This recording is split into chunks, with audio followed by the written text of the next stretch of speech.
All right, welcome to the program. Charles Moscowitz here.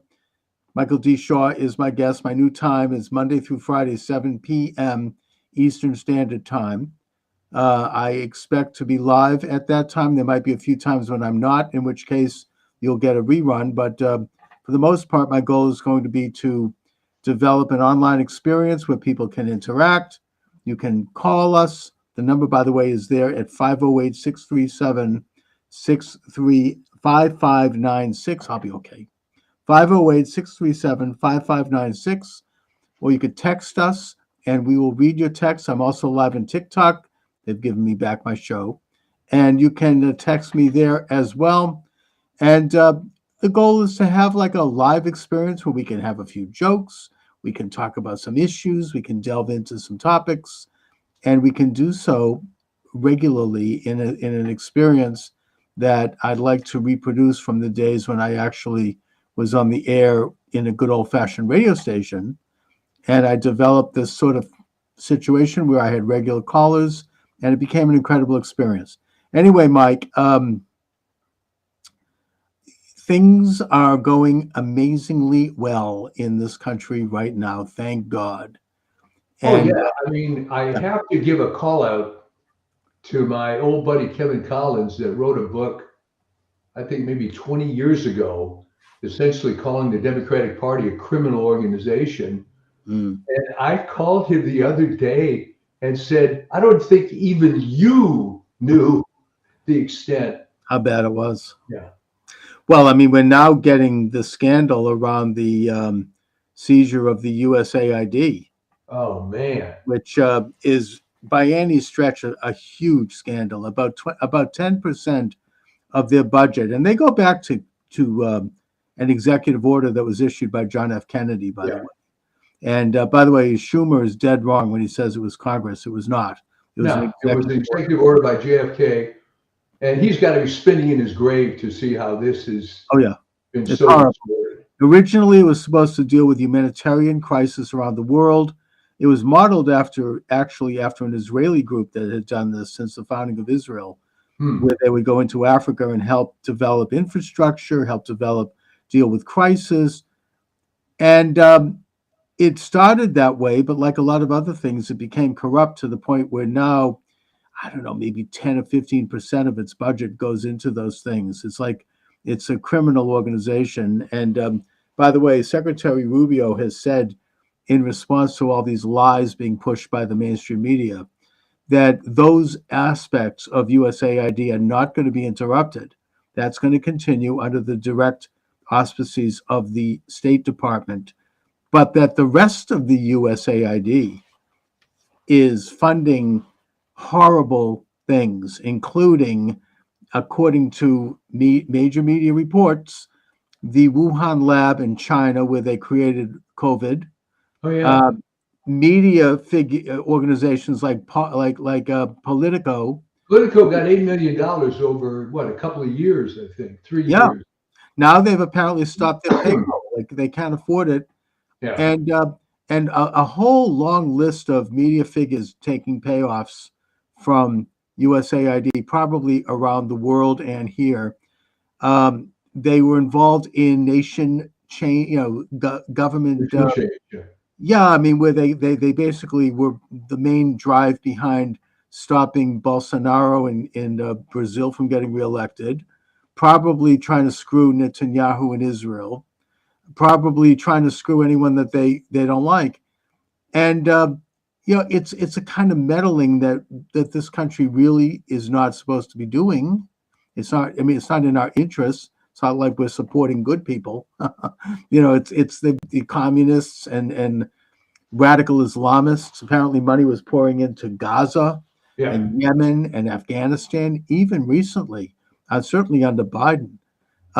Stuff that is not only not in the interest of the American people, but is promoting world war, is Does promoting. anyone have an idea, Chuck, of when it started going rogue? I mean, ultimately, I guess it doesn't matter, but I'm just curious. Well, I'll tell you one reference I saw when I interviewed an author, and I'm trying to remember his name. I'm looking into it. He wrote a book that was published by Regnery about world population control. Yeah. And USAID was one of the major funders of forced abortions in China and also forced sterilizations in India, starting in the 1960s, and other agendas that, really, I mean, apparently there was an experiment where hundreds of thousands of Peruvian women were sterilized without their knowledge. I mean, we're talking about ghoulish, evil So what experiments. you're saying is it was almost from the get-go. Oh, yeah. This was in the 60s. And Yeah. Lyndon Johnson praised them at that time as being on the cutting edge of creating, a reduction in the world population. He And was corrupt as hell. yeah, and And Indira Gandhi in India was all behind it, probably got a ton of money. A lot of politicians, a lot of the money was funneled in, a lot of the money that was sent to Ukraine was funneled through USAID. And now the Ukrainians are saying, he says that they are missing $100 billion.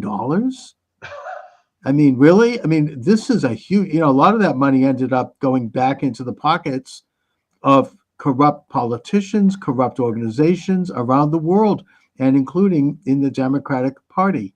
Now, this is it's a scandal that's so vast that it's almost impossible to get your hands around. But we could talk about one simple element to it, and that is the funding of political figures of a political organization called Politico, and also apparently funding anti-Trump activities like the all of the lawfare cases. I wonder how much money, if any, was funneled into the pockets of Alvin Bragg, or Jack Smith, or Big Fanny, or what's her name up in New York, you, you Letitia know, James. yeah, Tish James. I mean, how many bucks did they get out of this? This is like a real rotten. And if anybody on the left has any defense of it, I mean, I would imagine they probably would have been, if somebody had been funneling money to Fox News, not that they're so great, but, it would have been we would have never heard the end of it. It would have been a huge national story. But now they're trying to tamp this down. This is the scandal that really could put a nail into them. And the fact that they're trying to run interference with the work of Doge, which of course is headed up by Elon Musk, which uncovered this and which asked for Rubio to abolish that organization, and he did. Yeah. The other element is that they have gotten the Treasury Department records from the new Treasury Secretary Scott Bessent it has been put on hold by a federal judge that indicate that people were getting money funneled through USAID to do all kinds of garbage around the world. I mean, this is people who are high-level Americans. So we are getting close to really uncovering what President Trump has accurately called the deep state. This is what they are. I mean, the USAID seems to be inextricably intertwined with the CIA and with black ops. And the reason that Rubio said, and I saw him interviewed on this, that he had to seize their organization and shut it down was because they would not turn over records about their budget and where their money was going and how much they had. Yeah. And that's, of course, at least insubordinate for any alleged American organization. But they're not even American. I mean, it's a worldwide thing. It's a corrupt group of rogue operators all around the world. They've got something like at least 10,000 employees, all of whom are now out on their ass. They've all been cut off. They were funneling money into Afghanistan. I mean, it's really a huge scandal, and we only know the tip of the iceberg. Well, you would think that if someone really believed in the Democratic Party, they'd be all in exposing this kind of corruption, but instead they're doubling down. They're having these stupid protests over this. Can you imagine? This is their big cause now, protesting the shutting down of USAID.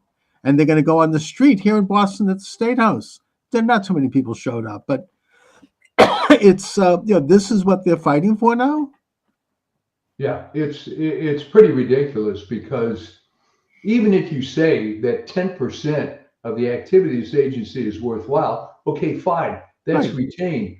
But the notion that this is some sort of big slush fund for every corrupt person on earth, uh, this would make Bernie Madoff blush, the extent Oh, of this thing. but of course they are. We know that they are standing by it because they are supporting leftist causes, leftist politicians and parties who are trying to overthrow governments. They spent $10,000 trying to have a what was it, like a gay pride parade in Belgrade. Yeah. First of all, they didn't have it, but which brings up the question in my mind: who got that 10 million bucks? Well, see, right, Chuck. That's what I was going to mention. It's one thing to get the line items, but then who's at the other end? Right, Okay. somebody's getting awfully rich Yeah. from this, and it's there's a lot of money sloshing around, and greasing a lot of palms, if to use the old mafia expression here in Boston. This is like it's and the stuff that they were funding is it's really not in anyone's interest. And now if you want to go support that, fine, go ahead. I mean, that's a private matter.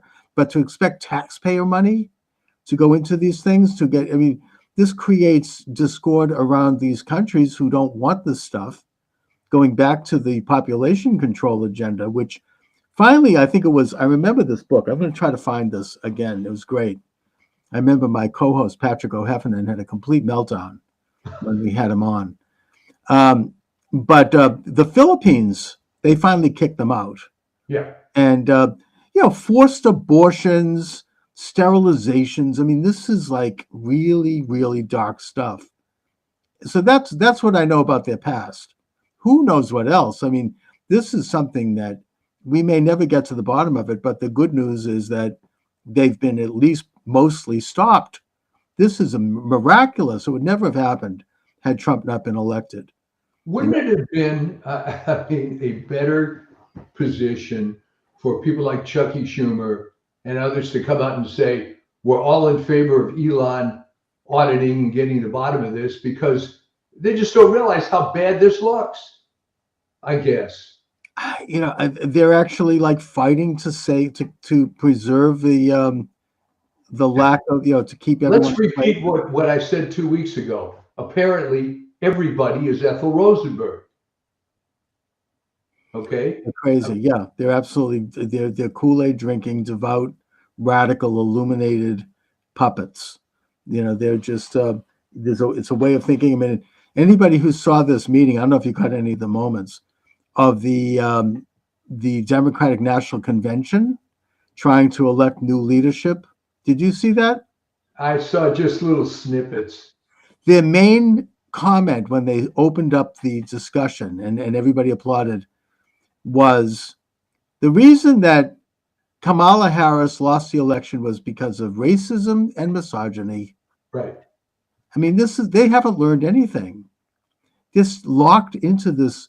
No, they haven't learned anything because I've seen this happen in athletics, and we've talked about this so many times, this Model UN thing. Imagine if you're in the eighth or ninth grade and everybody around you tells you how smart you are, right? And you have this Model UN view of the world. And you live in your little ivory tower with your same friends and go to your same miserable university. And now, when you get out into the real world, if you have enough resources, it's possible to insulate yourself from most of it. I mean, I know people Yep. my age and older that are like that. Me They're too. oh yeah. I mean, I went to a fairly wealthy part of LA high school, Mhm. and there are people there that were hardcore liberals, still are, have the same philosophy. They don't care what's happening in the real world because they don't live in the real world. They're either professors, they have jobs with NGOs, it's so that's how it gets perpetuated. And if you're Chucky Schumer, someone with, I mean, I don't know how the hell he ever got elected. He's a bozo, but I guess once in, he stays in. He is just a true believer. This guy's Well, worth $80 it's million. worse than that. I mean, you're right. I mean, there are these hardcore true believers who are, like, as you say, model UN types, and they haven't really had an original thought in their entire life, and they Right. just drank the Kool-Aid early on, and they're in it. And then you have people like Chuck Schumer, who I think is a conscious, witting participant in an international conspiracy. He knows the score. Well, He's he's part of getting it. money from somebody. Oh Here's a yeah. guy that has a salary of what, 200 grand a year, but yet he's worth $80 million. How does that happen? How does it happen? I mean, Elizabeth Warren is another one. You know, she got a lot of money from Big Pharma. Yeah. Bernie Sanders, Big Pharma. You know, all these people, they are witting, conscious participants in an agenda that seeks to subsume the entire planet into a world order where the nations of the world become nothing more than provinces that, you know, create like a massive system, probably powered by artificial intelligence eventually, where all aspects of your life will be controlled, where everything you see, everything you know is going to be micromanaged by people that by non-people, by a artificial brain. They have this agenda. Transhumanism is the expression of it. They've kind of gone a little underground on that, but they used to be very open about that over at MIT, where I live, where they actually had a transhumanist website. It's gone now. Yeah. That, you know, had a department which they talked about these things. This new kind of a man that is basically half human, half cyborg. And this is their agenda. This is their belief. They don't believe in a creator of the universe. They believe in themselves as this elite group of operators. The good news is that there are people who were drinking the Kool-Aid on Trump who are now thinking. I know a few in my own Well, circle. it's interesting you say that because if you go on X or TikTok or certain YouTube channels, Yeah. you are seeing a lot of primarily black men, some women, Yep. black men who are pissed off. Yeah. You know, they've been carrying the water for this party for X number of years. And now, you know, as we say, to throw in a little biblical reference here, the scales have fallen from their eyes. Yes, I've seen it. But I even say that there are some people that maybe a few scales are starting to fall. People in my own circle, including people that are very close to me, who are just were devout Trump haters, who are now like, I don't know. I mean, this actually is interesting. You know, they are starting to think. Well, There what is is- their reaction specifically to the USAID? Well, I mean, in the case of people close to me, they weren't too happy to find out that they'd been funding Hamas. Yeah, yeah, yeah. You know, they've been funding Afghanistan, they've been funding Iran, Yemen. I mean, radical, you know, jihadists around the world. I mean, they're funding, you know, any group like that. I mean, they're creating like a conflict. You know, they're funding. I mean, but of course, people in our circle aren't too happy with finding out that they funded the lawfare agenda against Trump. Oh, yeah. And I am particularly, you know, you and I have talked often about Operation Mockingbird, which was part of the revelations of the Church Committee in the late 70s when they did hearings on the CIA, and that it was basically an operation where the CIA was handing satchels of cash to various media figures to run certain stories and to create certain stories out of scratch in some cases. And it was admitted during the hearings, the Church Committee. And yet it was never really gotten rid of, according to many of us who feel that it continued. Well, now we know that it continued Yeah, yeah. because USAID was doing Operation Mockingbird. I'd like to see the names of all of the reporters who got checks from that. They say there are hundreds of them. Media outlets, reporters, individual reporters, journalists, columnists. Let's get it all out. You see, they're trying to get judges to stop the release of this information. But we need to know exactly who was doing this because they have tried to corrupt.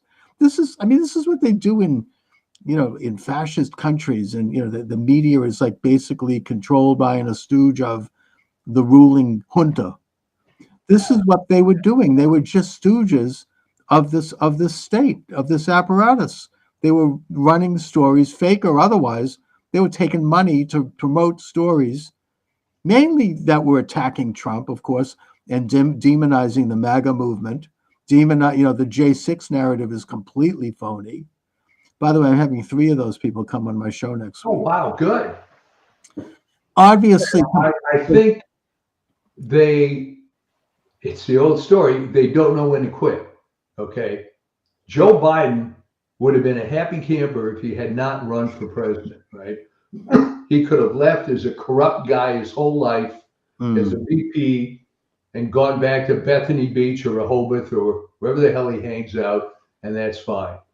Right. But instead he comes in, is going to be completely discredited president. No one is going to support this guy.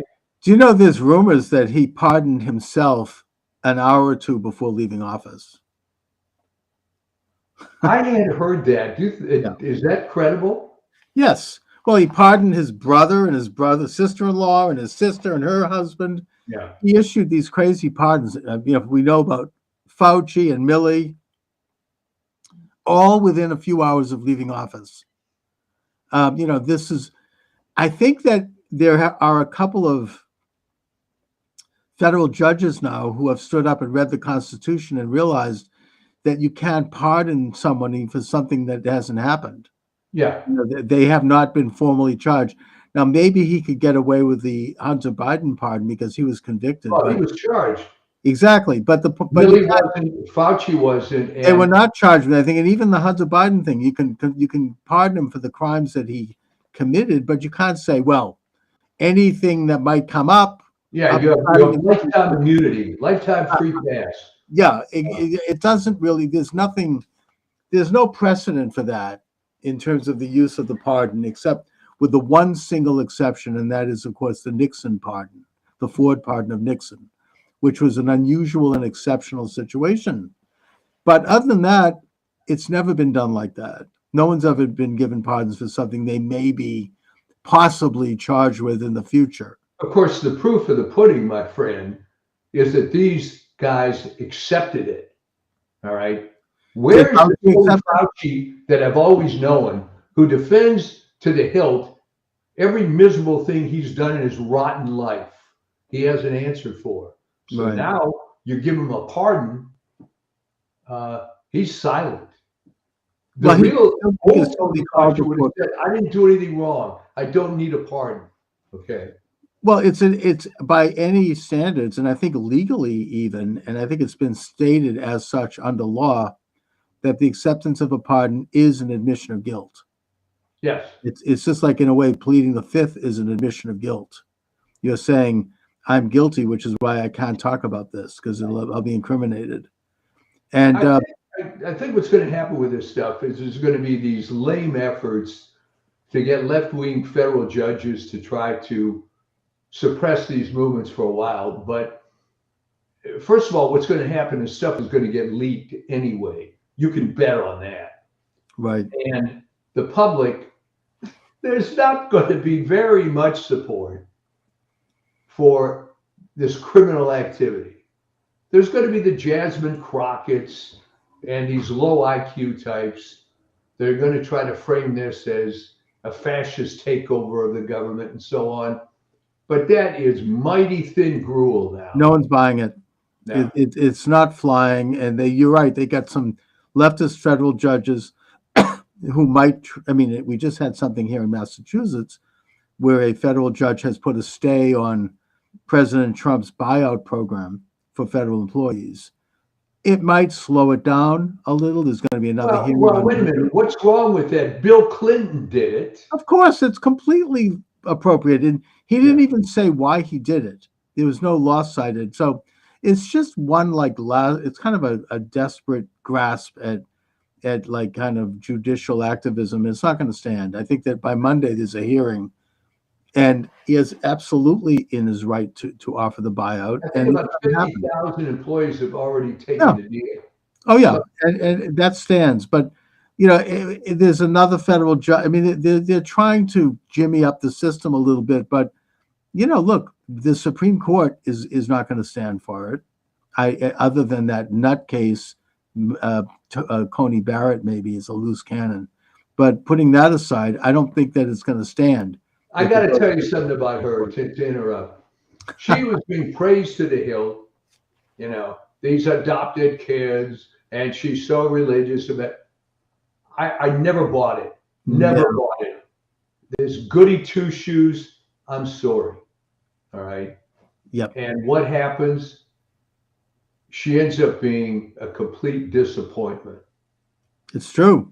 I mean, maybe Trump he put her in there just as like within a week or two of leaving office or the election, I think. And that was something he had to move quickly on, I guess.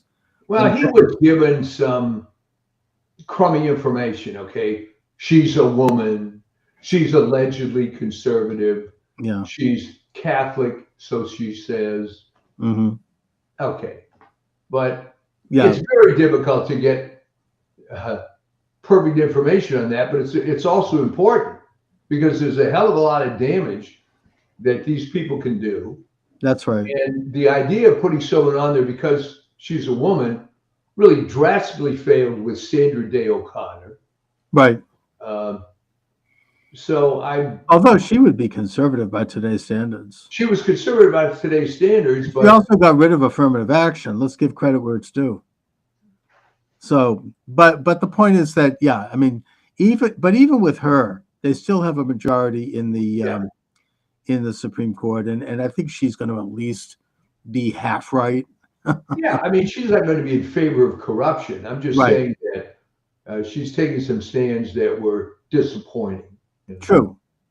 But anyways, I think that all of these sort of last-ditch attempts to gum up the works are not going to fly. Now we have Pam Bondi has been confirmed, and she's kicking ass. I mean, she immediately is investigating all of these lawfare cases. She's calling for cutting funds to sanctuary cities because they're violating the law. I mean, this is great. I mean, they're going in.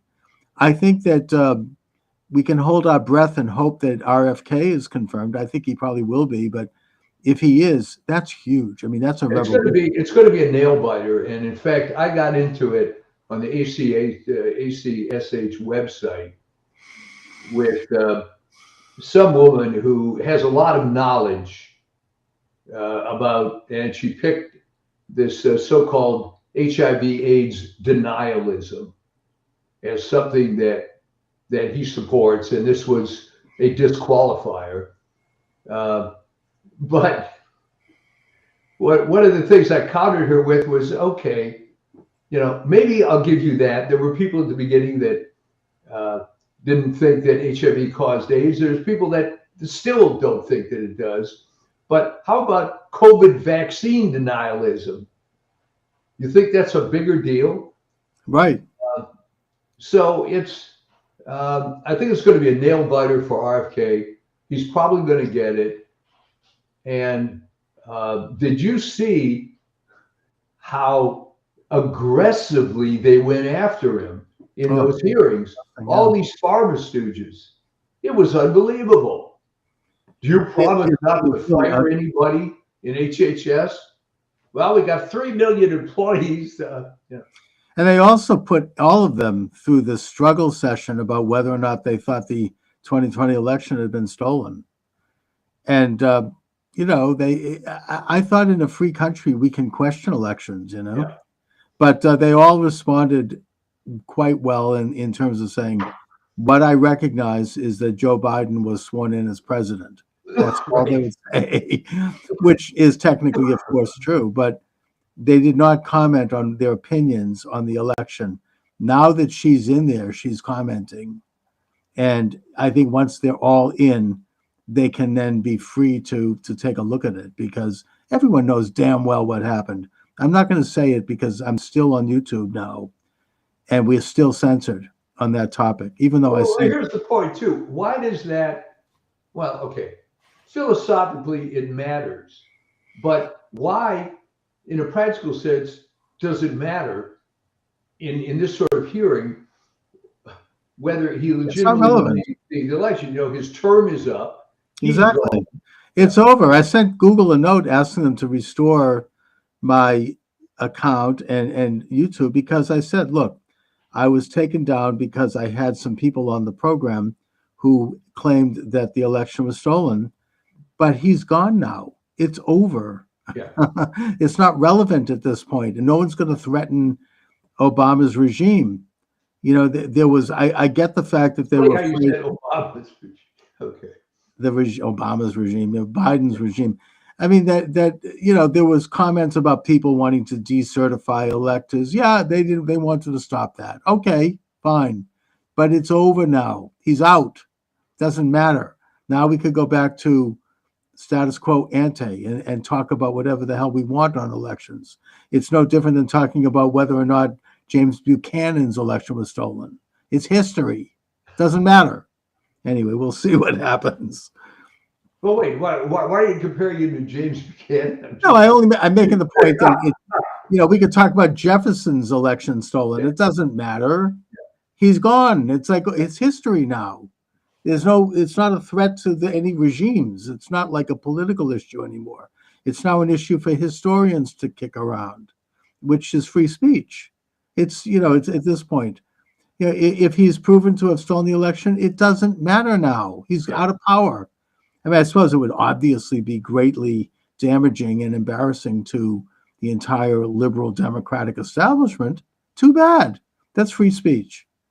But whatever, tell them. Well, what you're seeing now, in parallel to the political situation, is a total freaking meltdown of the entertainment industry.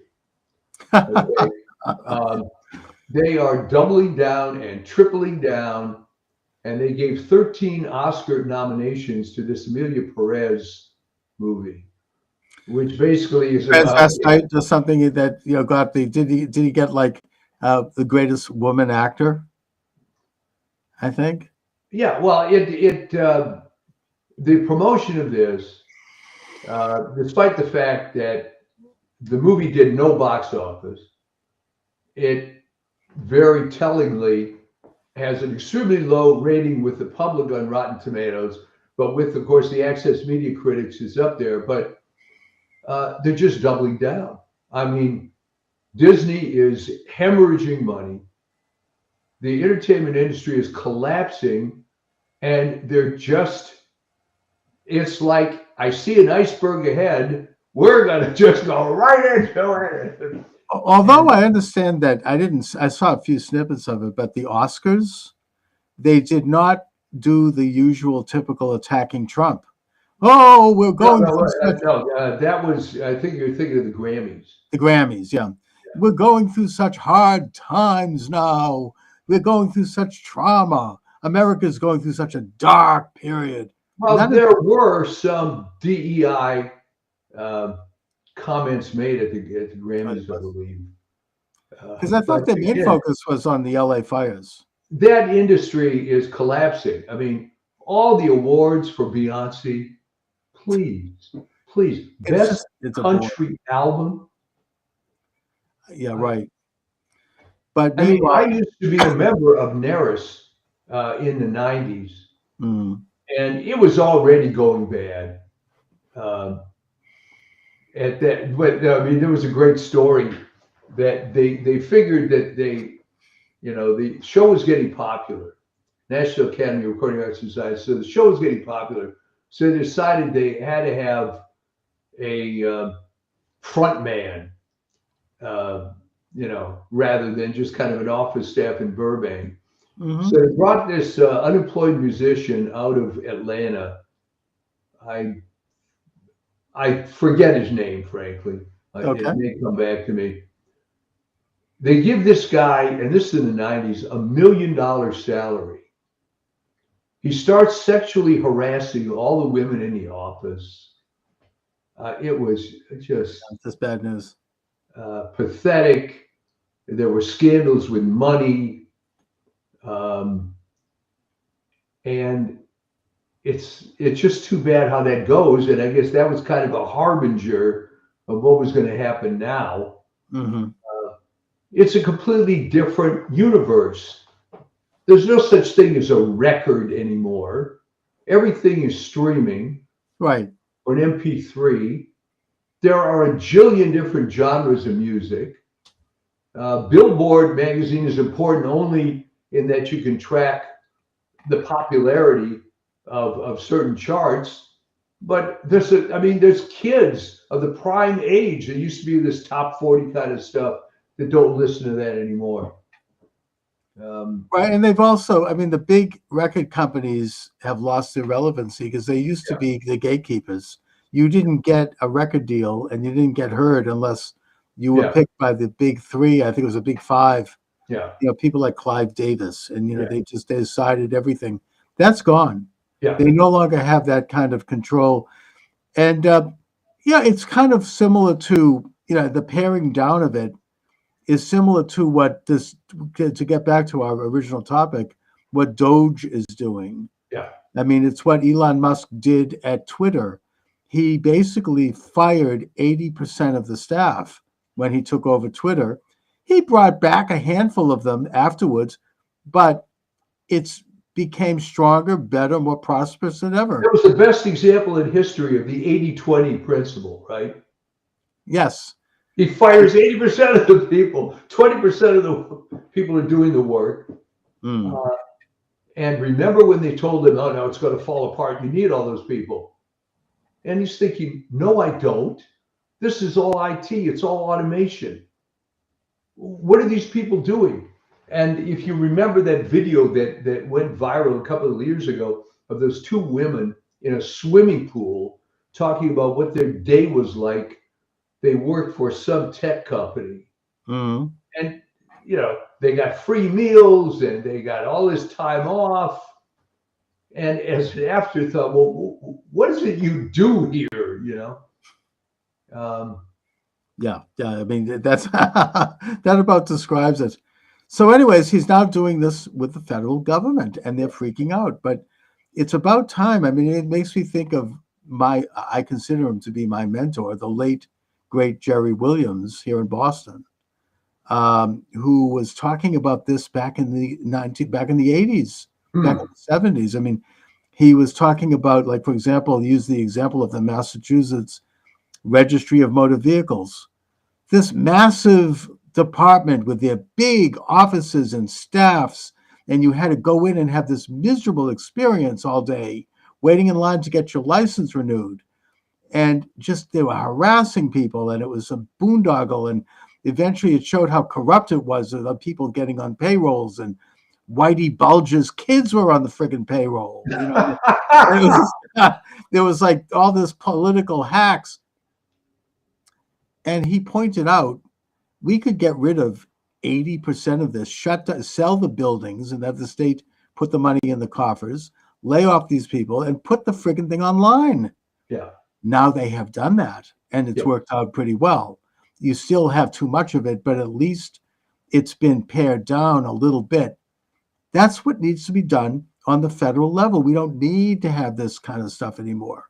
I mean, Lee Zeldin, he's been confirmed as head of I think the Environmental Protection Agency, I believe. Right.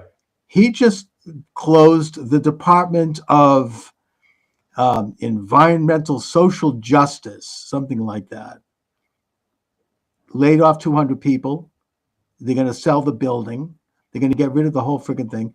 That's how they're going to save money, because we don't need these things. Right. Somebody wants to talk about environmental social justice, let them do it on their own dime. Let them, set up a website and talk about it. But do we need to hire a whole agency with 200 people, probably earning who knows how much? It's, they're saying, oh, well, people don't appreciate the basic services. That's the big lie. The basic things that we want the government to do aren't going to change. This is 80% of the government I mean, I had an interview off the record with somebody who's a pretty high level government official in Washington. I can't say who because it was a private conversation, but he pointed out to me that none of them have gone back to work. The pandemic has been over now for 4 years.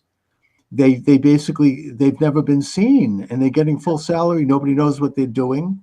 And the people who do go to work, they sit around all day looking at porn on their computers. Yeah. And that all the work is being done by these consultancies, these consultant agencies, which are getting a ton of money, and that it's become so bad. Well, that's the other scandal, okay, which I'm sure Elon is going to get into. These contractors are hired to do the work. All right. Here's the problem. I knew a bunch of these guys when I was living in the DC area. The dirty little secret is the contractors were making way more money than the federal employees. Right. So not only was there this resentment, it's like, what the hell is this? You have staff that's supposed to do these things. You're bringing these outside guys, and it was a joke how much more these outfits really pay. Oh yeah, and those things are. I mean, look, I get consultancy, but when it has this interaction with government, it's very corrupt. And we could look at the work of Kinsey and company here in Boston for that, and Deloitte. Yeah, they do some good work in the private sector, but their interaction. I mean, there's even recently here in Boston, there was a consultancy that's been brought in to look at the recreation and redesign of a highway in Brighton, which is a neighborhood of Boston. Right.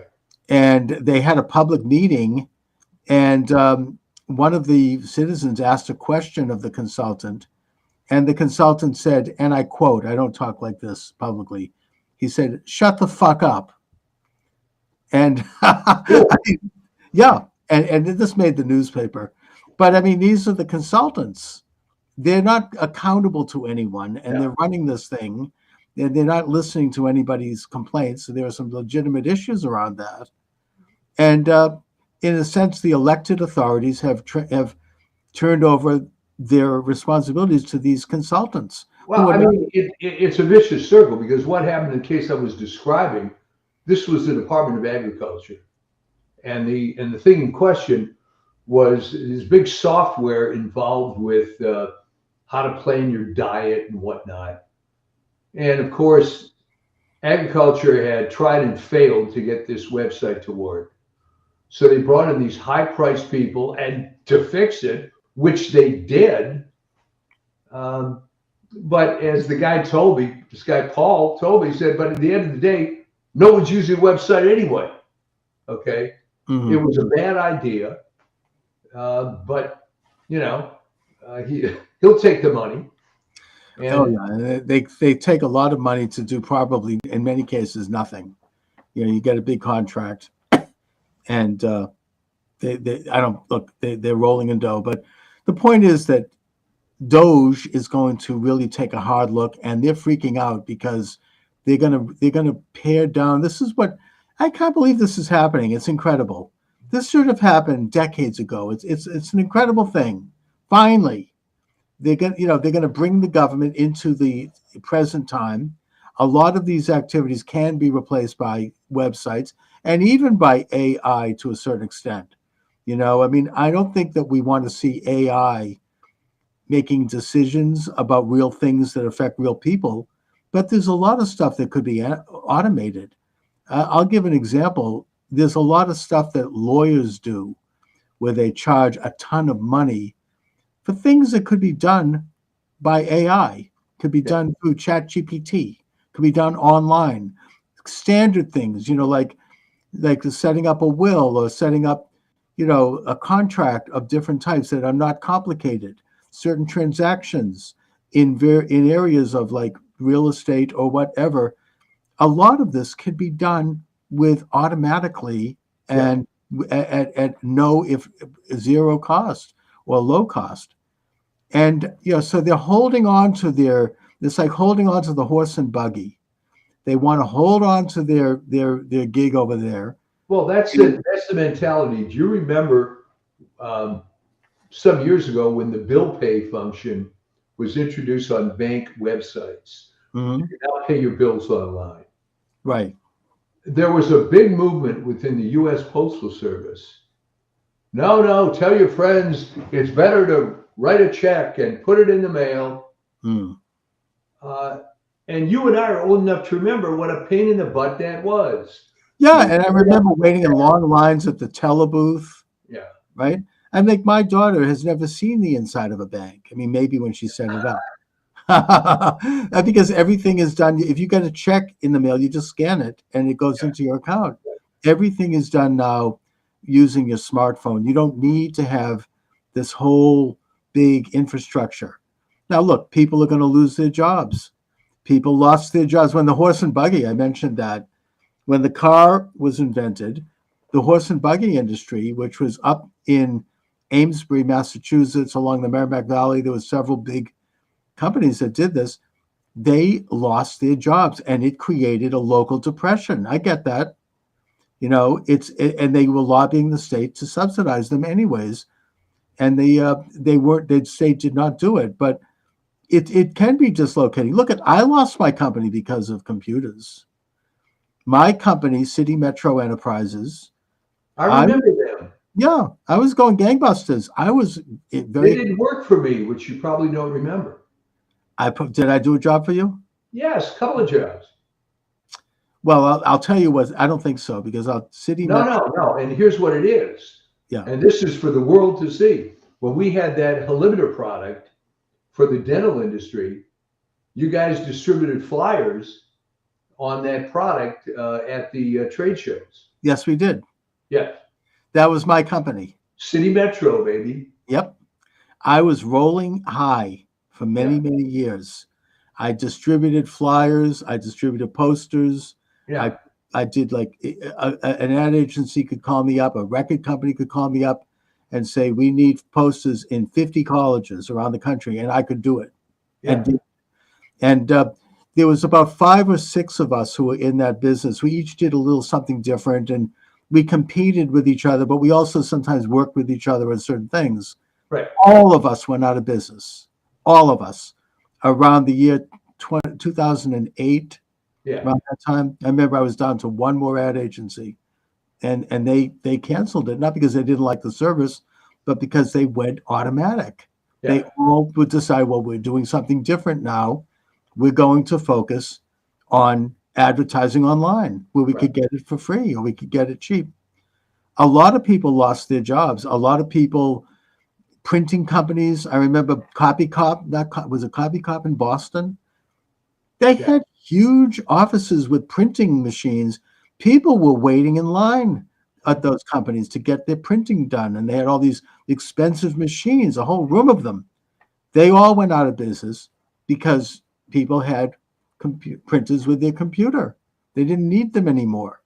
I'm just, it's like I'm saying that's, as my late father used to say, that's progress. Yeah. I did not understand the times. I did not adapt. And so I lost my company. And that's, it's no different, should be no different in the public sector. I'm sorry, but if you're not needed, you're out. Well, then I have to ask you this: with all the waste, which is so obvious to the point that you can create a department to promote government efficiency, Yeah. I have to ask you, as a student of the human race, when all these cabinet secretaries came in, what did they think? They were just a big potentate and they'd go to lunch and look pretty? I Mm. mean, why didn't any of these people look into the operations of these vast bureaucracies? It Because was, what, they didn't want to diminish their empire?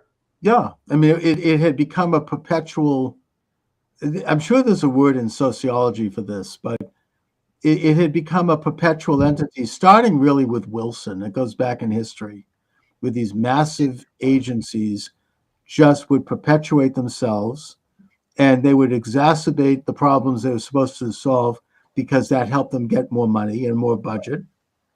And it became like what Steve Bannon talks about, the administrative state.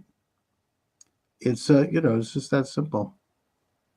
It's Well, I think the one example, I wish I had more details, was apparently the ex-president of Procter and Gamble was yeah. brought in to run some agency, and a complaint was made that Procter and Gamble, fine, they make a lot of money because they have a lot of name products that people like, but they're not exactly the most efficient operation in the world. And he was just a guy that presided over ginormous bureaucracy, and then went in to preside over whatever this agency was. Um, so I think that's what happens, that you have people that allegedly have, quote, business experience, but this becomes kind of a retirement job, Mm. and they're heading up the Department of Commerce, whatever it happens to be. And there's waste in all these things, but that's not their gig, you know. But It's just apparently it's Elon Musk gig. and Musk is doing amazing things. I mean, already he has cut $10 billion from the federal budget, Yeah, and his goal is $1 trillion by the end of the year. At this rate, he's going to get there. yeah, he And is. yeah, the other thing is, of course, if you accompany that with a loosening of regulations on businesses and a lowering of taxes, then you can't tell what people may create. What businesses they may get into in the future. We don't know that because it's just like, I mean, the automobile replaced the horse and buggy, to use that example again, but it opened up a whole world of possibilities and ancillary businesses, and it created it created an economic boom in Yeah, the same way that in the 1990s there was an economic boom from the internet, from the laptop, and from cell phones. yeah. These things, yeah, they probably put some people out of business, but they opened up opportunities in other ways and in other modalities. I mean, I found other things to do when City Metro disappeared, and I've never really recovered from it, quite frankly. But that's the way it goes. I mean, I've done other things. I've done creative things. Yeah. We all go through a new phase in life. That's just how it is. I mean, you can't expect something to just chug along forever when it's no longer needed. No, and I think that's the key right there. That people think that whatever the institution is going to last forever. And it Exactly. doesn't. And It that's what doesn't. my mistake was. I thought what I was doing would last forever. I didn't really look at things collapsing around me at the time, even though I was warned by some people. I still didn't want to face it. That's Well, part of that's the other thing. I mean, the signs are often there. right. And where this happened, by the way, in the record industry, I think it was about the year 2000 or 2001, early 2000s. And a number, I believe it was a couple of different labels. And they decided to get what I guess today we would call influencers from various high schools around New York area, Hmm. and serve them lunch and introduce them to some of the new artists. And, so they're getting the kids' opinions on stuff. But here was the kicker.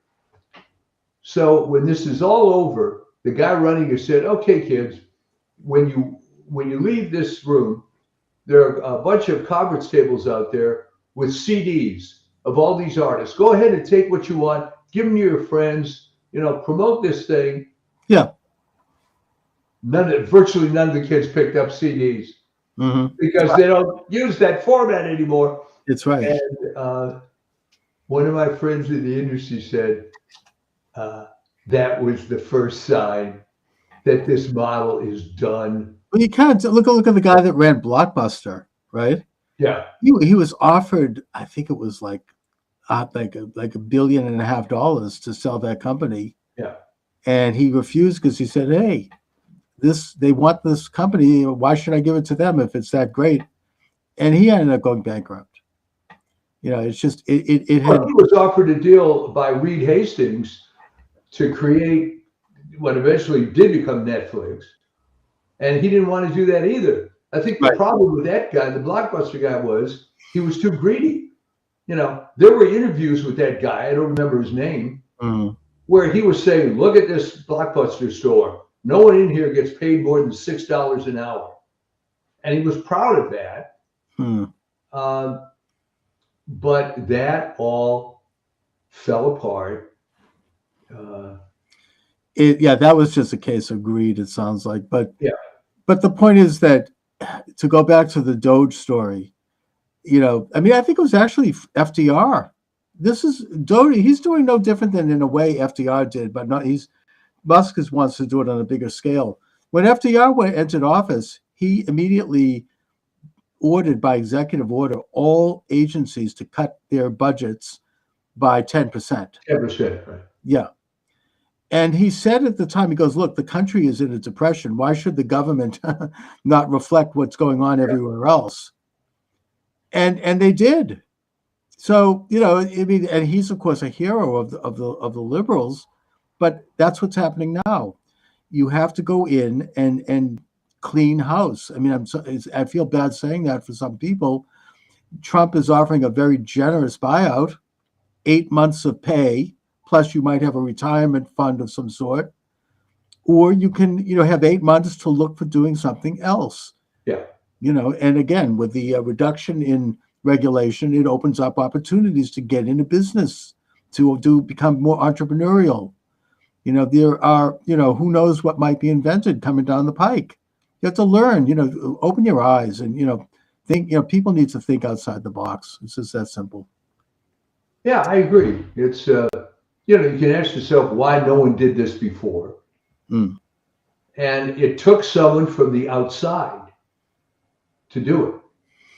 It did. And every government probably from FDR, because ultimately he did increase the size of government anyways, but A little bit. yeah, I mean, so from that time on, it's just continued to grow and it's continued to increase. And now you had, we've talked about Michael Glennon's theory about the double government. I mean, that was the establishment of the intelligence half of the government, what he calls the Trumanites. Yeah, Their power is being curtailed. You got Ratcliffe now offering buyouts to CIA agents. Apparently, something like, what is it, like 90% of them are taking it? yeah, It's yeah. incredible. Good riddance to them. Well, I think it's so high in the intelligence agency because they realize that there's been such abuses, and whether they're going to be retire early or try to do something else, but they know the hammer's going to come down on this. Right. I mean, they know that like President Trump has declassified the information around the assassination of JFK, Yeah, which implicates the CIA, quite frankly, and other things like that. I mean, it's their power now is being curtailed. I mean, I worry about President Trump's safety when I say that, but it seems to me, thank God, so far they're being reined in. Whoever thought this could happen? It's incredible. This is really like well, it's it could never have happened under the standard paradigm. Where Bob Dole, it's his turn to run for president. It well, had to be it would someone never have happened under from the that. outside. Yeah, I mean, and now Trump is coming back, having learned lessons from the first term, and he's getting rid of all of his enemies who have burrowed into the government. yeah, Biden tried to put them there, just like Obama did when he left, except Trump is finding them and routing them out. Those corrupt inspector generals and the FBI agents. I mean, people like, we remember Peter Strzok and Lisa Page and McCabe and Comey, the Vindman brothers. These are people who are all in the government, burrowed away, waiting to get Trump later. Trump's learned, and he's getting rid of them. He's finding them and firing them. And I just think that that's very heartening. They're not going to pull off another yeah. coup like they did last time with the fake dossier and the Mueller group and then the perfect phone call impeachment. It distracted Trump for 4 years with that crap. And they're not going to get away with it now. It's great. So. Yeah, there's going to be a new revelation every day. And next week, we'll probably have some other big deal to talk about. Yeah, like getting rid of the Department of Education. The late Sam Blumenfeld is dancing in heaven because he wrote about this for decades, how corrupt that was. Reagan promised to do it, and he didn't. Now it looks like it's being done. Trump has Yeah, been yeah. very open Well, about it. it's I'm not a member of the Reagan cult, Neither am and I. one of the reasons is that not only did he promise to do it, he could have done it. Right. All right. No, Reagan was not a lot of what people think. I mean, there are a lot of great things about him, but no, he was an insider. Yeah. But Trump is doing it, and again, the propaganda is going to be, oh, the children are going to be, bull crap. Maybe 10% of what they do might have some good aspects that will be folded into another agency. The 90% of stuff they do is push leftist propaganda, critical race theory, sex change operations on Yeah. children, Yeah. masks.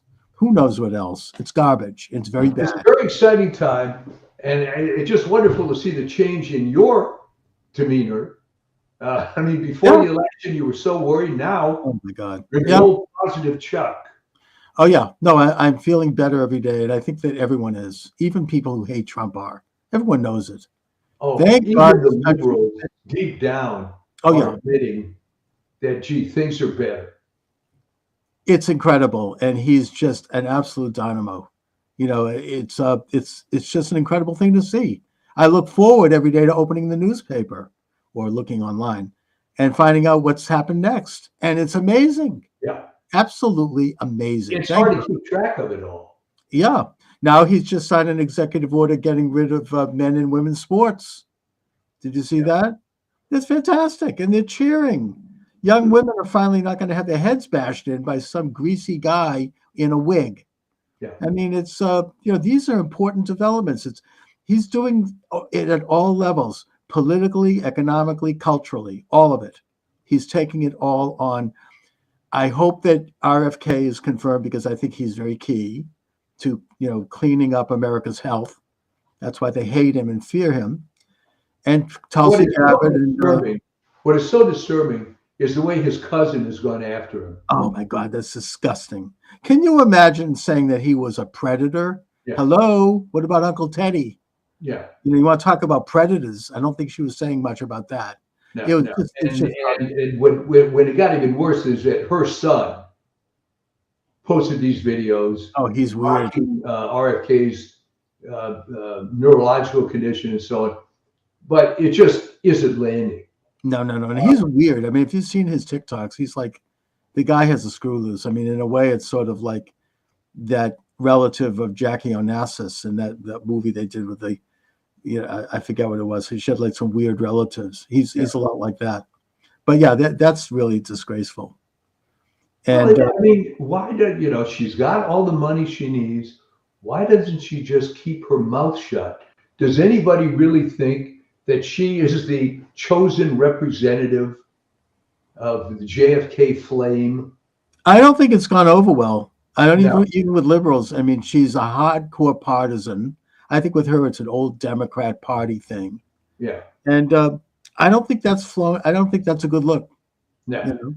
No, but let him do it, And also, Kash Patel was going to be friggin' amazing if he gets in. That's a tough one too. Well, they delayed it, I think. They did. They delayed it, but it's going to happen. Hopefully, God willing. He's an amazing. I mean, he's conducted himself incredibly, and that's going to finally clean up the FBI.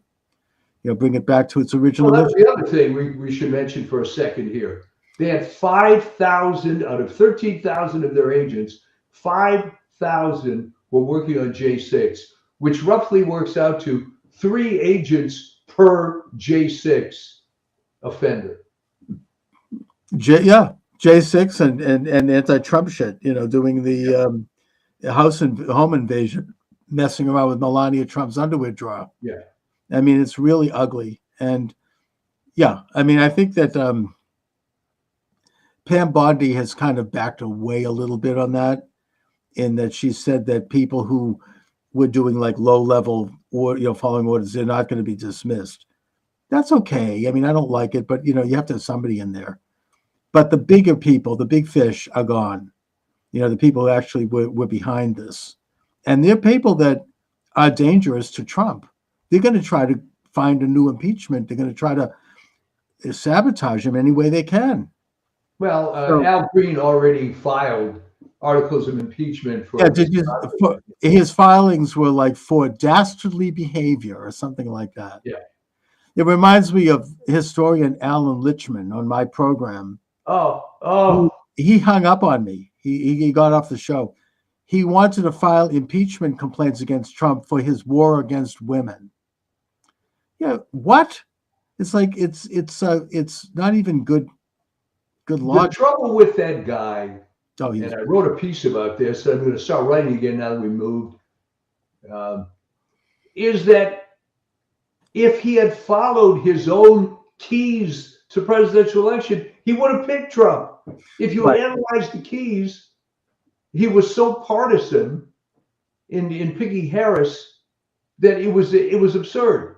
Well, he's been completely discredited, and I think that he apparently in his last interview he went out screaming and just a totally talk about Trump derangement. Him and that other historian from Tennessee, the Mitchum. Yeah.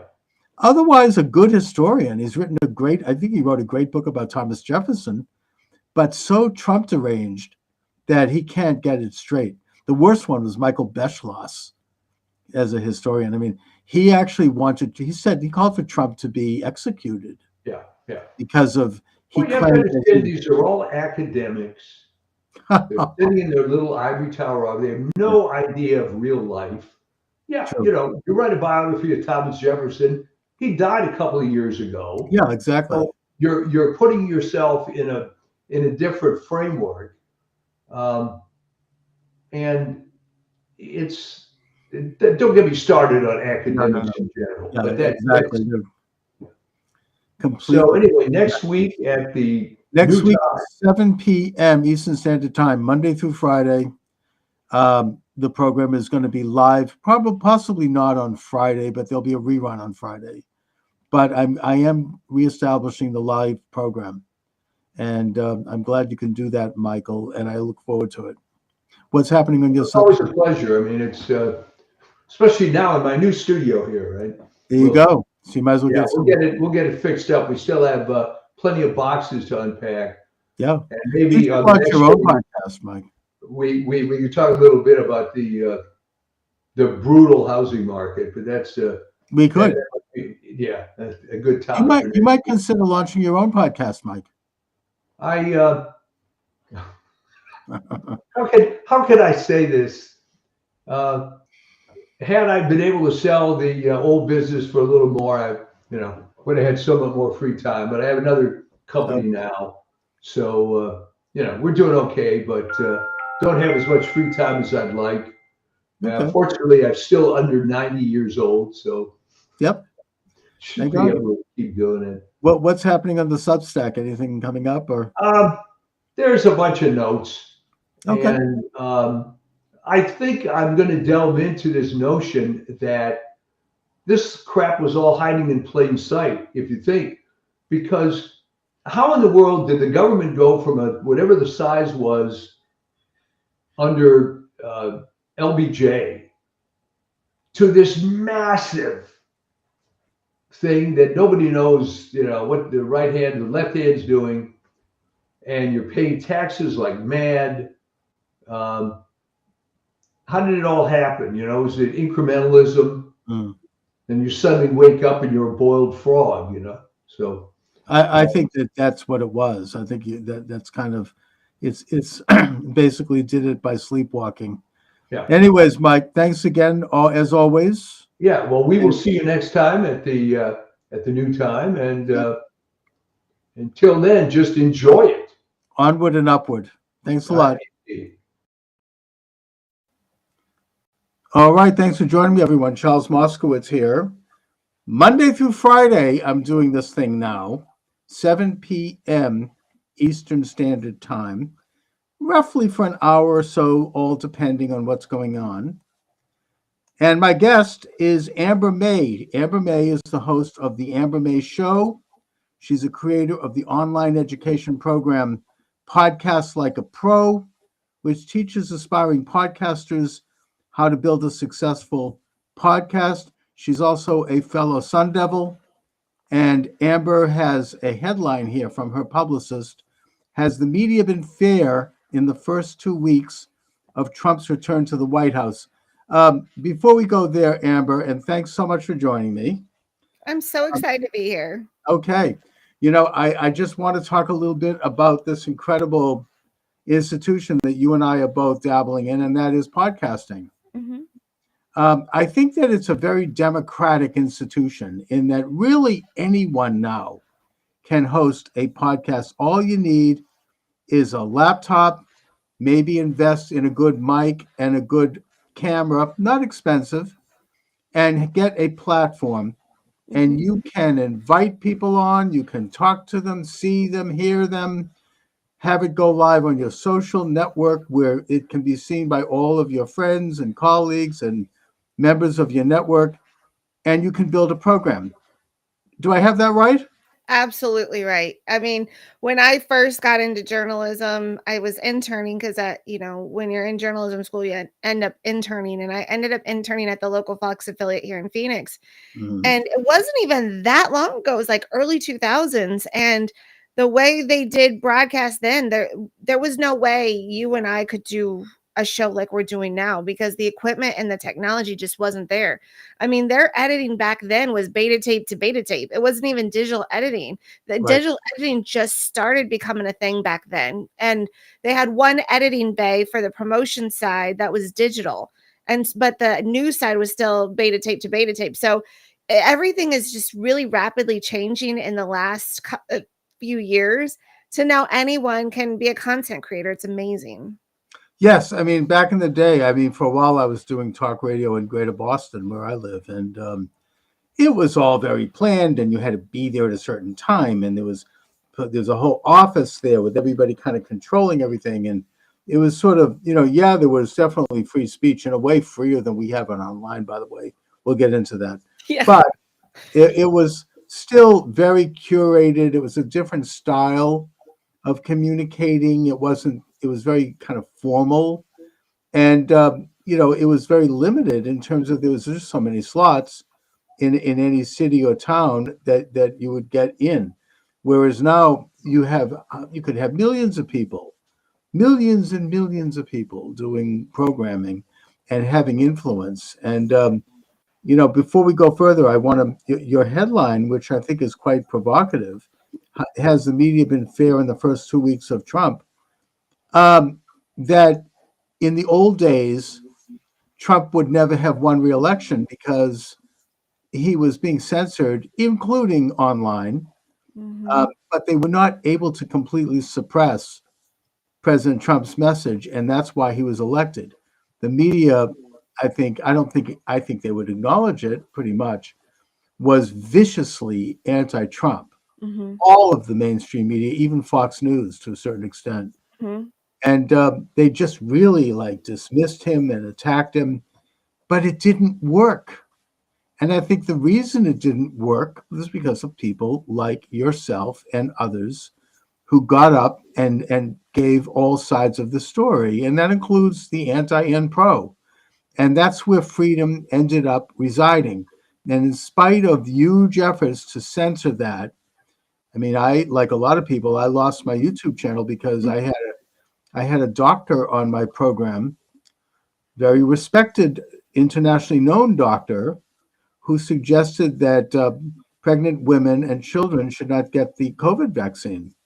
For that, I lost my station. Okay. I mean, I'm not alone here. I'm not, that's how it is. For various reasons, we can speculate that is a hot button for YouTube, and they don't allow any comment on that, on the vaccine. But, and obviously, they took President Trump's Twitter account away, where he lost, I think, upwards of 50 million followers.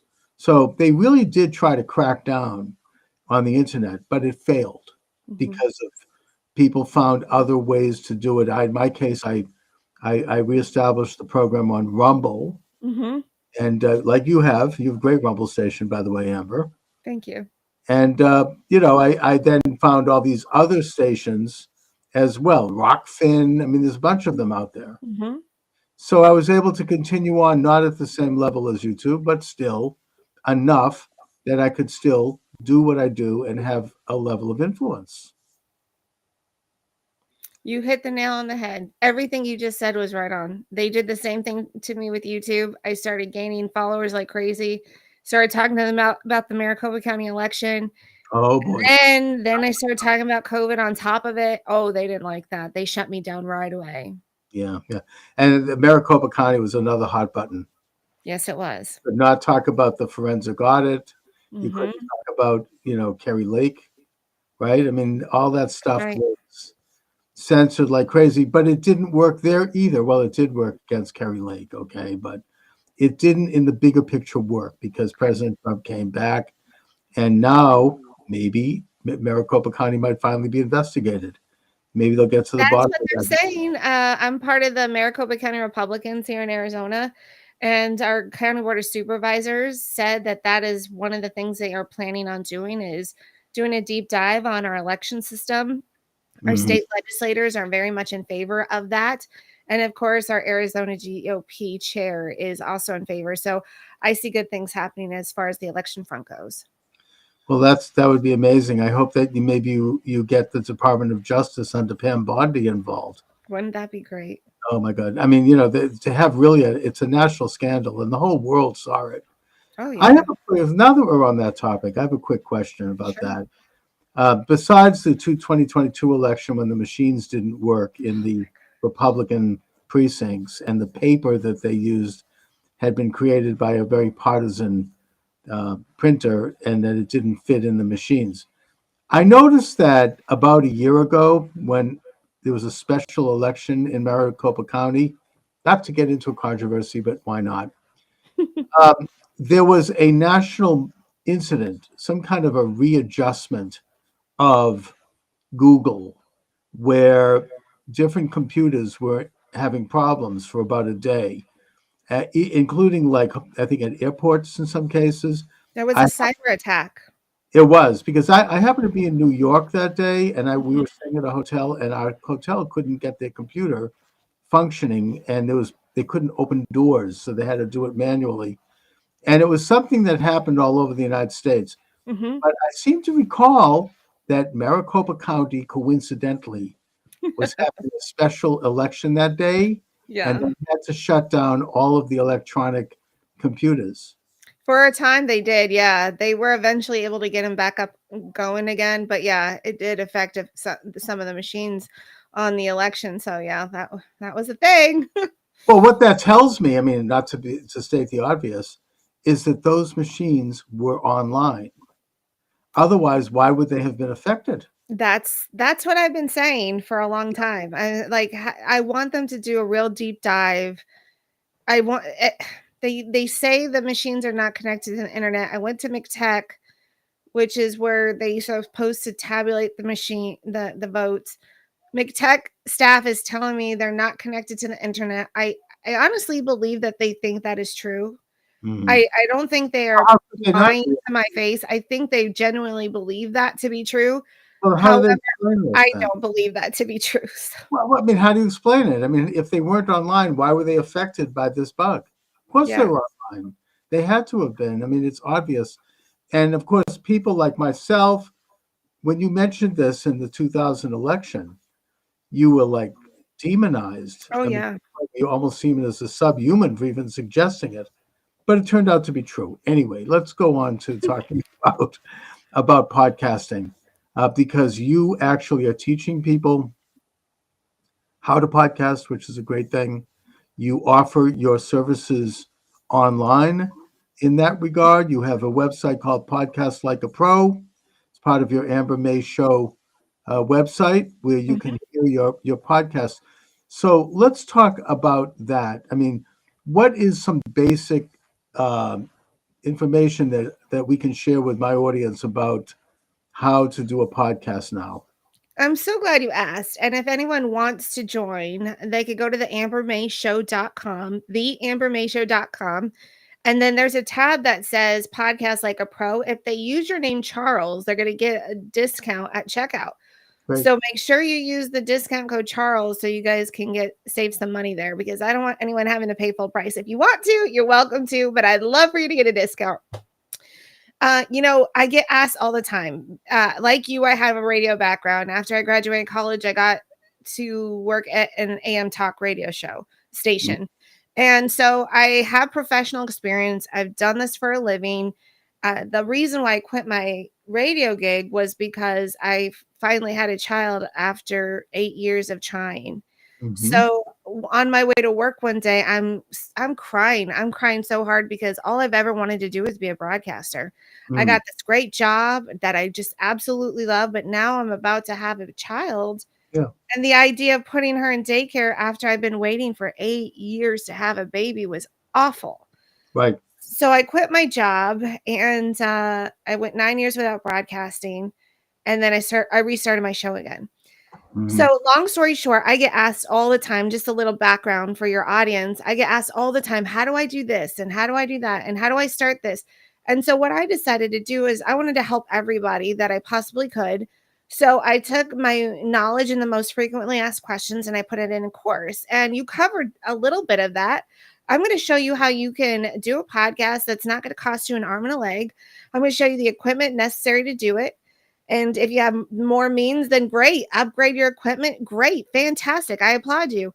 But if things are a little tight, but you still have a message or you still have a passion that you want to get out there, maybe you love classic cars or maybe you're into remodeling and you want to kind of just show people how to remodel a home, then you could do that and I could show you how and I could show you how to build an audience. So I went from a built-in audience at a radio station going 9 years, not having any audience whatsoever and having to build it from scratch. So I'm going to give you tips and tricks on how to do that.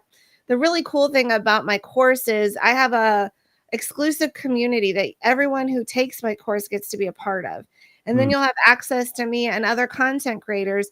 And my idea is I want to make it to where it's a community where we network together, where we share ideas, where we promote one another on each other's shows. So I'm mhm. just trying to build a community of podcasters because we are the new media. Elon Musk says it all the time. The media is freaking out about us. They're saying, oh, they're not the media and they're throwing tantrums on TV. But you said it perfectly, Charles. Because of what we've been doing in the alternate space, it really made a difference in this last election because you were right. They censored RFK. They Mm, prevented him from running. They wouldn't interview him very much. And they really, really censored Donald Trump and mm, always put him in a bad light. But Kamala Harris is in the great light. And if you remember when we were during the campaign, CBS did a piece on Kamala Harris and they edited a whole bunch of that content out to 20 minutes. Now, I don't know if you're familiar with this, but the Daily Mail is reporting that Donald Trump sued and it looks like he's winning the case that CBS is going to have to release the full 60 minutes of the interview that they filmed with well, Kamala let me Harris. just add a little to that. It's even worse than that. What they did was I forget who the reporter was who interviewed her, but he or she asked a question and she gave some a crazy, the usual kind of weird answer that didn't make a lot of sense. What they did was they spliced that out and they put in another segment that she had answered something else, and they kind of diced and sliced that one to make it sound a certain way, so that it looked like she had given an intelligent and coherent answer.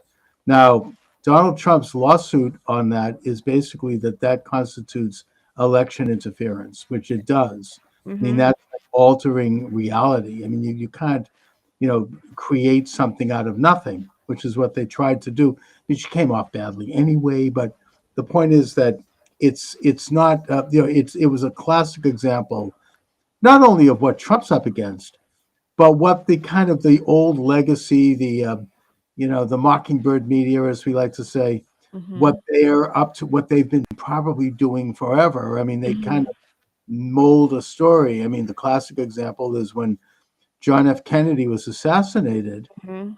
I think it was Walter Cronkite got up on the air, and he says that it was just a one lone crazy gunman.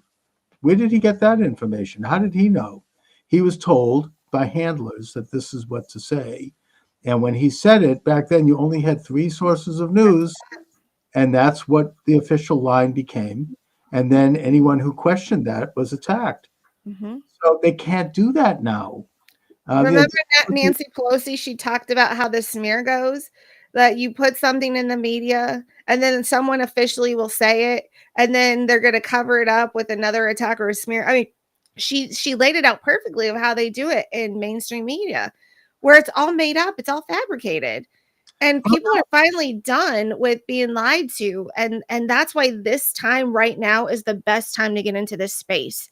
Oh, That's yeah. why if you go to the ambermayshow.com and hit the tab podcast like a pro. Remember, use promo code Charles at checkout. I'm gonna show you how you could do what we're doing.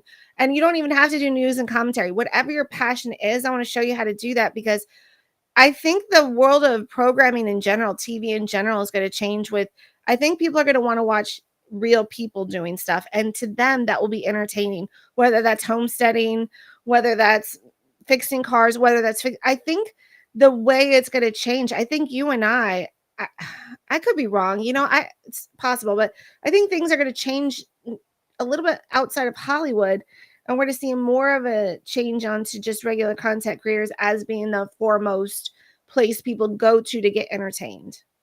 Oh, yeah. I mean, also, I mean, speaking of Hollywood, I mean, this last election showed that they don't have very much coattails anymore, because Harris was shelling out millions of dollars to people to not only endorse her, but to go on stage so she could generate some kind of audience. And it didn't matter. It was worth nothing to her. Yeah. It's like it was then Beyonce. I mean, all of them. They didn't amount to a hill of beans, to be polite. Mm-hmm. And so, that the days of their influence have been exposed, and that, yeah, people are looking to TikTok. They're looking to, the YouTube Reels. They're looking to all of these things for entertainment and for information. I think particularly the younger generation. So, this is something that I think is certainly the future. It's not going to be stopped. Even with YouTube, maybe that might be changed now that President Trump's in office. I mean, I actually sent YouTube a note saying, now that President Trump's in office and Biden is gone, maybe, you might be able to restore my station, because it doesn't matter what people think about the 2020 election. It's over. He's gone. No one's threatening his position anymore. We'll see. But so going back to your podcast, can you talk a little bit about some of the nuts and bolts of how you do this? How do you create your podcast technically? And also, what kind of a schedule do you maintain? I mean, what do you actually do? I think, okay, so the learning is self-paced. So the classes are self-paced. It's not going to take you all day to do any of the courses. I know we're all working people, we're all busy people.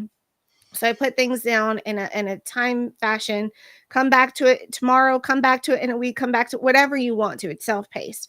I talk about all the fundamentals that you're going to need to know. You're going to Mm. need to know, like Charles said earlier about equipment. You're going to need to know where to publish your episode, because, like Charles said, him and I have been canceled in a lot of platforms, but we found some platforms that are very much free speech oriented, and I share that with you. I tell you, I show you how you can monetize. I give you ideas to monetize, and any of my students can be an affiliate of mine, because if you're going to come to my class, I want to believe in you and invest in you. So if you decide to be an affiliate with me, wonderful. I'd love to have that partnership. So we talk about monetization. We talk about how to get guests. Where do you find guests? So that's an important topic. People want to know, well, okay, I'm going to have a show, and I want to interview people, but where do I find them? So we're going to talk about things like that. So all the fundamentals that you need so you launch successfully. And just know this. Your first episode is going to be the worst episode. And that's coming from me, a professional, someone who's been in radio. My episodes back then were not as good as they are now. Why? Just because with years of experience, you just get better and better as you go. And with the perfectionists out there, I want to tell you, don't wait till everything's going to be perfect to go. Start now, because perfection comes as you continue doing your craft, as you start getting more ideas about what kind of things, elements you want to add to your program. So don't be caught up with everything has to be so perfect right now. Actually, in this space, people love imperfection. I'm not saying have a sloppy show. By no means. I want you to have a great, well-produced show. But I'm just saying, if something goes awry and something's not perfect, your audience will be fine with it. It's a different format. It's not Yes. as quite that, like, you have to be perfect when you do this thing. It's more conversational. It's more off the cuff. Be yourself. Mhm. In my case, I'm trying to put together at this point. I mean, I kind of got out of it for a while for a lot of reasons, but now I'm getting back in, and I'm trying to put together consistency of doing the program Monday through Friday at 7 p.m. Eastern Standard Time as a way to sort of build up perhaps a participatory audience. And I offer a phone number so that people can literally call into my program. I offer, obviously chat and all of that stuff. The program goes live on both my Facebook and my Twitter page. I got about 8,000 something followers on Twitter. And that opened up a little bit when Elon Musk took Oh over yeah, Twitter. for me too. Yep, My page was frozen for years. mine too. I And got although now it's sort of gone back to slightly frozen, I don't know. Musk is great, but not, there's still, some hanky panky. Either way, I go live there. And now that I'm going to be doing this thing daily, weekdays live, and then I download it into a podcast platform. We could talk about that. But I'm hoping to get a real live experience with people who tune in regularly and who join me. And we can just have a great time talking about issues, having a few jokes, maybe kicking around a few ideas, doing whatever it is that we feel like getting into on a given night. That's my goal. That's my goal for this whole thing. Well, Now, Charles, that's important what you just talked about, and that's something I do mention in the program. I don't want to give too much away in the course, but consistency is key, and I do stress that in my show, in the course. I mean, if mhm, you want an audience, they need to know what time you're going to be on and where you're going to be. And just show up consistently. And if I mean, and I'm not telling anyone don't do anything you can't physically do. If you can't be like Charles, that's okay. You don't have to be like Charles. If right. one day a week is all you can do that one day a week and do it well. Whatever you can do, make sure you're just consistent. Don't go for one day and then not go for 3 weeks, and then come for 2 days and not go for 7 days. All I'm saying is, if you want to grow successfully, you got to be consistent. Indeed. And by the way, it's still not old-fashioned, radio with a stick in the ground. I mean, I'm going to have nights where I can't make it, in which case Right. I can run a rerun. And I Or you use, tell your audience ahead of time, "Hey, I'm gonna be taking a break." I've done that, when it was Christmas break, I'm like, "Guys, I'm gonna be off for a couple weeks, so we'll see you in January." It's okay as long as you tell them, but if you just don't show up, that's like a problem. no, no, no, no, exactly. Now, one of the things I've discovered, besides once I do the program, I'm giving away everything. I don't mind, but once I do the program live, like I'm doing right now, I then download the MP4 file into the Podomatic, which is Mhm. the only thing I mean, I pay a little bit for that, and I also pay a little bit for Restream. It's not expensive. It's a once a year payment. And that Podomatic puts the audio up on Apple, it puts it up on Spotify, iHeart, all these different sites. Mhm. And then through the Restream, I'm able to put together a playlist of the past maybe 7 or 8, 10 podcasts, and that runs live. Oh, it runs as a repeat on all of my social network, including my own website. So technically I could be on 24 hours a day. That's awesome. Yeah, with just so it's amazing. I mean, and I'm not savvy when it comes to tech. I really am not. I've never. Maybe if I had been earlier, I might have gotten further, but I never really learned it. But even me, as a kind of an old guy, have figured out a few tricks about how to do these special things. So, Amber, I want to ask you again, without giving away too much, how do you promote your podcast? Networking is important.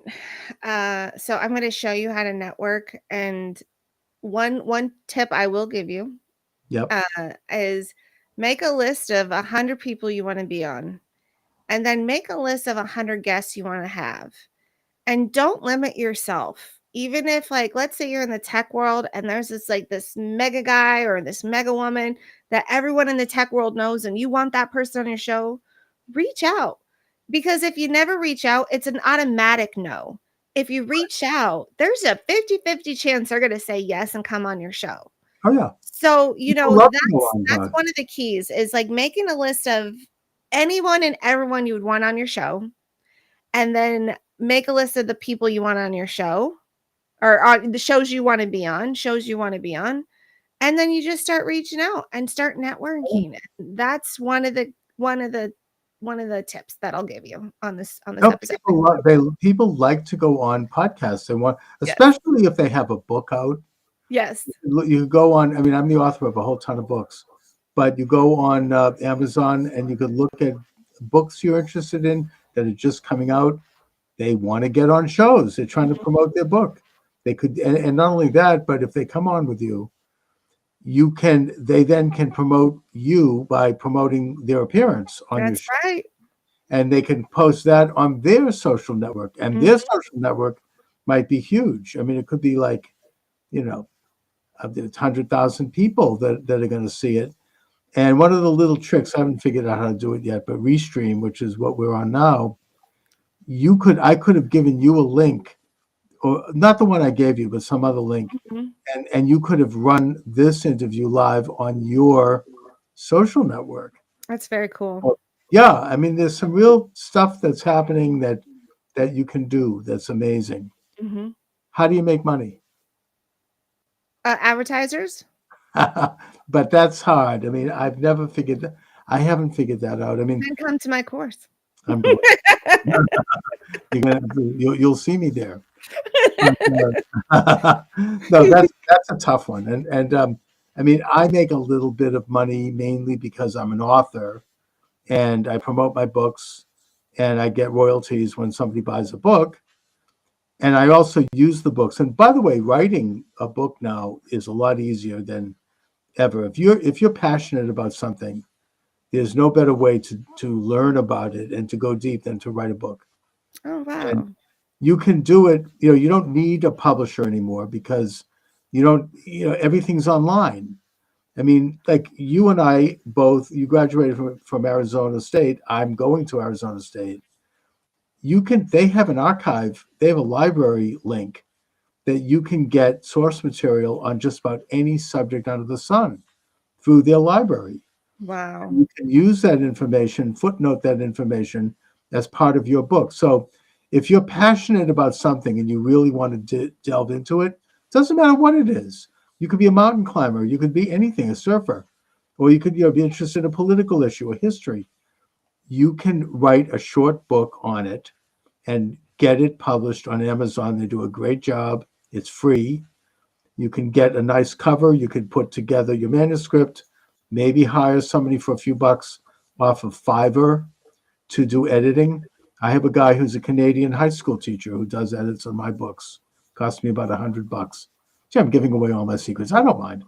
Then I download the manuscript. I download the cover, which I also get a guy from Fiverr to create for me.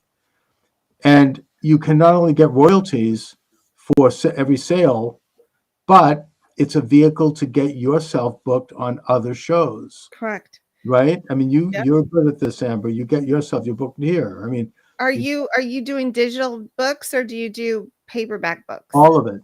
All of Okay. it. Ebook, So I Amazon. didn't know Amazon does like paperback books. They do. publishes. It's all Okay. free. Electronic book, paperback, hardcover, even the voice book. What do they call that? Audiobooks. Audiobooks. I have audiobooks now. Uh-oh. I can't hear you. I can't hear you. I can't hear you.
Okay, can you hear me now, Amber? Yes, yes. I don't know what the heck is going on. Anyways, maybe they're trying to sabotage me. I don't know. I'm just kidding. Anyways, but that's the deal with writing books. It's a wonderful thing to do. You should write a book, I would say. You have at least a couple of books in you, I'm sure. And you get yourself booked on shows. You could write a press release on a topic that has to do with your book. And I can't tell you, man, I've been interviewed by people all over the place. So That's awesome. yeah, so it's great fun.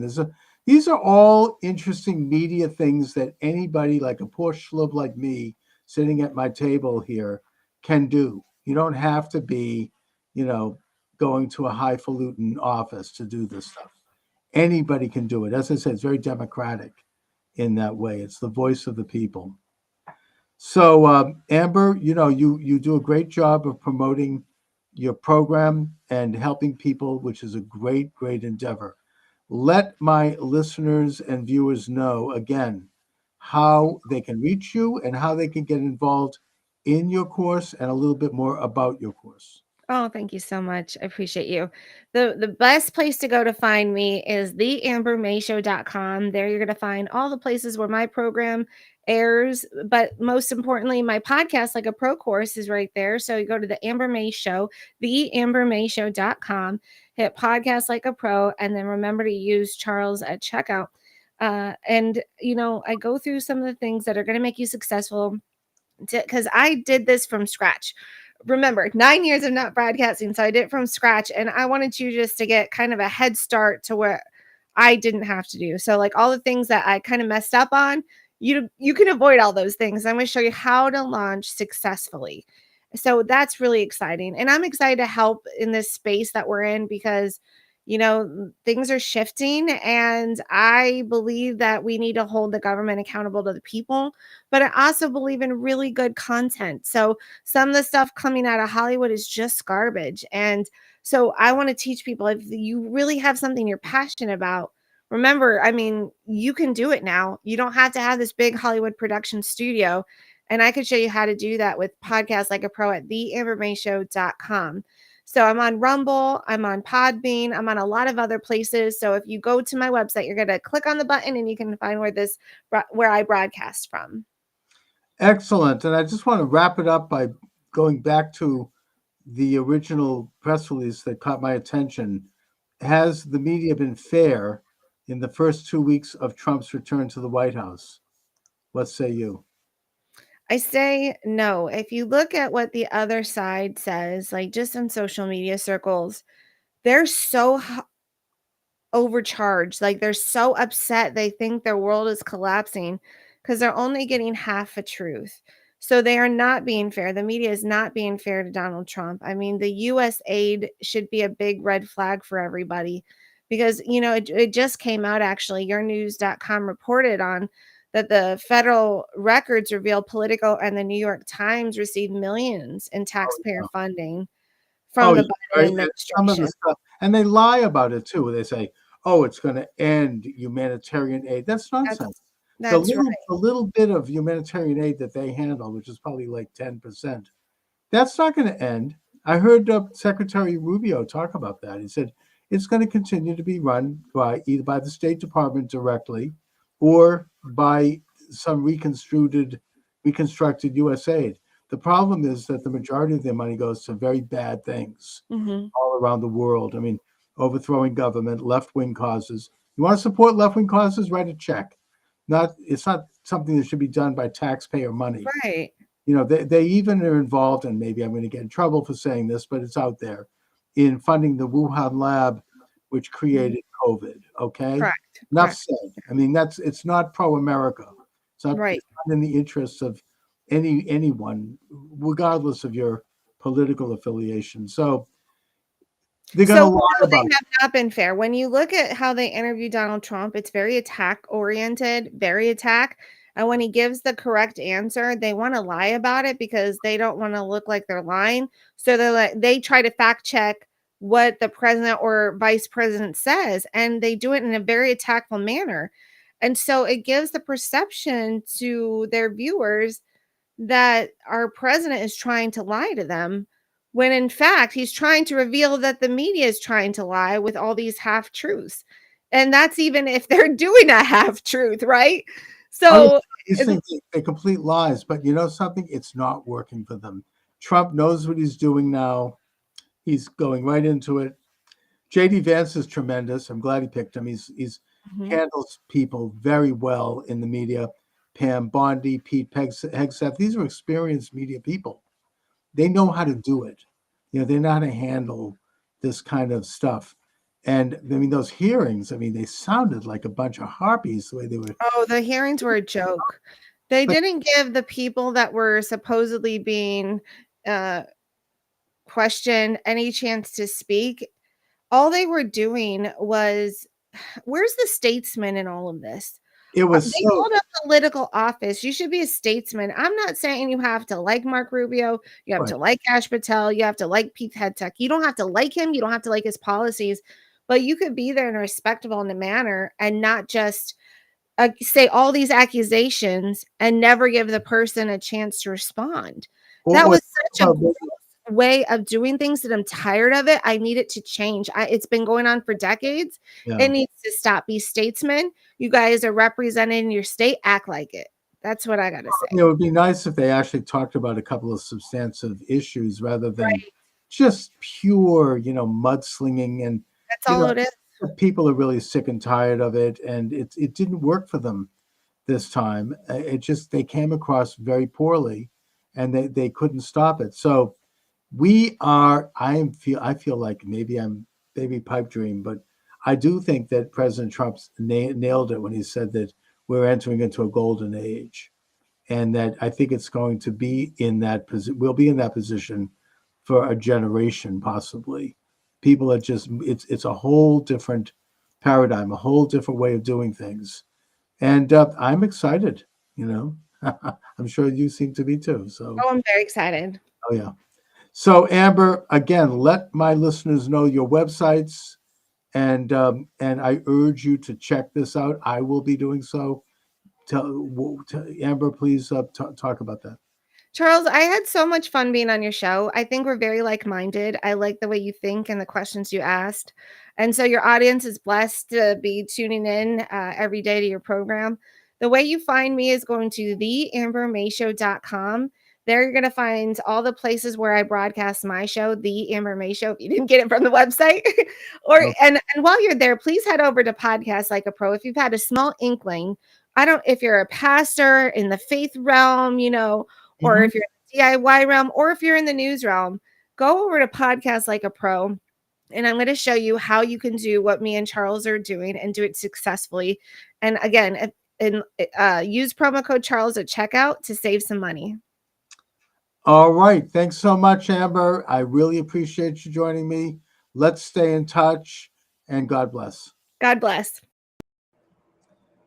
Welcome aboard, everyone. Charles Moscowitz here, live at my station, at my website, and all my live streams, which I'm looking into expanding. I just sent a request into YouTube, I should note.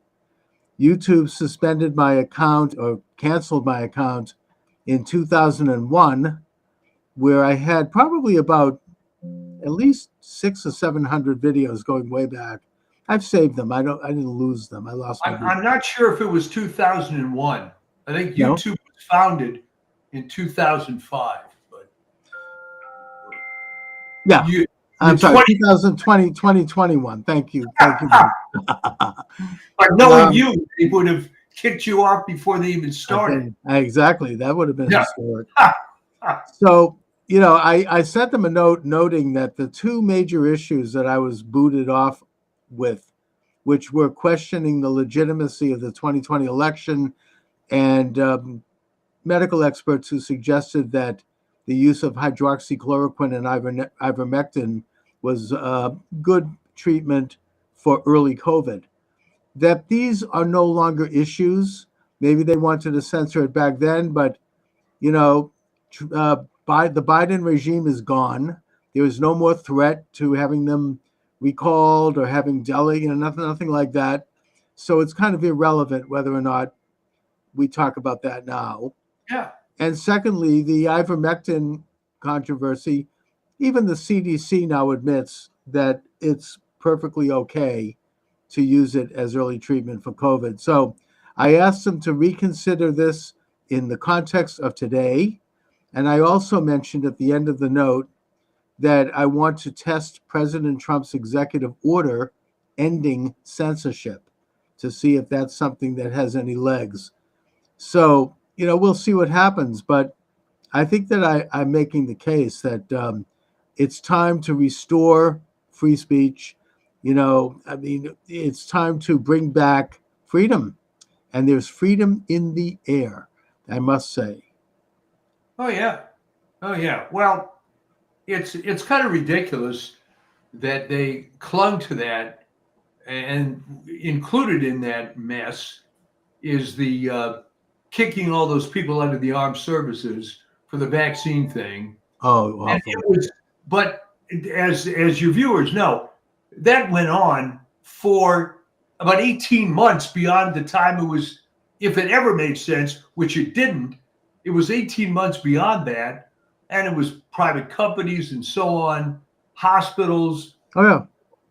And I couldn't get into my community college without showing an ID that I had the COVID shot, which I did, but unfortunately, I'm fine. But yeah, well, I but mean, the point to make is that it was over at that point. I mean, by the time Biden got into office, regardless of what you think of the vaccine, COVID itself was over. There was a mild case of it around. What do they call it? The something the name for it. I don't remember right now, but it was very Greek letter. A mild strain. It wasn't the bad COVID. The serious COVID was over. So it was no longer, should have been viewed as a public health issue. It was political entirely. And the fact that men in uniform, men and women in uniform, would be not only kicked out of the military, but dishonorably discharged and lose their benefits. And I remember there were people, there was such a propaganda campaign. It was like classic Nazi-like, people like cheering this. Oh, they deserve it. They should be put in concentration camps. And now President Trump has signed an executive order reinstating all of them, reimbursing them for back pay, and issuing a formal apology. Thank God. This is why elections matter. Oh, it's why elections matter. And this is why Biden pardoned this host of miscreants that were behind this. It's almost amusing to watch this unfold. All right. Lloyd Austin, who in my judgment was a DEI hire by Raytheon in the first place, became a DEI defense secretary. And he went along with every single stupid leftist precept that was applied to the military.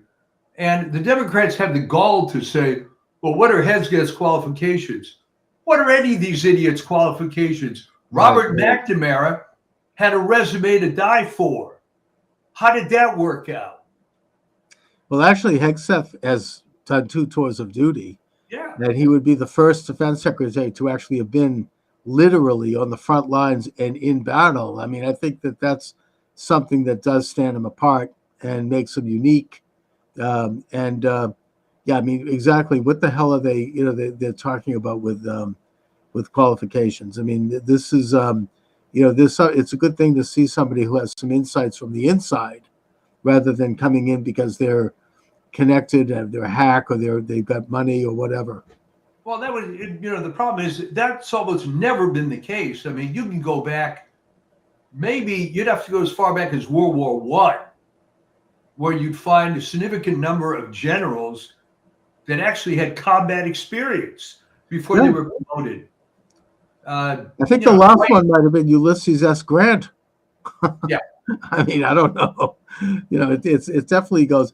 Although I will say that JFK as president had combat experience. Well, yeah, JFK did, but the point is, MacArthur was passed way over by Eisenhower, who had little, if no, combat experience to become Supreme Allied Commander. There's a long and sordid history of desk generals so to speak, Yeah. being heavily promoted, or in the case of Eisenhower, let's be honest, he was a big friend of FDR. I mean, he was more of a political guy. But the point is that it's really a first that you have a guy who's, God forbid, a war fighter who's in charge of this agency. It's very exciting. I mean, these all of these people are extraordinary. Trump is I mean, this. I feel like I'm living. I'm living in a time that's analogous to how Americans must have felt when Washington became president. You know, everything is like happening. It's new. You've got a president and an administration that is establishing entirely new ways of doing things, entirely new paradigms. Trump is simply fulfilling his campaign promises to the letter. He has now fired all of these federal employees that basically Biden had tried to stuff into the bureaucracy in the final months of his election so that they could do damage to Trump. You know, he's sort of salting them into all these agencies.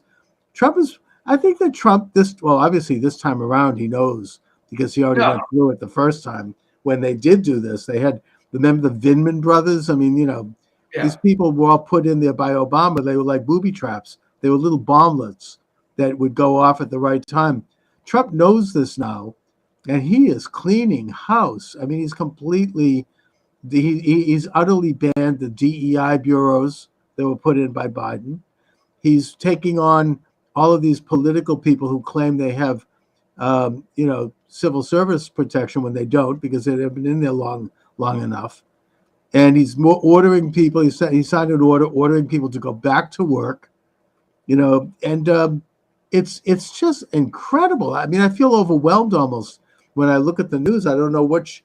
You almost can't even concentrate right now. You hear one thing, and then I'm thinking about that. And then there's something else that's coming on, and then it was like 56 executive orders the first day. Oh my God! I mean, I think it was 100 orders,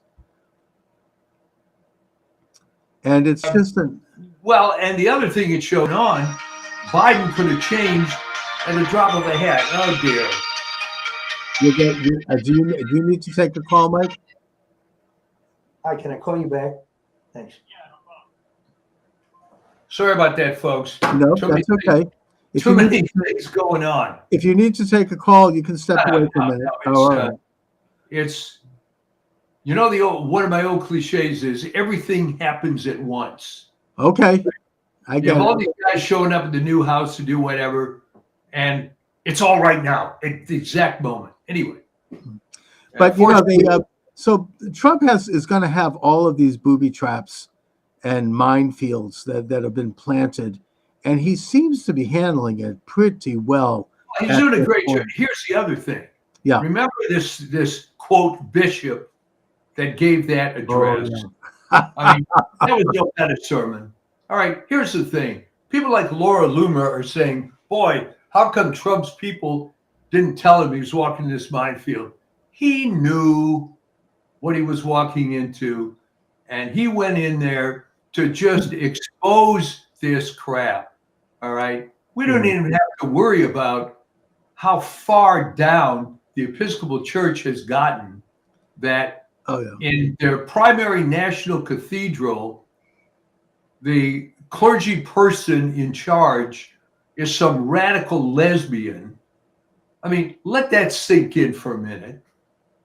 But it hurts them a lot more than anything. Plus, I noticed that after she made her pitch for child sex change surgeries and open borders, then she's I don't know if she has a PR person or not, but she's doing a national media tour.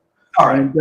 And I watched her on with Rachel Maddow, which is probably the best site to watch for that kind of thing.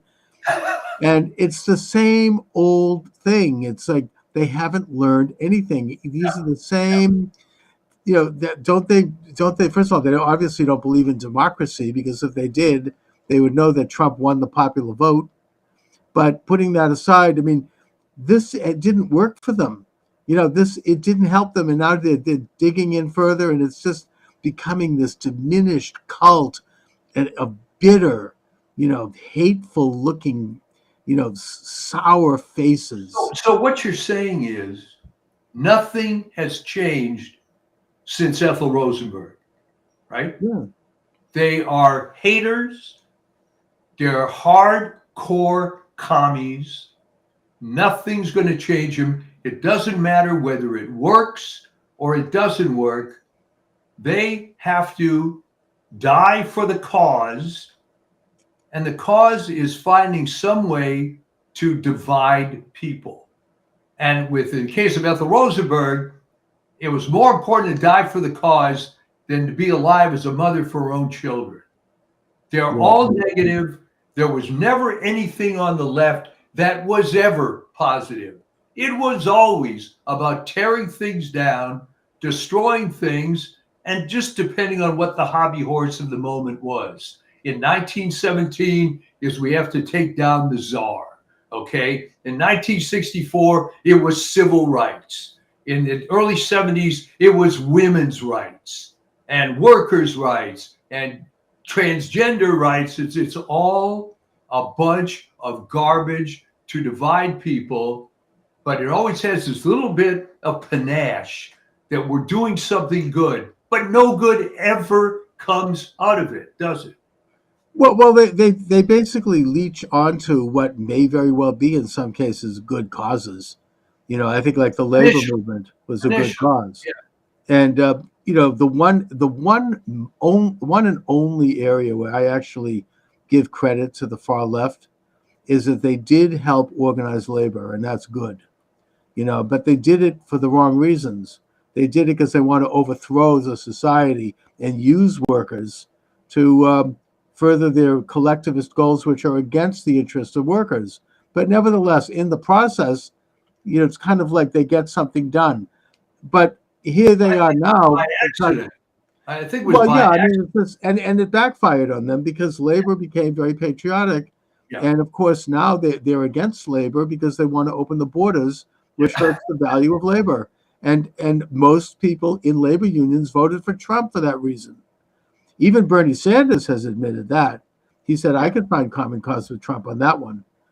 But, the thing is that it's we're at a point where they really, and maybe I'm just, still having this incredible high from the election and watching these wonderful images and the inauguration and watching all of it. I mean, I feel like weeping over this. I mean, it's so incredible that maybe my feet aren't yet on the ground, but yet as I feel right now, I do think that their influence is diminishing in the real sense. I think that they are falling down and that they're not going to be able to get up for the rest of it, for at least another generation.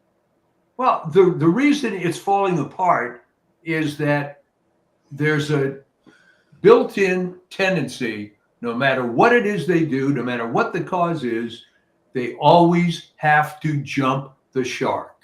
All right? Perfect contemporary example. I don't believe in this transgender crap, but I'm certainly against discriminating against this person as an individual. Right. I mean, no one could argue with that. But what came from that was the men playing in women's sports. And this took on a whole life of its own. It is impossible for them to be clean with any single cause they ever do. I think that would really damage them. I mean, right here in Massachusetts, we had Congressman Seth Moulton, liberal Democrat, as liberal as anyone, make a few mild remarks after the election against men and women's sports. He says, look, I'm the father of 2 daughters, and I am not happy with the idea of them playing soccer with men. And they came down on him like a ton of bricks. I mean, oh my God, he backed off. But the point is that, I mean, he wants to save his career. So then he votes against this, keeping men out of women's sports bill, even though he doesn't believe it. Well, okay, but that shouldn't have surprised you. I'm sure it didn't. No, it doesn't surprise me, but I think that they're really not winning. He was influenced by this small radical cult that started protesting outside his office in Salem, and also by this national and international agenda that continues to goose step along to these crazy and wrong-headed ideas. And I think that they're losing ground. People are, this isn't even a liberal conservative thing. I mean, people are fathers of girls. They don't want to have their daughter have her get a concussion. Right, but the unifying principle here is the left hates women, hates families, hates children.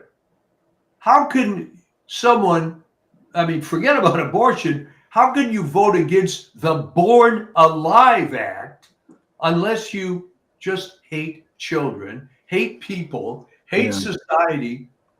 And it all stems ultimately from the fact that it's a satanic, atheistic point of view, and it can't reconcile with reality. So that's why it's always burning up. Yeah, I mean, how can they vote against the Lake and Riley Act? Do they want to have violent, murderous, illegal aliens have rights in this country and walk around? I mean, we just had, and by the way, speaking of another success, Tom Homan is doing the job. Oh, yeah. They picked up 300 people on the first day of Trump's term. Yesterday here in Boston, they picked up, I think it was, 19 people. And there's a video of one of these guys, a Haitian drug kingpin who has 18 felonies counts against him. As the police are putting him in the paddy wagon, he's there. F Trump. We love Biden. Thank you, Biden, for all you did for me. Yeah, right. And the people in the neighborhood, predominantly black, are saying, thank you, Trump. And it was like, this is what their cause is? How do they justify not? And I think that Homan, the other thing is that he has a whistleblower. They are marbled throughout the government. They need to catch these people because somebody blew the whistle on his pending operation in Chicago. So he had to cancel it because it puts, officers at risk. I mean, I think that they need to get a handle on bringing that. If I were in Homan's shoes, I mean, what do I know? But if they find out who that whistleblower is, they ought to bring him in the office and say, look, we have the goods on you. We know we knew you dropped the dime here. You have two options.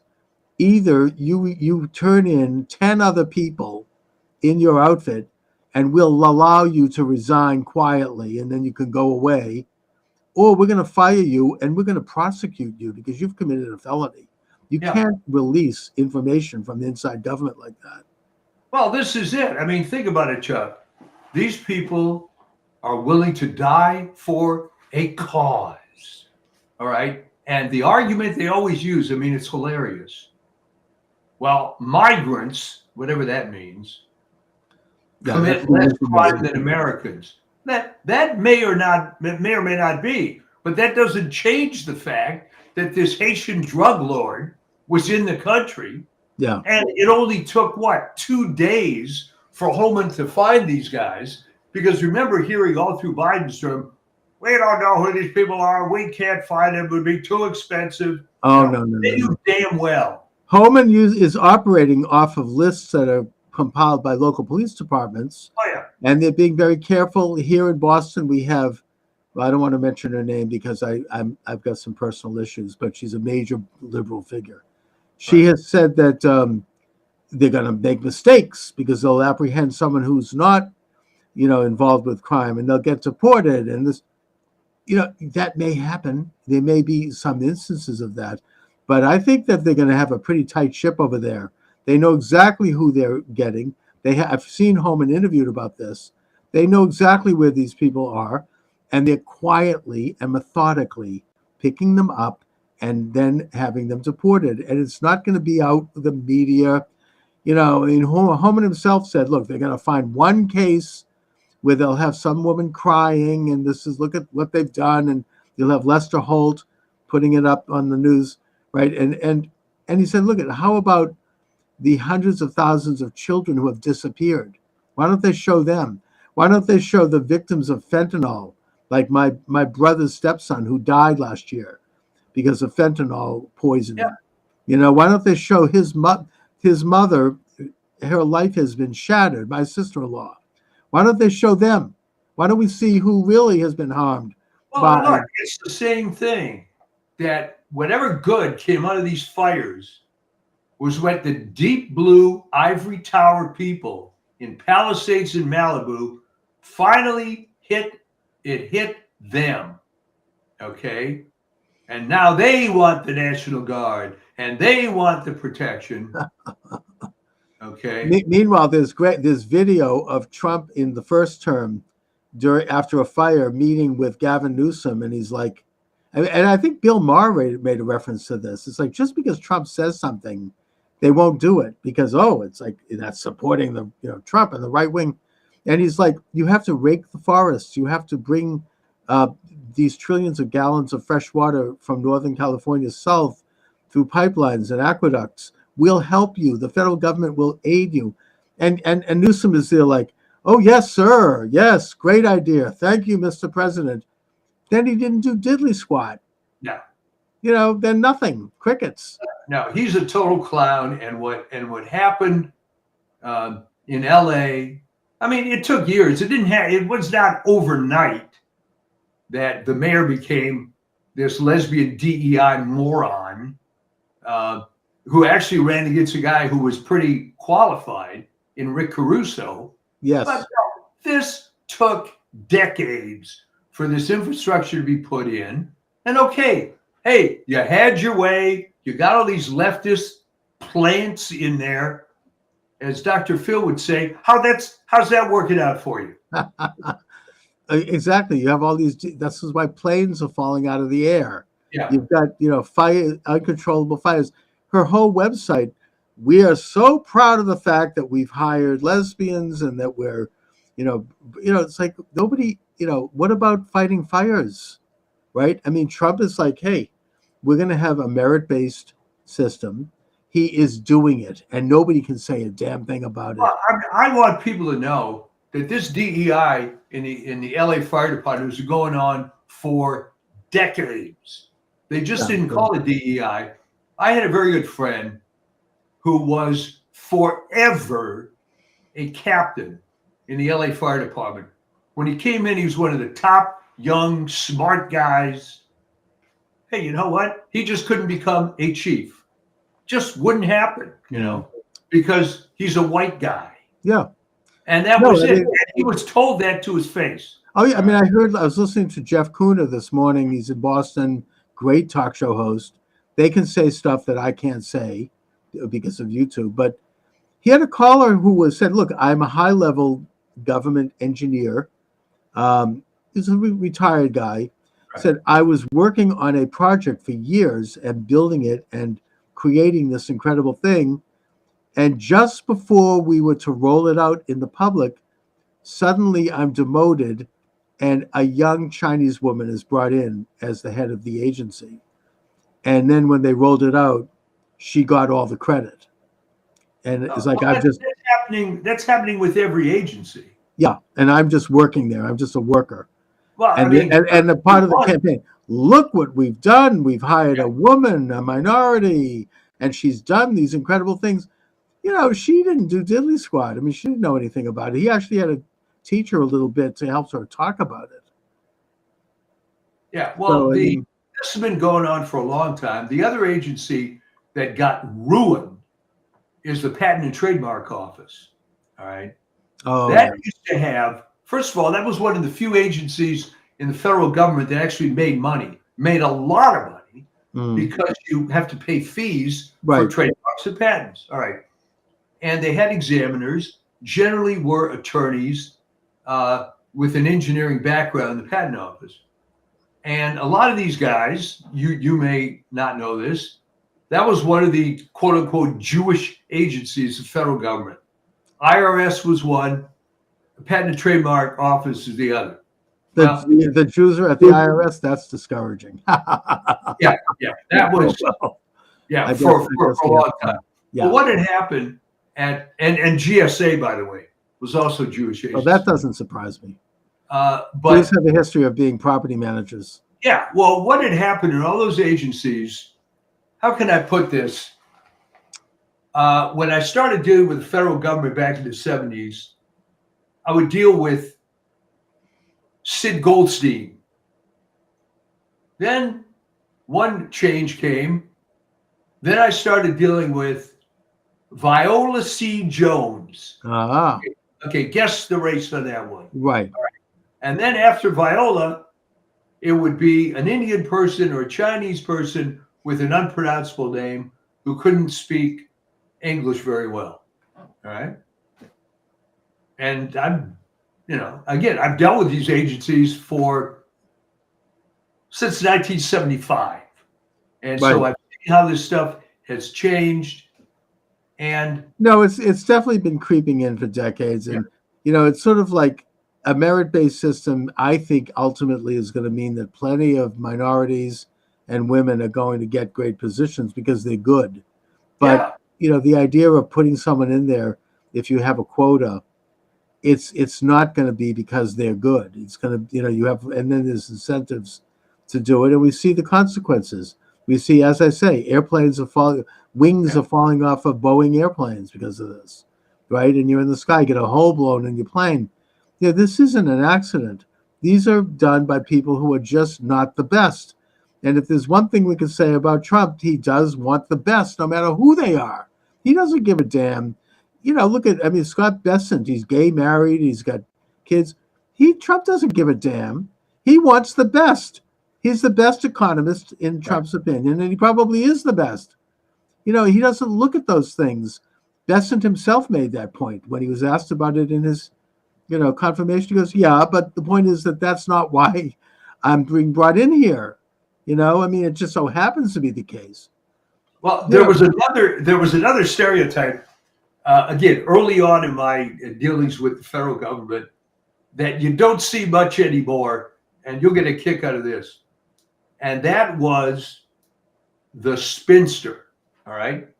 Every agency I ever dealt with, there'd be, in every office, there'd be at least one middle-aged, unmarried woman that would work 70, 80 hours a week. That job was, as they say, her life. And I remember vividly, and this woman worked for the Library of Congress. And I had an appointment to see her. She said, well, Mr. Shaw, can you come at 8 o'clock? I said, sure.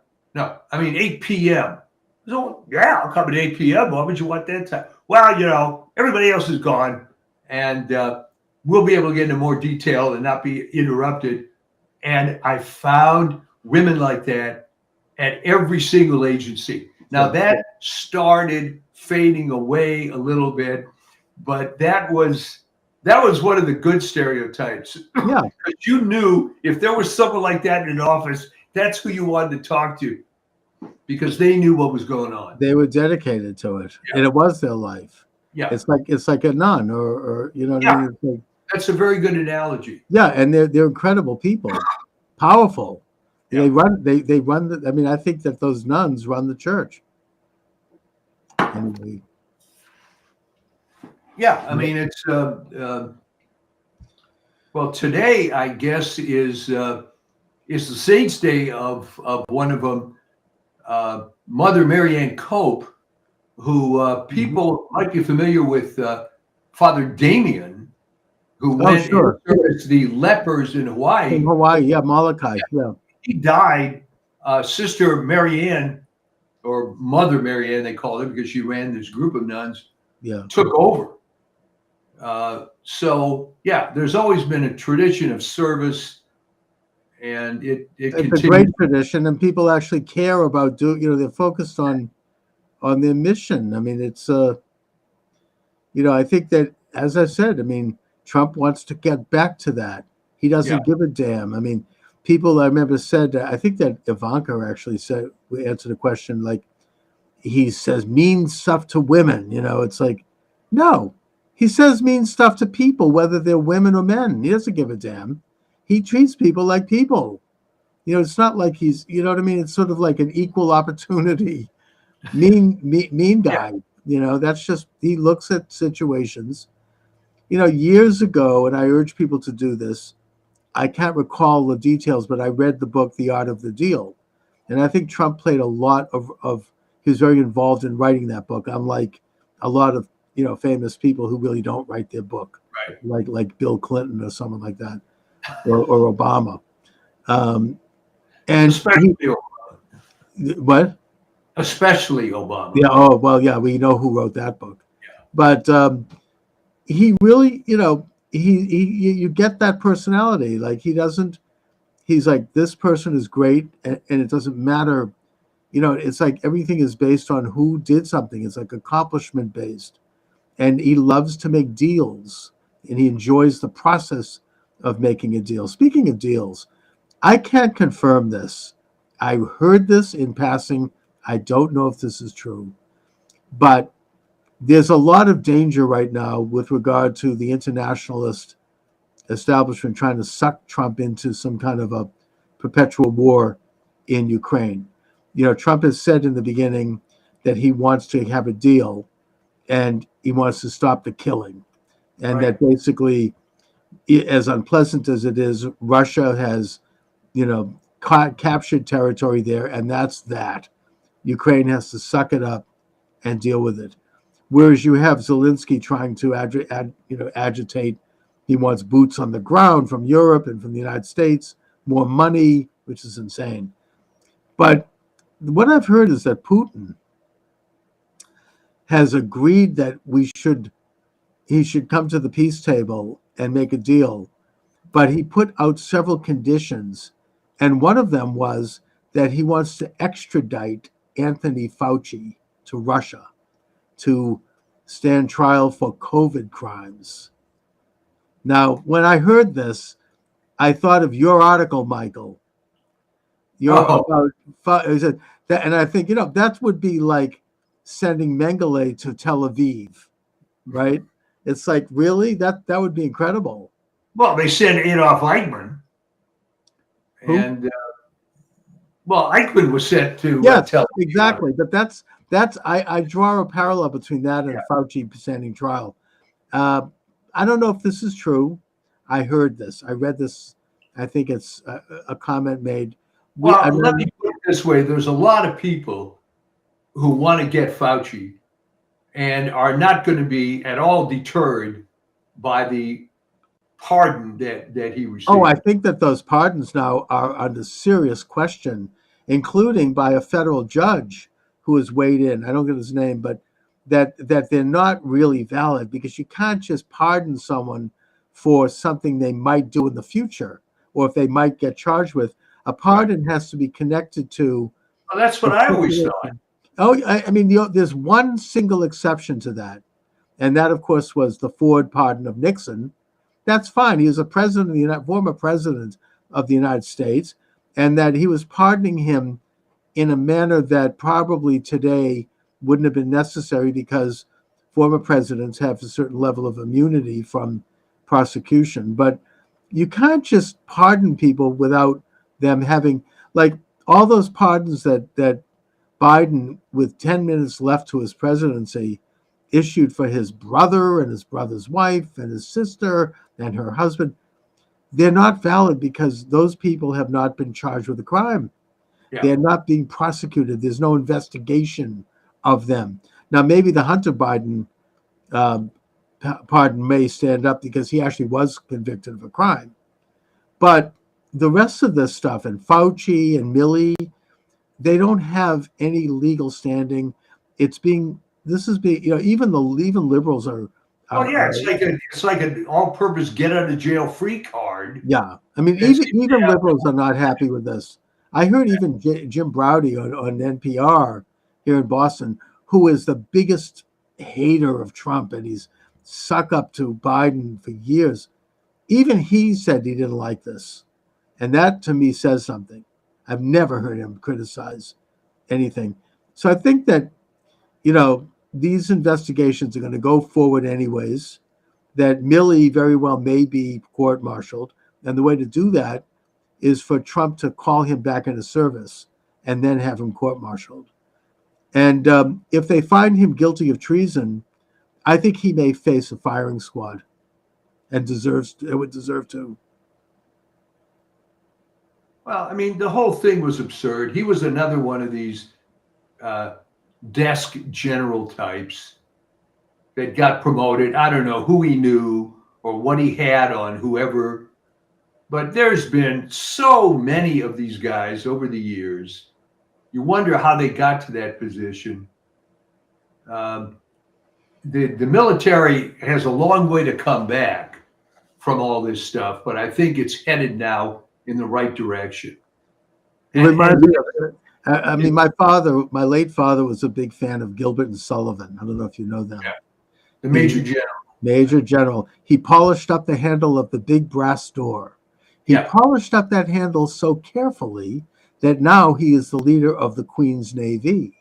Yeah. And then they had some wonderful satire. And at the end he goes, so they're asking me, how do you get ahead in the Queen's Navy? He's like, stick close to your desk and never go to sea, and you'll all be the leaders of the Queen's Navy. And then it's a great piece.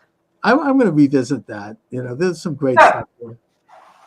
But this is how they do it. I mean, it's like, just polish up the handle of the big brass door and you get promoted, but not in Trump world. No. Yeah, and you have to wonder why the left is so against bringing a warfighter in to head up the Department of Defense. Oh, they despise the idea. Somebody who's actually going to look at and none of the questions they asked Hegseth were dealing with philosophy of a military philosophy or. And by the way, Hegseth is a brilliant guy. He's graduated Harvard and Princeton. He wrote a book that is filled with military strategy. I mean, he's no dummy. He's very qualified. But all the questions were about his personal life, really kind of nasty. I mean, some of the, I'm sorry if this sounds sexist, and I don't mean it to, but the female senators were literally screaming at him. It's like, really? I mean, it was just bad. And well, I mean, the latest thing was his ex-sister-in-law accused him of beating his wife, and the wife denied that. The wife, not only did she deny it, and she's his ex-wife, so there's no love lost there, but she's saying she may sue this woman. Yeah. She's going to bring a lawsuit. I mean, she's apparently a radical Trump hater and a leftist, and the ex-wife of Trump's brother, and that this is being, and then you have this Congress Senator Jack Reed. They're trying to do another like Kavanaugh. Yeah. And he trots this out. It reminds me of, I mean, do they really think they're going to relive that one again? I mean, Kavanaugh, I've been saying for a long time, they don't have anything. They don't have anything else. Before we knew that Kamala Harris was going to run, I posed a question to you, which there was no answer. Who do they have on the bench? They don't have anybody. No. If you're thinking, well, gee, maybe Gavin Newsom, what a clown. No, he's gone. His future's, I mean, he's, after this, I mean, he was always, kind of a lightweight and just a hack. He's a brilliant liar. I've noticed that about him. I saw him on Bill Maher. Bill Maher really covers these things. And he could smoothly lie and with a silver tongue, twist something so out of proportion that your head is spinning and you forget the original question. Very, very skilled at that. But other than that, there's not much going on. You have a state with nearly 40 million people. All right. There's a lot of talent in this state, frankly, both on the Democrat and the Republican side somewhere. Right. How this clown gets to high position, but he came out of San Francisco along with Dianne Feinstein, and everybody that came out of the San Francisco tradition were all these unlikely individuals. Pelosi. Yeah. I mean, but how is it that California now, there's been a poll done, they still would vote for Karen Bass? We're talking now after the fires that are still going on. I mean, and you know, with her communist background, I mean, What kind of poll? Okay, I who don't are know. you asking? I don't know. You know, there certainly are people on the left that are Ethel Rosenberg type haters. Okay, and you know what? We're going to vote for the commie dyke, no matter what. No, I know people like that. Oh yeah, no, that you're right. I mean, this, but I mean, I would imagine that she must have taken some hit amongst You there's got still to some sane understand, people out there. LA is a very large city, and I'm sure you could go into large portions of LA that you could find any number of people who would tell you, "Oh, those SOBs in Palisades and Malibu had it coming," you know, and the fire should have gone through Bel Air and Beverly Hills too, you know, Mm. and then taken a curb and gone down to Rolling Hills Estates and Palandsburg, you know, because Yeah, it's right. And Brentwood, take it Yeah. all. Sure. yeah. So it's just kind of the same sort of thing that's been going on. You're always going to find people that hate others, and I believe that's what you're looking at here. But I think that their numbers are diminishing, I hope. And that's really how I started the I would program. hope so. That with the advent of the golden age of Trump, and this is the biggest social movement to happen in this country since Reconstruction. You know, there are several social movements that have occurred in this country that have had indelible marks on our future and that lasted for generations. I was thinking about that this morning. I mean, obviously the first one is Washington, the establishment of the republic, and the generation that fought the revolution. I think the second one was Jefferson. The third one was Jackson, and I would argue Lincoln. I know some people have, you know, he's gone out of favor, but it did lead to the abolition of slavery, and that it did create. On the less known part of Lincoln was that it was the beginning of the American system of Henry Clay, and the Transcontinental Railroad, and it was back to, you know, American putting its own interests first. And then I think that the two Roosevelts, I think, were both leaders in that, including Franklin. Personally, I think Kennedy was. I don't know. Some people, he wasn't in long enough. And Reagan, maybe a little bit less so. But certainly Trump is one of those figures that has unleashed a whole new way of thinking, a whole new way of being. He has gone in and he's just doing stuff at a level that everybody is shocked how fast he's working. He's been president for 2 days, and it's like, it's all of a sudden, it's like we have a leadership again. Well, I mean, the shock is that he could get stuff done, putting the lie to, you know, Obama is being hamstrung by the system. No, Obama was just was part of the system. I know this sounds, I don't mean to sound racist here, and I'm not being, but I remember a commentator saying that Obama was basically Bush with a tan. yeah, You know, it's like nothing changed. It was all moving along. This is the establishment, and certainly Wilson was not the head of a movement at all. That was an elitist coup. You know, they divided the electorate three ways, and they installed him. You know, that is old. That's like the people that ran the Biden regime. But Trump really represents a major way of thinking that's changing. Even liberals, I mean, I think a lot of them are thinking a little differently now, even if they don't admit it. Obviously, we're never going to reach the Ethel Rosenberg crowd, but right. But even a lot of liberals, I mean, even some that I know, are like, yeah, well, you know, this is interesting. I mean, I think that, there seems to be tremendous optimism. And you're right, all but the hardcore hater left are just coming to realize that, you know, this was all crap. And what you learned in your Model UN class in the 9th grade isn't really the way things are. Yeah, exactly. It's all over.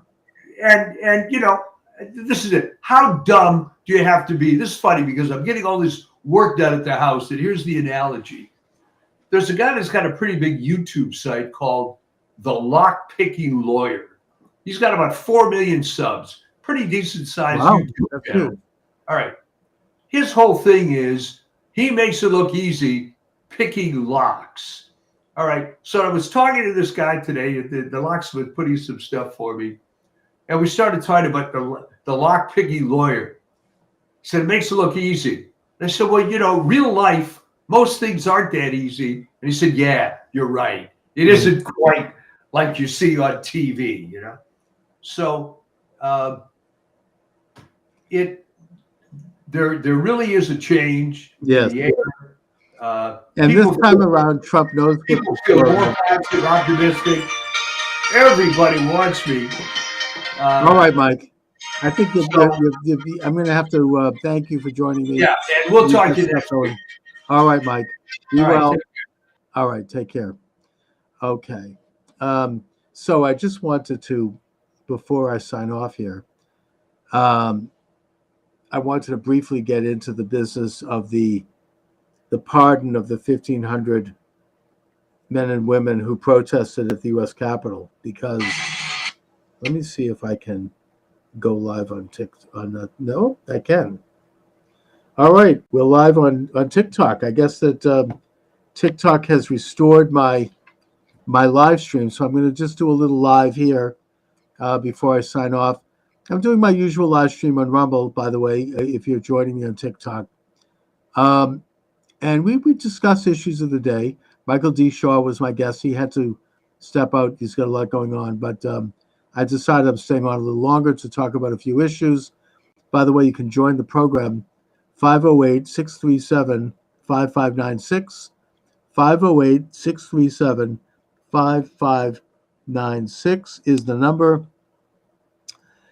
And I just want to talk about the pardon of the 1,500 men and women who protested at the U.S. Capitol building, and how that seems to be the only issue that the left and the Uniparty and the opposition to President Trump, people who lost the last election, that they think they may get some traction with.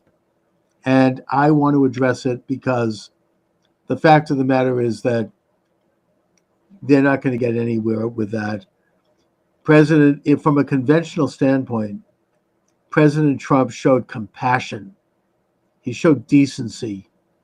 I don't know if anyone's seen some of these videos of these poor men who were tortured for 4 years in prison. In one case, one of them had his eye knocked out and kept in solitary confinement, meeting his dear beloved baby daughter for the first time, getting out of prison. And the girl is like, Daddy is home. Made me cry. I felt like weeping when I saw that. These people were abused. This was a political, these hostages. I'm not saying they're as bad as the hostages in Gaza, but America had hostages. 1,500 people, not to mention people who actually had to do time and did a short sentence, people who committed suicide, like that Mr. Perno, young guy, committed suicide because he couldn't handle this horrible system that was prosecuting him. It's a terrible, terrible commentary on this country that this happened, that this Nazi-like jackboot approach to basically people who were doing nothing more than trespassing, and in many cases they didn't even know it, because the property of the U.S. Capitol was not clearly demarked on that day. They may have been standing on a piece of lawn that they didn't even know was part of the property of the U.S. Capitol. And people who went in were ushered in mostly by Capitol Police.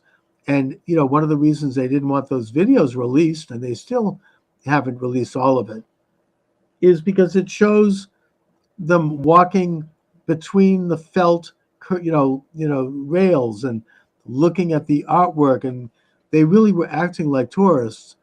And they were let in. Nobody had any weapons. And yet they've been abused. I think that this administration in the past, maybe they thought they could get away with it because they were so sure that they had destroyed the MAGA movement and Trump, that they felt that this could be their, their ability to finally, make an example and scare people, which they did. I think that had a lot to do with why more people didn't come out for the Trump inauguration this time. Can you blame them? And also by shutting down the media, including President Trump's Twitter account, and Parler and other sites, they felt that they could control the argument.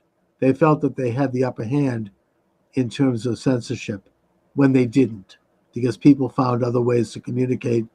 And in spite of this massive campaign against President Trump, including attempts to shoot him, and they did shoot him, and bankrupt him and put him in prison for paperwork and bring up accusations that were ridiculous, he still won. Thank God he still did it.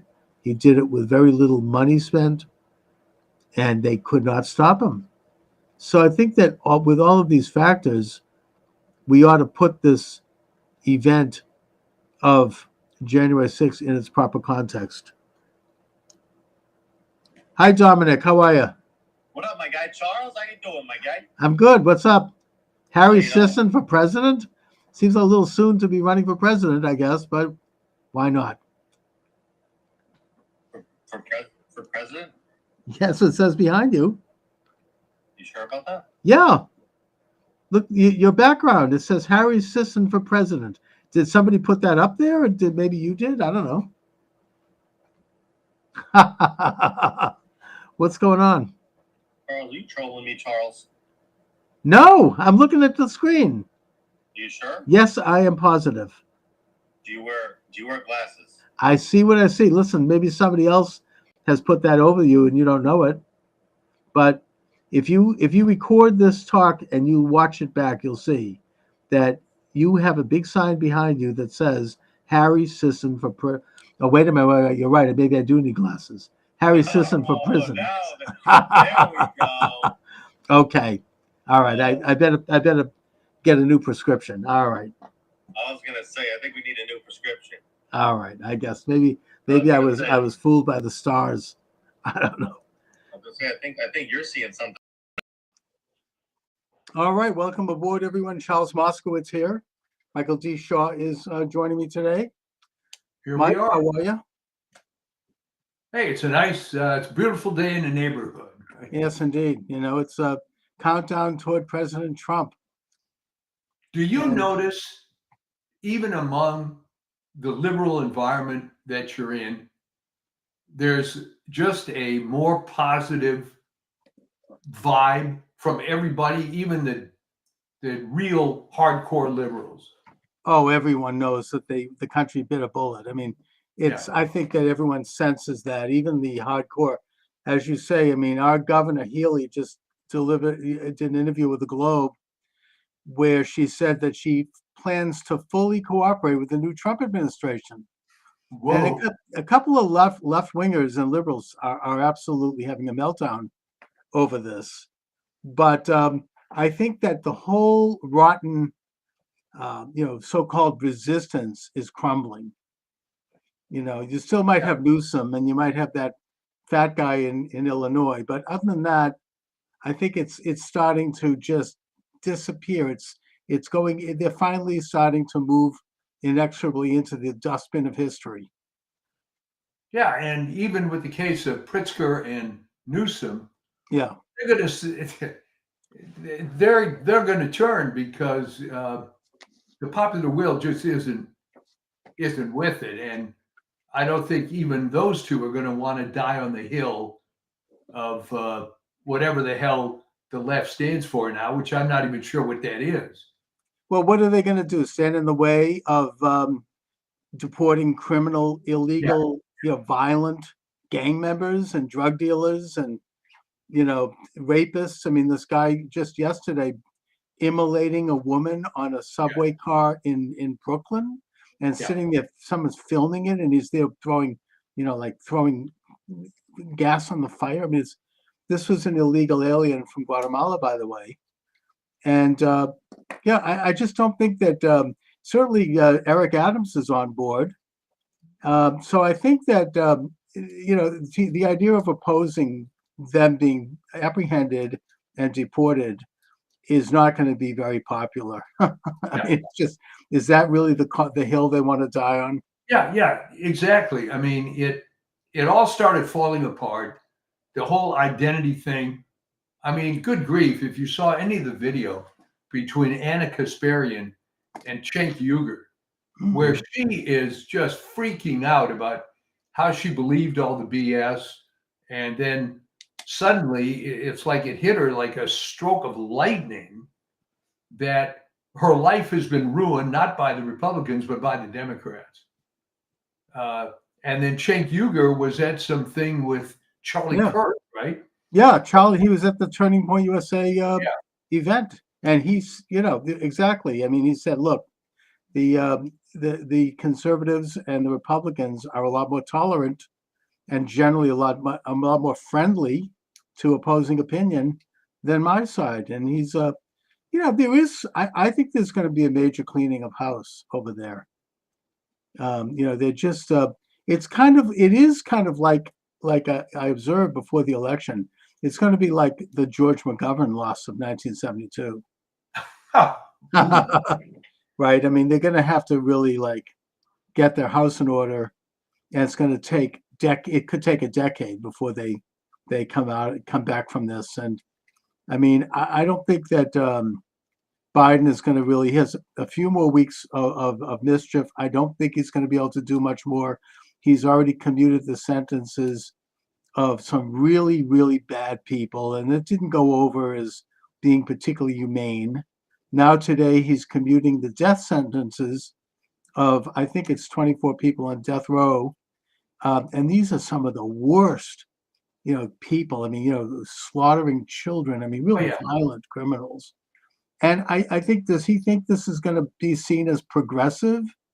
I mean, I don't think so. And I don't think most liberals and progressives are jumping for joy over that either. Well, I think what's happening is that it's being revealed that whoever controls Biden is the hardcore lunatic fringe of the left.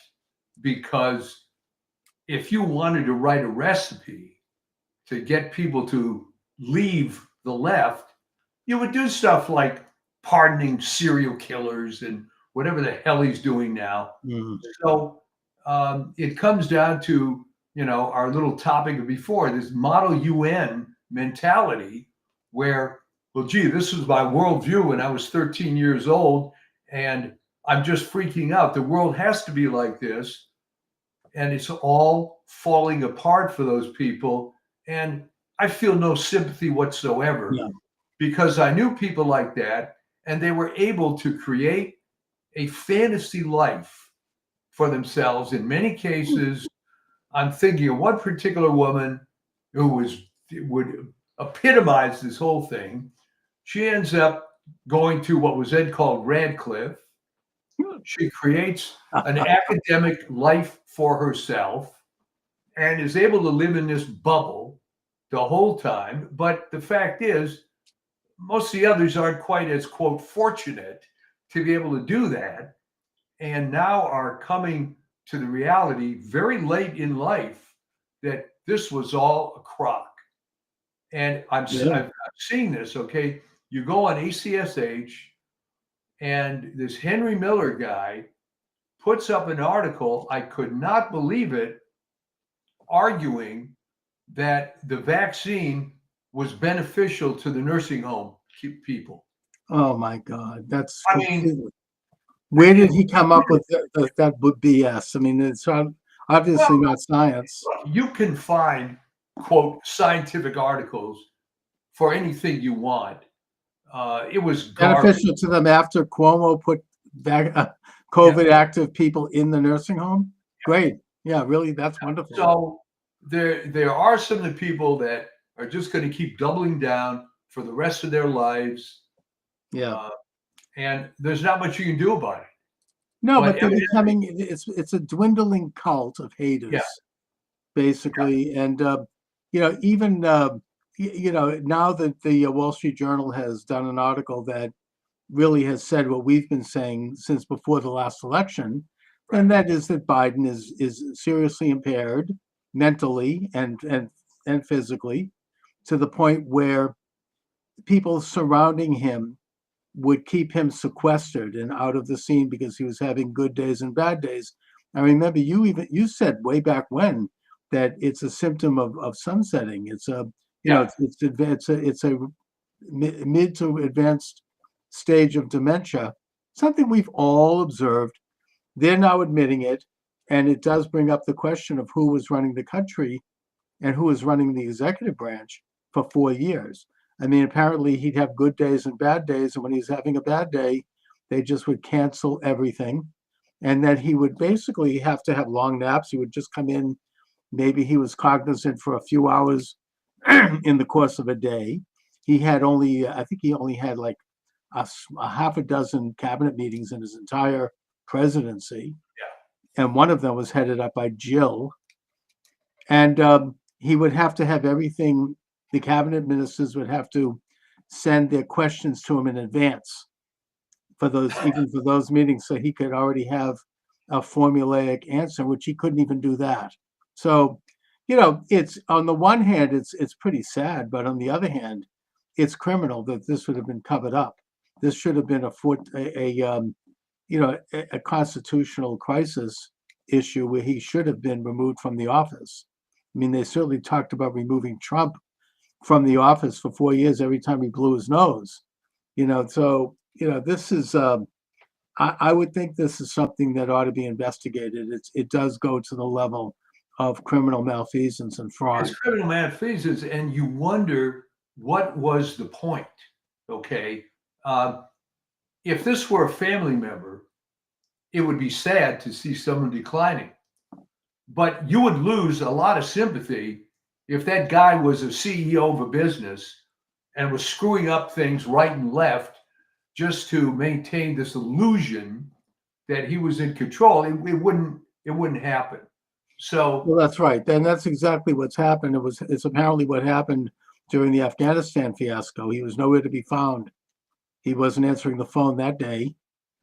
Not that he would have done anything if he had been, but the whole thing involved a massive deception on the part of the people around him, including Harris, including Peppermint Patty over there, the spokeswoman, and all the rest of these people in Congress. Sharp as attack, sharp as attack, sharp as attack, sharp as attack. Right? The talking head. Okay, here's the thing, and you've been in media forever. All right, I can understand how all the rest of the mafia around him is going to be part of it, but I really don't understand how a guy like Joe Scarborough can say this is the best Biden ever. What was that all about? It was obviously a complete lie, and he knew it. But why do it is what I'm saying. Just like they lied about the 2020 election, just like they lied about the J6 attack. These are all, that they lied about COVID. They lied about the vaccine. I mean, this is why Trump, one of the primary reasons, the basic reasons why Trump was elected. People got sick and tired of living in this context of lies. And it also shows that the mainstream media has completely jumped the shark. They've lost their relevancy at this point openly. Nobody believes them anymore. And they're still doing it. If you watch them now, now Elon Musk is now the president, is the latest. Right. I mean, this is like, they just haven't learned.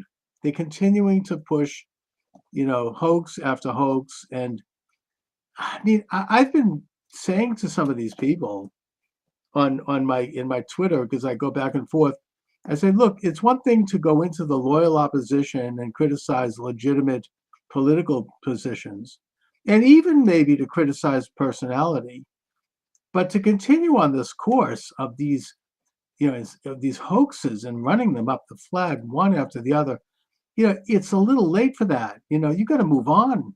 No one's believing this anymore. So why are they doing it?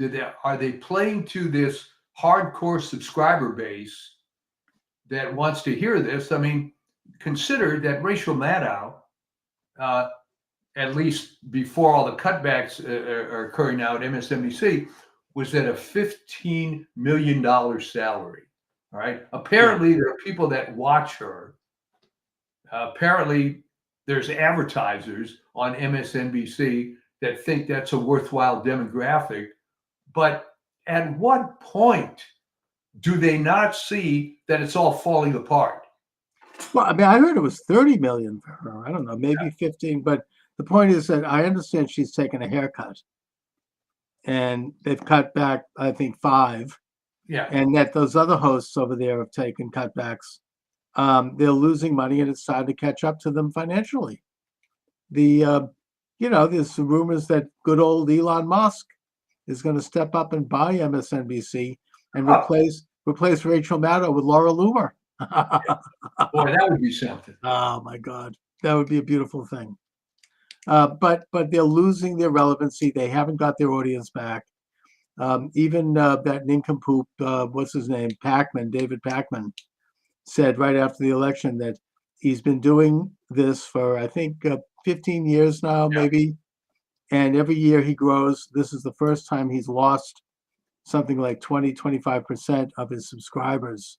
Because people, even liberals, don't want to hear this crap anymore. It's all lies. I mean, why? And you're going to pay for it? I mean, no, I don't think so. I mean, and I don't think they're going to get it back. I mean, what are they going to do? I mean, what can they really do? I mean, they are kind of trapped in this hologramic-like atmosphere where they're just they're forced to be these cutout characters that mouth these cutout comments, and I don't see how they can put any substance behind it. No, it's going to go down a spiral. It'll take longer than it did for St. Francis.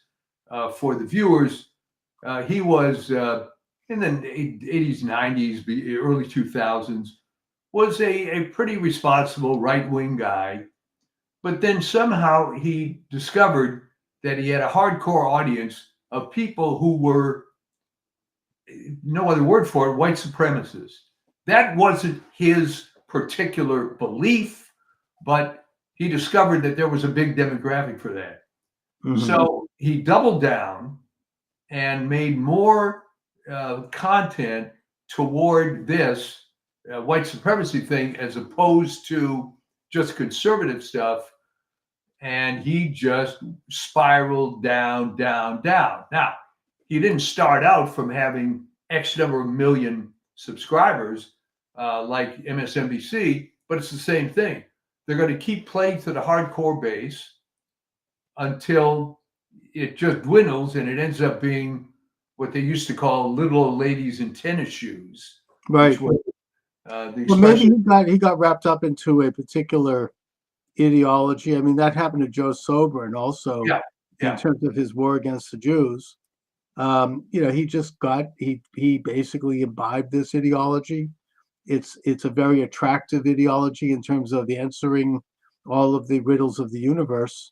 Right. And it makes things very simple and very basic. I mean, you could, once you blame the Jews. I mean, E. Michael Jones is an example of that, right? He's embraced a very, very particular view that's been largely rejected by Christianity and largely rejected by the Catholic Church. And he has added to it. He's created this hybrid, and that everything then gets squeezed into it. Anything that doesn't agree with it is edited out of it. And it reaches a point where someone becomes dishonest. They become warped. And it's a sad thing, actually, in that case to see, because there is someone there who actually is a very pretty substantial intellectual who actually had a lot to say before he went down that deep end. And so, it discredits what is otherwise a great body of work. Well, I've seen this happen a few times. Yeah. And in many fields, and it becomes, when somebody comes up with a unified theory of everything and they get hung up on it, it just doesn't work. No, it becomes unreal because that's not reality. I mean, existence and morality actually has a lot more nuance to it. These are things that, suddenly they basically they're playing God. at that Yeah. point. It's the sin of the Garden of Eden. They know everything. They know all good and all evil, and that it's a form of idol worship. I know I don't mean to claim that they're involved with some of the aspects around it, but That's exactly right. And the trouble is that the people that tend to fall down this pit tend to be smarter people yeah, that like the fact that they have an explanation. I mean, one that's current now. There is, and you have to be very specific here. Vaccines and autism. Now, the connection isn't so much vaccines as it is the fact that when they were giving 40 vaccines back in the 80s, and now they give 220, it might just be this assault on the immune system, yes, caused by giving so many vaccines, but it's not vaccines per se. So this has become right. a huge deal, RFK and others, and they're trying to hang their hat on this. Life, as you said, is not that simple. No, and by the way, I mean, that's not to say that the Jews aren't annoying. I mean, you can criticize. I mean, Jews we tend to think we're better than everyone else, and I get that it's irritating, and it's an arrogance that's we could do without, and it doesn't exactly result in good neighbors. So you can take criticisms that are real. Well, I have to tell you, my old friend died a couple of years ago, Vin Lewis, Catholic apologist. He said, "What is it about Jews that when you meet them for the first time, within the first 10 words of the conversation, they have to tell you they're Jewish?" Well, it's this kind of it is a smug sense. Yeah. And look, in fairness of criticism, you could say that it comes from Talmud. The Talmud is a bit supremacist when you study it. It's sort of like that's how the Jews survived 2,000 years without a country. I mean, there's a reason for that. It didn't just happen by accident. There was this idea: we're a separate nation, we are better than everyone else, and we have to keep ourselves separate. Yeah. I get that. I'm not saying I agree with it. I don't agree with it, but it's an element that has preserved a Jewish covenant, which I think is overall good. And it's kind of trying to create something where otherwise other people would disappear. I mean, it's the only case in history where people have retained their identity without interruption from the time of Abraham till today. There's no other nation in the world that has done that. So you have a little bit of an arrogance, maybe a little bit of smugness, and yes, it can piss people off. I get it. I mean, it pisses me off when I see this. Well, I think where it might have started going sideways was when the Maccabees threw in with Rome. Well, they did that from day one. I mean, the minute Judah Maccabee liberated Jerusalem and purified the temple and kicked out the Syrian Greeks, right, and began to, the first thing he did was send a tribute to Rome. Yeah. Because Rome was, I mean, that was pragmatic. That's like Israel throwing its lot in with the United States. I mean, Rome was the power was at that point becoming the main empire of the world. So he wanted to be on their side. That's a diplomatic, secular decision. But of course, the Talmud is critical of that. But I'm not sure that I think he did the right thing. Otherwise, they went on to create a pretty powerful commonwealth. Oh yeah, I think it was the right thing in that the policy of Rome was to let all the little conquered peoples do their thing, right? Which was different from previous regimes. Which would wipe everyone out or ethnically cleanse. Exactly. Yeah. But that, ended up having other problems. But it ended up, it backfired on them ultimately. But at the same time, they were able to buy enough time to create this incredible state that invented some things that have had positive impact on the world, like public education. Not that it's a great thing today, but I'm just saying they implemented a system of education. They implemented a sort of a unified culture. They did get back to a belief in God.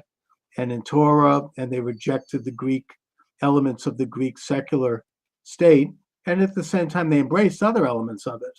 It's kind of, that's classic conservatism, to take a look at that which is good and embrace it, and then winnow out that which is bad. Yeah. Um, Yeah, interesting history with that, of course. It would be nice to have this conversation now of your temple members, of all these hardcore liberals that you're surrounded by.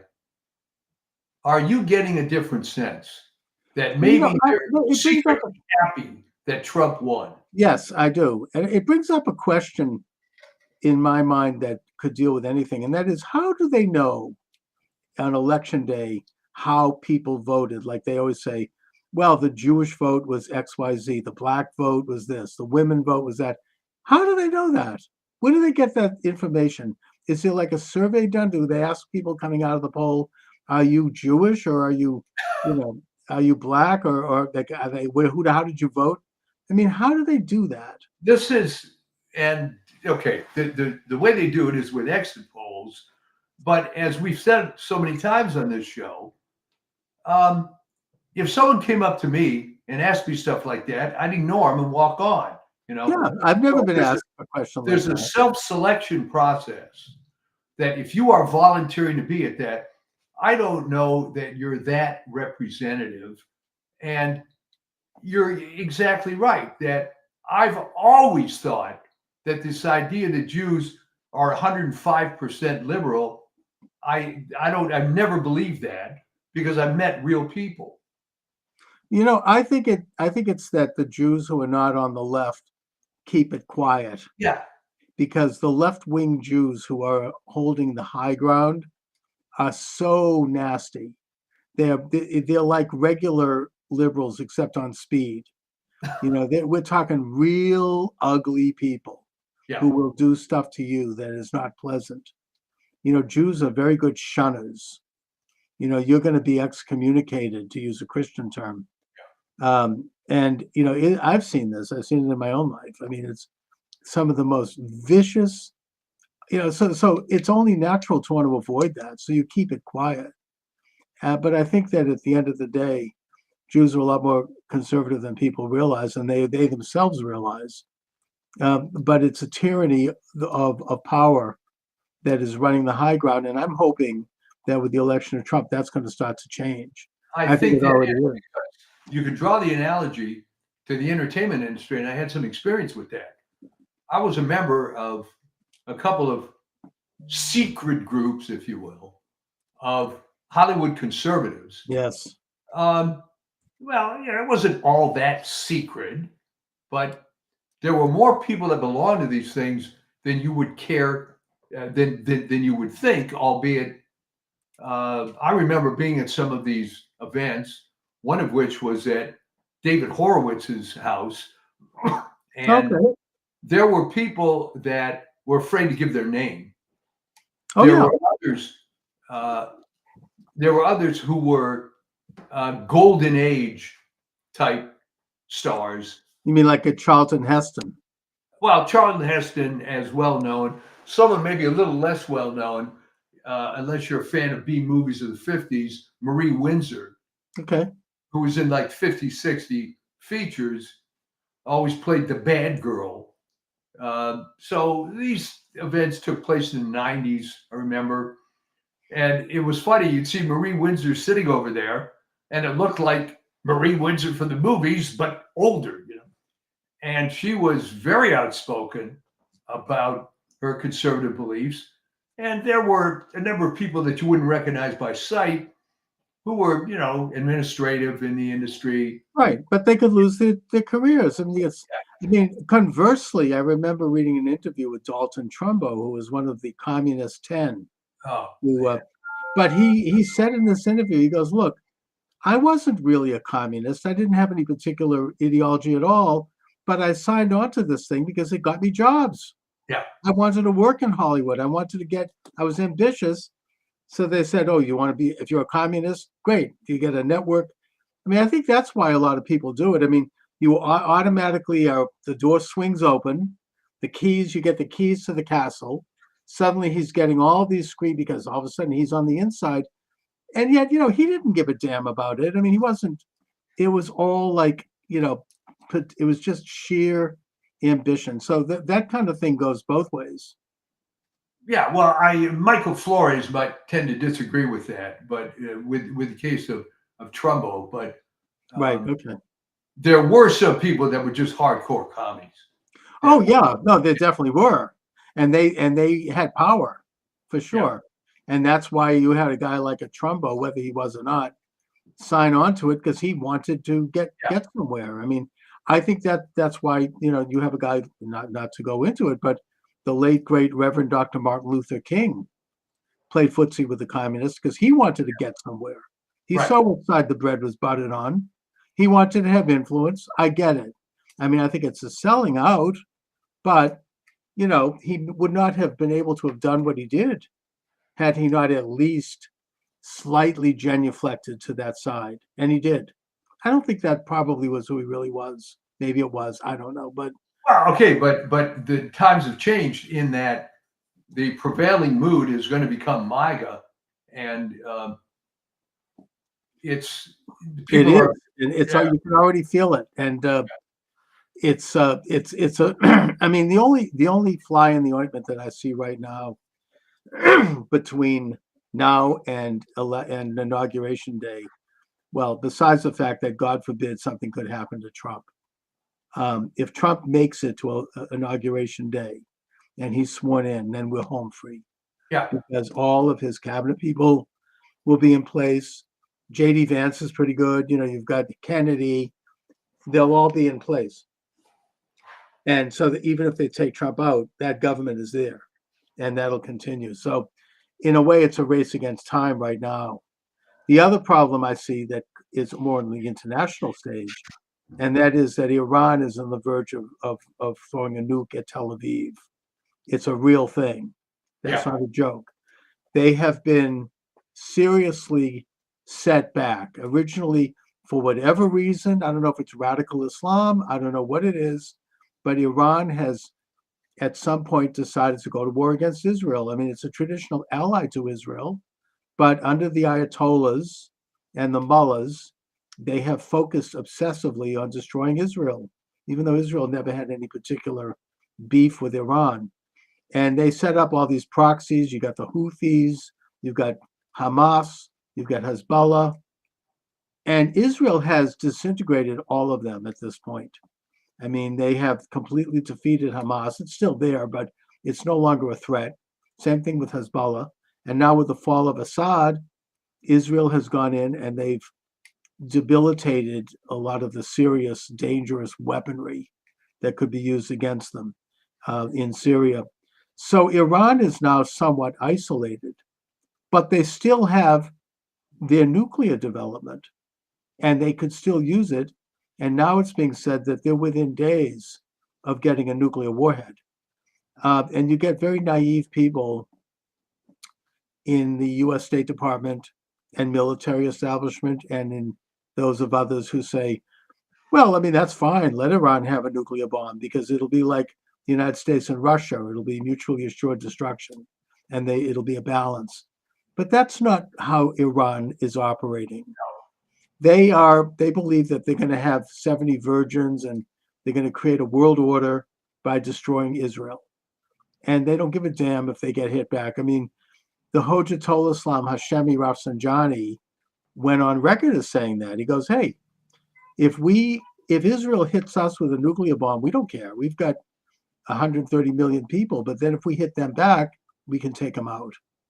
So that's the mentality they're dealing with. And that's what, I mean, it's really a race against time because I think that, I don't know if Israel has the capability to do it. They did it twice before. Right, take out the nuclear development, which they did it in Iraq with the Osiris, and they did it in northern Syria a couple of years ago. And in the case, I was listening to an Israeli military, I was reading a site. In the case of Syria, they dropped some very heavy bombs on that site.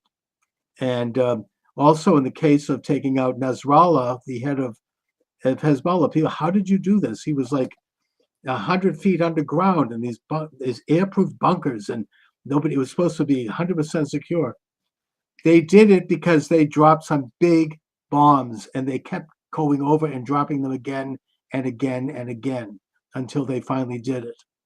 So Israel has the military capability, and it's the kind of situation where it's like if you're in a forest and you wound a lion, you better make sure you kill that lion, or else you're going to be toast. And so Israel has to go in and make sure, if they do this, that they are going to be able to complete it. And I think it's a window of opportunity now. And I do think that Iran is like backed into a corner, and they're afraid of what might happen if Trump becomes president. So there's a vacuum of lack of power, which is something that in the Middle East people understand, both Israelis and Arabs. When you have a vacuum of power, look at what Israel's doing right now in Syria. There's a vacuum of power. They're going in and they're taking out all these sites that they would have liked to have done before, but they were afraid to do it because of Assad. Now that he's gone, they're doing it. I'm just saying that right now there's a vacuum of power in the Middle East, and Iran might step up to respond to that. So these are very perilous weeks as we go toward Trump. Once Trump is in there, he's unpredictable. Biden, they didn't expect him to do diddly squat, because he wouldn't have. But in fact, if anything, he was giving Iran billions. He was releasing funds to Iran that had been impounded by Jimmy Carter. And that helped Iran fund these proxy armies. So they didn't expect anything. They're of the mentality that, like, well, if we appease Iran and we give them money, they're going to be nicer and they're going to join the Western world. But that's not how it works. Trump understands that. And I think that Trump does not want to see a nuclear war in his presidency. It's already been leaked that on the inner chambers of Trump's strategy team, that they feel that they will stop Iran's nuclear capabilities. And they're just worried about whether or not it'll trigger a world war. And I think in the case of Trump in the White House, it will not, because Trump will be in touch with Putin. He'll be in touch with Xi, and they won't let that happen, or it's less likely. Well, let me ask you this. Is there a scenario before noon on January 20th that things could get bad enough that the uninaugurated Trump, would have enough influence to just step in and say, no, I'm not going to let Joe screw this up anymore? You mean before the 20th of January? Yeah. Yes. I don't think so. No, I mean, it's not in the Constitution. It's just, that's why there was an amendment to shorten the lame duck period. The lame duck period used to go right through till March 15th. Yeah. And historically, somebody should do a book on this. Maybe I'll write it. All right. Some of the garbage that would happen during that lame duck period, some of the worst sort of policies were put in place because you had a regime that was going out. They didn't care. They were unaccountable. And they were in a position where they could pull off stuff that was not wholesome and good because they could. They just it happens in the state level. It always happens in Massachusetts. well, no. Let me put it this way. Maybe I wasn't clear about it. Obviously, Trump isn't the president until inauguration. But what if he has to take the bully pulpit on January 10th or something because something stupid is happening? And he takes the bully pulpit and forces the current regime to get it together. I mean, I think he could. Eisenhower did this. Eisenhower, after elected and before inaugurated, went to Panmunjom in Korea during the hot period of the war. Yeah. And he had a meeting with both sides, and he said, look, I'm going to be president in 2 weeks or 3 weeks. If you guys don't come to a peace agreement, I'm going to use nuclear power. And they believed him, and they came to a treaty. Yeah, that's the kind of thing I'm talking about here. And I think that's the kind of thing that Trump could do. I could see that. I could see Trump going there, getting a meeting, and saying, "Hey, you want to f around? Guess what? After January 21st, it's going to be, zzz, I don't know." I'm just saying that you're right. I mean, it worked with Eisenhower. That treaty has held up ever since. There hasn't been a war again in Korea. So, yeah, that's use of power and leverage. And yeah, Trump could do it. I think he could, I mean, maybe Iran isn't that crazy. I don't know. Well, I actually thought of that. I didn't remember the specific timing, and thank you for the 2-week thing. Yeah. But I mean, I hope it doesn't come to that. But I don't think it, and also I think that Biden at this point is so impaired that I just don't think he's, I mean, the worst thing I think he could do, and he probably will do it, is he'll give pardons to the J6 committee and to Fauci.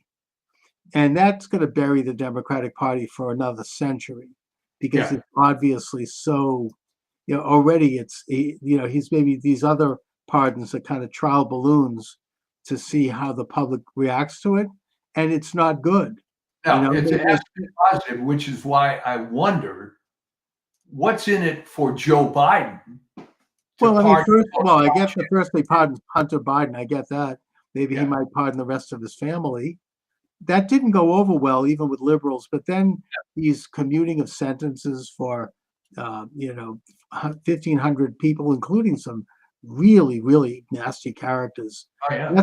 That's a subversion of our system of justice. It takes a huge effort in terms of due process to get people convicted in this day and age. And to simply overturn that with a pardon, that could destroy someone's reputation. Look what the Nixon pardon did to Ford. It was very damaging. Now, that doesn't mean he shouldn't have done it. I think he should have done it.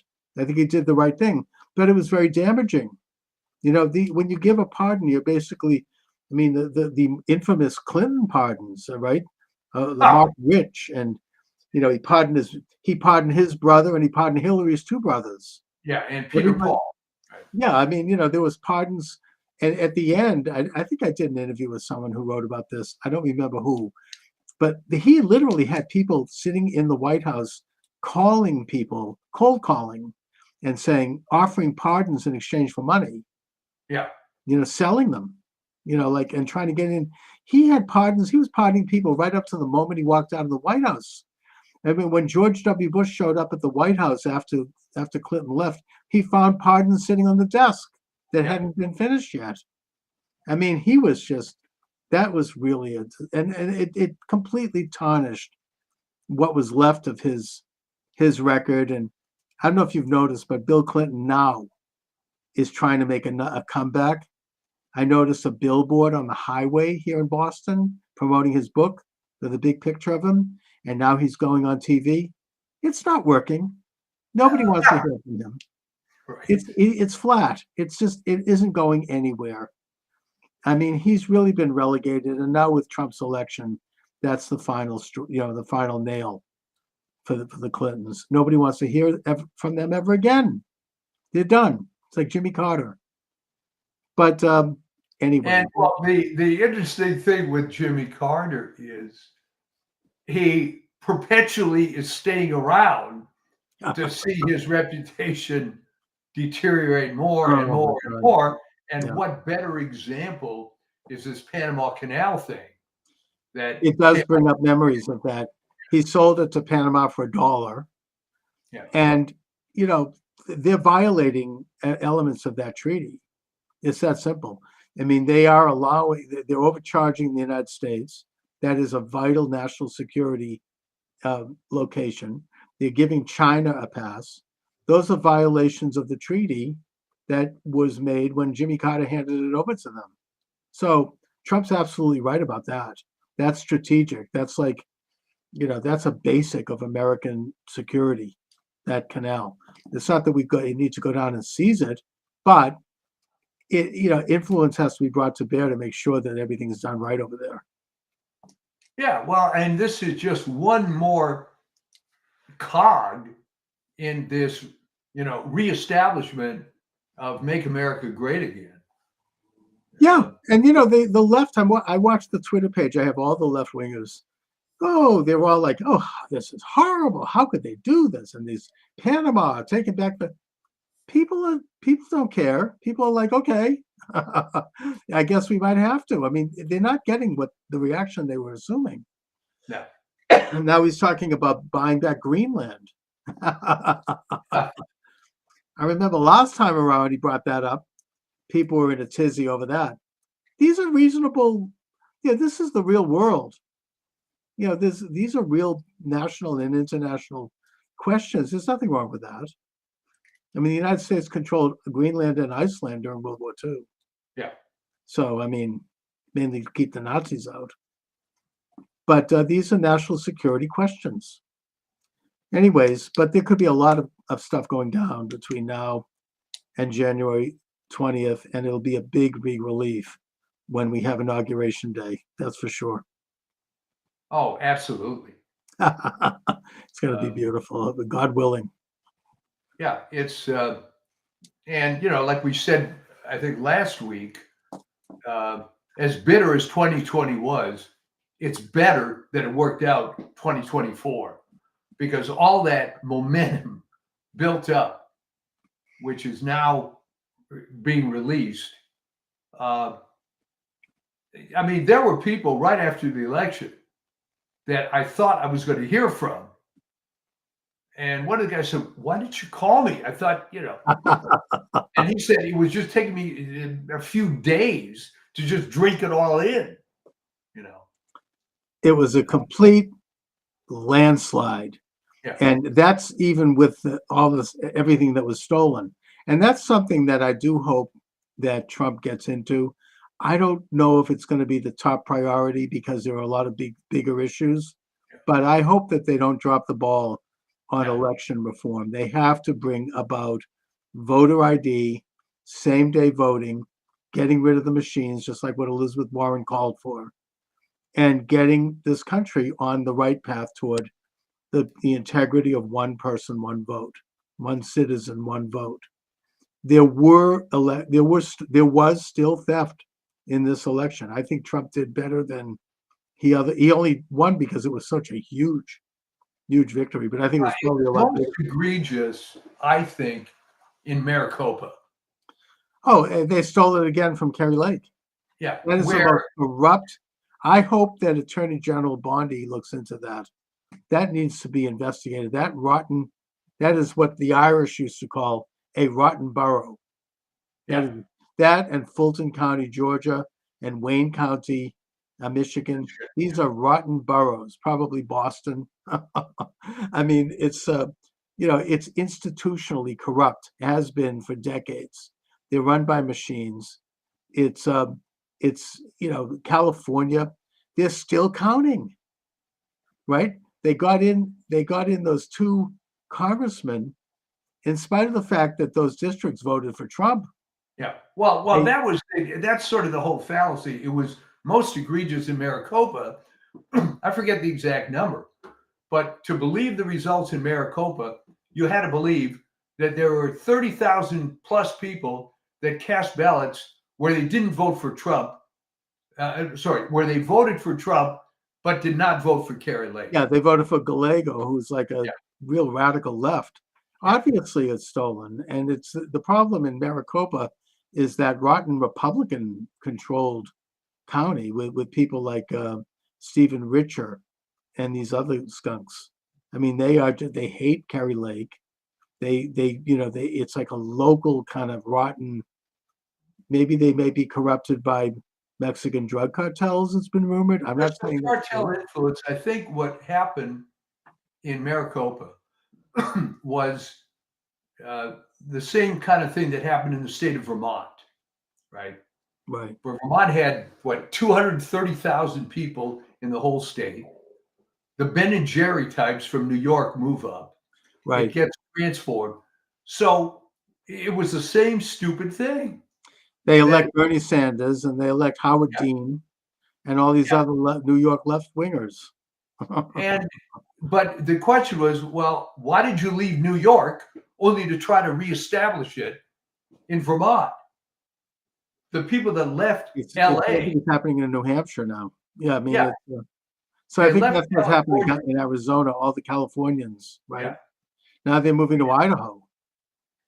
Are they going to take over there too? I mean, I don't know. It's Oh, here's a audience comment. 2020 was stolen 100%. Thank you very much.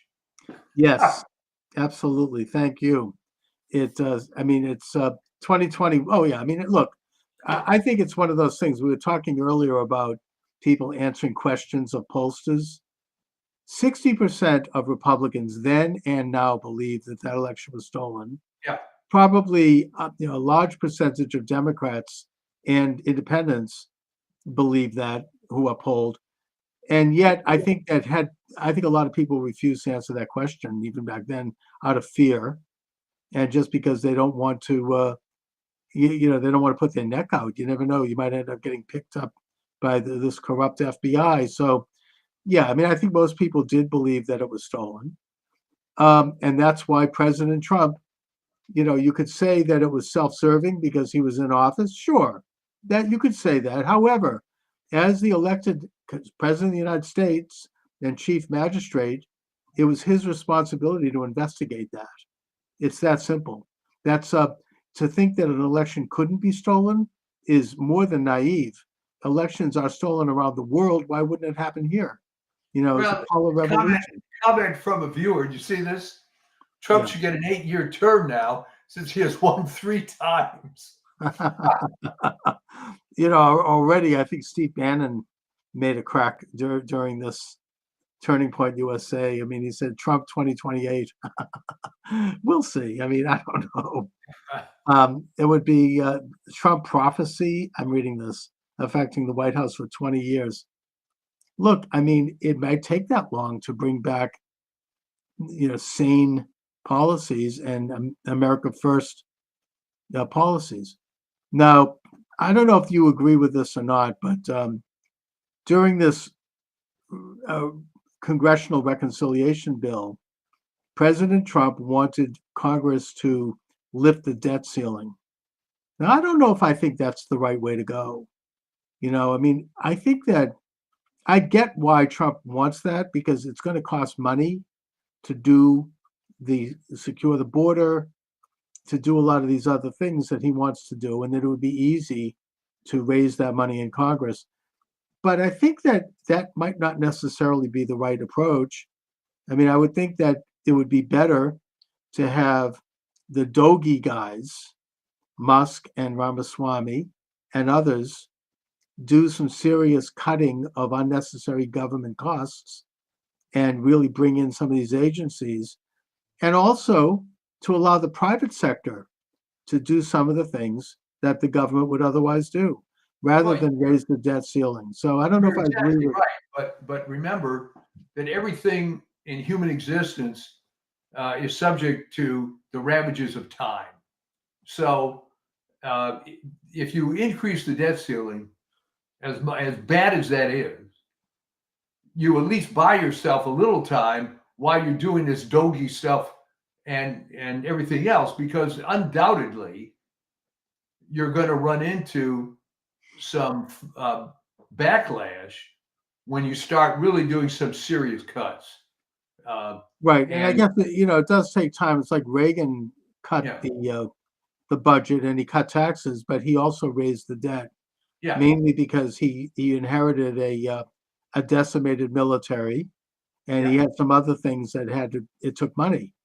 So ultimately he turned things around. It took a full term before the economy started to turn around and they started to pay down the debt. But he did need to have those revenues in the first couple of years at least. So, I mean, that's true also. So you could argue it that way too. Well, that's kind of my impression.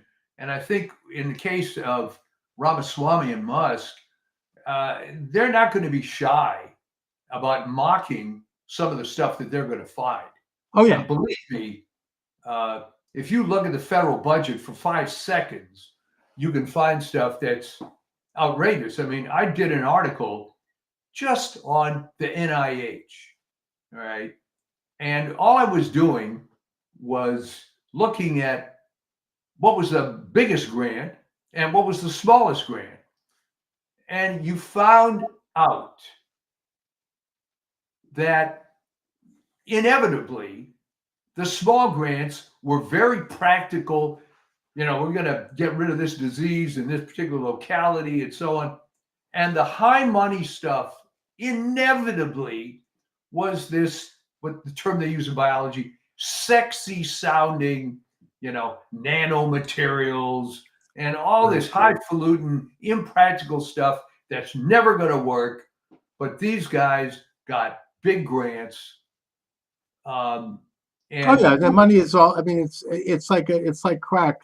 They don't. I mean, I think that we should look at also the fact that the budget was changed as a victory for Trump for two reasons.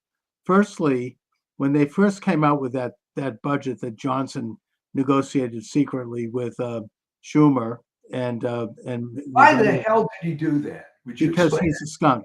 But I mean, he's just as bad. I don't think he's any better than McCarthy. But the point is that it went up on Musk's Twitter. Thank God he has Twitter.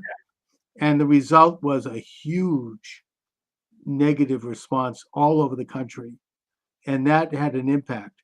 That's what made them step back. And secondly, the eventual bill they did pass, it cut out something like $350 billion, including the global engagement, which is the title of this program today.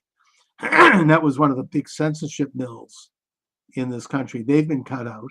They didn't get their pay raises, which they don't need. And they cut out a bunch of other things that they were secretly salting in there. So it shows that a little public exposure goes a long way. Well, you're right. So explain this to me. How in the world did Johnson and Schumer think that it's still, 1961 and you're Sam Rayburn or something? I don't get it. They're still playing the old playlist. These big fat, what they call a crap sandwich, right? It's a 1,500-page bill with all this stuff. I remember interviewing Jack Abramoff. Remember him? Oh yeah. He came on my show after he came out of prison. He had a book out, which is pretty good. And he explained how they do this. I mean, the lobbyists in K Street, they put in little language into these bills, and nobody knows where it leads. It's like, S3-423-B3B. And you click on that, and it goes to another SUV. And before you know it, you keep clicking, and eventually you get to something that involves a big check for somebody, or some kind of a law that makes lawyers make more money, or something. And it's very corrupt. And his answer at the time, and Trump has gone on record as calling for this, was that every bill before Congress has to be no bigger than 3,000 words, which is about 7 pages, 10 pages. It has to be posted online fully so that we can all see what it is. We don't have to believe the media telling us what it is. It could be debated by high school civics classes. Everybody can get in on it. And in that way, we're going to clean out these lobbyist giveaways. And I think that this is a step in that direction. They were able to cut out a lot of this garbage that is corrupting the system and that the uniparty supports. And I don't think that they're going to get away with it again. Well, I think there's a book idea for you that centers around the notion of why does the elite media and why do these political hacks still think that it's 1953, that there isn't complete digital everything all the time, that you can somehow operate the way you used to. I don't understand how you can live in the real world at all and not realize. I mean, I'll give you an example, something I'm going through at this moment. All right. Thank God we're buying a house and so on. But here's the point. All the paperwork is online. It's all DocuSign. You don't have to go to some title company. All right. Things have changed. How come a guy like Johnson believes that he's still living in the old times? I truly don't understand it. I think in his case he knows, but he's just got no spine. I mean, I just get the sense that he doesn't have the fortitude. Let's put it that way. I mean, that's my image of him. Just, I mean, I say that without any evidence. I was just looking at him. I mean, I don't know. He looks like a 16-year-old kid, and he's just way over his head. And he's pushed around by these other people, and their whole priority was to keep the government open. Which, by the way, it would have been very interesting if it had closed, because then Musk and Ramaswamy would have got a good sense of what could be eliminated.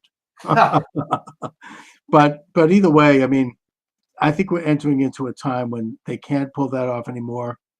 There's too much. They tried censorship; it didn't work. They removed President Trump's Twitter account. We had 30 million followers. They destroyed Parler. They destroyed thousands of accounts, including mine, and yet it didn't work.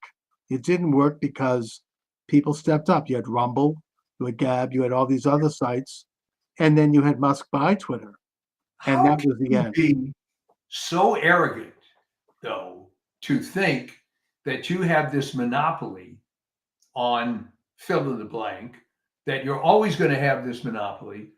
I remember when I was involved with the music industry and the MP3s came along and the file sharing came along, and they just didn't get it. They just They were didn't. used to a monopoly. Yeah. They had. I interviewed somebody in the music business a while ago who talked about this. He was doing Christian music, and he was saying that they could not get a record deal in the 60s, 70s, and most of the 80s because there were about 4 or 5 gatekeepers, Yeah. maybe 7 gatekeepers, one of whom was Clive Davis from Arista Records. And they decided what was going to be heard and not heard. And they had their agendas. They had their worldview. They wanted things to conform to a certain way, a certain message, a certain style. If you can believe, by the way, some people have talked about, Laurel Canyon and the fact that, David Crosby from Crosby, Stills and Nash his father was a high level, CIA type, a government type. Same thing with Jim Morrison. His father was an admiral. I mean, a lot of these people were sort of put in there to be like, I mean, they were great musicians. Don't get me wrong. I mean, I think, I admire the music, and they didn't even make a lot of the music. It was done by the Wrecking Crew. But, they kind of were like steering the culture in a certain way that fit the establishment. And that there was the analogy that was used, because I was a member of the Academy of Recording Arts and Sciences back when all this was happening. Yeah. And somebody made the analogy at one of the meetings that picture you're at your elementary school playground. And there's a fat kid that's got a big bag of candy. And he's selling these little pieces of candy for 5 cents. And he's waving this bag around. And all of a sudden, this hole develops in the bottom of the bag. And all the candy starts flowing all over the playground. And he's running around, wait a minute, that's my candy, that's my candy. And no, it isn't. And it all fell apart. And I just have to tell this funny anecdote. Yeah. When the MP3 stuff really started, I got a hold of something, and picture what was then a CD. And remember, the MP3 format was about 11 times more compressed than the so-called red box format. So you could put more music on a CD than you could before. Right. So this guy gives me a CD. I put it in the computer, and there's images of every Beatles album cover. And if you click on the image, you get all the songs of those albums. All right. Anyway, No, I a mean it's I think that in a way the whole music industry it fell apart in the same way that the internet has done to politics. It's like yeah. everything now is accessible. I mean, it cannot be controlled. I mean, I've heard that the Beatles, for example, were Tavistock Institute. Now, that doesn't take away from the fact that they were great musicians. I admire the Beatles. I love the Beatles. But, they had to conform to a certain, Oh you yeah. know, and the Rolling Stones also. I mean, some of these big bands, I mean, they didn't sit in that perch for nothing. I mean, these were like, it didn't just happen by accident. They were influencers of not the kind that we think about today. They were there to. I mean, in the case of the Beatles, I mean, they glamorized drug use. They just did. I mean, there's no question about that. They deny it. I mean, John Lennon denied that Lucy in the Sky with Diamonds was about LSD. That's bullcrap. It was. I mean, Okay. they glamorized, and that led to a lot of people, including people I know personally, ending up dying. So, I mean, I hope there's responsibility there, and it was a weakening of people, of the culture, of the opposition in a way. I mean, we could talk. This is a great subject. We could go into this deep. Well, But let me wrap up this story because it is funny. I will not mention the name of the guy. yeah, Very well-known songwriter. Will not mention his name. Anyway, he's in my office and he's decrying the fact of the MP3s and it's terrible and violating copyright. And I said, okay, you want to see something really illegal? And I showed this Beatles CD. So I expected him to blow his mind, right? right. Instead, he says, Mike, can I get one of those? Oh, by the So- way, we have one final comment here from our texting friend. The Yellow Submarine song. Adolf Hitler escaped to South America on a yellow submarine. Coincidence? No, Jerome Corsi, who's been a regular on mine, did a book on this topic. And he does say that there is a possibility that Hitler did escape to Argentina, took on a different identity, and had to live the rest of his life quietly in Patagonia. I think that's possible. I mean, when Truman met Stalin at Potsdam, Stalin said to him that he felt that Hitler had escaped. He probably did. Why wouldn't he have? I mean, putting myself in his shoes, right? He knew it was all coming to. He knew that everything was crashing down. I mean, that he wouldn't have had an escape route. Well, I remember as a child, that was a huge rumor all the time Yes. that Hitler wasn't really dead. And I don't think there's ever been DNA evidence indicating that he had died in that. the closest they've ever got is they had fragments supposedly of his skull or something, but that was years later. No one really believed it. No, there was like a hoax. Yeah. Now, I'm not saying I know. Look, I don't know any more than anyone else, but it's entirely plausible. I mean, Well, there were plenty of lower level Nazis that escaped. yeah, including Mengele, who ended up in Paraguay. I mean, and Eichmann, right? He got to eventually hunted down by the Israelis, but there was plenty of people who got out, and they knew it was all coming down. I mean, they knew everything was.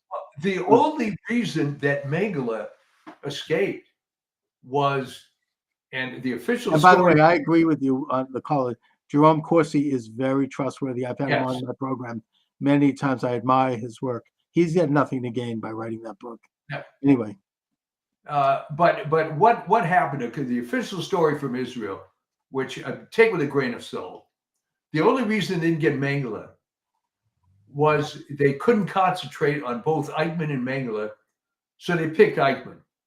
plus Mengele died in his swimming pool, I think. Yeah, no, I mean he Natural was. causes. Yeah. They knew where Mengele was. They knew where Eichmann was. To this day, I don't understand why they picked Eichmann, because he wasn't that well known. He was a bureaucrat. Mengele actually was killing people. No, Eichmann was, I think, high level. I think he was the number 3 man. Yeah. In the particularly involved in the so-called final solution. I mean, he was a Hebraist. He knew all about. He studied Judaism. He was just absolutely despised Judaism and Jews. Yeah. And He actually visited Palestine briefly in 1936, where he put the Grand Mufti of Jerusalem on the payroll, and a real enemy of the Jewish people. Oh, there's no question about Yeah. it. But I'm saying by today's standards, which maybe that's irrelevant, but by today's standards, who do you think of as the angel of death? Oh, yeah. I've written about this, Mengele. Well, I think Mengele got some protection because he was a doctor. It's just Yeah. like Fauci. These guys, there's like an international fraternity of medical people. I mean, Mengele wasn't even the worst one. Von Verscher was his boss and Yeah. mentor, and he was involved with some of the most heinous experiments. He got a slap on the wrist after the war. I think he did like 2 years in prison. I think he went into private practice. Well, he went back to his college in Munster, Yeah. where he Yeah. died of natural causes. He was fine. Anyway, but great topic. We'll have to get into it at another time. What do you have coming up on the Substack? Well, now that some of the, I've got a little bit of time now with the holidays and so on. I think I'm going to get into, it's going to help you with your book idea. Yes.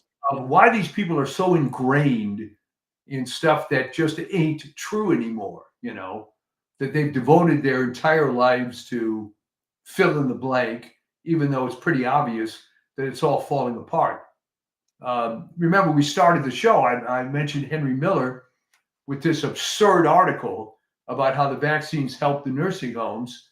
He's got to let it go. I mean, whatever credibility the guy has left. Yeah, who is he working for? That's he was even the most virulent leftist isn't saying that anymore. He's retired. But if you truly, really, really believed that every vaccine has an image of Jonas Salk in it and is saving the world, and you just can't bear to hear the details about what happened with this one, there's something about medical issues anyways, that people who come to believe these things, they just absolutely flip out if you question it. I mean, I even recently had a situation where I mentioned to someone that I had heard that all these hand sanitizers are not exactly healthy. And this woman had a meltdown over that. How could I say? Because they're invested in it. It's like they've been doing it, and it's it's almost like maybe it's the new religion. I don't know, but it's there's something about. I still see people, even like at my synagogue, who are still fully masked 4 years after the pandemic, assuming masks were ever any good anyway, which they weren't. But putting that aside, I have never seen their face. I mean, they're still completely with heavy masks, and they put this one couple, they have their son in a mask. I think it's almost child abuse. Yeah. I mean, it's just, and it's like, I want to say something to them, but I'm not, I know that I'll be stepping in. There were people that really bought into it, but I think you cannot engage these people. It's not rational. Definitely not. And the problem is okay. When my oldest son was in college, they had a parents' weekend at University of Arizona. All right. So we're at the hotel, and we see this older couple dressed up in the purple of University of Washington. And the guy says that he's been going to every University of Washington game, home and away, since the 1960s, 70s, whatever. Right. All right. So I look at the guy, and I said, well, that's very interesting. But you graduated from there, what, in the 50s or whatever it was. Have you ever thought about how little your college experience has in common with the kids that are in college now in the 1990s? Mm-hmm. Okay. So I've got to ask you this. What are you identifying with exactly? The logo? I mean, what is behind all this? And the guy turns ashen and silent. I realized, why did I even do this? And it was like a fundamental thing of his life to follow. It's very tribal. It's like criticizing the Boston Red Sox. It's just right. It's very tribal. Anyway, Mike, but I want to wish you a Merry Christmas. Well, thank you very much. And this And I is wanna- one of those rare years where Yes, Christmas, I want to where wish all of my listeners a Merry after Christmas. Christmas. Merry Uh, Christmas, Happy Hanukkah, Happy New Year. All God right. bless And we America. will be up. And we can look forward to, God willing, a very good and interesting and positive year. So I'll talk to you. All right. Sounds good. All right. Thanks a lot. All righty. All right. Welcome aboard, everyone. Charles Moscowitz. Welcome to the program. A triumphal time as we count down the days, the hours, the minutes to the inauguration of Donald J. Trump, which is an earth-shattering event, politically, spiritually, economically, and in every other way. You're Michael right. D. Shaw is with us. Mike, first of all, give us a quick update on what's going on in California right now. Well, one of the things that's helping is the winds are dying down. Yeah. And as we said last time, if any good comes out of this at all, it's going to be the complete dismantling of this corrupt Democratic machine that's been in total control here. And you're hearing it from the most unlikely places. You know, the big blue enclaves of Palisades, Malibu, Brentwood, Yeah. etc. Pasadena, for that matter. So, yeah, things are improving, but I'll tell you how it's affecting everything. There's been reports of outrageous price gouging already on Right. rental properties, which I think they're going to prosecute some of these people. We are closing on a new property, and I'm telling you, it's the first time in my life that I've been asked by the bank, is there any fire damage to your house? Thank God, no. But Yeah. can you imagine getting fire insurance out here is bad enough. Thank God we got it before the fire started for the new place. Now, has anybody learned anything about improving fire prevention on properties? I mean, is there, methodologies? It's like after a catastrophe like this, there's often lessons learned. Yeah, I think that's true. And the lesson learned, beyond the obvious stuff of cutting back brush, not cutting the budget of the fire department, Right. is that the political system has been a mess for 40, 50 years or more. And as I told people, my friends, it's very easy to be up on a hill in Palisades and talk about how you needn't call out the National Guard for BLM and Antifa. But I want to tell you, they were very happy to have the National Guard patrolling Palisades. And there were a number of well-heeled individuals that hired $2,000 per hour private fire crews Mm-hmm. to take care of their house. So, yeah. Yeah, and I understand that the fire department was late in terms of responding to the Palisades fire. Something like I think it was like 7 or 8 hours after they should have responded. And if they had responded in a timely manner, it could have prevented a lot. It could have contained. Absolutely. And of course, if the reservoir were full, right, that would have helped. It turns out that reservoir had been empty since 2009. That's strange. So, and also the 3 lesbians who run the fire department, their main focus was DEI.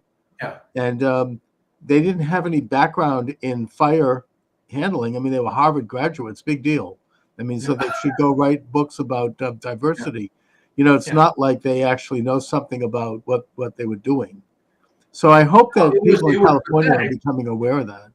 And as we said on the last show, go ahead and make the entire city government of Los Angeles all lesbians, but try to find some who are at least qualified in what they do. Exactly. Let it be. I mean, I think this came up when Hegseth was grilled in Congress. He goes, I'm not against women in the front lines. I just want to make sure that the standards are equally high. And that if a woman can meet those standards, I don't care who they are. we want to have people who can do this job of, in a fighting situation. So I think that came across, and I think that people are realizing that this idea of promoting people based on such, secondary, even if not irrelevant issues, there's a price to be paid for that. And unfortunately, California is paying it now. Well, it's definitely paying it, but as happy as I am to see people come over from these areas who got red pilled, you have to ask yourself, it's sort of like Dershowitz. Dershowitz got red pilled at the age of 83? Okay, good for you, Alan. But where the hell were you for all those years? No, I know. Although Dershowitz actually has often clashed with the left in that his big deal is free speech and civil liberties. So he doesn't seem to care left, right, or center on that. And he's been criticized for that over a long period of time. So the political situation is very promising. Yes. No matter what they do, I think that the left is not going to change. They're in the same rage state, and they'll probably remain there for the rest of their lives and for the next 4 years.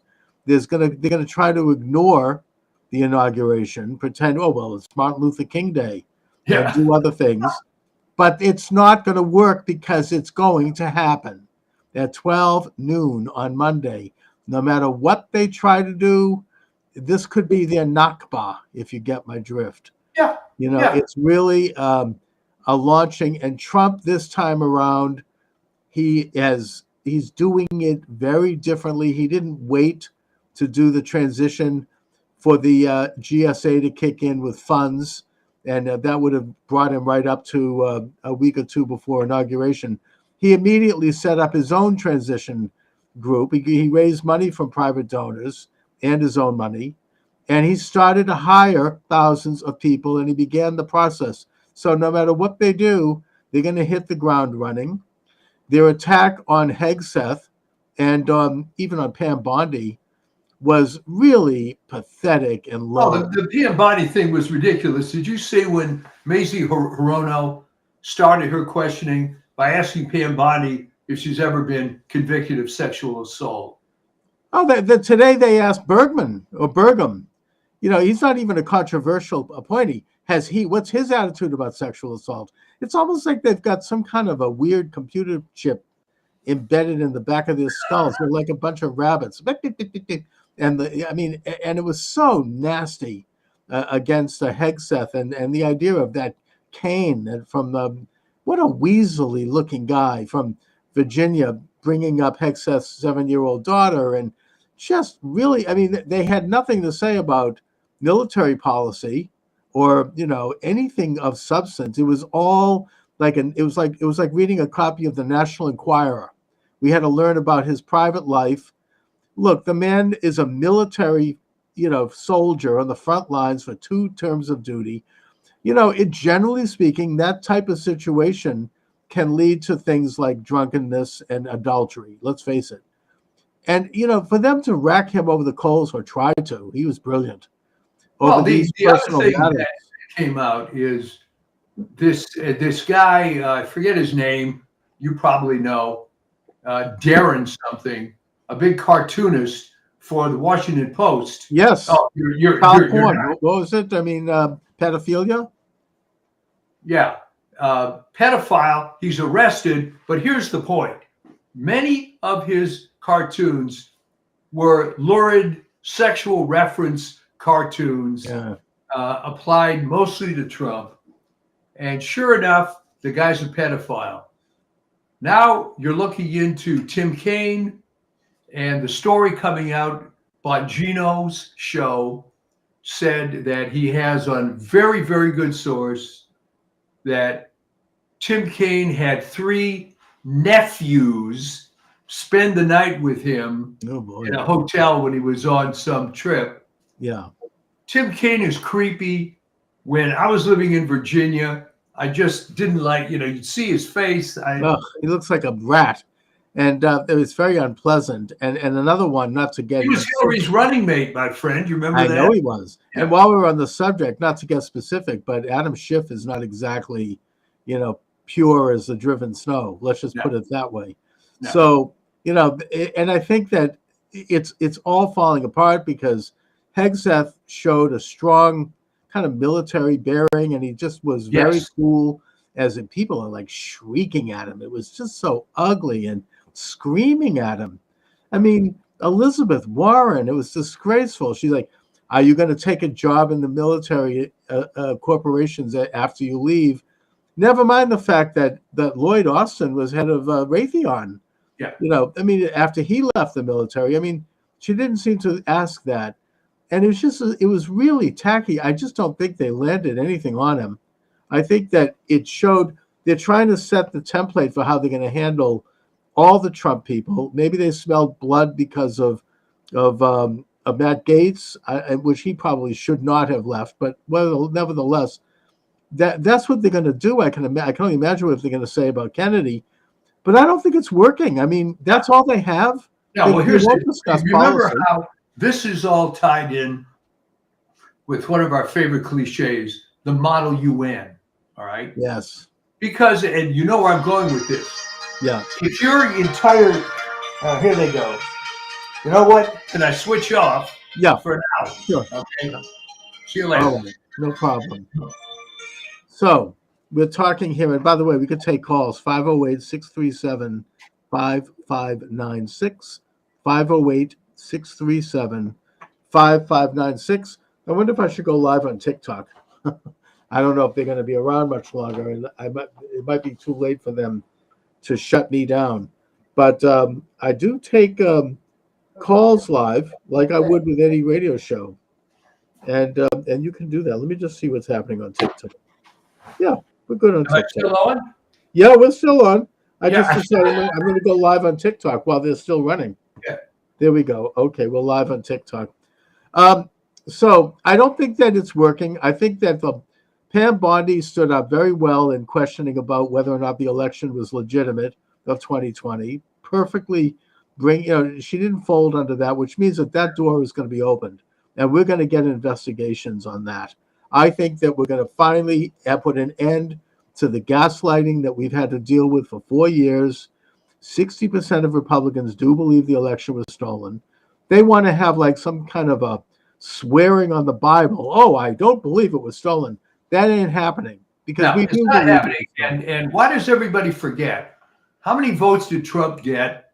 You probably know what, 75 million. All right. So would you explain to me how Joe Biden got 81 million votes? Okay. And here's the thing, Chuck, we've been talking about this forever. Jumping the shark. All right. If you're going to cheat, don't make it so damn obvious. All right. Well, right after the election, there was all this talk briefly amongst some Democrats. How could it be that Harris did not get this 81 million? What happened to 15 million voters? But you notice that they got awfully quiet about that after a while. They no longer bring it up because obviously those 15 million voters were fake. Anyway, I'm on YouTube today, so we have to still be careful. Okay. Well, Biden's still in office, so this is still a verboten subject.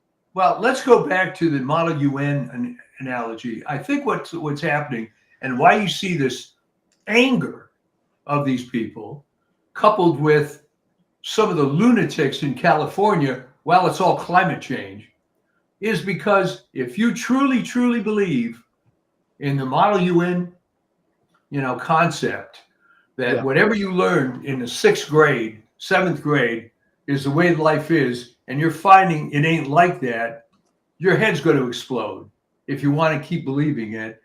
And the chickens are coming home to roost on that. There's no question about it. How in the world does climate change affect the ignition point of wood? It's still over 400 degrees. Last time I checked, it's not quite that warm out there yet.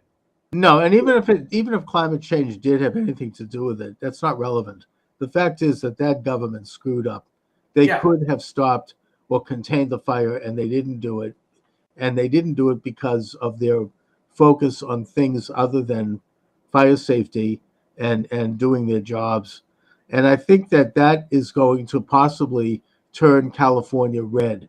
You know, people are really, I mean, we It's are, a good possibility, yeah. I predict that once Trump is in, we're going to see a major shift. I mean, they're dwindling in support. I predict that we're going to have probably a half a dozen representatives switch parties. I think you might have even a couple of senators like Fetterman apparently switch parties.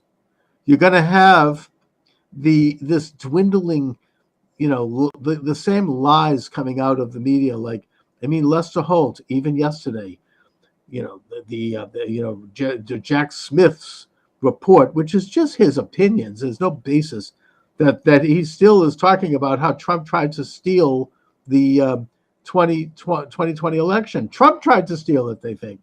This is part of their faith, but it's not flying. The American people didn't buy it.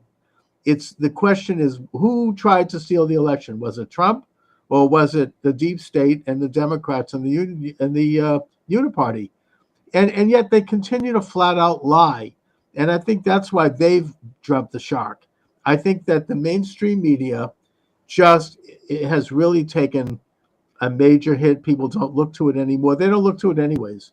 I mean, the media has changed. You know, media philosopher Marshall McLuhan predicted this back in the 60s, that basically the media would be, oh, I just got a warning from TikTok. I don't know. What did I say? Was it Marshall McLuhan? They still have me on. I don't know. But he made the point that media, everything is media. I mean, he wasn't right about that, but he did point out that as media changes, once you have a new media, the old media falls apart, becomes much kind of irrelevant, especially if it's a cooler media, not a hot media. Yeah. And that hot media is the major networks, because you just sit there like a receptacle and they tell you everything. Whereas the internet is a cooler media because you can interact with it and you can post things and you can talk back. And that's the new paradigm. So they're losing ground anyway. But on top of it, all the lies and all the gaslighting, starting with the pandemic, I think that's caught up with them. They no longer have the influence. It's obvious. They went through 4 months of attacking Trump, and it didn't work. It didn't even with all this censorship, it didn't work. And so now we're entering into an age of Trump, which is going to have worldwide ramifications. Already you see Sweden, Denmark, they're starting to deport people. They're starting to revoke citizenship for people who emigrated there under false pretenses. This is going to spread, and people are going to be required to go home, go back to their countries. There's going to be a tightening of this kind of unfettered and frankly illegal immigration. You know, the days of Merkel are over, and the days of whoever was running the Biden show is over. Okay, but can you explain to me why these policies have to go into effect, have to turn into an unmitigated disaster, and then the light bulb goes off? I mean, who could have predicted that they were deliberate disasters? I mean, this is a, you know, they don't recognize national sovereignty. They don't recognize borders. They want to have a world order where nations become nothing more than names and provinces of some kind of an amorphous, unelected, international, quote unquote, scientific, illuminated ruling class. And it ain't working for them. Well, it's not working for them. Waking up all over the world. Coming out of, in the wake of the fires, and people having to rebuild, they are trying to suggest to people, you could get permits quicker if you want to rebuild as a higher density structure. You know, your old 15-minute city, that's not going to fly in Palisades or Malibu. I think that what's going to happen, Chuck? These people have to die off or what before these absurd ideas just disappear? They're not going to go anywhere. But the point is, they've been defeated, and they still don't recognize it. And they're just going to be put in remission. They're not going to stop Trump's cabinet. They're not going to stop RFK from looking at seed oil and the other things that have made everybody fat and given everyone heart disease. They're gonna, it's coming. This is a new time. It's a time of honesty. We're gonna have people who actually care about the welfare of the country. Bessent's testimony, the Treasury Secretary, they're talking about this idea of an external revenue service. It's brilliant. It's revolutionary. It goes back to the way this country raised revenue before the income tax was implemented. And Trump has been very articulate about it. He's like, instead of burdening the American people with all these taxes so that they have to support everything, why not put a charge on foreign investors and foreign importers and foreigners coming into the country? This country is a golden goose. I mean, they should pay a fee for that. So this is how the country raised revenue all the way up to, the World War I period. Some of the greatest presidents were high tariff presidents, including Lincoln and including FDR, by the way. Yeah. And this is everybody wants to forget that part of it. Exactly. No, he was very tight on imports, and it helped the He economy. wasn't real big on immigration either. Right, Okay. that's right. And neither was Eisenhower with Operation Wetback. Yeah. So the point is that it's all coming down the pike, and it's really, I think we're here.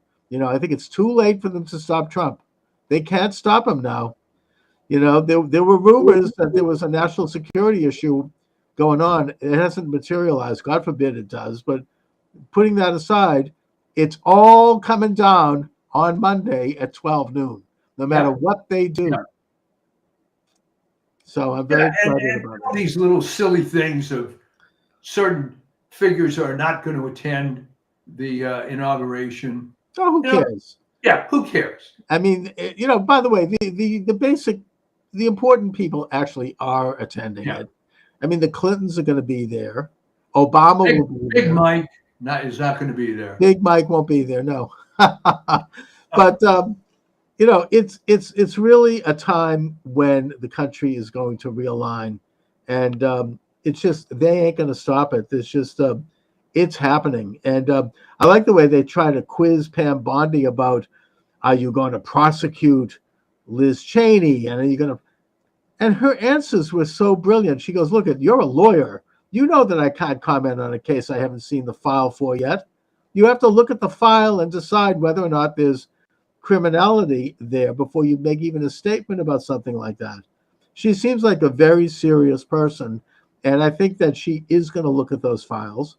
And if they do go after these people, it's going to be because they actually do have real crimes, not the kind of crimes that they made up to go after Trump and the J6 protesters. This is real stuff. So I hope that they do go after all of them. That would be a beautiful thing. That's called justice. They spoke for years. Oh, no one is above the law. Well, guess what? The shoe is going to be on the other foot now. So we'll see. You're right. No one is going to be above the law. Do you think there are going to be any high-profile defections of Democrats to Team R? Absolutely. Already has been. Elon Musk, he's a former Democrat. Kennedy. Yeah, I think that you're going to see a lot of people. Zuckerberg even. I don't know if I trust him. Okay, but I mean actual politicians. Politicians, yes, I do. I do think that you're going to have, once Trump's in and they see where the wind is blowing and they see that things are getting interesting, you're going to have at least a half a dozen Dems switch parties in the House, I think, and maybe one or two in the Senate, maybe on the state level. I don't know. I do think there will be. Yeah, I mean, because they want to get reelected. They're politicians, and they'll see that you can do it without, that the left doesn't have the kind of teeth it once had, where they can really rip at someone.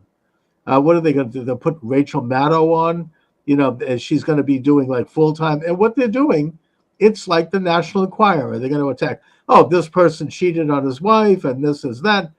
It's just so despicable and so low. They have nothing to say about how to govern. They've got nothing to say about their political philosophy. Instead, they're going to go to the lowest, and people aren't interested. And no one cares. It's personal matters. Well, especially these days.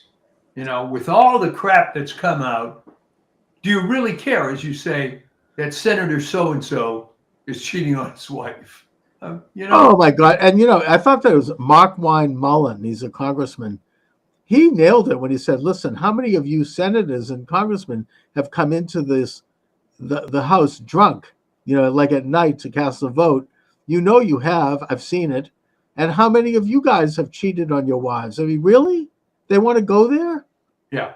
I mean, it's So I think that people see. No, they're getting to the bottom of the barrel of the playbook. It isn't working. No. And the hubris was unbelievable. All right. They thought that they could just trot out Kamala Harris, and in 100 days she would defeat Trump. They weren't stupid in that sense. They knew she was an empty suit. Yeah, but they did believe they could pull her over the line. Yeah. And I think they meant it. And they still think that they're going to use the same playbook to attack Trump. I don't know what else they have. They've tried to kill him. They've tried to arrest him. They've tried to put him in prison. They've tried to bankrupt him. They've raided his wife's underwear drawer with SWAT teams. What else can they do? It's over. They don't know anything else. I mean, for those of a certain age watching the show, you remember a coach from Ohio State named Woody Hayes. Yeah. He had ways to win games back in the day, but the game of football, college football, was changing. And he didn't change. And he got more and more frustrated. And then he finally attacked an opposing player on the sidelines, and it was finally fired. The point is, he didn't change. He didn't adapt. He took up that old playbook from 1950, and it stopped working. Okay. Yes. That's a good analogy, because I think that's where they're heading.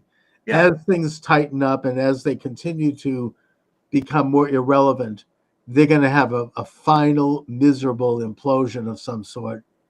And I don't know what it's going to be, but it's going to be the blame game. Okay. They're going to go after each other.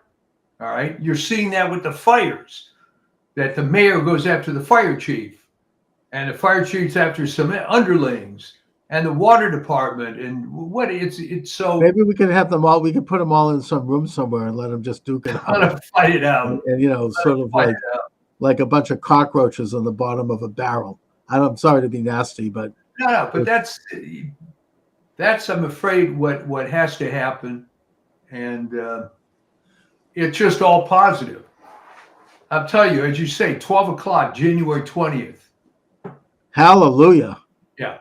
And it's going to be a beautiful I'm sure that in your deep blue enclave out there, you've noticed even the bluest of the blue people secretly feeling a lot better. Oh, yeah. I mean, I spoke with a blue person this morning about this at length.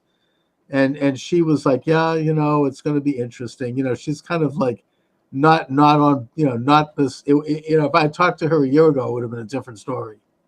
Even Governor Healy here, they're talking about left wing. She said that she said, I'm going to be on board with the Trump administration in terms of apprehending illegal alien criminals. And the day after she said this, the Boston Globe attacked her with an old story that they were saving. The Globe. This is how the Globe does it. This is how the left does it. It didn't matter. I mean, people are with her. If she wants to do that, she can change. She doesn't want to have a failure for an administration. Even if she's totally DEI. Is the Globe going to change because LA Times is trying to get more conservative to stay alive? And I don't know. I don't think so. The Globe is about as left as they get. Yeah. Has been going way back to the Taylors, who the family this old Yankee family that ran the Globe for 40 years. They've always played the same game. I don't think that they look, none of these people have the influence that they once had. They thought they'd have influence because it would become like a one newspaper town, but it didn't really work. They're shrinking. I don't know how they stay in business. I mean, they had to sell their magnificent headquarters in Dorchester. It's no longer there. It's become. I didn't know that. Yeah, they abandoned it. It's now being refitted as sort of a mall of some sort for business, and they just have a downtown office. They share a printing plant with their rival, the Boston Herald. They're no longer, they've shrunk literally, physically. The Globe is literally, it's like, zzz, zzz, it's like they laid off a lot of their very important journalists. They no longer have a foreign desk. They basically subcontract with Phil Balboni, who runs this foreign, journalist outfit. And they no longer, as much as I despise the Globe, I used to read it every day because at least I got a sense of what people in Boston were thinking. You no longer get that from the Globe. It's totally lost its way. Now I don't know what's going to happen in the long run, but it's owned by Henry, who owns the Boston Red Sox, the multi-billionaire. I don't know. I mean, he's like a deep pocket kind of a guy. I don't know what's going to happen to it. Who knows? They've lost their way. So the point is they're not showing any effort to try to. No, it's just as bad as ever. It's almost like, as I said earlier, these are people who have a computer chip implanted in the back of their skulls. They're like automatons. The hologram will never be broken. They live in some kind of a virtual reality. They are not recognizing what's going on, and yet the rest of us are moving on. We're moving forward, and they're going to be relegated to the sewers of history. They're going to be pushed aside. Oop, that one just got me removed. Yeah, look, TikTok. How bad was that though? I don't know. What did I say? The sewers of history? Yeah. I don't care. I got my point across. Can you believe that kind of censorship? If you would have told people in the 1950s and 60s that this would be going on, there'd be some algorithm listening to everything you say. What a joke. I don't know if it's going to come to an end, but it's not, it didn't work. Let's just put it that way. In spite of their censorship, their removal of thousands of accounts. I mean, it started really in 2018. It was before Trump, even before the pandemic. It didn't work. Trump was reelected. It just didn't happen. They were not able to suppress. They got rid of Parler. Now it looks like they're getting rid of TikTok. Not that they need to, but it still ain't going to work. They're not going to be able to censor opinion in this country. There are too many alternatives. There are too many other ways to get the word out. I think the last holdout for all this DEI stuff is going to be Google. Google is the biggest offender. Doubling down on stuff. Oh, yeah. Rumble is doing very well. And just about every major creator is on Rumble also. And is, I think, waiting for the day that he gets kicked off YouTube. And you know what? That's fine. Because the big creators on YouTube, this stuff is a joke. I mean, basically, it's a good place to go if you want to learn how to bake an apple pie. Yeah. It's not anything serious, and they're going to ultimately lose ground. I mean, look, Steve Bannon has the biggest online program in the world, and I think he has something like 100 million hits. I mean, it's huge, and he's not on YouTube. He's not on Google. He was kicked off of those. He doesn't even have Twitter or any of it. But so the point is, it can be done, and it is being done. They can't stop it. Even if you don't have the same reach, you can still get your message out. You can still have an impact. And they're not going to win, not in this country. And I don't think elsewhere either. That's the best news of all. They're not going to win. And on Monday, it's officially all going to change. It's all over. It's all over for them. Like the late Jerry Williams used to say, it's all over. He was great. I view him as a mentor. Great. Yeah, I'm trying to find tapes on him. You can't. He was just didn't keep it. I mean, unfortunately, he's a brilliant talk show host. He could get on, no guests. He would just swing open the phone lines and he would talk for 6 hours and it was Oh, man. brilliant. And he was he was hilarious. He had an incredible sense of humor, and toward the end, he was bringing on comedians, and they were hilarious, like Steve Sweeney and others. And it was so he was so good that you literally had to stop everything to listen. I mean, he was a master at conversation. I mean, the way he went after Michael Dukakis was gold. I mean, it was so incredible. I mean, there's no one like that anymore. I mean, and he sometimes would get onto a silly topic that wasn't all that important, and he would run at it like a dog chasing a meat truck, and he would do it for day after day. So, but nevertheless, I mean, he was just an amazing host. I wish he could have seen this. I wish he could have seen Trump. I mean, he passed away in I think 2006, and I actually got him. He was kicked off the air because his criticism of the Big Dig in Boston, and exposing some of the corruption. Yeah, that was nothing to criticize there. Originally budgeted at $2 billion, ended up costing $20 billion. No problem there. Right? No. I mean, and he exposed it. And then about 5 years later, I was on a small station in Quincy, Christian station. Yeah. I used to come on right after former Vatican ambassador Ray Flynn. And people said that I was more pro-Catholic than Flynn, but putting that aside. You probably were. I was. I called, this is during the pre-scandal, and the Globe was really crazy. But I called Jerry Williams. My producer happened to know his number. Yeah. And I asked him to come on my show. And I said, Jerry, I really missed you and I love you and I want to hear you again. And he did. He was not in good health. He came down. He was had an assistant. He was in a wheelchair. He was not. And he did my show. And then I convinced the manager to give him a show and give him some time, which he did. And he came back very briefly. I think he only did 5 weeks. He was great. And then after that, he passed away. Wow. But he was just one of the real founders of talk radio. He really was. When he started it in the 1950s, you couldn't bring a live person on the air with you. It was not allowed. So he would have to take the call off the air and then repeat what they said and respond to it.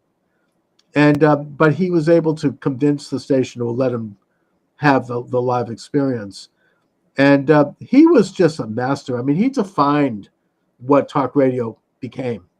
He was really a pioneer and a great communicator, just a great all-around person. Amazing man.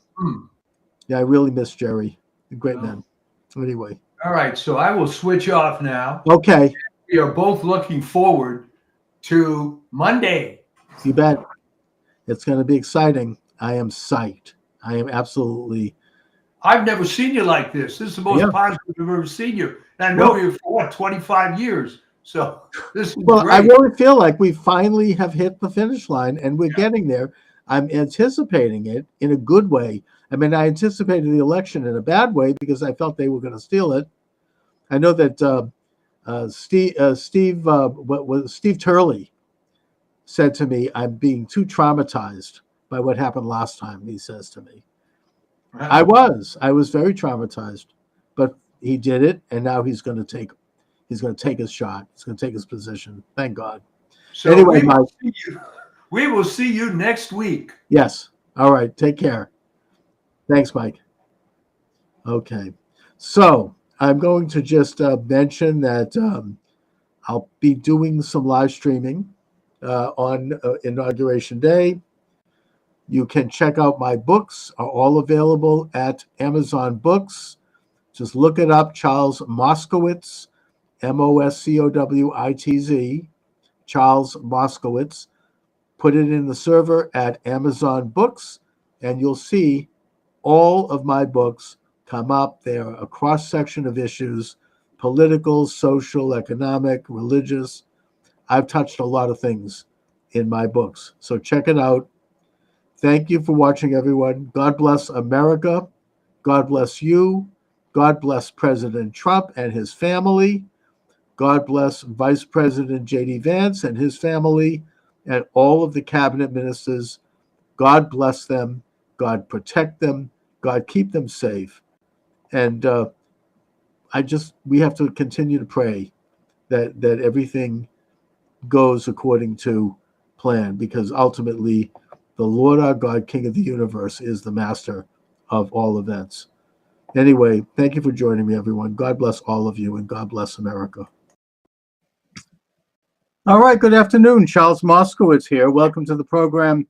I'm going live today solo, and I'm taking calls mainly because my usual co-host, that being Michael D. Shaw, just informed me about a half an hour ago that he could not make it today. He'll be joining me tomorrow at 3:00, and that the reason he can't make it is because, and he didn't get into details, we're going to talk more tomorrow, but he's in Los Angeles, and he is being affected, and his home is being affected by these horrendous fires.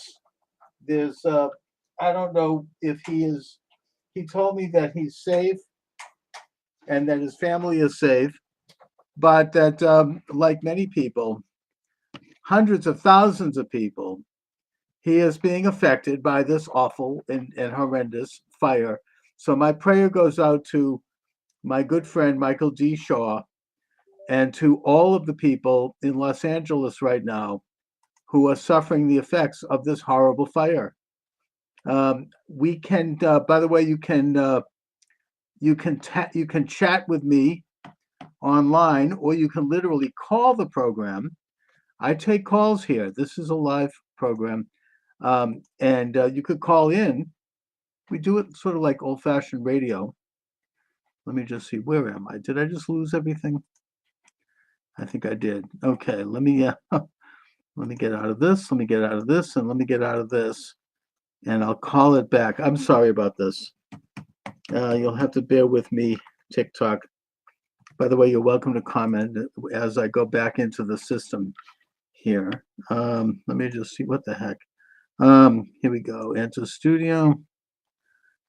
And continuing onward and upward. All right, there we are. We're in the studio. As I mentioned, 508. Whoops. Am I like somewhere else? Oh, I see. So I never did leave. All right. I apologize if this is a little confusing here. Let me just see if I can X out of this one then. Let me just see maybe the best way for me to.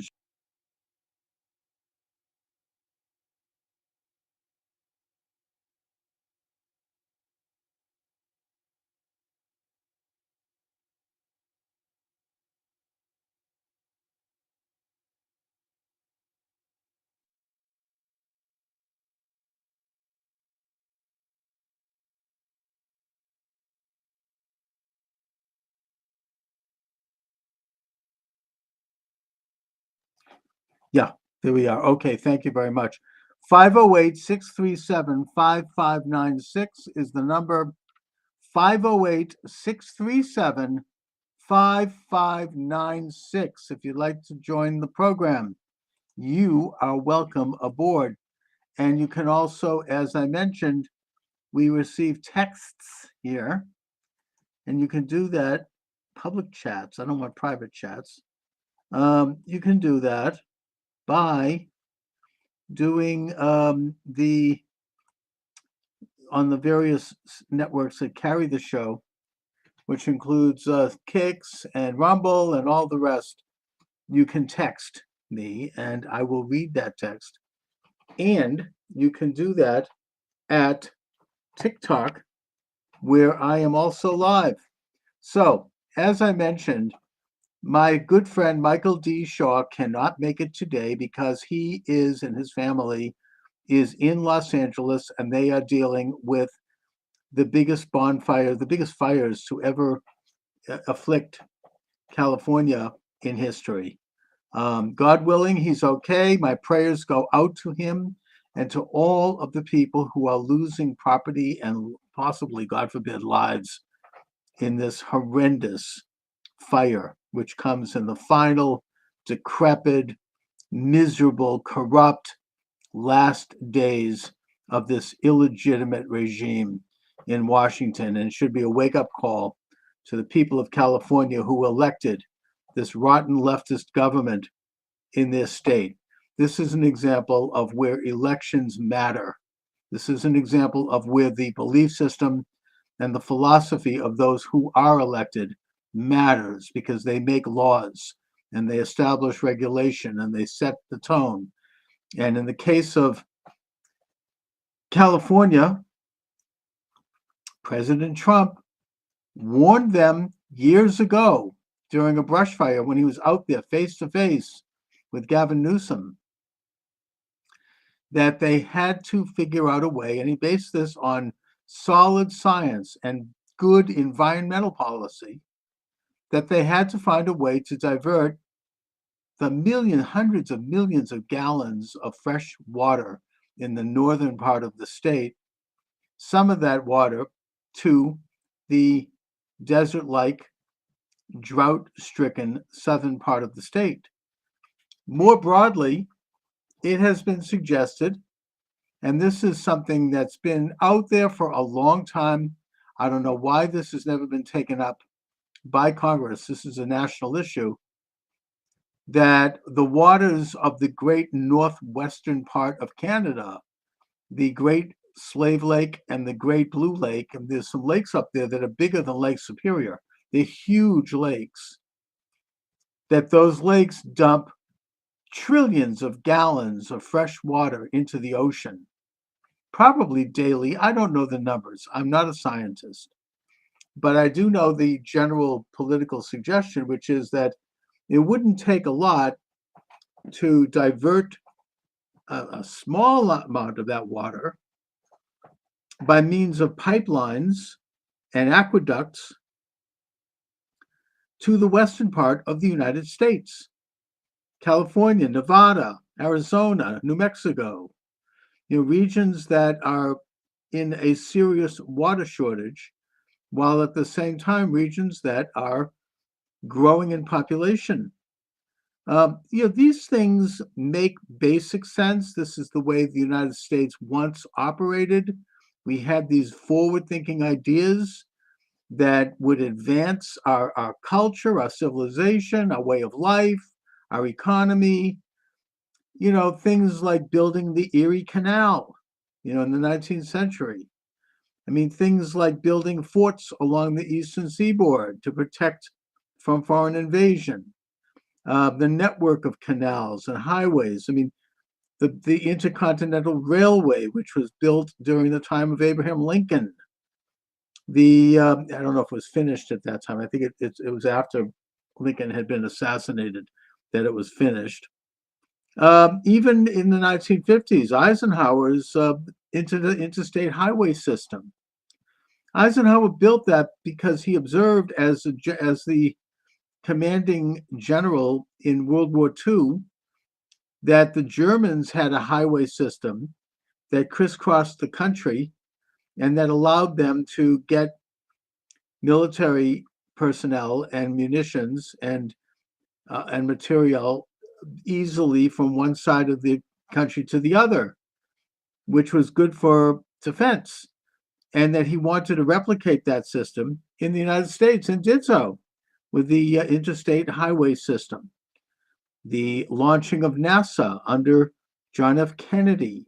These were great national infrastructure, public works projects that we need to bring back to this country.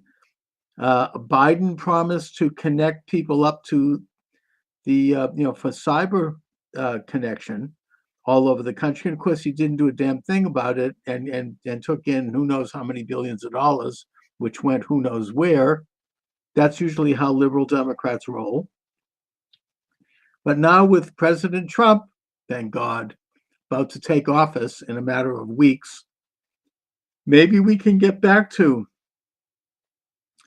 some of these great projects which made this country great and which are very much in line with the spirit of America. And Trump seems to be the type that is open to this. I mean, even talk about annexing Greenland is very much in that realm. Greenland with a receding ice cap, we now know that Greenland has rare minerals, things like lithium, which is used for car batteries and other products, and that stuff that we import from China, almost entirely, can now be imported from Greenland, and that Greenland is coveted by thus the superpowers of the world. You got Russia looking at it, you've got China looking at putting a base there.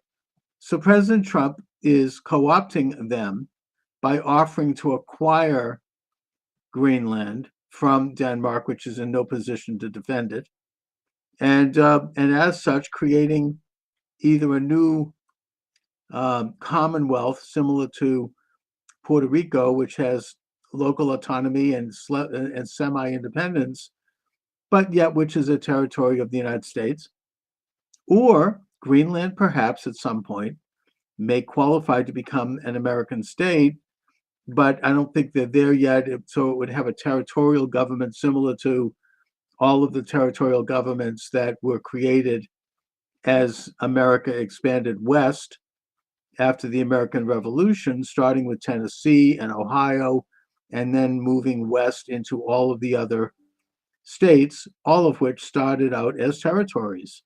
So perhaps Greenland could take on a status of territory. As far as the Panama Canal is concerned, that was sovereign American land that was given up by Jimmy Carter, mistakenly, in my opinion. But even so, there were treaties involved in that turning over to Panama of the canal, and those treaties have been violated or ignored.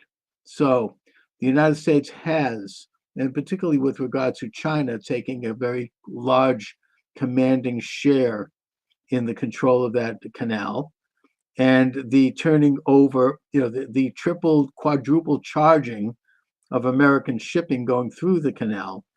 That's a national security issue for the United States. That is the main causeway that connects the eastern and the western seaboards of the United States. So we have to have access to that canal unimpeded.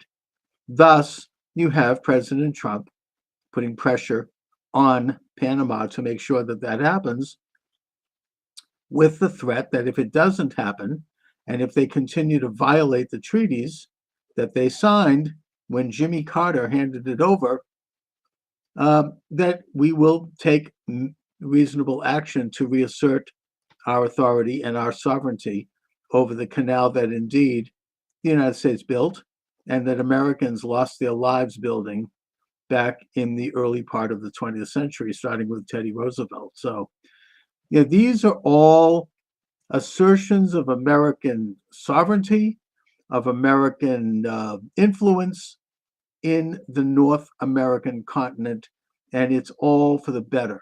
Thank God President Trump is doing it. President Trump is taking office now in less than 2 weeks. And I'm just so grateful. I worry that something bad could happen. Let me just see. We have somebody who wants to join me on TikTok. Welcome aboard. You're welcome to join me. You're welcome to call in. 508-637-5596. 508-637-5596. And it's an open line. So as I mentioned earlier, my good friend, Michael D. Shaw, who joins me every Thursday at 3, he just called me about 20 minutes ago to tell me he can't make it today, mainly because he's in Los Angeles and he's dealing with fire. Thank God he's okay. I didn't get into details with him, but he told me that the atmosphere is pretty smoky, and this is a catastrophe. Does anybody want to talk about this? There were a lot of issues around this. There was mismanagement of the environment, as I mentioned earlier. President Trump predicted it. He talked to Gavin Newsom about this during his first term. In person, there's videos of it where they're standing together and he's saying, basically divert some of the hundreds of millions of gallons of fresh water in the north to the south. The federal government will help to build aqueducts and pipelines to bring that water to the south, to preserve that water. And Gavin Newsom said no thank you, because he had some cockamamie environmentalists having a theory that too much water in the south would somehow damage the rare smelt that's like a little fish, which, by the way, apparently is not even true. It would not have damaged the smelt. The smelt would have been fine. Why should the smelt care if there's more or less water? I'm not a scientist, but it doesn't seem to make a lot of sense from a general understanding. If anyone out there knows something about this, you're welcome to call 508-637-5596, 508-637-5596, or you can text me on TikTok or on Rumble or any of the other stations that carry this show. Let me just see if I'm up on Rumble. I should be live there. I'll go to charlesmoscowitz.com and see. Yeah. Well, it looks like we're live on the Charles Moscowitz website, but let me see. Are we live on Rumble? Rumble. Yeah, Rumble. Yeah, we're live on Rumble. So you're welcome to. Yeah. Let me just shut there we go. You're welcome to text on Rumble, which is the flagship station of this show. I was removed from YouTube, by the way, in several years ago. I think mainly the main strike at YouTube was that I discussed the verboten topic of the legitimacy of the 2020 election. And my hope is that now that regime is leaving, thank God, in a matter of days, and I'll wait until they're completely and utterly gone, maybe now YouTube could lift that censorship, because there is no longer a threat to the regime. The regime is dead. It's not like anything that I could or anyone else could say might result in a decertification of that election.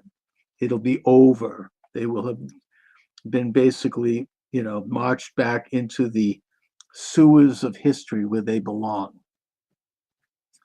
And by the way, they have the Trump haters have one final gasp, one final orgasm, if you will. I'm sorry to be crude. One final miserable moment, which is whether or not this corrupt judge in Manhattan sentences Trump. And that's supposed to happen tomorrow, unless the U.S. Supreme Court intervenes. I'm not going to spend a lot of time on that case, other than to briefly state that what they did there, which was part of this agenda to take Trump out by putting him in jail, by throwing as much mud as they could at him, using the legal system to do it, possibly, God forbid, assassinating him, raiding his home. I mean, you name it. They did everything to Trump. There's never been a man more investigated than Trump. That part of this was to basically charge him with allegedly a campaign misdemeanor by inappropriately labeling an expense that was not a campaign expense. It was a personal expense, and it did not use any campaign funds, unlike Hillary Clinton, by the way, who used millions of dollars of campaign funds and who was fined by the Federal Elections Commission for doing so. Instead, it was just that he had mislabeled a payment that allegedly had been made to a hooker for, as a legal expense, in order to avoid the embarrassment of reveal. So this was too good for them to give up, because it both smeared Trump as a man, and it basically, look at, he's like paying off hookers, but also that because it was technically not a payment, he made it into a payment for legal expense or some other expense, that could have been seen as a crime. The fact is that any legal theorists, including great legal minds like Alan Dershowitz and Jonathan Turley of Georgetown University, and the law itself have noted that this is a misdemeanor that either should have been taken up with the IRS, which would have resulted in a fine, or if it was to be taken up by the Federal Election Commission, and that's a very big question as to whether or not it was a campaign matter, it would have also been a misdemeanor that would have been penalized with a fine. That is the kind of thing that happens all the time with politicians in every election. That's what the FCC is there to do, FEC. But instead, you had this corrupt judge and this corrupt DA receiving, colluding with the corrupt Department of Justice in the Biden administration, particularly in the person of Matthew Colangelo, who was a assistant DA, number 3 man at the Department of Justice, quitting his job and going to work for Alvin Bragg in New York 3 weeks later. So you had a collusion between, that's the argument made, and I think it's a good one, that there is a collusion between the Department of Justice and the local DA, which is very questionable. I'm not sure it's illegal, but it's highly unethical. And what they did was they took this misdemeanor, they turned it into a felony. They used the state of New York law, the legal system in New York did nothing to stop that.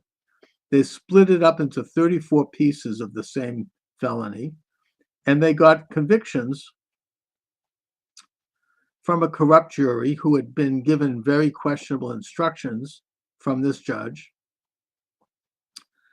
And meanwhile, this judge is profiting from the thing personally by using his daughter's PR firm, which accepted tens of millions of dollars, selling the idea there that the father was going to get Trump, put him in jail.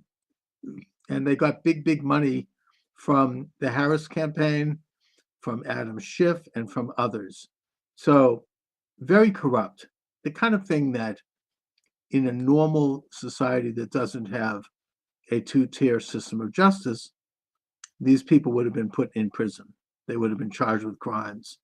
But instead, they were able to prosecute the former president at the time as and given a complete pass. I mean, this whole issue of this lawfare is something that really ought to be investigated. Trump did nothing wrong, really. I mean, the idea that he would be, the investigations against him, there's never been a person in history who has been more investigated than Donald Trump. So anyway, it didn't work. President Trump won both the popular vote and the Electoral College. He won all of the battleground states. He won all of the bellwether counties. The U.S. Senate went to the Republicans, even though they might have stolen a seat or two. Certainly in the case of Kerry Lake, they did, I think. And they held on to the U.S. House, even though several of those elections were questionable, particularly 2 in California, where you had counting going on 3 weeks after the election. Really?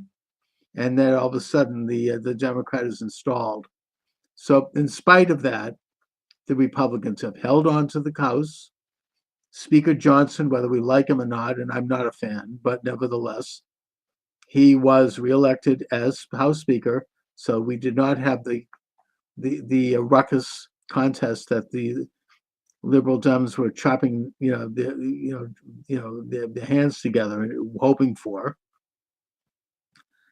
And now we have President Trump heading into office, and it's going to be a very interesting time.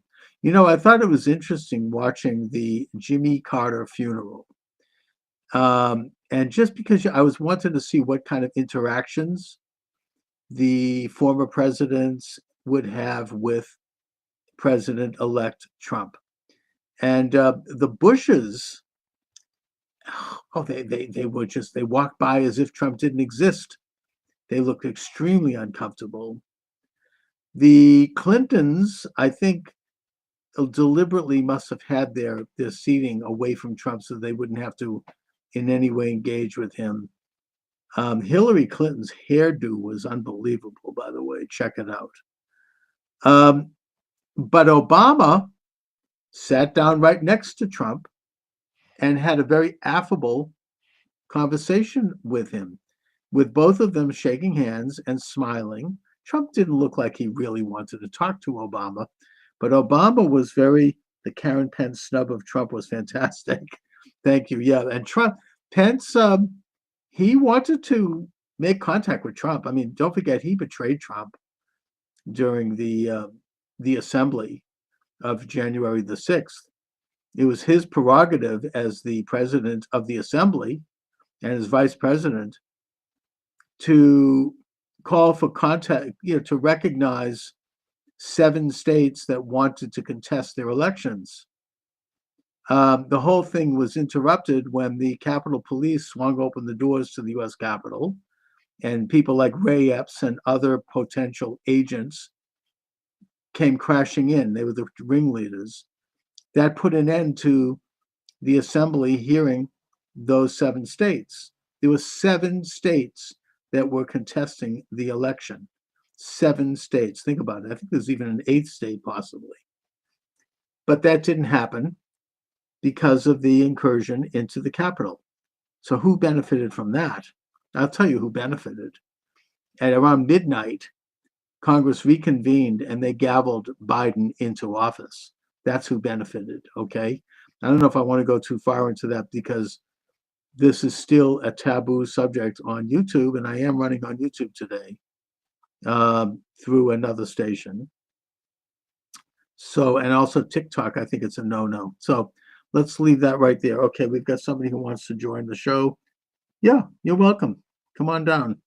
The comments, you're welcome to comment. You're welcome to call in 508-637-5596.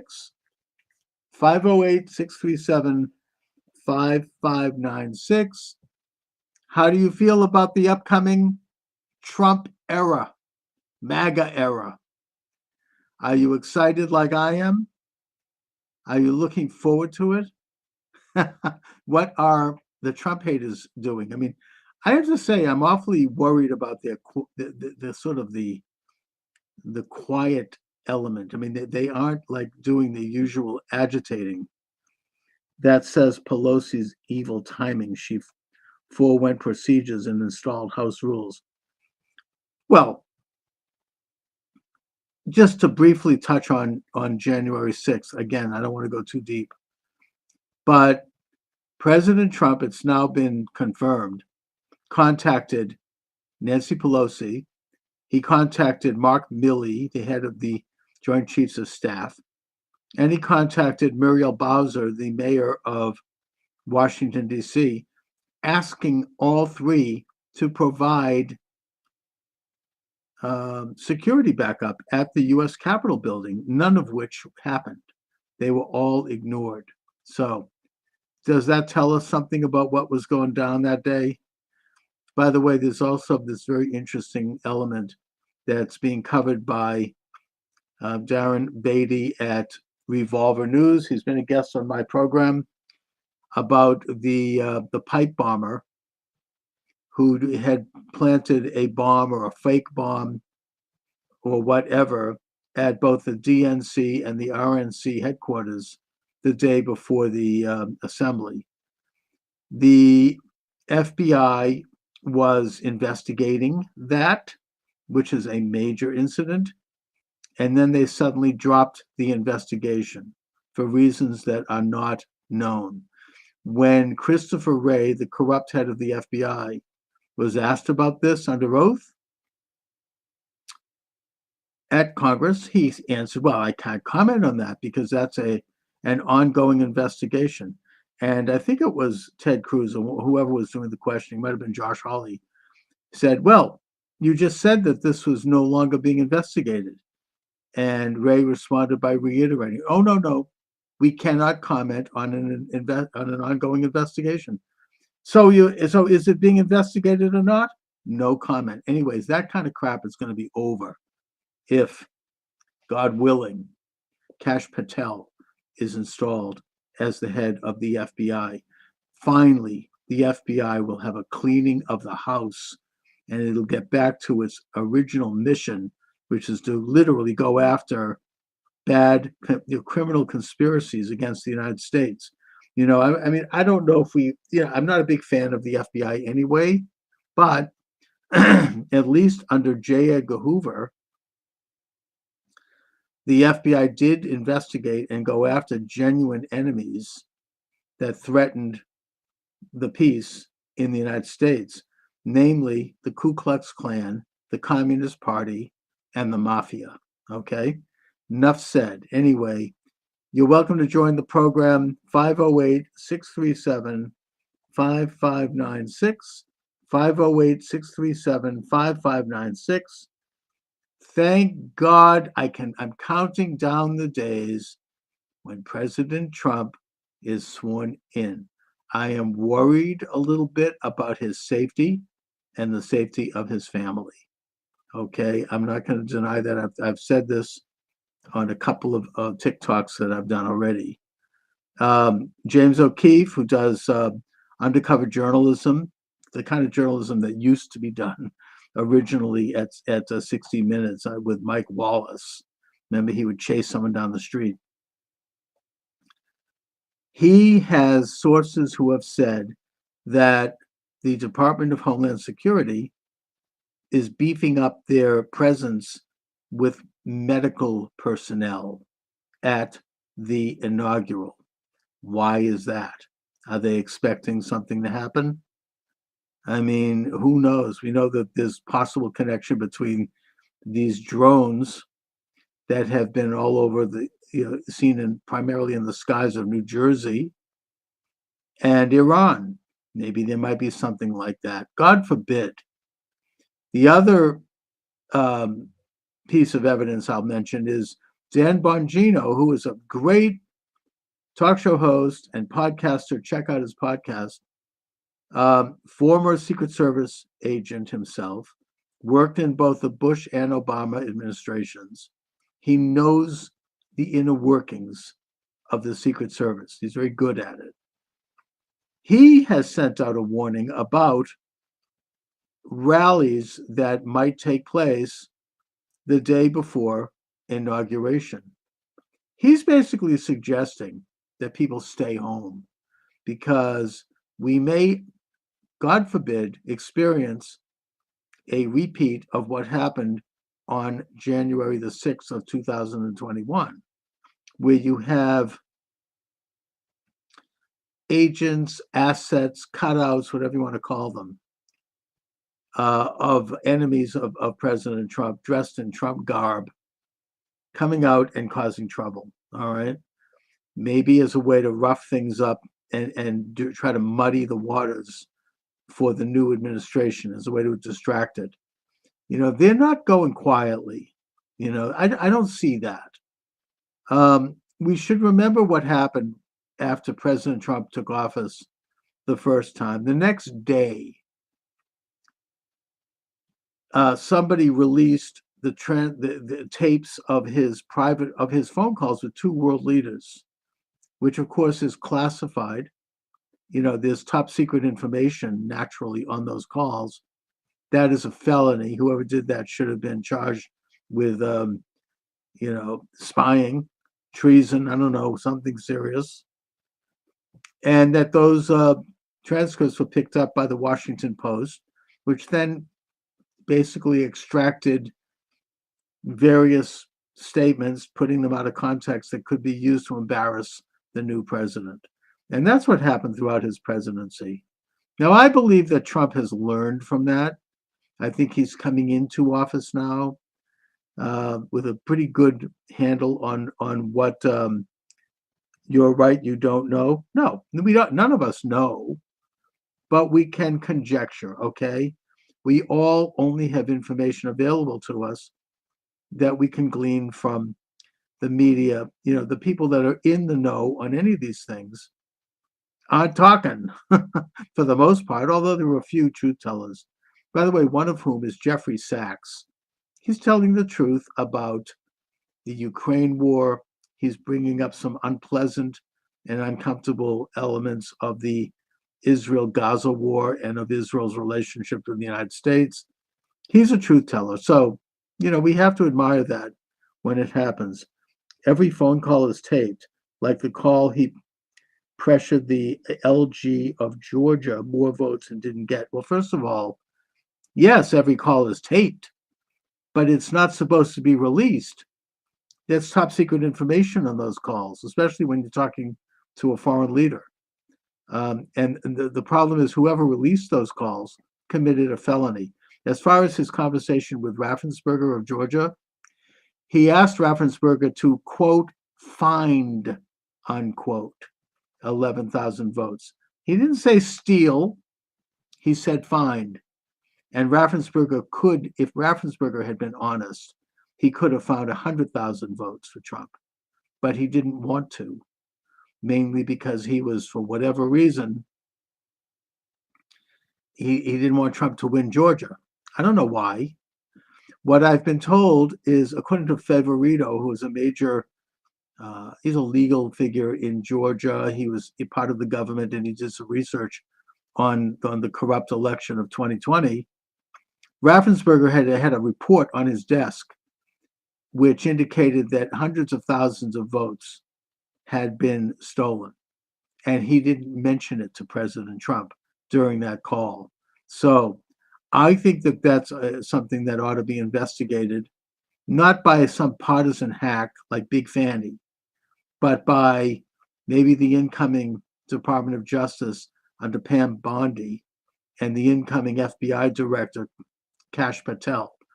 I would hope that they do investigate Georgia and Maricopa County in Arizona and that corrupt Secretary of State in Michigan who changed laws to make it easier for votes that had no connection to a voter to be cast, and other factors that led to, let's just say, election improprieties. I want to be careful here because, once again, I am on YouTube today, so I don't want to get shut down. Also, I don't want to get shut down on TikTok.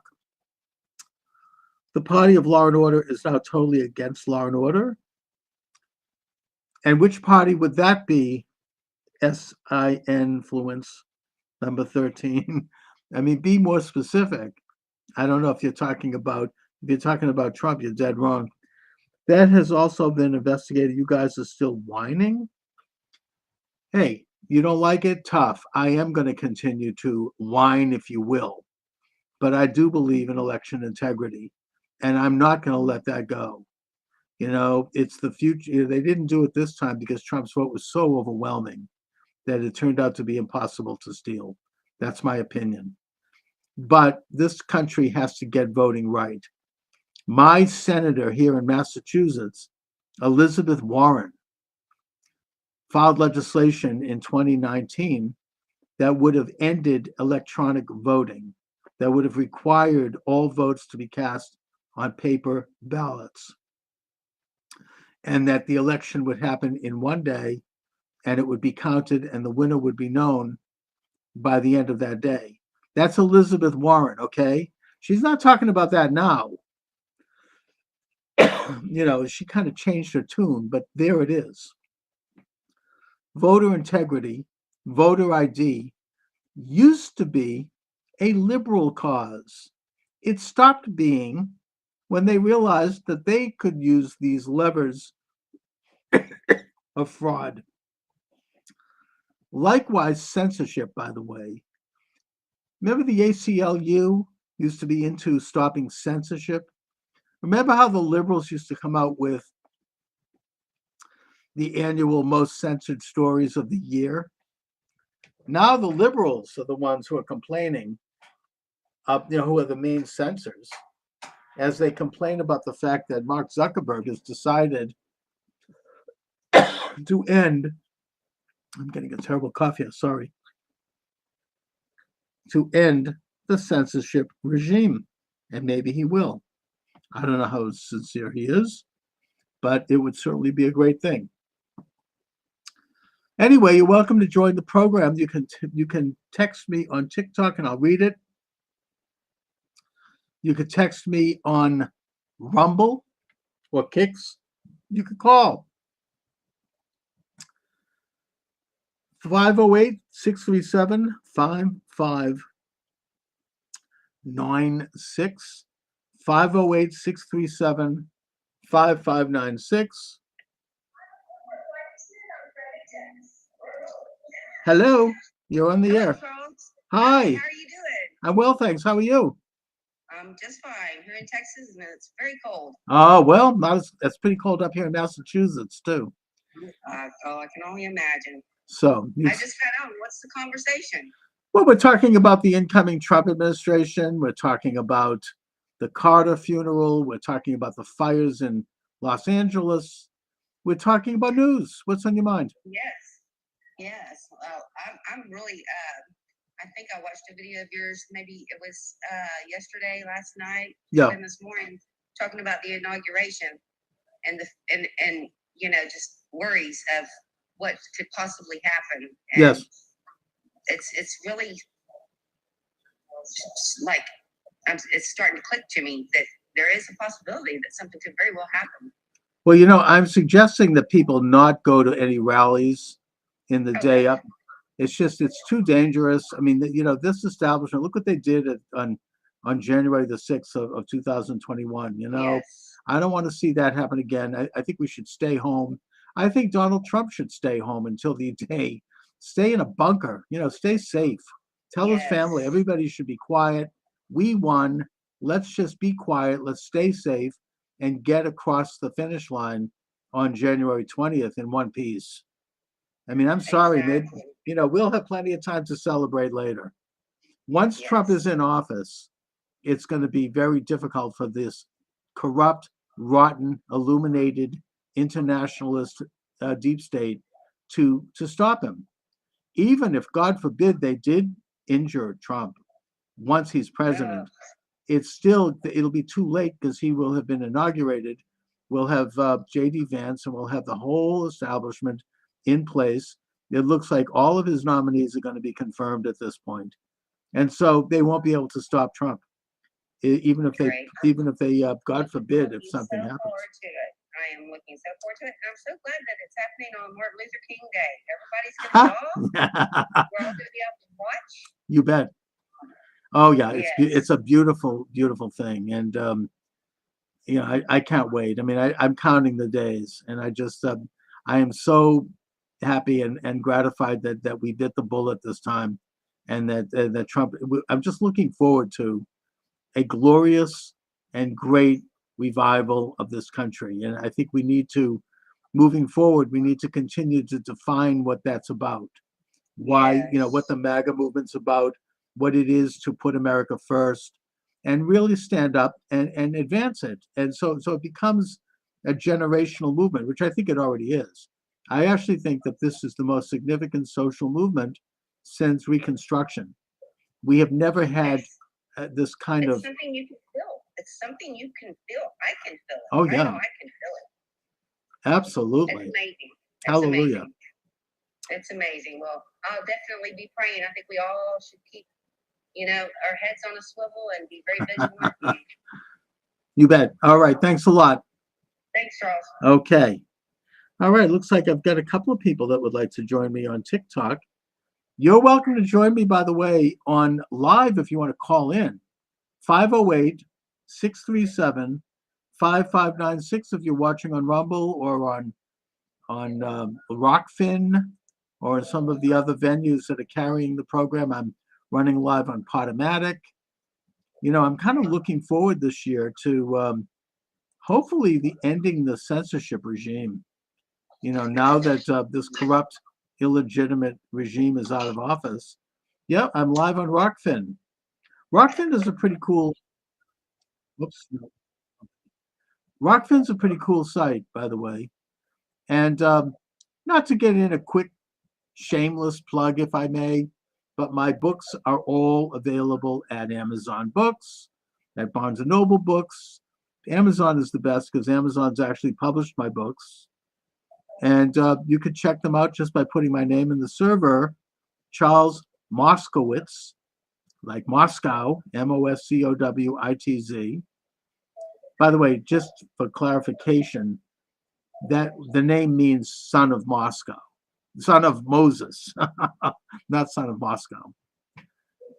In the same way that, like, in the Irish language, a name like O'Malley means son of Mali, or the son of the tribe of Mali. That's my understanding. It's a similar, linguistic element. All right, looks like we have another someone. They're all invited. You're all invited to join. Come on down. So let's just stay safe. I mean, I hope that we can get to the bottom of this really serious environmental catastrophe in California, which has nothing to do with global warming, has everything to do with bad management. I'm not a scientist, but I will note that there is a reason why, for example, forests in Germany, in Scandinavia, in France, in Eastern Europe, that they don't have these out of control wildfires that take out villages and destroy homes. And the reason they don't is because they manage their forests. They rake them, apparently.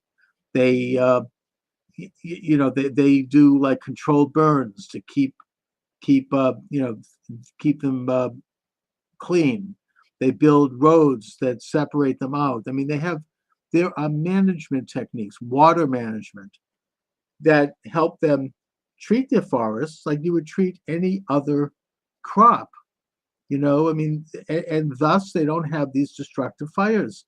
That the corrupt liberal regime in California was warned actually by President Trump in his first administration, where he warned Gavin Newsom in person. There's a video of it. They're standing face to face. And he says, the federal government will help, but you need to divert some of the billions of gallons of fresh water that are dumped into the ocean in Northern California into the south by means of aqueducts or pond tunnels or pipes or whatever. And that Newsom ignored that. He ignored it instead because he had some cockamamie theory being put forth by alleged environmentalists who really, it was not good science, that somehow the increase in water supply would damage the rare smelt, a tiny fish, which, I mean, I don't even think that's true. I mean, I'm not a scientist. I don't claim to be. But how could an increase in water supply hurt a fish? I don't know. It doesn't ring well in terms of authenticity. Let's put it that way. Anyhow, or as my late grandmother used to say, anyhow, or anywho, I think that I'm going to leave it there for now. I'm going to thank you all for joining me today. I shall return tomorrow, God willing, at 3 p.m. Eastern Standard Time with my usual co-host, Michael Shaw, who called me earlier to let me know that he's in Los Angeles, that he was having problems dealing with the fire. He is safe, he assured me. His family is safe. The atmosphere is smoky. And, there ought to be a price paid for this catastrophe. This is something that maybe could have been at least somewhat averted, maybe not fully. And that I hope that this leads to an awakening in California about the corruption and the rot of wokeism, of DEI, of illegitimate leftism, and how they now are paying the price. I feel very worried and bad for innocent people. I feel bad for everybody. Certainly, there is a little bit of schadenfreude over some of these fat cat left-wing actors and actresses and Hollywood types who are having their homes burned. I'm not going to deny the fact that I got a little drop of Schadenfreude to see that Ben Affleck, who's from Boston, my hometown, and who's an ass, had to flee his home and go to that of his ex-wife. All right, okay, fine. I don't wish it on anyone, including him. And I'm not trying to be mean. But most of the people that are being hurt are regular people like all of us. And it's a catastrophe. It's a tragedy. God willing, everyone is safe, and that President Trump could come in and declare an emergency and help people rebuild, but to do so under the guise that they can ensure that it not likely will happen again. You have to learn from history. You learn from mistakes that were made. When an airplane crashes, the FAA, the Federal Aviation Administration, goes in and they do a report. What happened? Why did it crash? Was it a design flaw? Was it, stress from overuse? Was it human error? What happened? And they try to correct problems that may be discovered so it doesn't happen again. And so flight can be safer. Cannot ever be 100% guaranteed. That's not, nothing in life can be 100%. But you make improvements. You don't just go back to, the casus belli. You improve. I mean, I suppose historically another example is the Great Boston Cotton Grove fire in 1942, where you had 1,000 people burned to death because this nightclub didn't have doors that opened so people could get out. You only could get in. I actually had a relative die in that fire. The fact is that after that fire and after the situation was studied, now venues, you have doors that can only go out so people can get out, and you have a limitation on the number of people allowed into a venue. I mean, there were regulations which are good because they're based on science and observation and research. Well, I hope that happens in this case. Last time it was ignored. This time, with President Trump coming in and maybe with an awakened public in California, there might be real change. There ought to be a price paid for your misinfo. Well, can you give me an example of misinfo that I have spewed? I'd be open to debate that with you. I'm not saying my information is always 100% foolproof. I do the best I can. But if you feel that I have engaged in something that is not accurate, please elaborate and I will make the correction. If I'm wrong, I will stand corrected or I will debate you on it. So AMC OOSA on TikTok. You're welcome to call me 508-637-5596. 508-637-5596. Put your money where your mouth is. You think I gave misinfo? Tell me where. Tell me why. Tell me what. Okay? Am I being unfair to ask that? Okay, we've got a couple of other people. Nothing I've heard represents any kind of misinfo. No, I mean, I think that my record is fairly good. I'm not perfect. But hello, you're on the air. Peter? Oh, hello, me? Yes, sir. Here? Yes, you are. You're on the air with me. Hey, how are you, Charles? I'm well, thank you. I didn't even mean to do that. Well, here you are. What's on your mind, Peter? Oh, well, you know what? I didn't think you were spreading any misinformation, really. I think you're just having a conversation. I mean, I may have gotten something wrong. Look at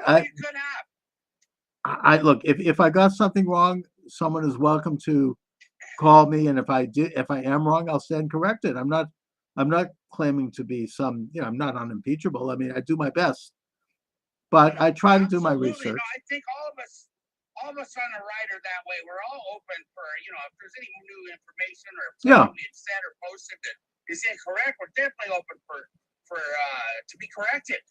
Absolutely. Well, that's because conservatism is normal and natural, unlike the left, which is goose stepping along to some agenda, and they really don't care about the truth. Absolutely.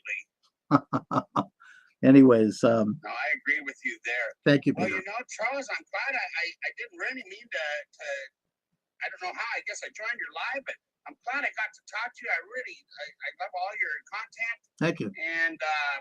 And I just hope I'm out here in California myself, and I hope we can just deal with the situations, with and I was raised on a tree farm up in Oregon. Okay. And I know about taking care of the forest and how you got to clean. You have to take care of your forest. You got to take care of the fuel so you don't have fire problems. And, even as having a tree farm, my family was always dealing with having to,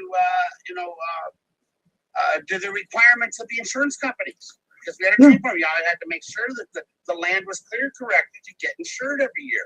I would think that a forest could be managed like any other field. I mean, it's not, if they do it in Europe. I mean, you don't see these big fires in Germany, and they have huge forests. What about the Black Forest? All right. I mean, they know how to manage them. They don't shy away about it. I mean, and I now see there's evidence that Newsom was warned by none other than President Trump at the time.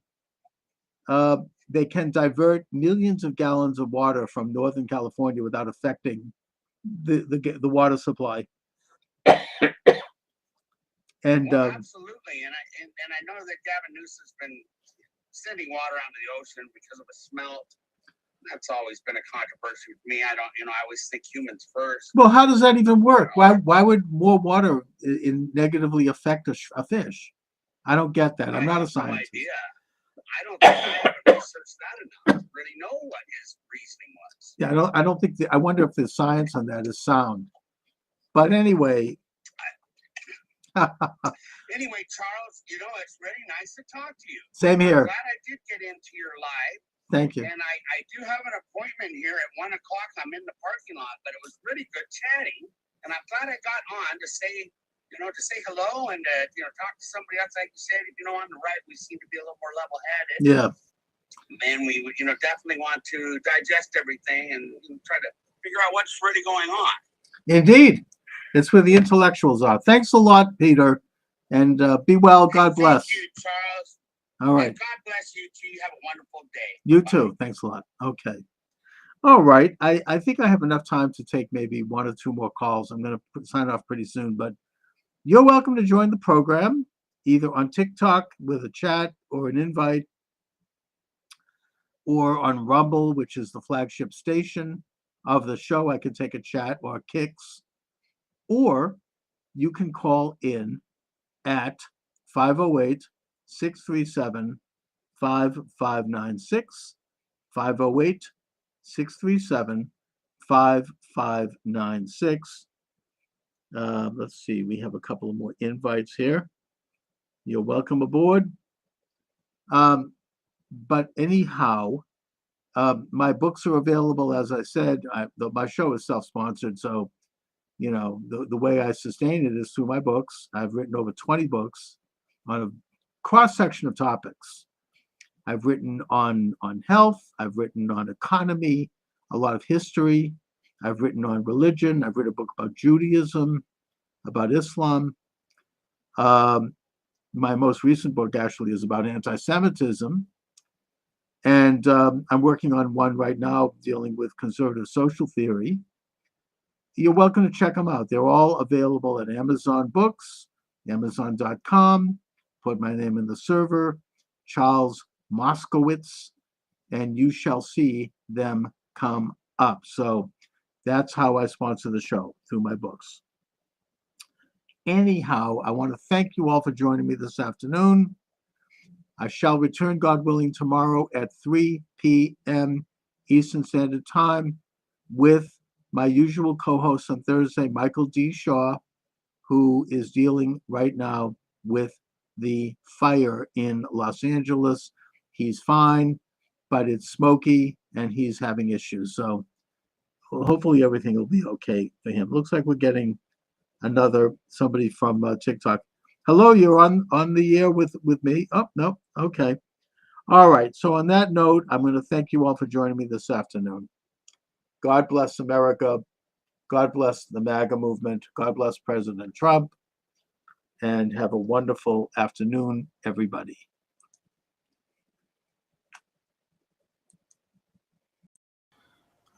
All right, welcome to the program. Charles Moscowitz here. We can take calls. 508-367-5596. Michael D. Shaw is here. Mike, how are you today? Well, it's a new year. And on January 20th, it'll look even more positive. I can hardly wait. I think everyone's counting down the days. I'm sorry to bring up a grim subject, but obviously I feel we need to talk about the terrorist attack in New Orleans and the bomb outside of Trump's hotel in Las Vegas. Right. And as just with the hope that this isn't going to become the new pattern. This is an issue, by the way, that I can't talk about on TikTok because I did a short TikTok earlier and I was given a strike. I guess, I don't know, they think it's sensitive, whatever reason. Apparently this is verboten in the establishment media. Well, evidently, I mean, if you saw the news conference right after the New Orleans event, they brought out that nose ring DEI FBI spokesperson who, I mean, despite the fact that she said initially it was not an act of terrorism, she acknowledged in the same statement that there was improvised explosives on there. And when you drive a truck through a crowd of people on Bourbon Street on New Year's Eve, what the hell is it if it isn't terrorism? So why was it that the first response of the what Debbie Schlussel started calling a number of years ago, FBI, famous but incompetent, the first thing they do is say it's not a terrorist attack. And then Senator John Kennedy, when asked if this could be repeated, says, well, I can't answer. I could, but I can't. So what the hell is going on? And are the two attacks related? Well, I mean, they seem to be, and that they were both sharing this particular app that I guess has to do with coordinating events. At least that's some evidence. But I think what Kennedy said and what others have said is that there's up to 1,000 Al-Qaeda terrorists and cells threaded throughout the United States, and that this sort of thing may become a more normal understanding in the United States. I mean, just like it has become in Germany, when it seems like every year somebody does a terrorist act at a Christmas fair.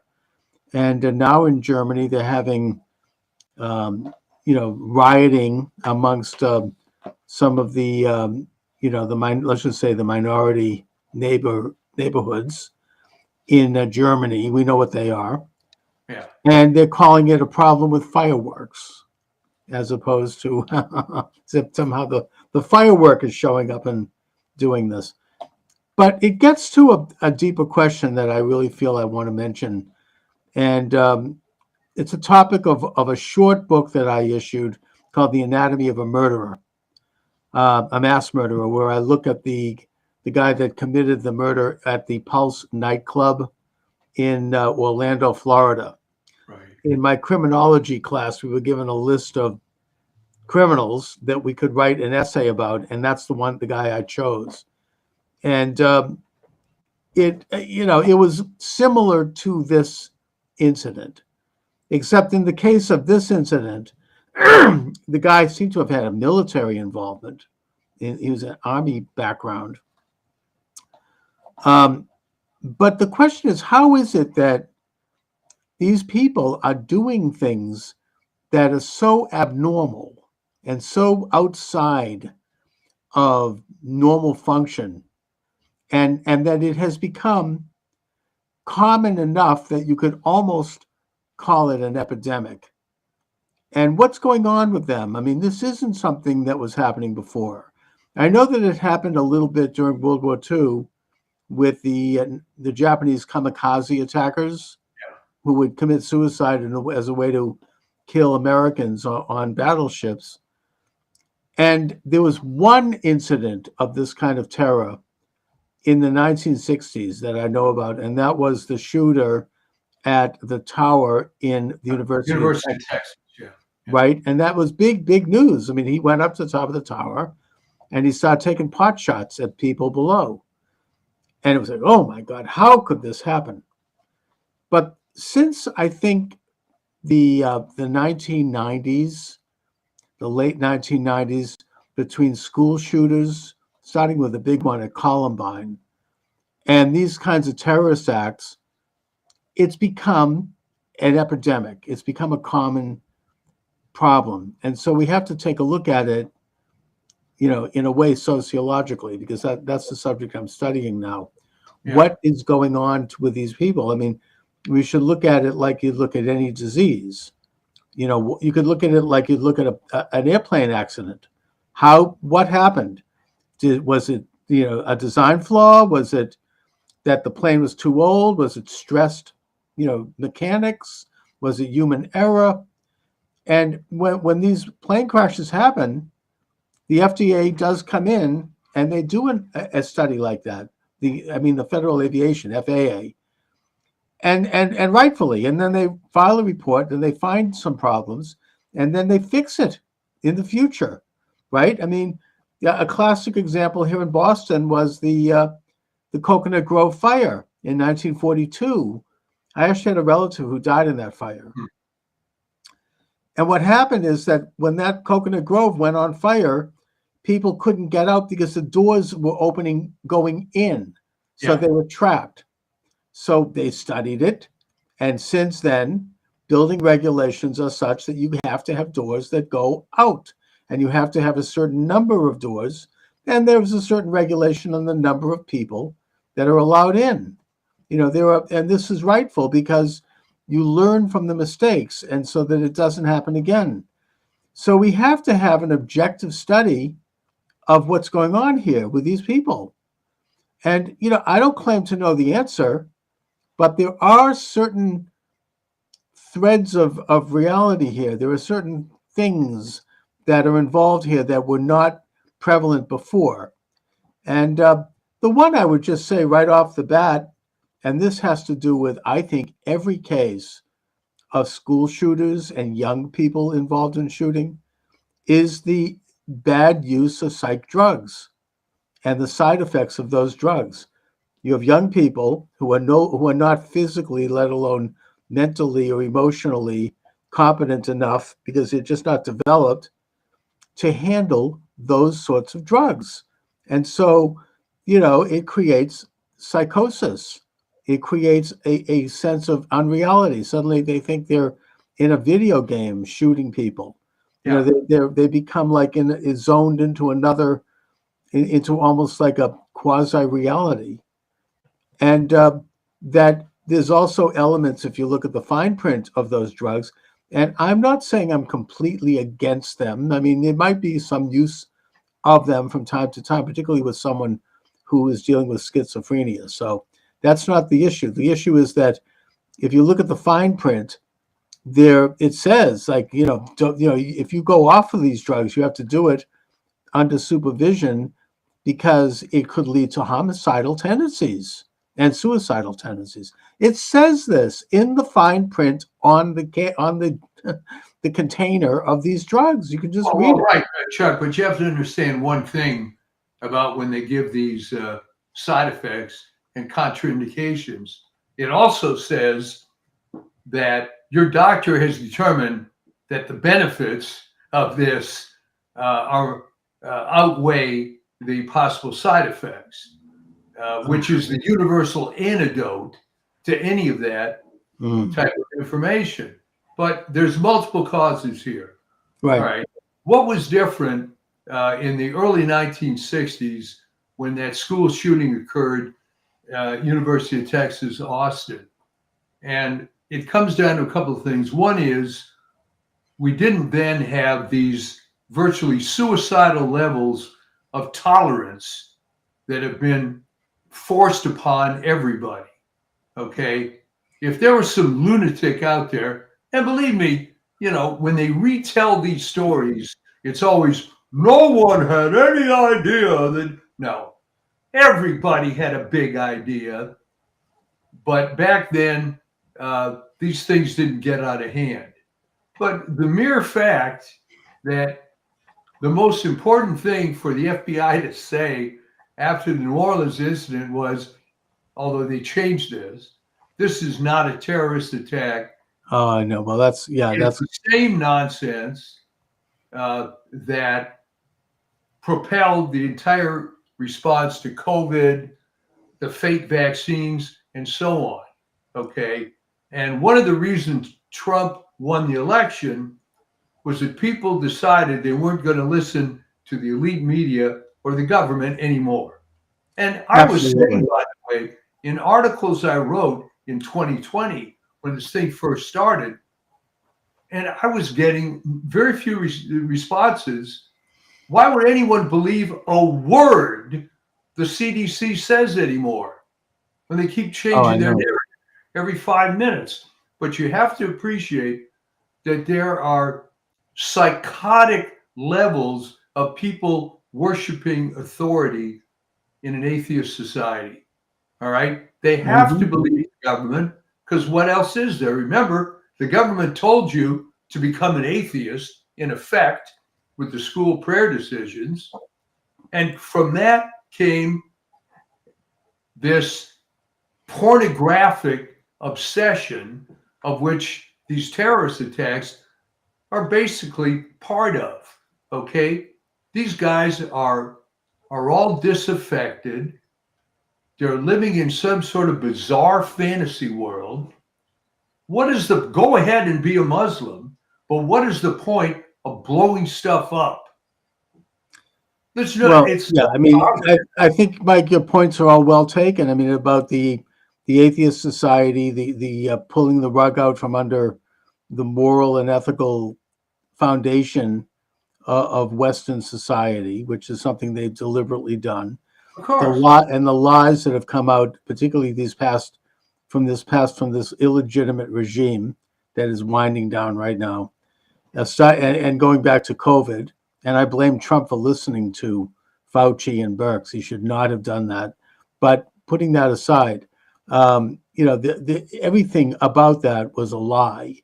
Everything about, we've gotten used to this. I mean, the most recent example, now we all know this, you and I have been talking about this since day one, is Biden's dementia. The media just lied about this for 4 years.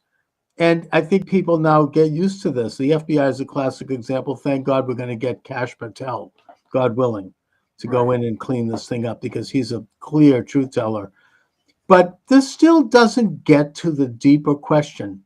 What is going on with these individuals that they would become so extreme that they would go out and just kill as many people as they can like that? And, in these cases, I think particularly in the case of this New Orleans guy, I don't know if you've seen the video of him when he was basically a property manager in Houston. He seemed like a normal person to me, right? A lot of these people, it's like something happened to their brains. And maybe people might say, well, this is what I think got me in trouble on TikTok. I'm putting the tin hat on. Okay, fine. I think that this is a situation similar to the medieval cult of the assassins. I think I've talked about this before. Yeah. And it's worth mentioning again. The cult of the assassins, and this is history. I'm not making this up. It was in Persia during Islamic rule. What they would do is they would find some disaffected guy, like a lot of the personalities that are involved in these things, somebody who was kind of going nowhere, and they would pick him up and swoop him up to this beautiful palace in the mountains where he'd have every kind of earthly desire fulfilled, everything you could want. The word hashish comes from assassins.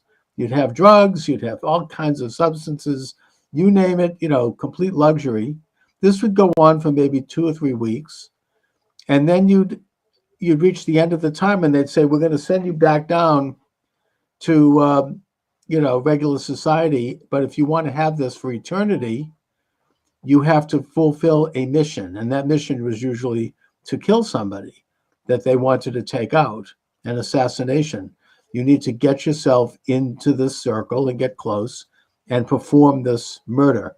And if you do, then the soul of this person that you just murdered is going to enter your body, and you're going to become like Superman. You'll have a super eternal life. And that the process of this involved I don't say primitive, but a medieval form of brainwashing. You would literally put a person under a hypnotic state between the combination of the drugs and the earthly pleasures, and then they're going back, and all these things going on, this sort of controlled environment. You would have a person who was, to use a modern term, an automaton. They would be programmed to perform this act. Now, since World War II, and I think that the Nazis were masters at this. I mean, in terms of learning how to program masses of people to a very high degree. I mean, every ruler, in a sense, every high commissioner, every going all the way back to ancient times, there's an element of that in society. A certain, we accept certain principles that may be not true, just because there's a mass, understanding of what's true, as opposed to what may actually be true. But the Nazis brought this kind of manipulation to a high art.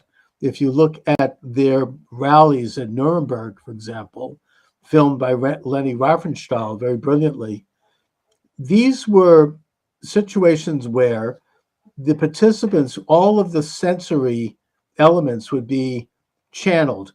They'd have certain smells. They'd use these massive bonfires. There were certain visuals. They were always done at night. They had loudspeakers, so you heard the sound would take over. Everything would become like this collective experience. There's a sociological term for this, collective effervescence or something like that, where you would be I suppose you could even say that churches do this, synagogues do it, right? Where you have like a group, you're chanting a group prayer, except in a sense, it's not to try to create something evil. I mean, it's not like a brainwashing. But this is on a mass scale. We have thousands of people experiencing this. And then, Hitler was a brilliant practitioner of this, and he's been imitated ever since by world leaders. They all admit this. I mean, maybe not publicly, but he would come out on the stage in a very meek, speaking almost like in a whisper, and he would appear very kind of quiet and sad. And then he would start to build, and he'd build, and he'd build, by the end of the speech, he'd be screaming and arms flailing, and everybody in the audience, the women would be passing out. And, there were reports of women having orgasms. I mean, everybody would be like in a state of frenzy by the end of the experience. Very planned and very coordinated. Well, I think that after World War II, you had the American intelligence apparatus, do MK Ultra. You had the British with their Tavistock Institute. Canada was involved in it. Russia certainly was involved in it with their Polytech Institute. And you had them study further psychological means by which people could be brainwashed, both on a mass level and on an individual level.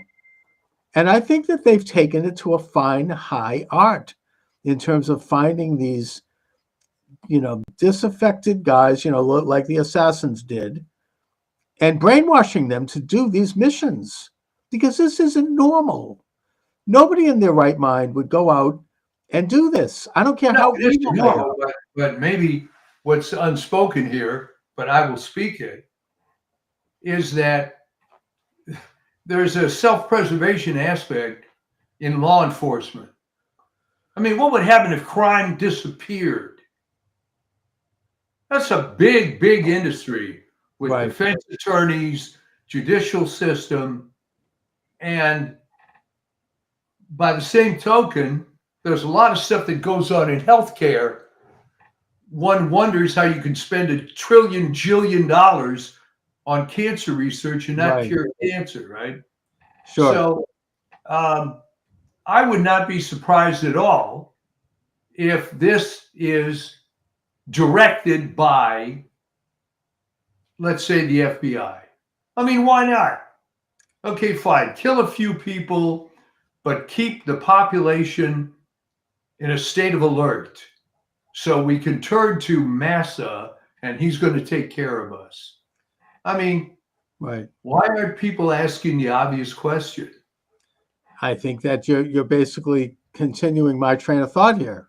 Yeah. That I don't know if it's the FBI in particular, but there, this is this might be the last gasp of the deep state. I don't know, but the point is that they have these skills to commit these acts of terror, to scare the hell out of everyone, to create social disorder.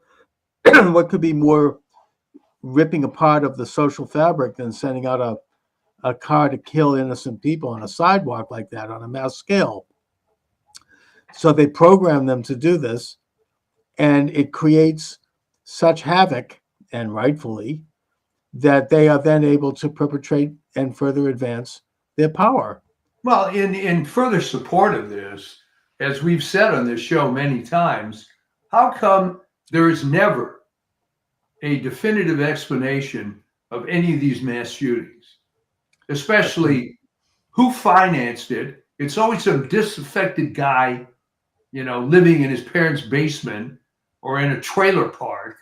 Right. How do you come up with thousands of dollars to buy guns and ammo, work out the logistics, unless he has some help?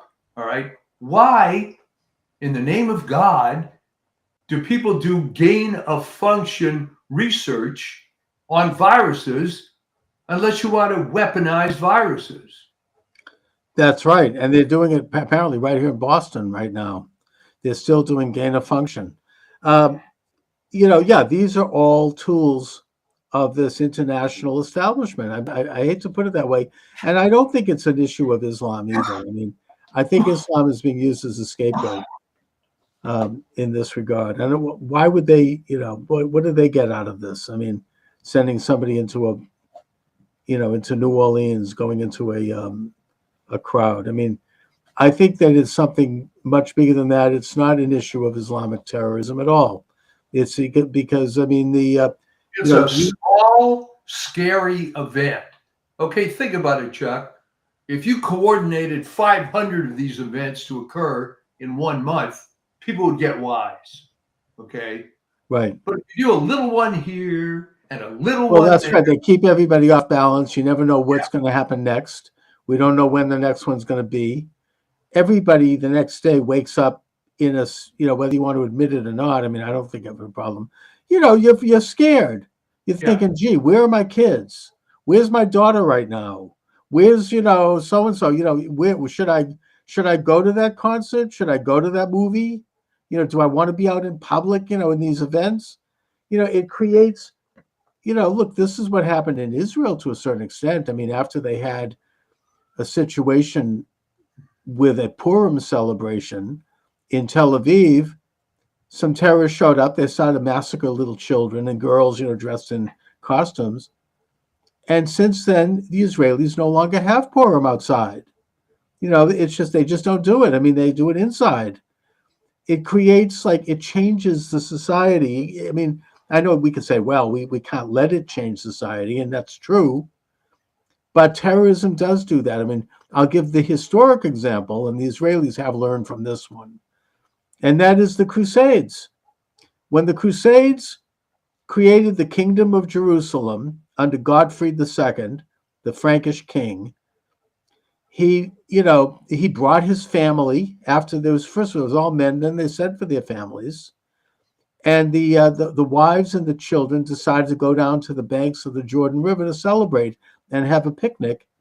And when they got there, they were all massacred by Saracens, is who they called it in that time. It's Arab today, putting that aside. And one or two of them were allowed to get away, who went back to Jerusalem, and they reported what had happened.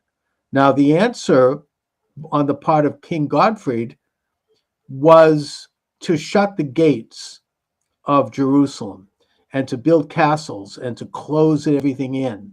We're not going to go outside. It's too dangerous. Eventually, they sent their families back home to France. And it became like a garrison mentality. And that is what led to the defeat of the Crusades, because they were changed by the fear of the terrorism around them. They didn't stand up to it. Not that they necessarily ultimately could have, putting that aside, but they went inward. They withdrew. They became like, they responded to the terrorism the very way that the terrorists wanted them to respond. So yeah, you don't want to withdraw in the face of this sort of problem, and the Israelis have not. I mean, they have a little bit, but for the most part, you go into Israel, you mess with Israel, they'll kick you back. Yeah. They'll fight, they'll find you, and they'll get everyone involved in it. They won't kill innocent people to the best of their ability, in spite of the propaganda that the other side might push. But they will try to find the people involved in that incident and take them out, because that's the message they want to send. If you want to do this, we don't care if it takes 10 years, 20 years, we're going to find you. That's what Golda Meir said after the Munich attack at the Olympics.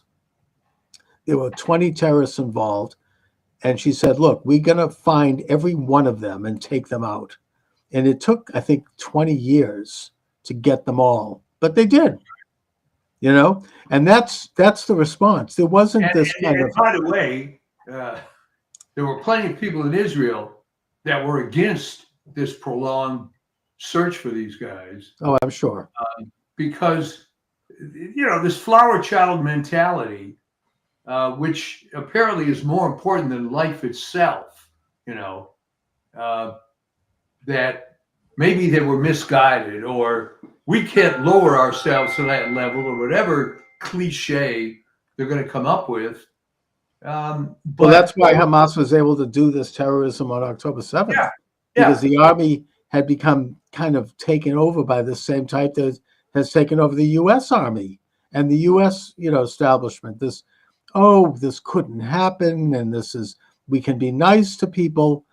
And Golda Meir also said something, and I'm paraphrasing. She said, "Look, if we have a choice between having good public relations or being alive, I'd rather pick life."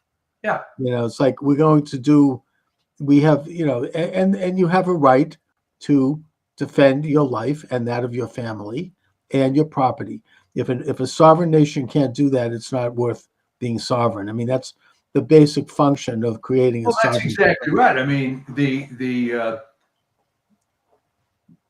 people in Gaza and their supporters played the PR perfectly, right? And it's not so much anti-Semitism, it's that there's so many people with the woke mind virus that it's easy enough for them to become sympathetic to, oh my gosh, you're killing civilians and whatnot. Right. And they're building their headquarters in the basement of a hospital for that very reason. They want to see the civilians killed, so they could then, you can have CBS, Lester Holt Center reported on there to film babies being killed, and they would get that kind of public relations out of it. Meanwhile, they're firing missiles from that basement, and they're terrorizing the hospital. Well, I mean, to be honest, though, that's nothing new with Hamas. I mean, you can go back to Pearl Harbor. I don't think any serious historian believes that we didn't know in advance of the attack.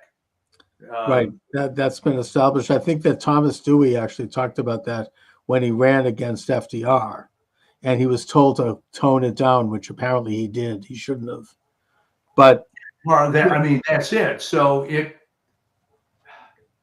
certainly, in FDR's sick mentality, it was worth killing 2,900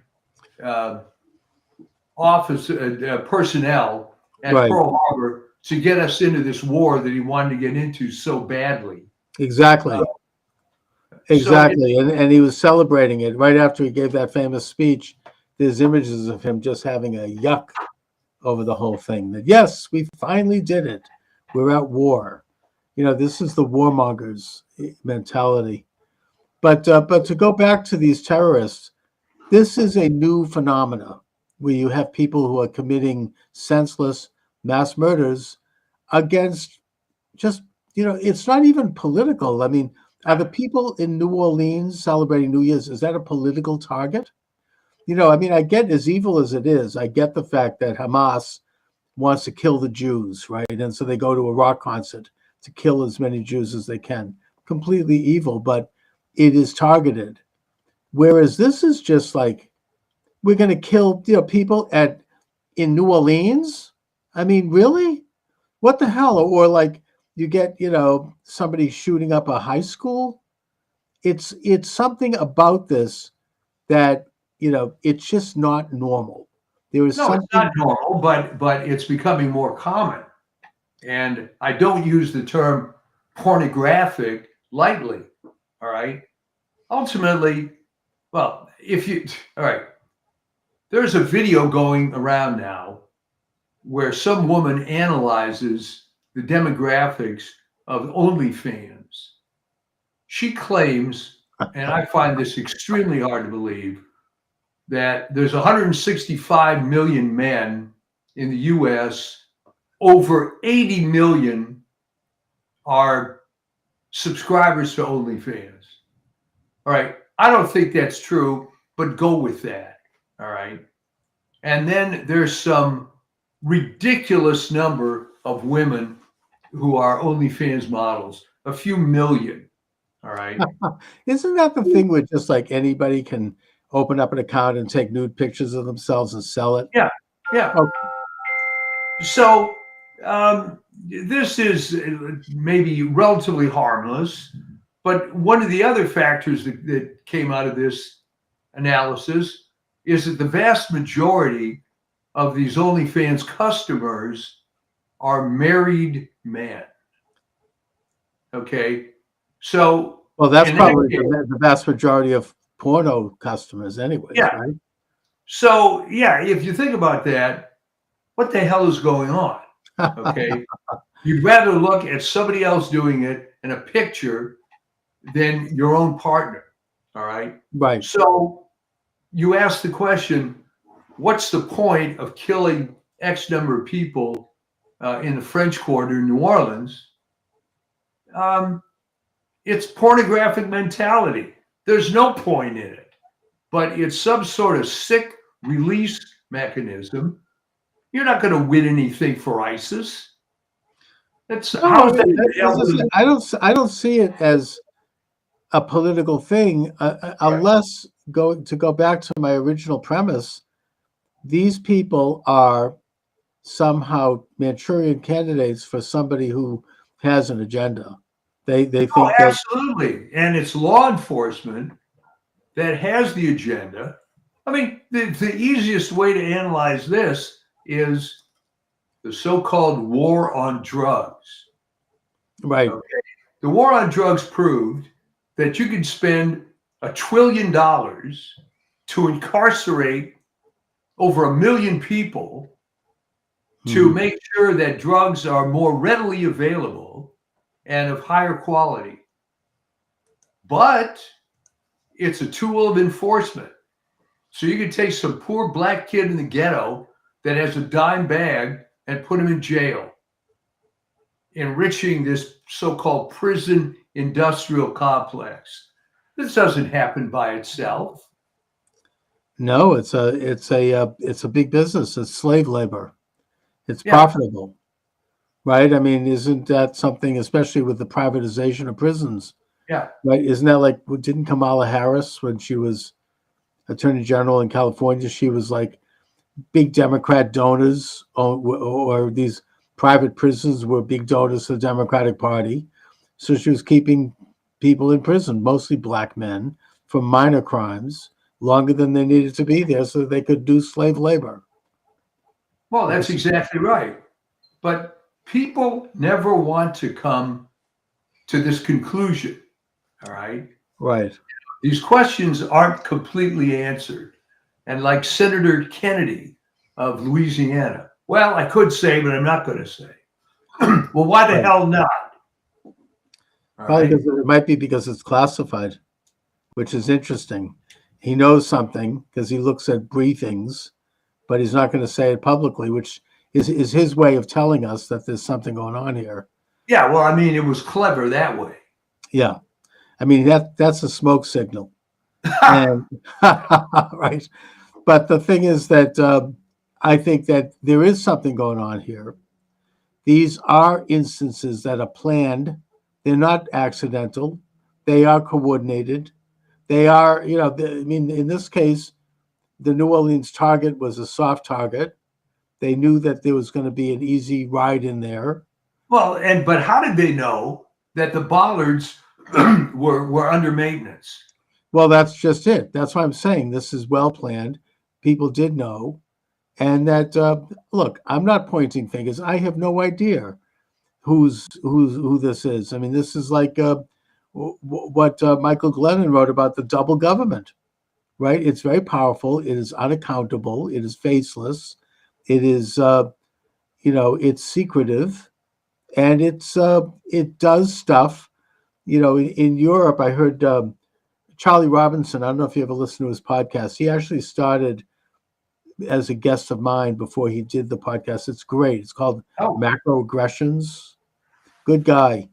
He's done some pretty deep dive work on this Operation Gladio in Europe, that he says what it was irregular military personnel that were operating behind the lines during World War II, who are still there and who make up the backbone of NATO, and that who are involved in various kind of criminal activities and violent nation building activities around the world.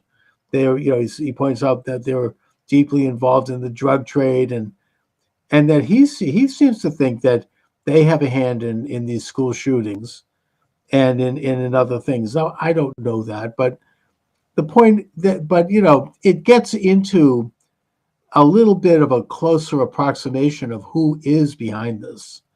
Again, we don't know because it is secret, but there is something going on here. Say I have a tin hat on, I don't know, whatever. No, This it's is not a something tin hat. What you're doing is using inductive reasoning and Right. coming up with this dangerous conclusion that they don't want you to come up with. I wrote a whole piece on this a couple of years ago, why they always favor deductive logic, which really is not that useful unless you're Sherlock Holmes and you want to come to a very small conclusion that because of this soiled handkerchief, it therefore must be this guy. Okay, great. But you don't want to come to a big conclusion that there's no other way to explain this crap other than there's some malevolent force behind it. All right. And again, people don't want to accept that. I mean, when this, you mentioned Thomas Dewey, but the real sort of revisionist look at Pearl Harbor started kind of in the 80s, where these articles came out, and there were people my age who they would say, I don't want to accept it. I don't want to hear about it, because it was drummed into their head, the evil empire attacked us unprovoked, which of course it was provoked. And that just became an article of faith. All right. Well, something, any of these things are stage managed by a sort of a mainstream establishment. I mean, look, I'm not to go to details, but I got in trouble when I ran for Congress because I had written a few articles questioning the Oklahoma City bombing. And I quoted in those articles reporters who were there at the time who were, part of CBS. I mean, major stream reporters. But I mean, Barney Frank took me to the coals for that. And even more recently, there are questions about what happened on the September the 11th of 2001 that have never been answered. And what I'd say to that is that it seems like every time something like this happens, we are given like an official series of points that we are to accept, and that if you don't believe it, you're It's a conspiracy you're theory. subhuman. You're like an Untermensch. You're like evil, you know. And I mean, the 2020 election is a perfect example of that. Not to mention the January 6th protests. Yeah. It's all gaslighting, but you're given a couple of principles. This is what happened. These are the talking points. It's delivered by Lester Holt and the rest of them. And if you don't go along, you're crazy. I mean, there's something wrong with you, and you could, or worse, you end up being committed somewhere. So, you know, I don't believe any of these official narratives anymore. I don't trust any of it. And yeah, I know this sounds like a weird thing, but the one incident that really made me no longer trust the mainstream media and realize that it's all lies was the death of Trayvon Martin. Do you remember that? Oh yeah. Okay. There was something about that we then find out that the tape was doctored by CBS News and that it was not at all the way it was originally portrayed. Now, I'm not saying that the man did, you know, unfortunately, he died as a result of a scuffle. But, you know, it was not, the guy that killed him was not a white supremacist. He's actually black. And, you know, He was Hispanic, I believe. They called him a white Hispanic. but he was a black Hispanic. Yeah. But the point is that the whole thing was nothing but a concoction. And it was done at the time, I think, because subliminally, it was a way to help Obama get reelected. Somehow we would think, oh, this is Republicans who want to have guns and who are violent and who are racists and who are doing, you know, and it's kind of the use of this mass, you know, agenda. Right, but you know, you can mention that, and I agree with you, and you can mention COVID, and I agree with you, but what about the fact that the common man believes all this crap? Because they don't have time to go deeper like you and I do. Most people are too busy, you know, working so they can pay 40% of their income in taxes. And they're, you know, they still get their news from Lester Holt. The big three, yeah, Lester Holt and them and David Muir. You know, that's where they get their news. And they just, if you watch those shows, I mean, they just repeat the same friggin' story.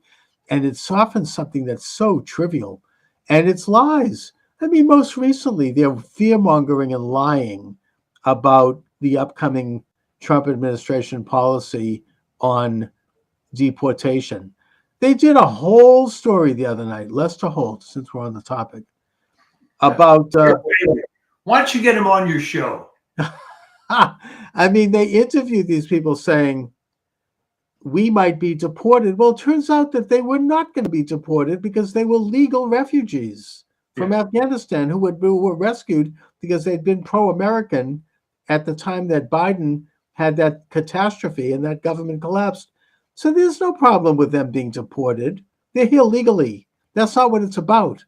But somehow they did this story all around this family fearing that they're going to be deported. They're not going to be deported. It's a lie. They don't address the real question here, which is, what about illegal aliens who can be deported? That's not, you know what I mean? In other words, it's this enormous kind of like three-card Monte, this sort of, they're not going to talk about the actual issue. Right, but what is the audience? I mean, maybe the common man doesn't have time to think about it, but let's face it, the common man went through COVID, saw how he was lied to, saw how businesses failed on purpose. You know, it's the old story. Well, they were doing their best, but I prefer the Robert Welch approach, okay, where he said, look, if Eisenhower were completely in favor of the communists, what would he have done different? And leave it at that, all right? Mm-hmm. If the government specifically wanted to shut down the economy and force the election of Biden, what would they have done differently? Right. That was the actual sum effect of the whole thing. Yeah. And it had everything to do with it. And I think everybody knows that now. But I know what you mean. I mean, could they pull that off again? I mean, they couldn't pull off another election steal. So I don't know. What do you think? I mean, as President Trump is about to be sworn into office, you kind of know. I mean, you feel it. I certainly sense that they're not going to take it lying down. I mean, they're going to do everything they can to obstruct and to make sure that Trump doesn't have the functionality as president. Yeah, but I'm afraid it's going to backfire. Yeah. The same way that some of these entertainment idiots keep going on. And Julia Roberts recently got fired from a number of upcoming projects because she just wouldn't back down with her stupid politics and that insane ad. If you remember, go ahead and lie to your husband about how you voted. It's up to you. What happens at the ballot box stays in the ballot box, all this kind of stuff. Right. And that turned off a lot of people. So, they're That's almost as bad as the one with Sarah Silverman doing those commercials about how to steal votes. They don't like to talk about that now, but you're making a joke. Ha ha, you're a college student. You could vote at college and you could vote at home. You could vote for your grandma. You could vote for your grandpa. It was a big joke. Of course, after the 2020 election, that's been deep-sixed. But yeah, I mean, they're not going to get away with such open, kind of like stuff like that. I mean, like, well, it doesn't surprise me at all that the elite media just keeps doubling down. They don't know anything other than that. Okay. Right. The analogy I use, I had a good friend who was a vice president of Capitol Records back during the glory years of the music industry. All right. Mm-hmm. He saw the writing on the wall, when the MP3s came along and the file sharing and so he got out of the record business. All right. Meanwhile, other people stayed in, doubled down, trying to prosecute that infamous case that RIAA had against some poor kid in the ghetto that was sharing music files with his friends. And they somehow didn't realize the bad PR of something that idiotic. So, no, that's all they know. They don't realize. But the question is, how are they going to do it? I mean, are they going to be successful in terms of thwarting President Trump's agenda? No. I mean, I think that they're going to try to obstruct his placing of his cabinet. And I just want to say on that just from a political standpoint, I hope that people see how bad that is, given the fact that, is every single Democrat in the House of Representatives going to vote against every single Trump appointee? Yeah. I mean, that didn't happen even when Biden was in office. Republicans voted for his cabinet ministers. Republicans voted for Obama's ministers because you want to have the new president have his cabinet. I mean, it's not really. Well, not if you're a Democrat. The only thing you stand for is abortion and destruction. Yeah, but have they gotten that bad now that they're just going to vote? Have they gotten that bad? I mean, I don't think they did that to George W. Bush. Democrats voted for his nominees. They voted for George W. Bush was a few years ago. All right. And what happened is they just doubled and tripled down on the same thing, and it doesn't matter that it doesn't work. It's the old story. But are they going to get away with that? I mean, are they going to? Is that going to lead to what it should lead to, which is in 2 years they're going to get big losses? Are people going to? I mean, are their constituents going to put up with it? No. Is it got to be? I mean, they're going to vote against every. I mean, first of all, Trump can now implement his cabinet without them, anyways. Yeah. He can. Well, the Democratic Party appointees. I just saw an article about this in the Gateway Pundit. There's not just recess appointments, but there's also this there's this other act that was passed. I think it was a way to stop Trump in the first term, but the point is, it actually works in his favor in that he can appoint his entire cabinet without, if the House wants to monkey around with his cabinet, he can just appoint them all. Maybe not indefinitely, but he can get every one of them in there. And because he wants to get started on day one, they can't be messing around and dragging this through. They're going to turn it into another, especially with certain nominees, like, not to mention names, but Robert F. Kennedy Jr. They're going to try to do another Kavanaugh, pull that kind of crap, go into somebody's personal life and take out a magnifying glass and look at every little thing they ever did. I mean, is that what they're going to do? Well, look at the difference. When Clarence Thomas was up, Yeah. they brought in Anita Hill, and that got plenty of traction, although Thomas still got obviously confirmed. But back then, people weren't as cynical as they are now. Right. People actually gave the time of day to this stupid woman. It was on TV for days and so on and so forth. And no one seemed to come, in media anyway, to the obvious conclusion that if you believe every damn word Anita Hill said, the worst thing was that Clarence Thomas told her a dirty joke. Exactly. Nobody ever said that he touched her or that he, and in fact, there's evidence that they were friends right up to the time he left that department. And then he advanced her. That was phony. I mean, she was offered money. I think that in that case, she was offered money. She was offered fame. She was offered, position she ended up getting a tenured professor spot at Brandeis, heading up the diversity department, interestingly. She was not anybody. She was like a nobody. Talk about plucking somebody out of obscurity. She was a mid-level office person who suddenly, I mean, but this is, yeah. I mean, Liz Warren was an obscure professor at Rutgers and suddenly is fast-tracked to Harvard University. Right. Well, because she checked off a box saying Native American. Right. But to answer your question, people are not quite as gullible as they were back then.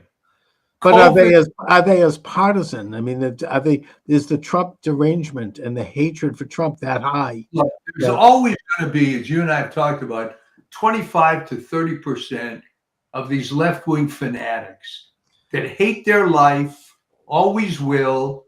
So they have to, again, not to beat the drum here, another form of sort of political pornography. Yeah, but if that's all it is, then they're not going anywhere. The point is, can they do this? Do they have enough of a clout left? Okay. No, and the Democratic Party is a dying brand. All right. Right. They lost all the swing states. So you can slice it and dice it any way you want. But the most lost all the bellwether districts. They lost both the popular and the electoral college. They lost the Senate convincingly, even though they tried to steal, I think, one or two, including Kerry Lake. But they still lost it. And they might have a little bit of a finger on the House. I don't know. Do you think that?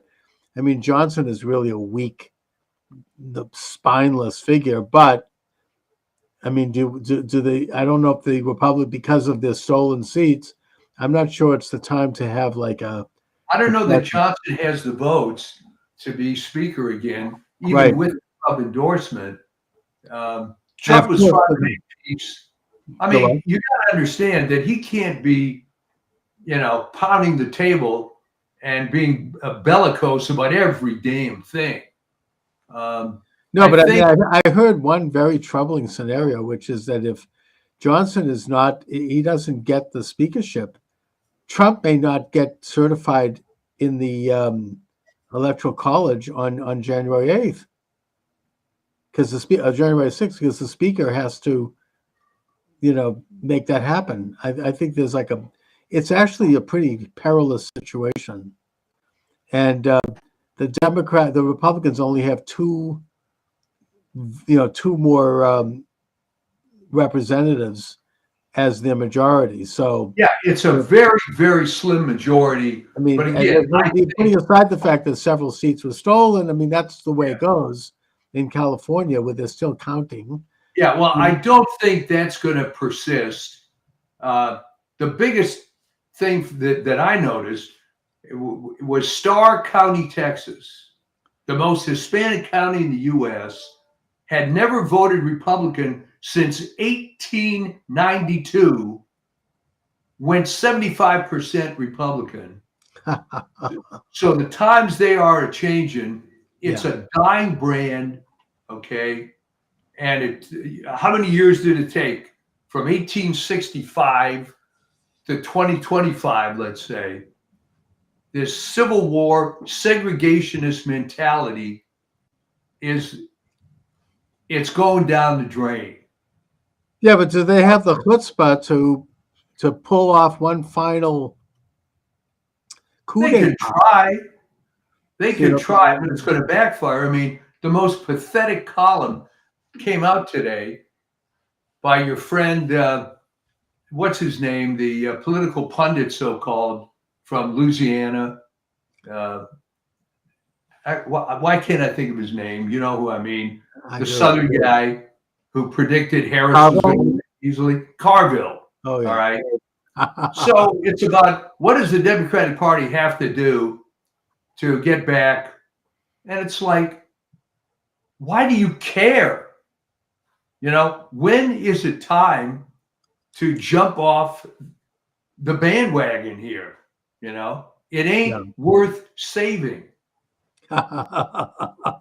Yeah, well, I mean, I hope you're right. I mean, I don't think it is, but they seem to, they're just waiting. They're just waiting and sitting, waiting for Trump to do something. I don't know. It's I don't know What do they stand for, Chuck? Besides abortion, obviously nothing. Abortion and welfare, as you say. And I don't think that's real popular as much as they think it is. But that's it. That's the entire platform. And they acted surprised when they lost. I don't think anyone was really surprised. Well, the only question in my mind at the time was how much are they going to try to steal it? And Trump. That you had that. I remember that Iowa poll that said that Harris was surging. That was fraud. I mean, that's election interference. She should be prosecuted. I think Trump is filing a case there. I'm glad Trump is finally standing up to this crap. He's going to file law cases against. Well, okay, let me ask you this. What was in it for her to destroy a decades-long reputation for this asinine poll? I think that she finally decided to fall on her sword as one final Hail Mary pass to try to derail the election. This is all they had left. It was just a few days left. Maybe they actually thought it would work, right? Because the minute they announced this in the Des Moines Register, it became international news. Oh, my God. Harris is surging. I mean, it was just like a last-minute, desperate sort of, pass. I mean, it was like they just threw everything at it, and she just took a gamble, and it didn't fly, obviously. But understand her that was not right fraud. Career is based on doing accurate polls. What would possess her to come out with an obviously fake poll? Her credibility is gone. She's out of the business. Maybe something. We might keep an eye on her bank accounts and see if something. It's like these phony fat, prosecutors who have gone after Trump with the lawfare cases. They've all gotten rich from that. Fani, fat, big Fani, and Bragg in New York, and the rest of them. They get big fat paychecks. I mean, that corrupt judge, Meacham or whatever his name is, his daughter got 85 mil. Yeah, 85 mil in money from leftist groups selling the idea that we're going to put Trump in jail. They've all gotten rich from it. That's what it partially is about. They're willing to put their and they know they think that this leftist infrastructure is very powerful, and it is, and it'll reward them, and they'll be taken care of, and they have been. So maybe she's in that category. You know, you have to watch Lois Lerner, right? Remember from during the Obama Oh, years? yeah. She was taken care of. You know, pled the fifth 42 times before Congress, screwing conservative organizations who wanted to do the same thing liberal organizations have done in terms of tax exemption. You know, met with Obama many times. I mean, the whole thing was a screw job, but she was taken care of. You know, after the fact. I mean, you know, I'd like to see what she's doing now. It's like Anita Hill. Yeah, well, how does she live with herself? And if the answer is she has no conscience, that's fine. But they've convinced themselves that they're doing good. They've stopped Trump, or they've stopped the evil conservatives. They're true believers, right? I mean, how does the communist movement and people involved in any of these movements? Yeah, but I would respect her more if she went into a Berlin bunker and blew her brains out, you know, died for the cause. But to walk around for the rest of her life knowing that they genuinely believe that all the people involved in the election steal, you know, they believe that they were doing the right thing. They do. They believe for the country. This is all, you know, we're standing up against the evil, you know, orange man. I mean, I really think that. I mean, they've convinced. I've seen this. I've seen people like this.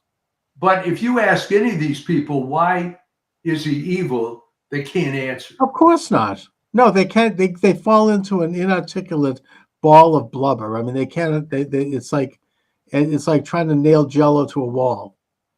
Anyways, Mike, what do you have coming up on your Well, I have my latest piece went out a few days ago. Unto us a child is born. Indeed.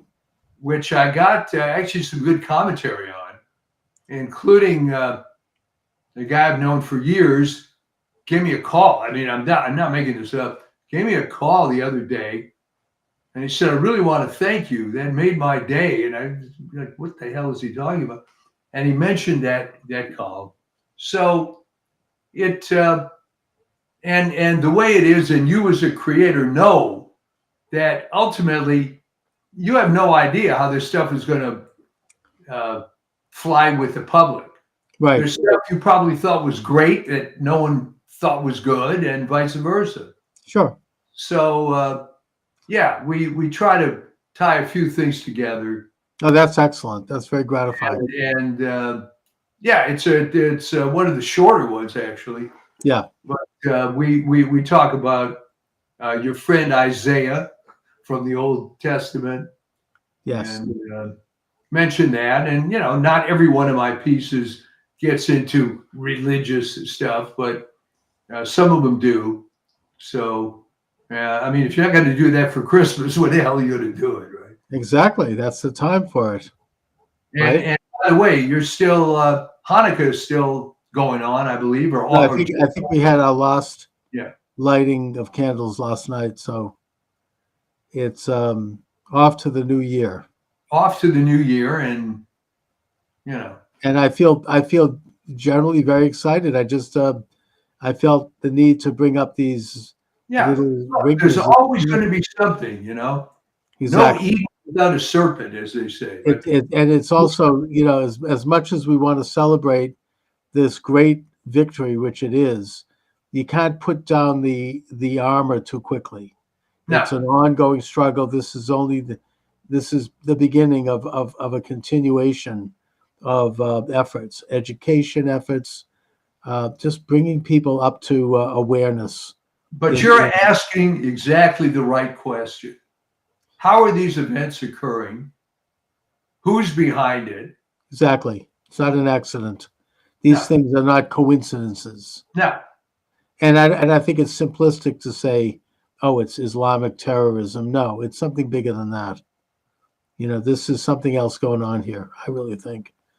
Anyway, Mike, so I'll talk to you next week. All right, sounds good. Take care. You too. See you next time. You bet. Thanks. All right, welcome aboard, everyone. Charles Moscowitz here. Michael D. Shaw is joining me today. Here Mike, we are. how are you? Hey, it's it's a beautiful day in the neighborhood. Right? Yes, indeed. It's a countdown toward President Trump. Do you And notice, even among the liberal environment that you're in, there's just a more positive vibe from everybody, even the real hardcore liberals? oh, everyone knows that the country bit a bullet. I mean, Yeah. I think that everyone senses that, even the hardcore. As you say, I mean, our Governor Healy just did an interview with the Globe where she said that she plans to fully cooperate with the new Trump administration. And Whoa. a couple of left wingers and liberals are absolutely having a meltdown over this. But I think that the whole rotten, so-called resistance is crumbling. You still might have Newsom, and you might have that fat guy in Illinois, but other than that, I think it's starting to just disappear. It's going. They're finally starting to move inexorably into the dustbin of history. Yeah, and even with the case of Pritzker and Newsom, Yeah. they're going to they're going to turn because the popular will just isn't with it, and I don't think even those two are going to want to die on the hill of whatever the hell the left stands for now, which I'm not even sure what that is. Well, what are they going to do? Stand in the way of deporting criminal, illegal, violent gang members and drug dealers and rapists? I mean, this guy just yesterday immolating a woman on a subway car in Brooklyn and sitting there, someone's filming it, and he's there throwing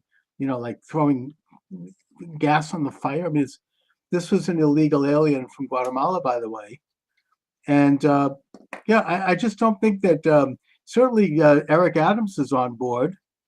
So I think that the idea of opposing them being apprehended and deported is not going to be very popular. I mean, it's just, is that really the hill they want to die on? Yeah, exactly. I mean, it all started falling apart.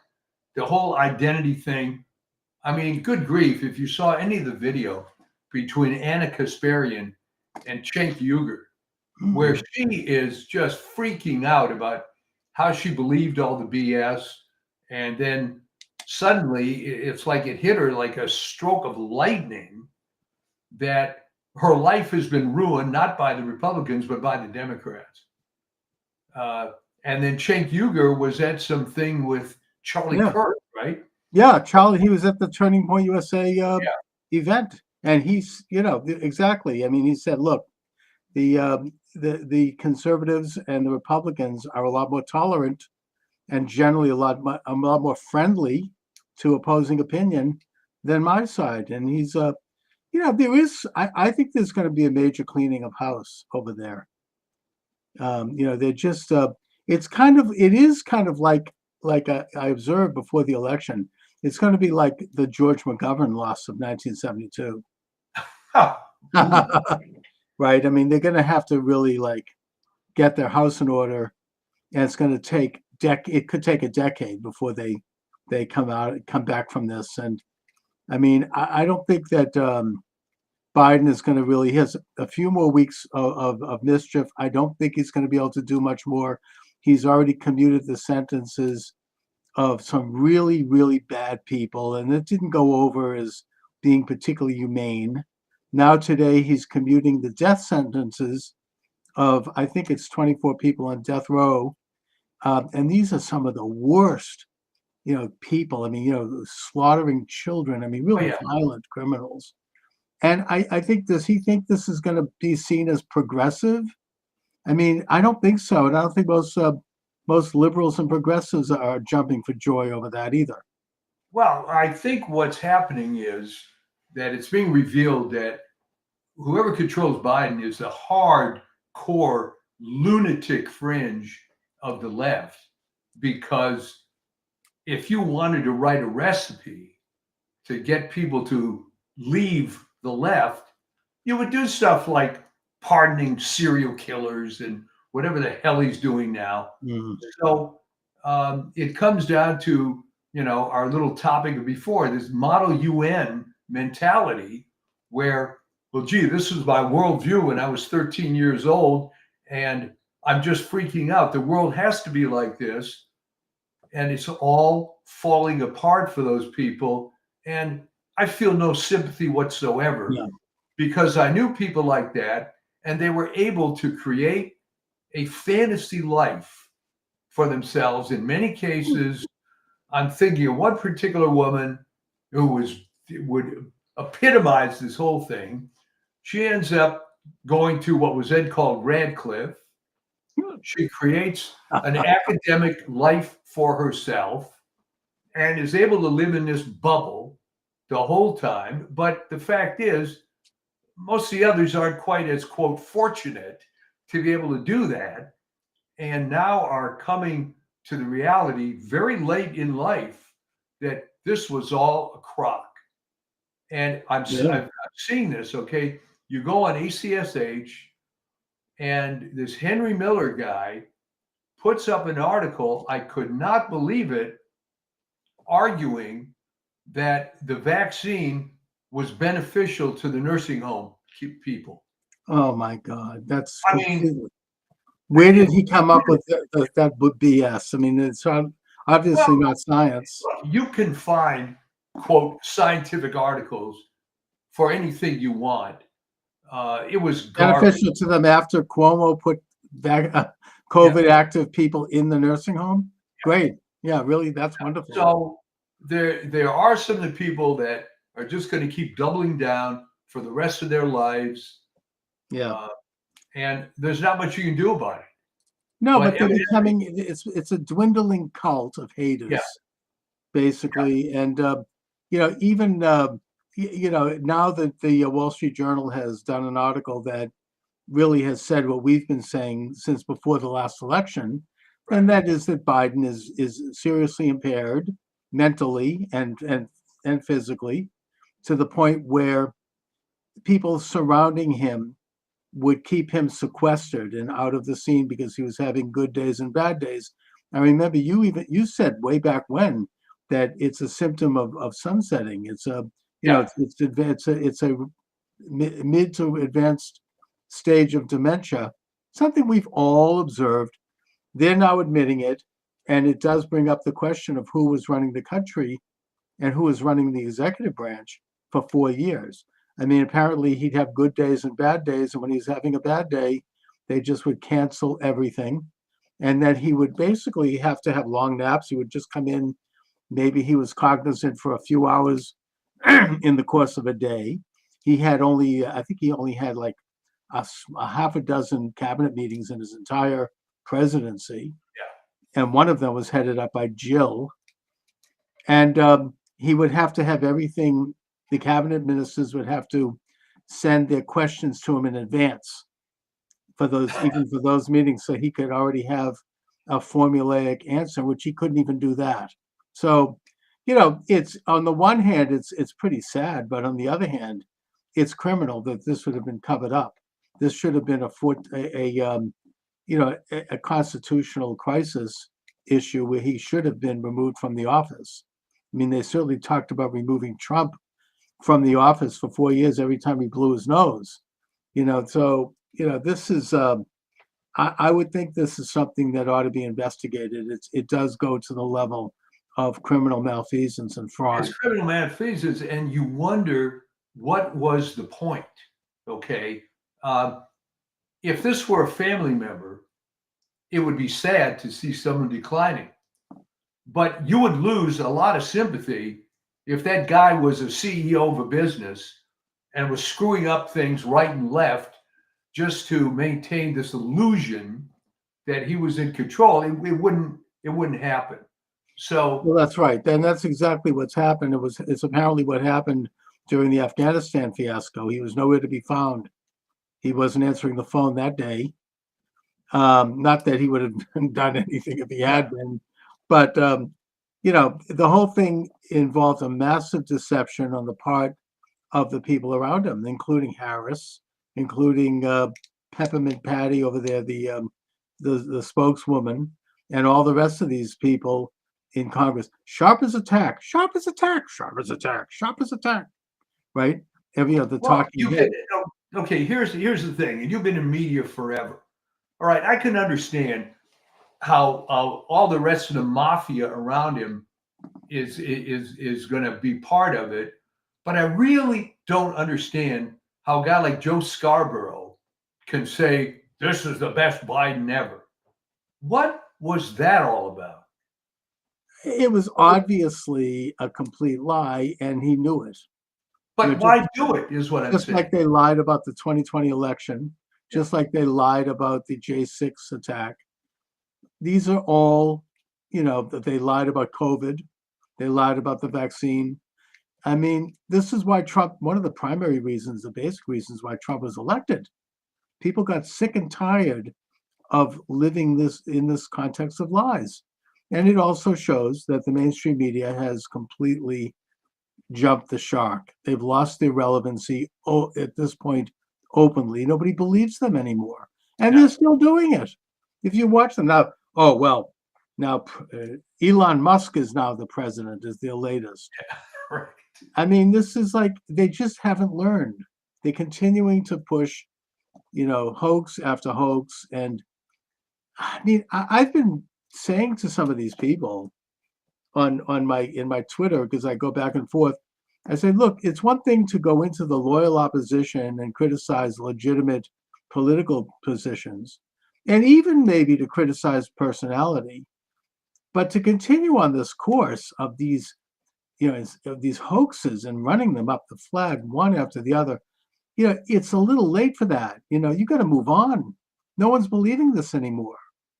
So why are they doing it? Are they playing to this hardcore subscriber base that wants to hear this? I mean, consider that Rachel Maddow, at least before all the cutbacks are occurring now at MSNBC, was at a $15 million salary. All right. Apparently, there are people that watch her. Apparently, there's advertisers on MSNBC that think that's a worthwhile demographic. But at what point do they not see that it's all falling apart? Well, I mean, I heard it was 30 million for her. I don't know, maybe 15. But the point is that I understand she's taken a haircut. And they've cut back, I think, 5. Yeah. And that those other hosts over there have taken cutbacks. They're losing money, and it's time to catch up to them financially. There's some rumors that good old Elon Musk is going to step up and buy MSNBC and replace Rachel Maddow with Laura Loomer. Boy, that would be something. Oh my God, that would be a beautiful thing. But they're losing their relevancy. They haven't got their audience back. Even that nincompoop, what's his name, David Pacman, said right after the election that he's been doing this for, I think, 15 years now, maybe. And every year he grows. This is the first time he's lost something like 20-25% of his subscribers, because people, even liberals, don't want to hear this crap anymore. It's all lies. I mean, why? And you're going to pay for it? I mean, no, I don't think so. I mean, and I don't think they're going to get it back. I mean, what are they going to do? I mean, what can they really do? I mean, they are kind of trapped in this hologramic like atmosphere where they're just they're forced to be these cutout characters that mouth these cutout comments, and I don't see how they can put any substance behind it. No, it's going to go down a spiral. It'll take longer than it did for St. Francis. For the viewers, he was in the 80s, 90s, early 2000s, was a pretty responsible right-wing guy. But then somehow he discovered that he had a hardcore audience of people who were, no other word for it, white supremacists. That wasn't his particular belief, but he discovered that there was a big demographic for that. Mm-hmm. So he doubled down and made more content toward this white supremacy thing as opposed to just conservative stuff. And he just spiraled down, down, down. Now, he didn't start out from having X number of million subscribers like MSNBC, but it's the same thing. They're going to keep playing to the hardcore base until it just dwindles and it ends up being what they used to call little old ladies in tennis shoes. Right. Was, the Well, maybe expression. he got wrapped up into a particular ideology. I mean, that happened to Joe Soberin also Yeah, in yeah. terms of his war against the Jews. He just he basically imbibed this ideology. It's a very attractive ideology in terms of answering all of the riddles of the universe, Right. and it makes things very simple and very basic. I mean, you could once It you was the Jews. Right. blame the Jews. I mean, E. Michael Jones is an example of that, right? He's embraced a very, very particular view that's been largely rejected by Christianity and largely rejected by the Catholic Church, and he has added to it. He's created this hybrid, and that everything then gets squeezed into it. Anything that doesn't agree with it is edited out of it, and it reaches a point where someone becomes dishonest. They become warped. And it's a sad thing, actually, in that case to see, because there is someone there who actually is a very pretty substantial intellectual who actually had a lot to say before he went down that deep end. And so, it discredits what is otherwise a great body of work. Well, I've seen this happen a few times. Yeah. And in many fields, and it becomes when somebody comes up with a unified theory of everything and they get hung up on it, it just doesn't work. No, it becomes unreal because that's not reality. I mean, existence and morality actually has a lot more nuance to it. These are things that, suddenly they basically they're playing God at that point. It's the sin of the Garden of Eden. They know everything. They know all good and all evil. And that, it's a form of idol worship. I know, I don't mean to claim that they're involved with some of the aspects around it. Well, that's exactly right. And the trouble is that the people that tend to fall down this pit tend to be smarter people that like the fact that they have an explanation. I mean, one that's current now. There is, and you have to be very specific here, vaccines and autism. Now, the connection isn't so much vaccines as it is the fact that when they were giving 40 vaccines back in the 80s and now they give 220, it might just be this assault on the immune system, yes, caused by giving so many vaccines, but it's not vaccines per se. So this has become a huge deal, RFK and others, and they're trying to hang their hat on this. Life, as you said, is not that simple. No, and by the way, I mean, that's not to say that the Jews aren't annoying. I mean, you can criticize. I mean, Jews tend to think we're better than everyone else, and I get that it's irritating, and it's an arrogance that's we could do without, and it doesn't exactly result in good neighbors. So you can take criticisms that are real. I have to tell you, my old friend died a couple of years ago, Vin Lewis, Catholic apologist.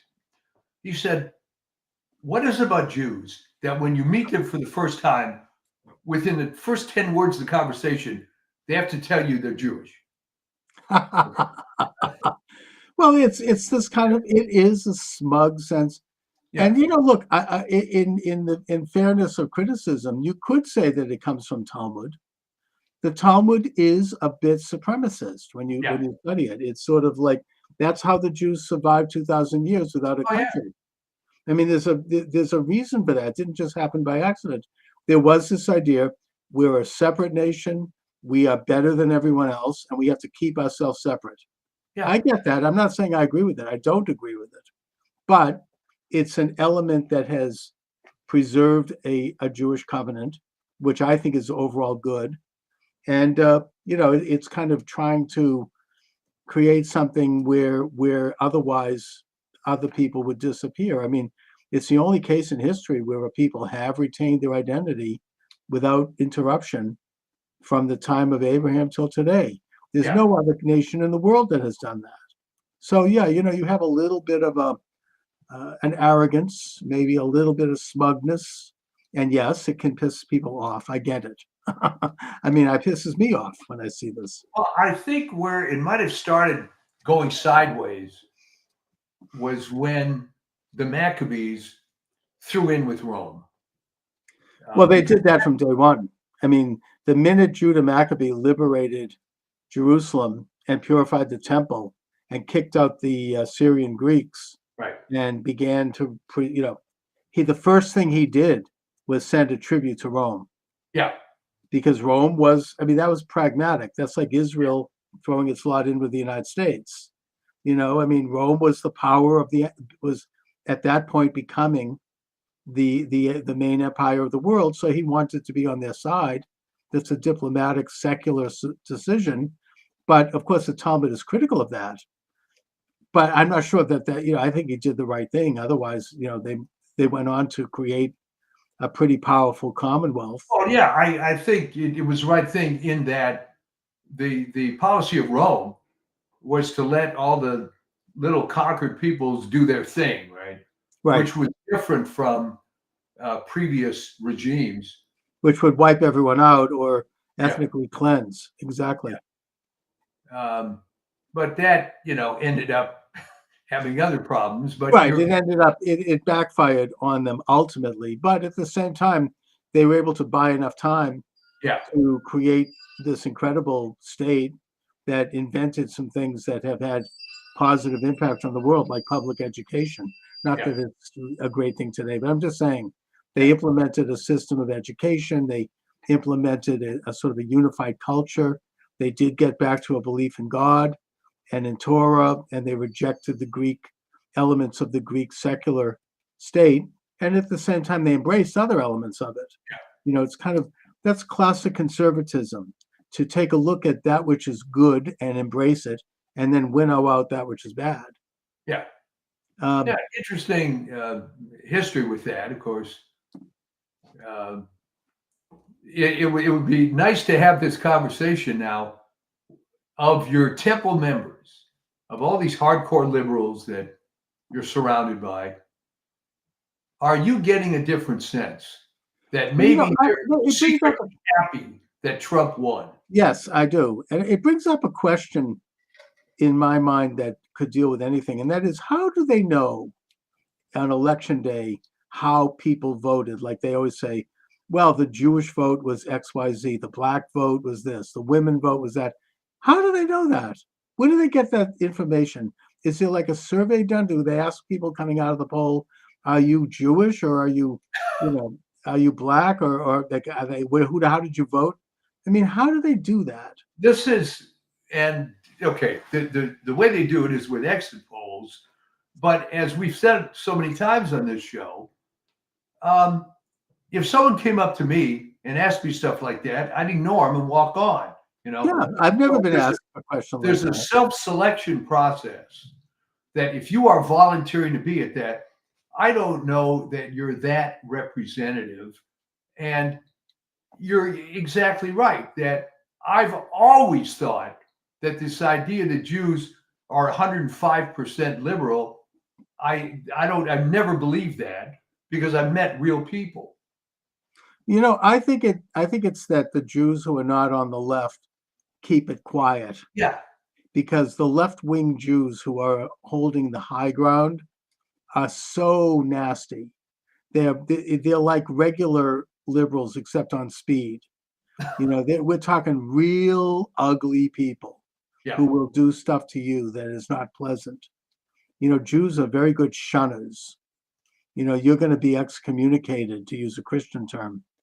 And I've seen this. I've seen it in my own life. I mean, it's some of the most vicious. So it's only natural to want to avoid that. So you keep it quiet. But I think that at the end of the day, Jews are a lot more conservative than people realize, and they themselves realize. But it's a tyranny of power that is running the high ground. And I'm hoping that with the election of Trump, that's going to start to change. I think it that already is is. because you could draw the analogy to the entertainment industry, and I had some experience with that. I was a member of a couple of secret groups, if you will, of Hollywood conservatives. Yes.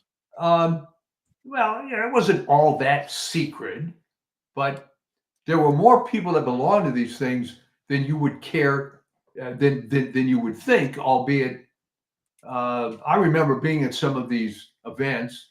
One of which was at David Horowitz's house, and Okay. there were people that were afraid to give their name. Oh, There yeah. were others. There were others who were golden age type stars. You mean like a Charlton Heston? Well, Charlton Heston, as well known. Someone maybe a little less well known, unless you're a fan of B movies of the 50s, Marie Windsor, Okay. who was in like 50, 60 features, always played the bad girl. So these events took place in the 90s, I remember. And it was funny. You'd see Marie Windsor sitting over there, and it looked like Marie Windsor from the movies, but older, you know. And she was very outspoken about her conservative beliefs.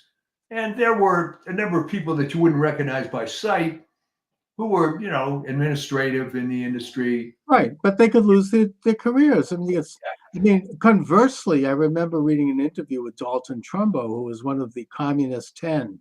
Oh, But he said in this interview, he goes, look, I wasn't really a communist. I didn't have any particular ideology at all, but I signed on to this thing because it got me jobs. yeah. I wanted to work in Hollywood. I was ambitious.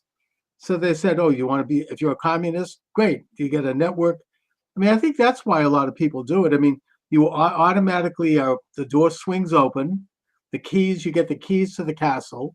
Suddenly he's getting all these screens because all of a sudden he's on the inside. And yet, he didn't give a damn about it. I mean, it was all like, it was just sheer ambition. So that kind of thing goes both ways. Yeah, well, Michael Flores might tend to disagree with that, but with the case of Trumbo, but Right. Okay. there were some people that were just hardcore commies.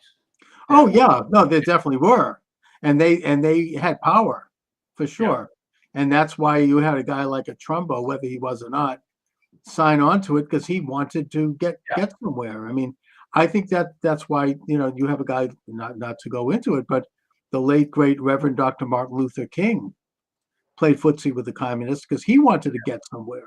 He saw what side the bread was buttered on. He wanted to have influence. I get it. I mean, I think it's a selling out, but he would not have been able to have done what he did had he not at least slightly genuflected to that side. And he did. I don't think that probably was who he really was. Maybe it was. I don't know. But Okay, but the times have changed in that the prevailing mood is going to become MAGA, and it's people it is. are, It's you can already feel it, and it's a. I mean, the only fly in the ointment that I see right now between now and inauguration day, well, besides the fact that God forbid something could happen to Trump. If Trump makes it to inauguration day and he's sworn in, then we're home free. Yeah. Because all of his cabinet people will be in place. J.D. Vance is pretty good. You've got Kennedy. They'll all be in place. And so that even if they take Trump out, that government is there and that'll continue. So in a way, it's a race against time right now. The other problem I see that is more on the international stage, and that is that Iran is on the verge of throwing a nuke at Tel Aviv. It's a real thing. That's not a joke. They have been seriously set back. Originally, for whatever reason, I don't know if it's radical Islam, I don't know what it is, but Iran has at some point decided to go to war against Israel. I mean, it's a traditional ally to Israel, but under the Ayatollahs and the mullahs, they have focused obsessively on destroying Israel, even though Israel never had any particular beef with Iran. And they set up all these proxies. You got the Houthis, you've got Hamas, you've got Hezbollah, and Israel has disintegrated all of them at this point. I mean, they have completely defeated Hamas. It's still there, but it's no longer a threat. Same thing with Hezbollah. And now with the fall of Assad, Israel has gone in and they've debilitated a lot of the serious, dangerous weaponry that could be used against them in Syria. So Iran is now somewhat isolated, but they still have their nuclear development and they could still use it. And now it's being said that they're within days of getting a nuclear warhead. And you get very naive people in the US State Department and military establishment and in those of others who say, well, I mean, that's fine. Let Iran have a nuclear bomb because it'll be like the United States and Russia. It'll be mutually assured destruction and it'll be a balance. But that's not how Iran is operating.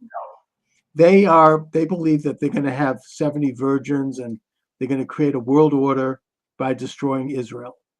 And they don't give a damn if they get hit back. I mean, the Hojatollah Islam Hashemi Rafsanjani went on record as saying that. He goes, hey, if Israel hits us with a nuclear bomb, we don't care. We've got 130 million people, but then if we hit them back, we can take them out.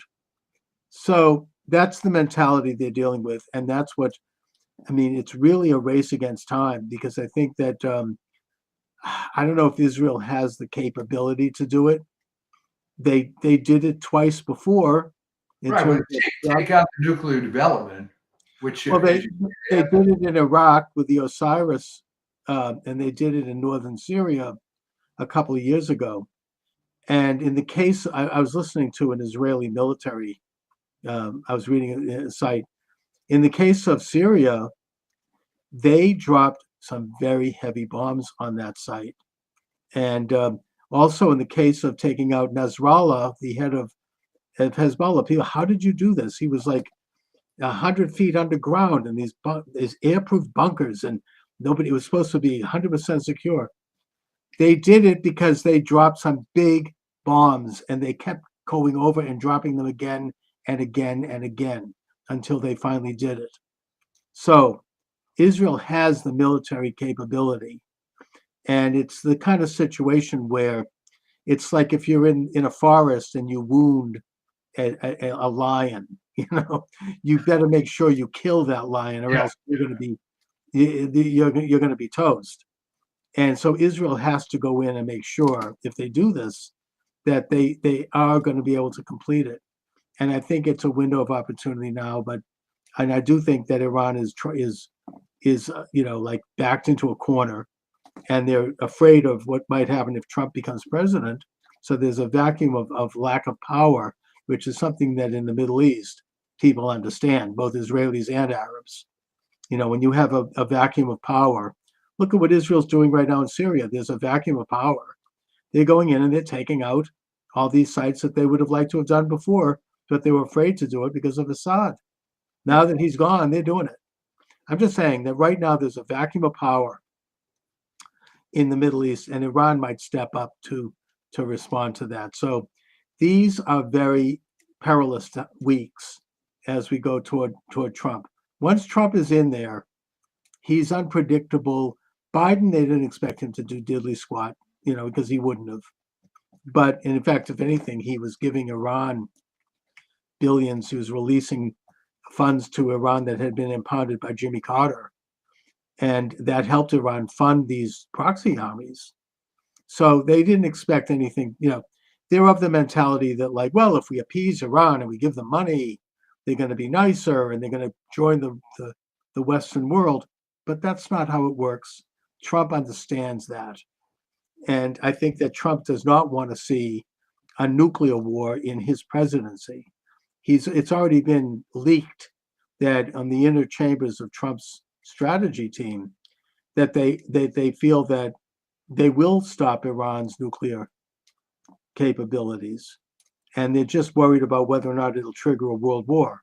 And I think in the case of Trump in the White House, it will not, because Trump will be in touch with Putin. He'll be in touch with Xi, and they won't let that happen, or it's less likely. Well, let me ask you this.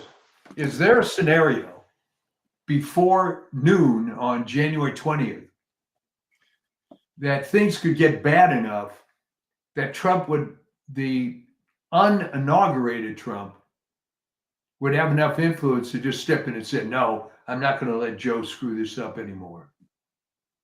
You mean before the 20th of January? Yeah. Yes. I don't think so. No, I mean, it's not in the Constitution. It's just that's how our system. That's why there was an amendment to shorten the lame duck period. The lame duck period used to go right through till March 15th. Yeah. And historically, somebody should do a book on this. Maybe I'll write it. All right. Some of the garbage that would happen during that lame duck period, some of the worst sort of policies were put in place because you had a regime that was going out. They didn't care. They were unaccountable. And they were in a position where they could pull off stuff that was not wholesome and good because they could. They just it happens in the state level. It always happens in Massachusetts. Well, no. Let me put it this way. Maybe I wasn't clear about it. Obviously, Trump isn't the president until inauguration. But what if he has to take the bully pulpit on January 10th or something because something stupid is happening? And he takes the bully pulpit and forces the current regime to get it together. I mean, I think he could. Eisenhower did this. Eisenhower, after elected and before inaugurated, went to Panmunjom in Korea during the hot period of the war. Yeah. And he had a meeting with both sides and he said, look, I'm going to be president in 2 weeks or 3 weeks. If you guys don't come to a peace agreement, I'm going to use nuclear power.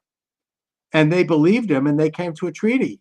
Yeah, well, that's the kind of thing I'm talking about here. And I think that's the kind of thing that Trump could do. I could see that. I could see Trump going there, getting a meeting, and saying, hey, you want to F around? Guess what? After January 21st, it's going to be, I'm just saying that you're right. I mean, it worked with Eisenhower. That treaty has held up ever since. There hasn't been a war again in Korea. So, that's use of power and leverage. And Trump could do it. I think he could, I mean, maybe Iran isn't that crazy. I don't know. Well, I actually thought of that. I didn't remember the specific timing, and thank you for the 2-week thing. Yeah. But I mean, I hope it doesn't come to that.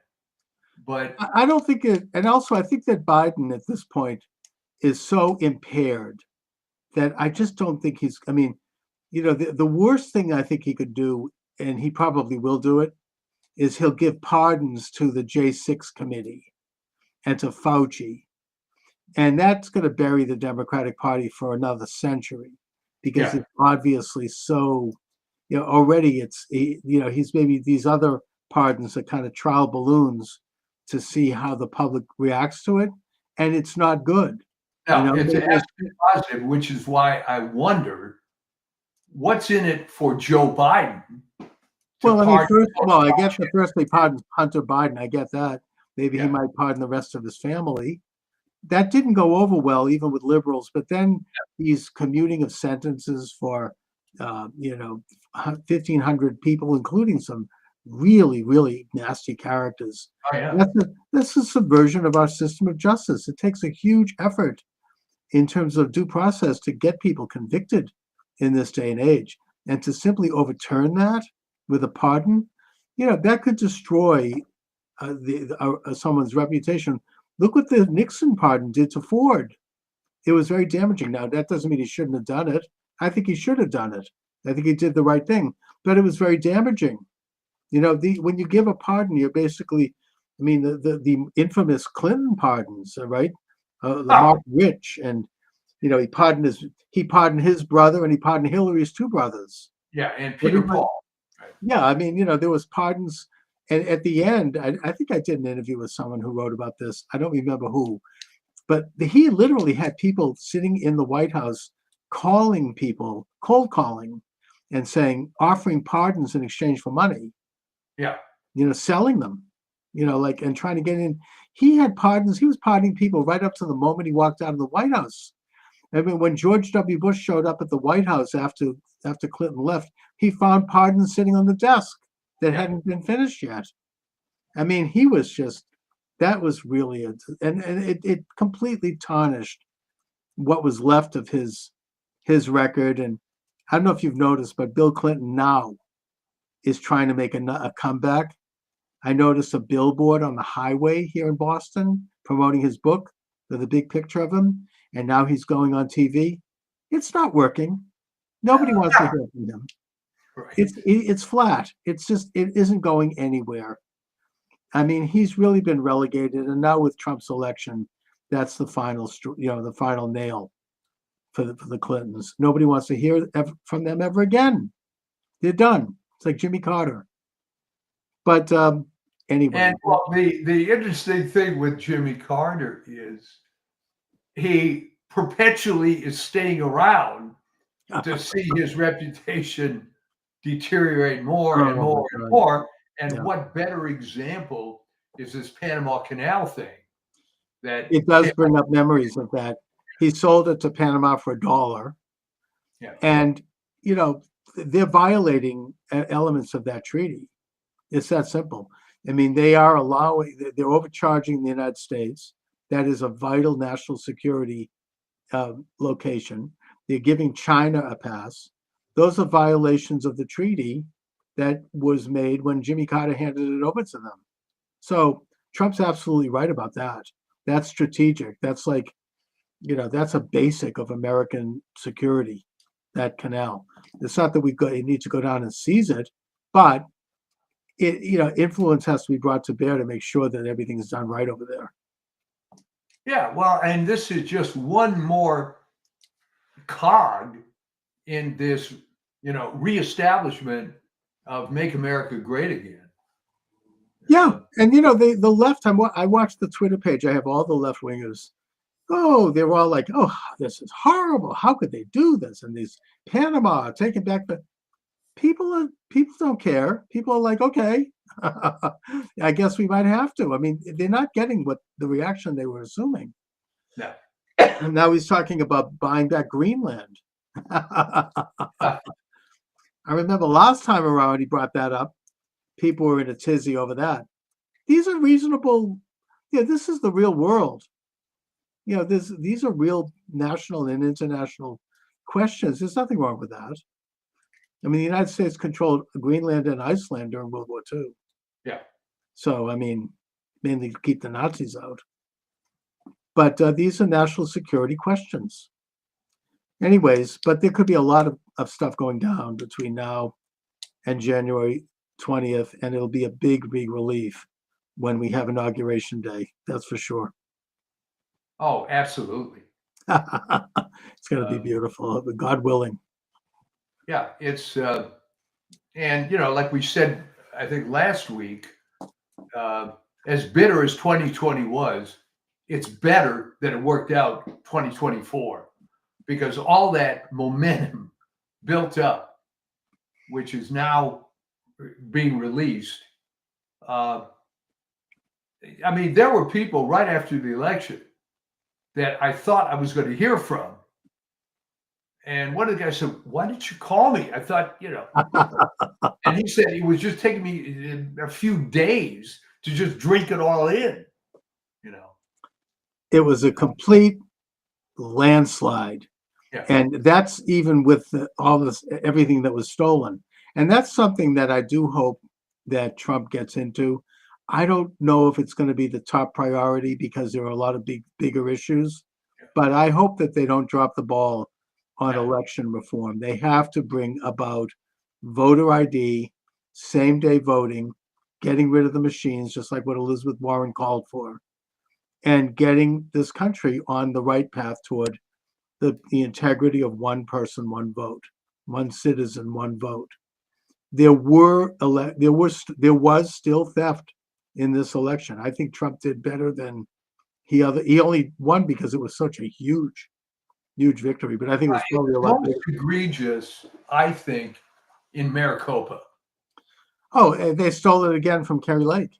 Yeah. That is the most corrupt. I hope that Attorney General Bondi looks into that.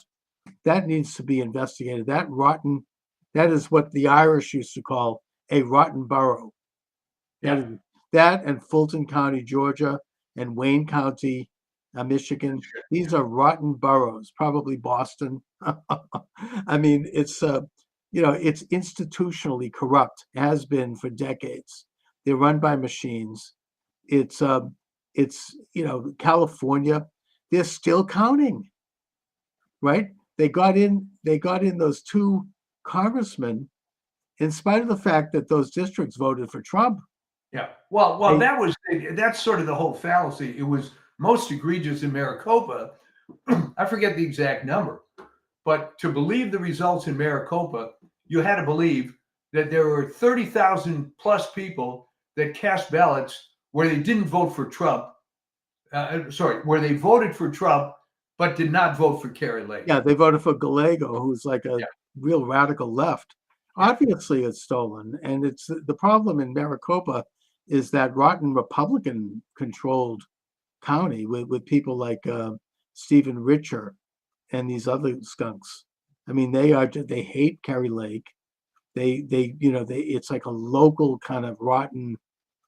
Maybe they may be corrupted by Mexican drug cartels. It's been rumored. I'm not saying cartel influence. I think what happened in Maricopa was the same kind of thing that happened in the state of Vermont, right?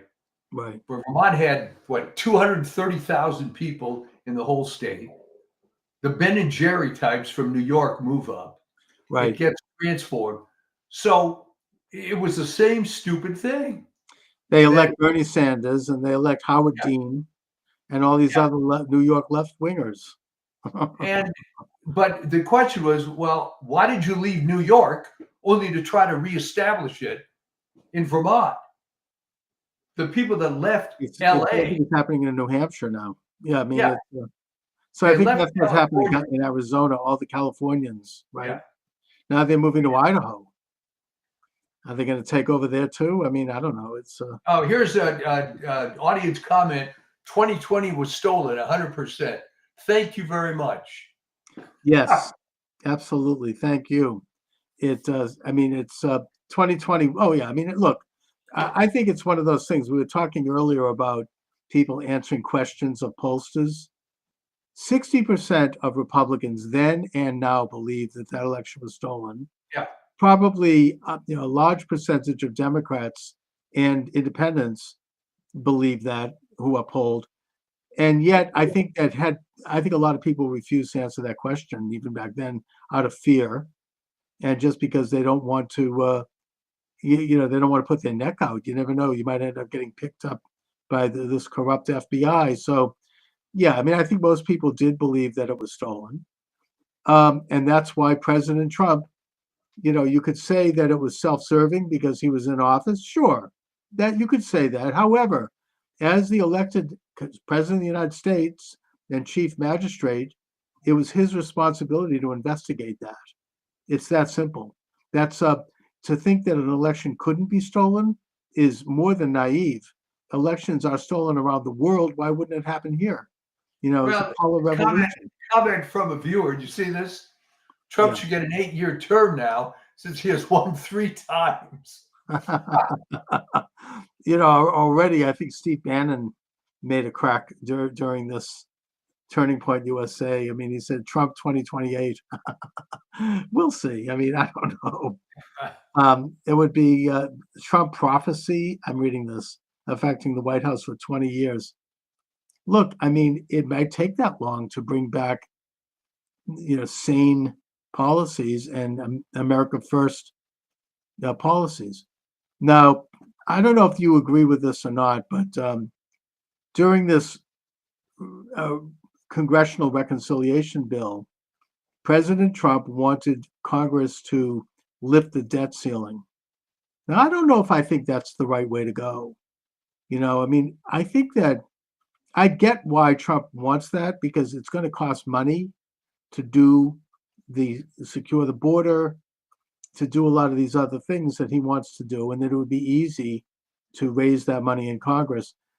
but I think that that might not necessarily be the right approach. I mean, I would think that it would be better to have the Dogi guys, Musk and Ramaswamy and others, do some serious cutting of unnecessary government costs and really bring in some of these agencies, and also to allow the private sector to do some of the things that the government would otherwise do, rather Right. than raise the debt ceiling. So I don't know if You're I agree exactly with. right. But remember that everything in human existence is subject to the ravages of time. So uh, if you increase the debt ceiling, as bad as that is, you at least buy yourself a little time while you're doing this doggy stuff and everything else, because undoubtedly you're going to run into some backlash when you start really doing some serious cuts. Right, and I And guess that, it does take time. It's like Reagan cut yeah, the budget and he cut taxes, but he also raised the debt, yeah, mainly because he inherited a decimated military, and he yeah. had some other things that it took money. So, ultimately he turned things around. It took a full term before the economy started to turn around and they started to pay down the debt. But he did need to have those revenues in the first couple of years at least. So, I mean, that's true also. So you could argue it that way too. Well, that's kind of my impression. And I think in the case of Ramaswamy and Musk, they're not going to be shy about mocking some of the stuff that they're going to find. Oh yeah, And believe me, uh, if you look at the federal budget for 5 seconds, you can find stuff that's outrageous. I mean, I did an article just on the NIH, all right? And all I was doing was looking at what was the biggest grant and what was the smallest grant. And you found out that inevitably the small grants were very practical. We're going to get rid of this disease in this particular locality and so on. And the high money stuff inevitably was this, what the term they use in biology, sexy sounding, nanomaterials and all this highfalutin, impractical stuff that's never going to work. But these guys got big grants. oh yeah. The money is all. I mean, it's like crack. It's they don't. I mean, I think that we should look at also the fact that the budget was changed as a victory for Trump for two reasons. Firstly, when they first came out with that budget that Johnson negotiated secretly with Schumer and why the hell did he do that? Would you because explain? he's a skunk. But I mean, he's just as bad. I don't think he's any better than McCarthy. But the point is that it went up on Musk's Twitter. Thank God he has Twitter. And the result was a huge negative response all over the country. And that had an impact. That's what made them step back. And secondly, the eventual bill they did pass, it cut out something like $350 billion, including the global engagement, which is the title of this program today. And that was one of the big censorship mills in this country. They've been cut out. They didn't get their pay raises, which they don't need. And they cut out a bunch of other things that they were secretly salting in there. So it shows that a little public exposure goes a long way. Well, you're right. So explain this to me. How in the world did Johnson and Schumer think that it's still, 1961 and you're Sam Rayburn or something? I don't get it. They're still playing the old playlist. These big fat, what they call a crap sandwich, right? It's a 1,500 page bill with all this stuff. I remember interviewing Jack Abramoff. Remember him? Oh yeah. He came on my show after he came out of prison. He had a book out, which is pretty good.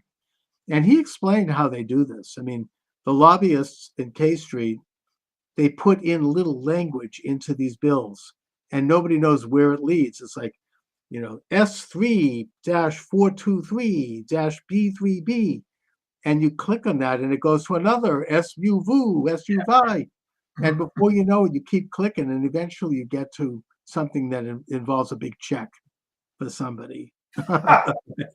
or some kind of a law that benefits, makes lawyers make more money, or something. And it's very corrupt. And his answer at the time, and Trump has gone on record as calling for this, was that every bill before Congress has to be no bigger than 3,000 words, which is about 7 pages, 10 pages.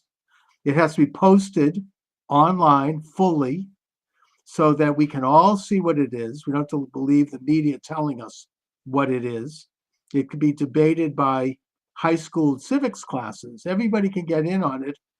And in that way, we're going to clean out these lobbyist giveaways. And I think that this is a step in that direction. They were able to cut out a lot of this garbage that is corrupting the system and that the uniparty supports. And I don't think that they're going to get away with it again. Well, I think there's a book idea for you that centers around the notion of why does the elite media and why do these political hacks still think that it's 1953, that there isn't complete digital everything all the time, that you can somehow operate the way you used to. I don't understand how you can live in the real world at all and not realize. I mean, I'll give you an example, something I'm going through at this moment.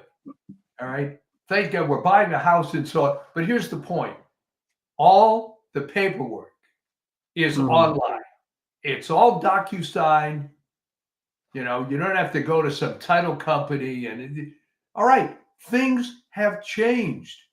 How come a guy like Johnson believes that he's still living in the old times? I truly don't understand it. I think in his case he knows, but he's just got no spine. I mean, I just get the sense that he doesn't have the fortitude. Let's put it that way. I mean, that's my image of him.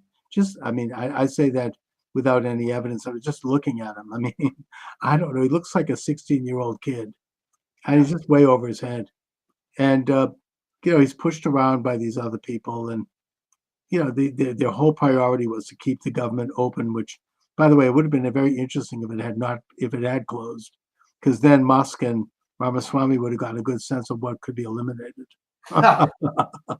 But either way, I mean, I think we're entering into a time when they can't pull that off anymore. There's too much. They tried censorship. It didn't work. They removed President Trump's Twitter account. We had 30 million followers. They destroyed Parler. They destroyed thousands of accounts, including mine. And yet it didn't work. It didn't work because people stepped up. You had Rumble, you had Gab, you had all these other sites. And then you had Musk buy Twitter. And that was the end. Be so arrogant, though, to think that you have this monopoly on fill in the blank, that you're always going to have this monopoly.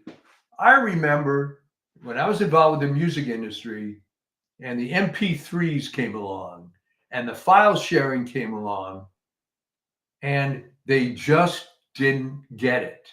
They were used to a monopoly. They had. I interviewed somebody in the music business a while ago who talked about this. He was doing Christian music, and he was saying that they could not get a record deal in the 60s, 70s, and most of the 80s because there were about 4 or 5 gatekeepers. Yeah, maybe 7 gatekeepers. One of whom was Clive Davis from Arista Records, and they decided what was going to be heard and not heard. And they had their agendas. They had their worldview. They wanted things to conform to a certain way, a certain message, a certain style.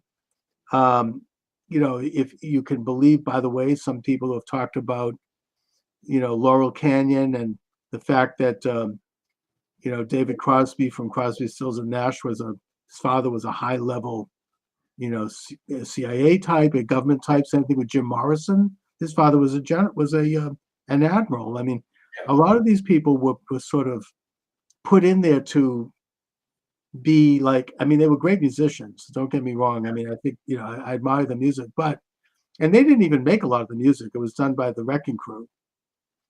But, they kind of were like steering the culture in a certain way that fit the establishment.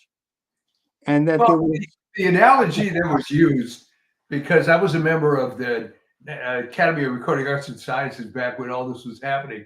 yeah, And somebody made the analogy at one of the meetings that picture you're at your elementary school playground.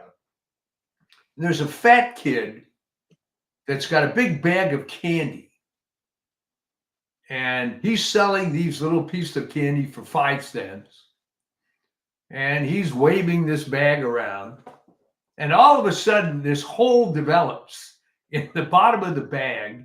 And all the candy starts flowing all over the playground. And he's running around, wait a minute, that's my candy, that's my candy. And no, it isn't. And it all fell apart. And I just have to tell this funny anecdote. yeah, That when the MP3 stuff really started, I got a hold of something, and picture what was then a CD. And remember, the MP3 format was about 11 times more compressed than the so-called Redbox format. So you could put more music on a CD than you could before. right. So this guy gives me a CD. I put it in the computer, and there's images of every Beatles album cover. And if you click on the image, you get all the songs of those albums. All right. Anyway.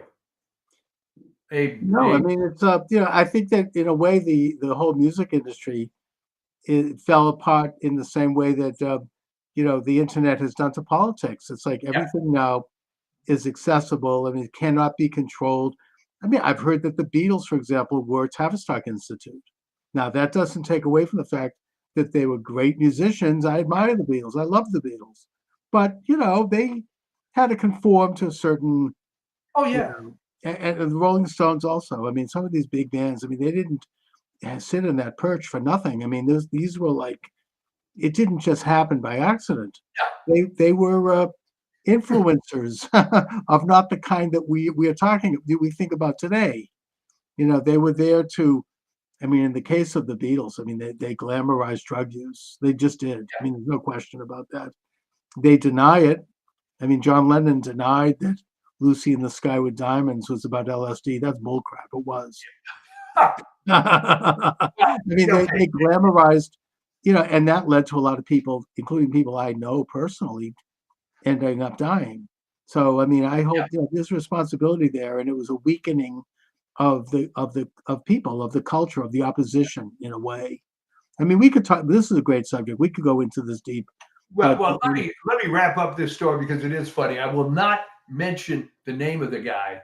Yeah. Very well-known songwriter. Will not mention his name. Anyway, he's in my office and he's decrying the fact of the MP3s and it's terrible and violating copyright.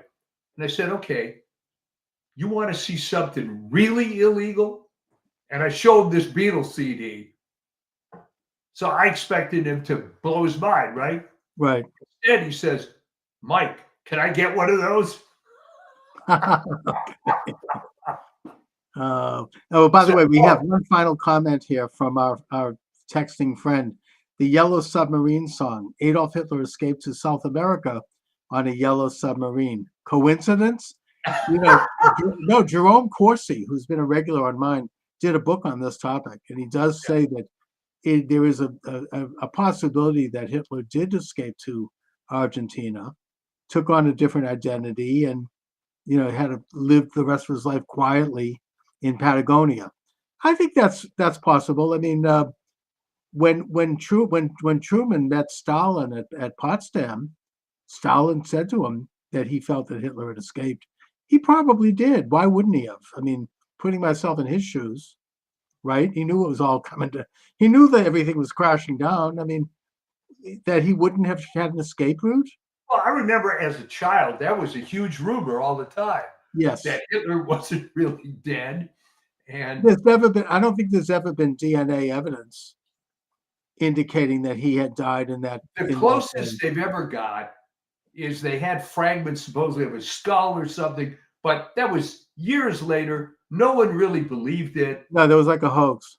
Yeah. Now, I'm not saying I know. Look, I don't know any more than anyone else, but it's entirely plausible. I mean, Well, there were plenty of lower level Nazis that escaped. yeah, including Mengele, who ended up in Paraguay. I mean, and Eichmann, right? He got to eventually hunted down by the Israelis, but there was plenty of people who got out, and they knew it was all coming down. I mean, they knew everything was. The only reason that Mengele escaped was, and the official And by the story. way, I agree with you on the call. Jerome Corsi is very trustworthy. I've had him Yes. on my program many times. I admire his work. He's had nothing to gain by writing that book. Yeah. Anyway, But what happened? Because the official story from Israel, which take with a grain of salt, the only reason they didn't get Mengele was they couldn't concentrate on both Eichmann and Mengele, so they picked Eichmann. plus Mengele died in his swimming pool, I think. Yeah, no, I mean he Natural was. causes. Yeah. They knew where Mengele was. They knew where Eichmann was. To this day, I don't understand why they picked Eichmann, because he wasn't that well known. He was a bureaucrat. Mengele actually was killing people. No, Eichmann was, I think, high level. I think he was the number 3 man. Yeah. In the particularly involved in the so-called final solution. I mean, he was a Hebraist. He knew all about. He studied Judaism. He was just absolutely despised Judaism and Jews, and he actually visited Palestine briefly in 1936, where he put the Grand Mufti of Jerusalem on the payroll, and a real enemy of the Jewish people. Oh, there's no question about Yeah. it. But I'm saying by today's standards, which maybe that's irrelevant, but by today's standards, who do you think of as the angel of death? Oh, yeah. I've written about this, Mengele. Well, I think Mengele got some protection because he was a doctor. It's just Yeah. like Fauci. These guys, there's like an international fraternity of medical people. I mean, Mengele wasn't even the worst one. Von Verscher was his boss and Yeah. mentor, and he was involved with some of the most heinous experiments. He got a slap on the wrist after the war. I think he did like 2 years in prison. I think he went back to into private practice. Well, he I went believe. back to his college in Munster, where he Yeah. died of natural causes. He was fine. Anyway, but great topic. We'll have to get into it at another time. What do you have coming up on the Substack? Well, now that some of the, I've got a little bit of time now with the holidays and so on. I think I'm going to get into, it's going to help you with your book idea Yes. of why these people are so ingrained in stuff that just ain't true anymore, that they've devoted their entire lives to fill in the blank, even though it's pretty obvious that it's all falling apart. Remember, we started the show, I mentioned Henry Miller with this absurd article about how the vaccines help the nursing homes.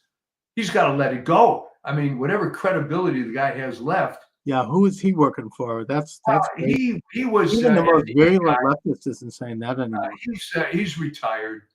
But if you truly, really, really believed that every vaccine has an image of Jonas Salk in it and is saving the world, and you just can't bear to hear the details about what happened with this one,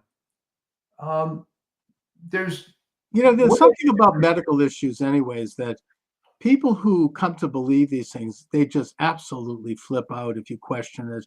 I mean, I even recently had a situation where I mentioned to someone that I had heard that all these hand sanitizers are not exactly healthy. And this woman had a meltdown over that. How could I say, because they're invested in it. It's like they've been doing it, and it's almost like maybe it's the new religion. I don't know, but it's there's something about I still see people, even like at my synagogue, who are still fully masked Yeah. 4 years after the pandemic, assuming masks were ever any good anyway, which they weren't. But putting that aside, I have never seen their face. I mean, they're still completely with heavy masks, and they put this one couple, they have their son in a mask. I think it's almost child abuse.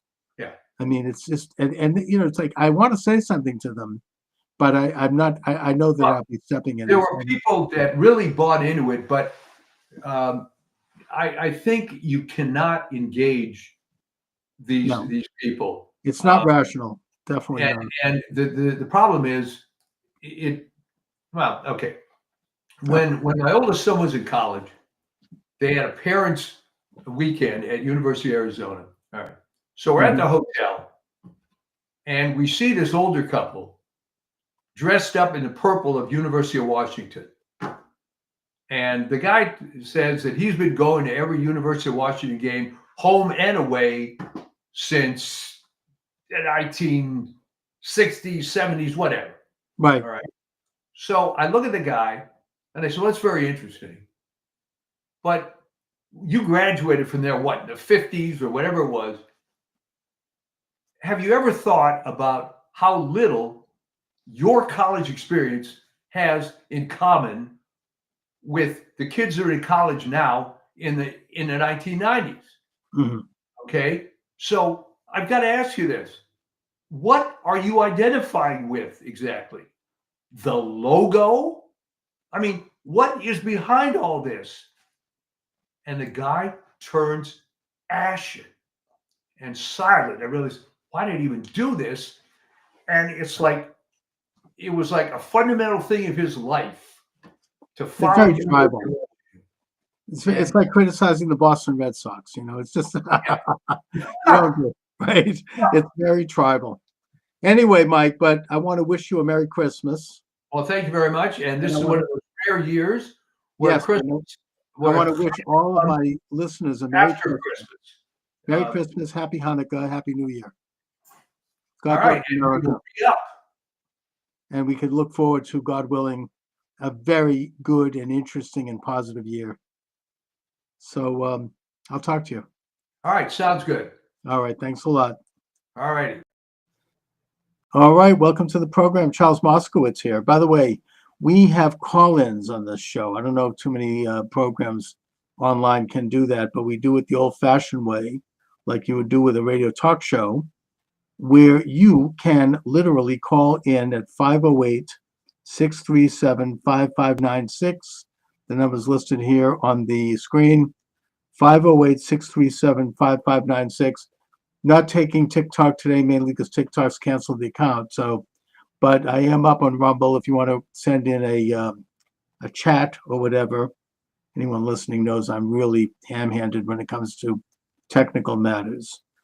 My guest is Thomas Gorenz from the Paranoid American. Thomas is a comic book publisher, a military veteran, an ex-Disney animator. Thomas and I met on Donut's excellent program recently, where we discussed some of the origins and doings of the international web of secret societies that seem to marvel all of our establishment institutions, both political, economic, and cultural. Thomas, thanks for joining me. Thank you, man. And thank you, Donut, for introducing us. And also, that's dangerous. You just have live call-ins. How does that usually go? I've been flirting with that idea, but I'm not sure if I can handle it.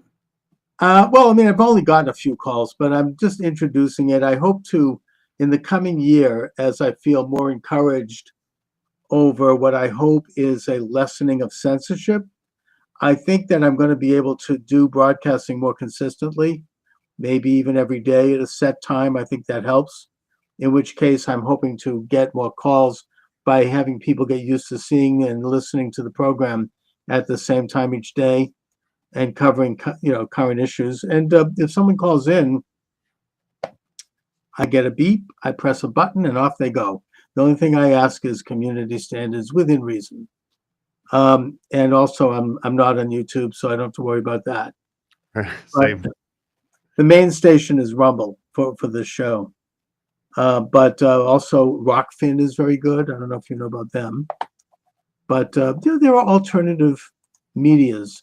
I think when President Trump was removed from office and they deleted his Twitter account, where he had something like 30 million followers, right after what has now been proven to have been a government inside job, that being the Capitol protest. There was an expectation, I think, on the part of the establishment that they'd be able to really launch a full bore censorship, and they deleted thousands of programs. They deleted Parler, which at that time was really moving up and taking on Twitter, which was the ultimate in censorship. But it didn't work. It didn't work because people got involved in alternative sites like Getter and Rumble and Rockfin and BitChute and a bunch of others. So, freedom prevailed, and ultimately, because they could not censor, I think that's what led to a huge victory for President Trump and his incredible comeback. And I think that the vote there and the level of that was much bigger than we even know. But here we are with the hope as we enter into the new year, and I do feel hopeful that we're going to be entering into a time when more people in this country are aware of the insidious agenda of an establishment that does not have their interests at heart. And so I think that's what this is all about. Now, Thomas, could you talk a little bit about how you got involved in broadcasting, and what were some of the events, if any, that kind of woke you up to realities in our political and social system? If we're talking specifically broadcast or doing podcasts, the main thing was far less noble. It was just that I've been publishing comics about conspiracies for a decade, and operating it from behind the scenes just wasn't really cutting it as much.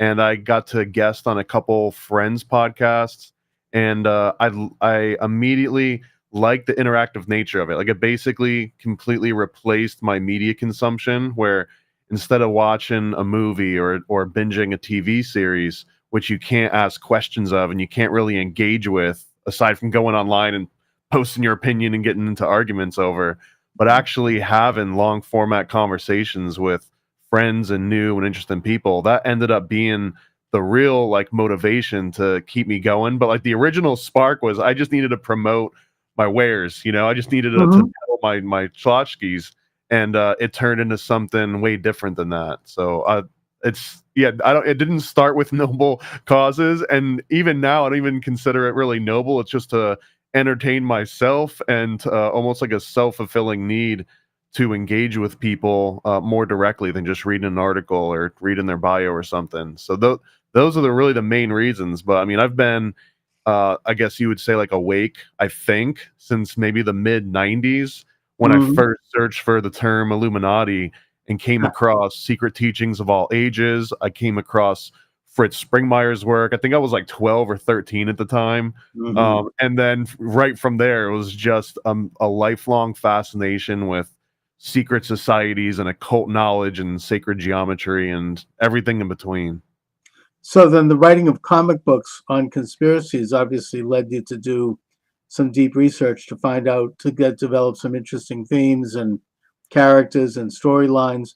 And that led you to a study of the international secretive establishment that in modern times, I think, is exemplified by the Illuminati. And also this long format where you can really stretch out and talk with someone, rather than these canned interviews that we see on the mainstream media. It does lead to a deeper understanding and greater thought and a greater exchange. And it's one of the great powers of this new media. So I certainly get that. Now, you also worked as an animator for Disney. So I need to ask you about this. My daughter was a big fan of Disney growing up. And so obviously I was drawn into a lot of those movies, and we loved them together. We'd watch them. We had a couple of real favorites. Probably our biggest favorite was not a well-known Disney movie called The Aristocats. Of And, course. we loved that. We both could recite passages from it. We thought it was hilarious. And, and since then we kept up with it, and we'd go to the new Disney movies and Frozen and everything else. But I always thought that there was something going on with Disney, and you couldn't quite put your finger on it. I know when we went to Disneyland in Los Angeles, my daughter, I think she was probably about 7 or 8 years old at the time, she was literally terrified over going into certain things. And I didn't totally understand why, but now I kind of do, because there was something going on that her radar picked up on that mine didn't in some of these things. I mean, that when you look at, Snow White and the Seven Dwarfs, I mean, it's horrifying what was going on there. I mean, cutting their heart out and, just the violence of it. And since then, I've seen some videos which show some pretty explicit sexual images and violent images that are worked into the fabric, that are not like openly. But it's the kind of thing that once you see it, you can't unsee it. And I'm wondering, in your opinion, is that something that is just put in there because the animators are goofing around and they want to kind of drop, what they call Easter eggs, or, they're just to kind of get a laugh themselves?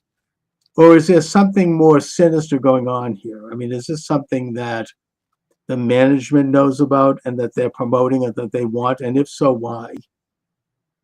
I mean, I would say yes to both, but not in maybe congruent ways. Like they might not be as directly intertwined in such a simple sort of fashion for that. So let me rewind and just preface this with the term Disney animator is very charged. Like people assume that I was like hand illustrating Lion King sometimes when this comes out. I was known as a tweener, which is an in-betweener, which means that the big illustrators with the big names on the movies and everything, they draw the keyframes. They draw the individual action poses where these big establishing shots. And then all of those frames in between, if someone's like throwing a ball or something, right? The keyframer will show the character holding the ball, making a goofy face, and then they'll draw another keyframe after they've thrown the ball. But all those frames in between, those are sort of up to these other teams of lower tier sort of animators called in-betweeners, or just tweeners for short. So without going on a whole entire diatribe of like the technical aspects, I was essentially a tweener for Disney for a long time, specifically doing digital animation. They had already transitioned to digital. I started working there in 2006, I believe. And at that point, it was a lot of just 3D and 2D sort of software packages. So I did that for about 10 years, a little over 10 years. I got to work with a lot of their IP. And this was on the back lot of Disney World. I went to Disneyland a couple times. Went to the Burbank studios for some like work meetings and stuff. But for the most part, I worked on the back lot in the Roy O. Disney post-production facility, Walt Disney World, directly attached to the animation building. So I've seen a lot of stuff. I've heard a lot of all the different theories.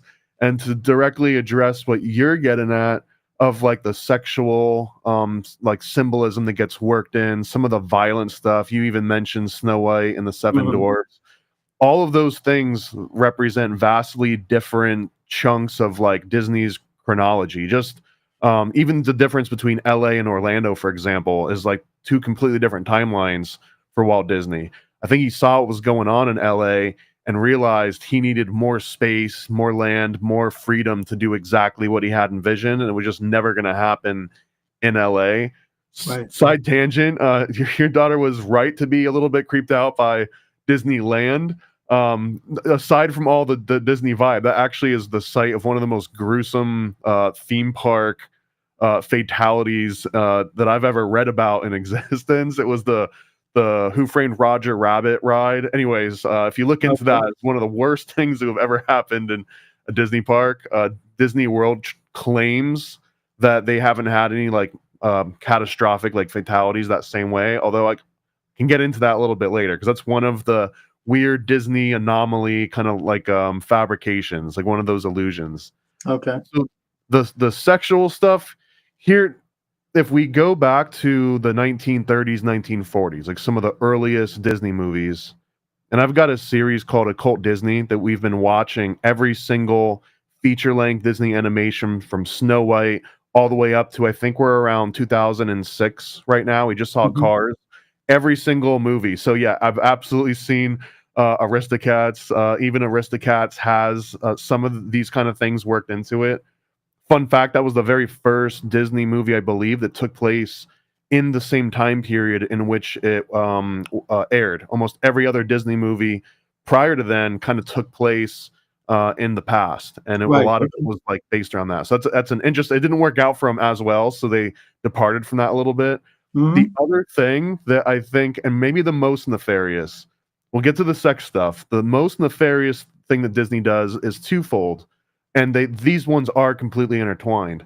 One of these is coming from a conspiracy theorist tin hat point of view. It's just trauma based mind control, trauma based programming. Right. But over the course of watching all these movies for Occult Disney, we've come up with this phrase. I think I heard it somewhere else, so I'm not going to take credit for it, but called the Disney proxy.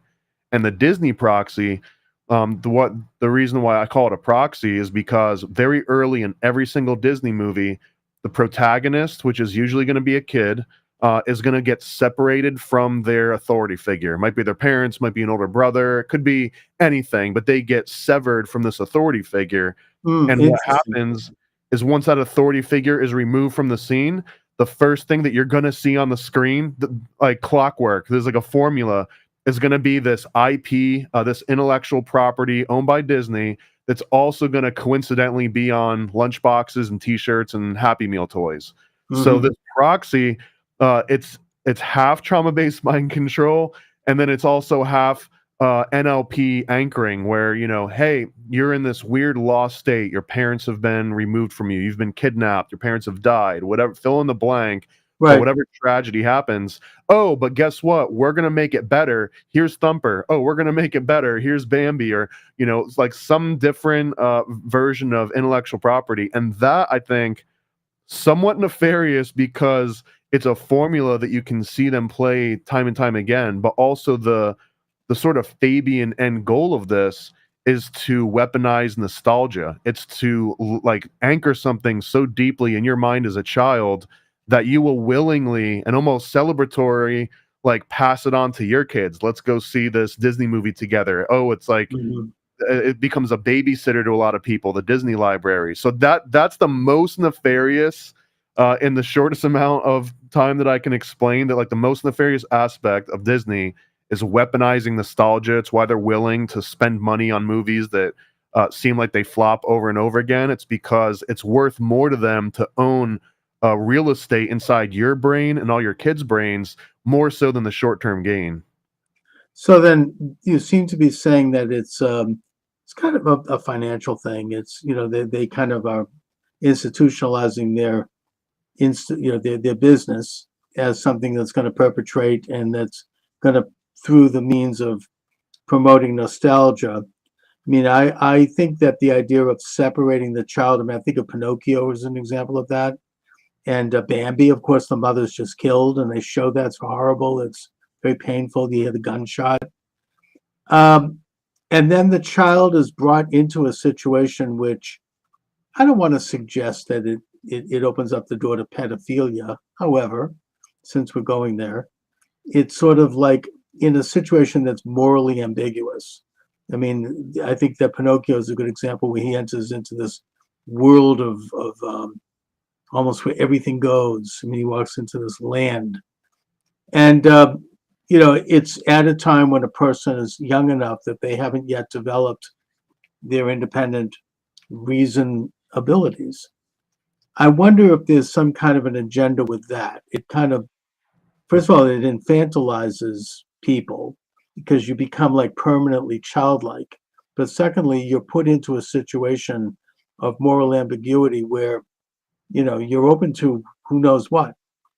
Am I way off base on that, or what do you think? No, I mean, even again, if you remove even just the sexualization part of it, which I promise we'll get into because that's one of the biggest claims of all of Disney and the hidden message. But let's just take like Pinocchio, which you brought up, and you brought up Snow White and the Seven Dwarfs. Both of those original stories, Pinocchio was based on, I think, like an Italian activist, like it was political activism. I don't want to conflate it by oversimplifying it, but it was like sympathetic to Italian anarchism in certain circles. But the premise of Pinocchio was that they really were kidnapping children and forcing them to work manual labor. So those scenes where they turn them into donkeys and they turn them into these donkeys that are just like, you know, basically animal labor, that was a very real analogy to what was really happening to Italian children during the time the original Pinocchio was written. There's also really deep sort of Rosicrucian aspects. You can get into like pineal gland and stuff, but one of the mundane and practical versions of this were actual children being exploited, and the writer of Pinocchio was basically trying to shine a little bit more light on that, and it got adopted almost directly by the Disney movie Snow White and the Seven Dwarfs. This is another thing that was based on at least 3 different historical accounts, all the way down to the talking mirror. This was an actual item that was said to have existed in 2 or 3 different families' histories, dating back, I think, at least to the 14 or 1500s. But on top of that, the Seven Dwarves was also sort of this euphemism for sending children into the mines because their tiny little bodies could get into the little nooks and crevices better.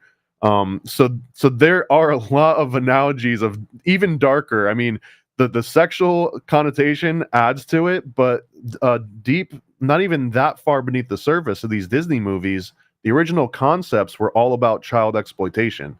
So if you just throw the sexual aspect on top of that, it's not like a far skip and a jump from forcing, you know, like kidnapping children and forcing them to live in mines, and then someone saying like, oh, and they had sex with them too. It's like, okay, yeah, no shit, they did. I mean, look, what you're describing actually doesn't bother me. It's actually good political commentary. You know, children being exploited by in the 19th century, right up till today. But what I see is kind of a more modern aspect to it, which is you know, sex trafficking and sexual exploitation. Do you think that that is something that was a conscious part of this? I mean, I've heard a lot of legends, for example, and I would say legends about Walt Disney himself in that regard, who I always thought was a great man, but I still do. But you know, he was deep, according to all the stuff out there, and that's what we're talking about. And I'm not here to endorse any of it. He was deeply involved with secret societies, and maybe there was some kind of an agenda going on there. What do you think? So this is probably the one that comes up the most, is like Walt Disney being, you know, all of these things. So I've done, I think, a fairly deep dive into this from a bunch of different angles. I've read the most critical, I've read the most complimentary sort of books all about Disney and his biography, and I've talked to people that work directly with him in animation studios and stuff. So quirky guy, workaholic.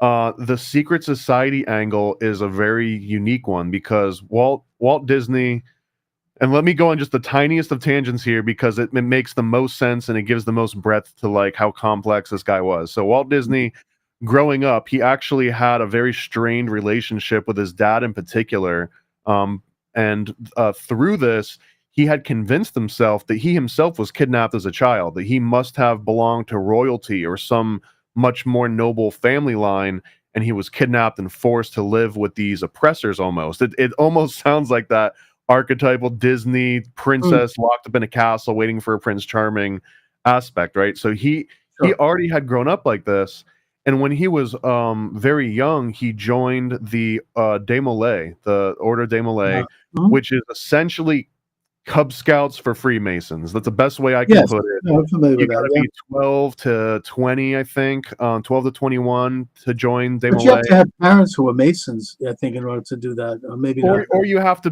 have some kind of a parental or like authority figure that is registered as a Mason. Well, here, this is way more interesting than just him being Des Moines. He not only was he Des Moines, but his direct mentor was the creator of the Des Moines Order, like the original founder. So this would be like if you joined the Boy Scouts, but you would be bearing the lead to not mention, oh, but I was also mentored by the guy that invented the Cub Okay. Scouts. Sure. So there's that angle to it. From everything that I've ever been able to tell, once he aged out of Desmoulins, he never joined the Freemasons proper. He never joined any other secret order except for Bohemian Grove. He was absolutely a member. There's documented evidence of him drawing sketches and signing stuff, but he also didn't get with the Bohemian Grove crowd as much. Even though it was kind of his crowd, just people that exploited artists. That was like the original DNA. But he had another one called the Rancheros Vistadoras, the visiting ranchers, which he considered to be like a more manly version of Bohemian Grove. He wanted to get like an actual outdoorsy nature experience from it, but he went to Bohemian Grove. He's like, these are just a bunch of rich guys in nice cabins doing, gay stuff all the time. Well, So that's how he- Nixon described it. He said it was very faggoty. Right. I mean, well, yeah, it's boys will be boys, and they're all And just also, naked. I mean, Alex Jones was able to get in there with a camera and show the burning of the this effigy. And there's, I don't know if he actually caught on film the idea that there might have been some human sacrifice. I'm not saying there was, but just it's a pretty troubling and pretty weird occultic group, and it tends to attract Republicans, I guess you might say. Rich. Long, interesting story on how they found it too. I'll stay on track though, because Please. these are like my absolute favorite topics. So Disney is this princess in a castle in his own mind. He gets raised into this sort of Freemasonry for kids, sort of secret society in some ways. And then after he exits this, there's no doubt in my mind that he carried those occult and those esoteric views with everything that he did. It was a huge inspiration in how much he adopted and kept true some of the Grimm's fairy tales. All of Snow White and the Seven Dwarfs could also be interpreted almost as like Rosicrucianism, which I guess would just be like a much older, more religious version of Desmoulins.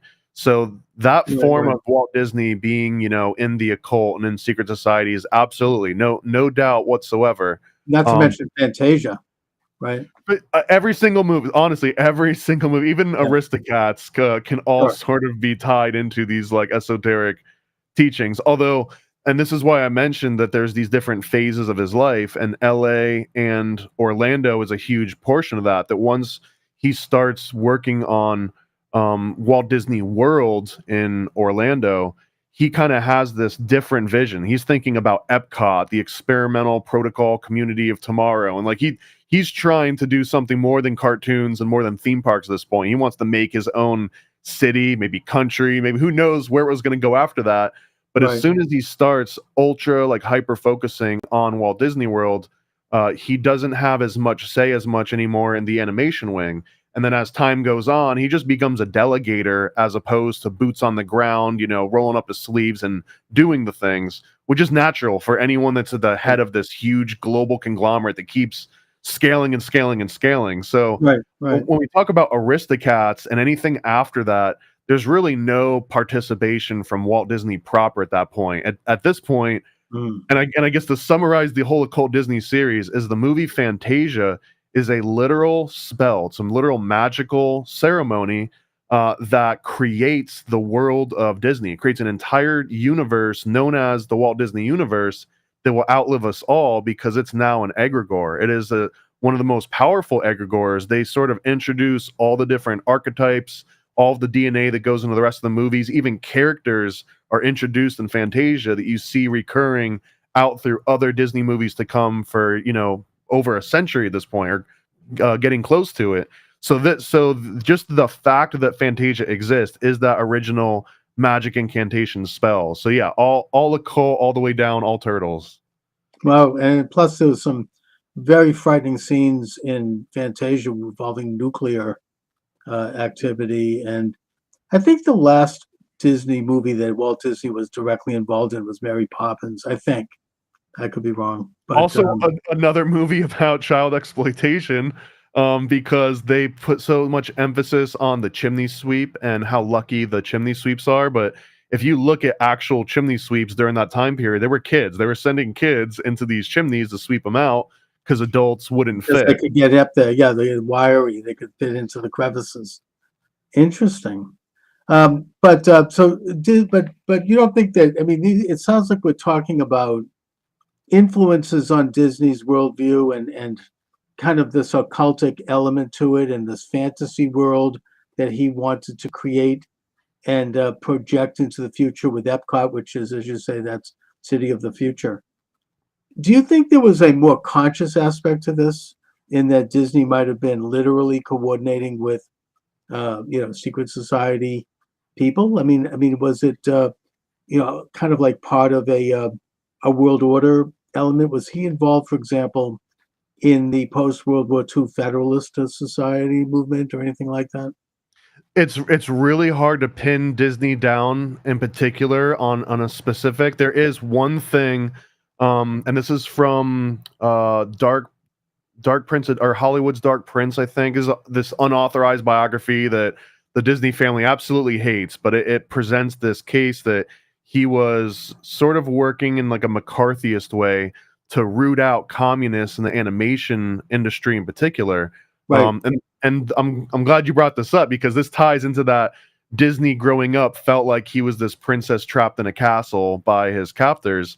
The FBI, or that might have been the FBI, I think FBI, J. Edgar Hoover in particular, basically gave Walt Disney special agent in charge status in exchange for him to give up any sort of communist information or root out commies that he could in the industry. And in exchange for that, they actually told Disney they had found his real father. His real father was royal blood. He was a king of Spain at some point, or his family line were kings of Spain, and that if you just help us out with these FBI matters, we'll put these connections together for you. And we'll give you some of this research that they had uncovered. And I believe that they were just putting a carrot on a string for him. They were exploiting a character flaw, or maybe some deep-rooted issue with him. But this is absolute close to proof, depending on how much you believe the special agent in charge documents. But if that were actually happening, then at a government level, absolutely, Disney was covertly spying on his peers and reporting back to the government in exchange for benefits and secret information that no one else had. I mean, how else would you describe a secret society other than just an intelligence organization? So, right. From that very mundane example, you can extrapolate all of the other ones that, if he was in the Rancheros, and if he was in Bohemian Grove, and if he was still an appendant of Desmoulins, he did draw Mickey as Desmoulins numerous times. So he was actively recruiting in that way. And also, I mean, as you say, the FBI was kind of the first literal, legal, open enthronement of a secret society into the United States. And then, of course, that was advanced under Truman with the National Security Act, which created the CIA and the National Security Agency and all the rest. An interesting book about this was written by Professor Michael J. Glennon, who wrote the book Double Government.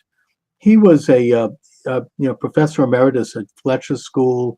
He served the Obama administration. He's an insider, but he kind of blew the whistle on a lot of this, even though I had him on my show and he didn't like me at all, but yet he admitted that, right? I mean, he was like, yeah, okay, he didn't deny anything I brought up, but he was unhappy with me for bringing it up, even though it's in his book. Anyway, I recall being also at the Disney Museum in Los Angeles when we visited Disneyland. And I remember that it went through great lengths to show Disney's lineage as going back to the Normans and William the Conqueror. And it traced the name. And so Disney was very concerned with bloodlines and ancestry. I don't know if he was into the Committee of 300. I mean, who knows? But going back to the Roman times with which eventually became the Venetian bloodline. But that does seem to be a theme, I think, in his work. It's a very kind of Gothic element of like superpower and magical power being held by certain people who had high positions. So Disney, this is a really interesting thread to look at it. Like if let's not say literally in the committee of 300, the council of 300, but that Disney would if such a thing were in operation during Disney's lifetime, then Disney would represent this massive opportunity to influence the public, just not just American public, but the entire globe, right?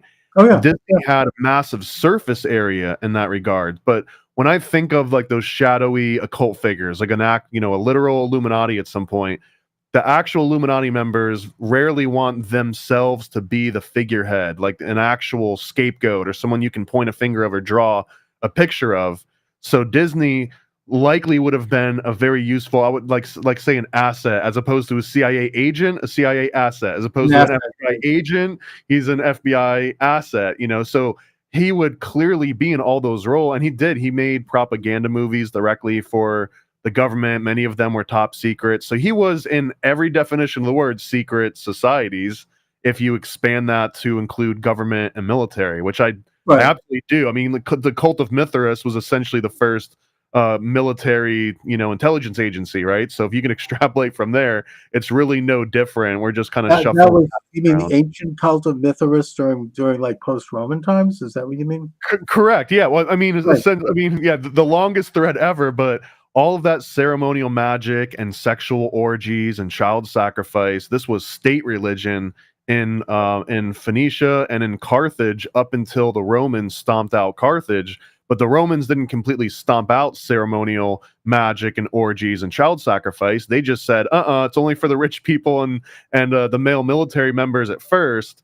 And then never again was it supposed to ever be done outside. It was no longer supposed to be exoteric. Now it was permanently esoteric. And I think that that's sort of the longest thread that you can tie here. It went underground after the Romans destroyed Carthage. And there's, according to Roman historians, when the Romans went into Carthage, there was such abominable practices that they literally were throwing up. They were like literally sick over what they were seeing. But of course, this is what the Bible warns us about. This is what, the book of Genesis. I mean, there's a thread all through it about the admonition against idol worship of graven images.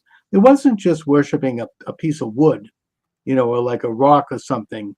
In the case of Moloch, this granite statue, which would have a burning furnace in the belly, you go in and throw your baby into that as a way to appease the gods. It had to do with all the practices around the idol. And all of it was, we can't even imagine what they were doing.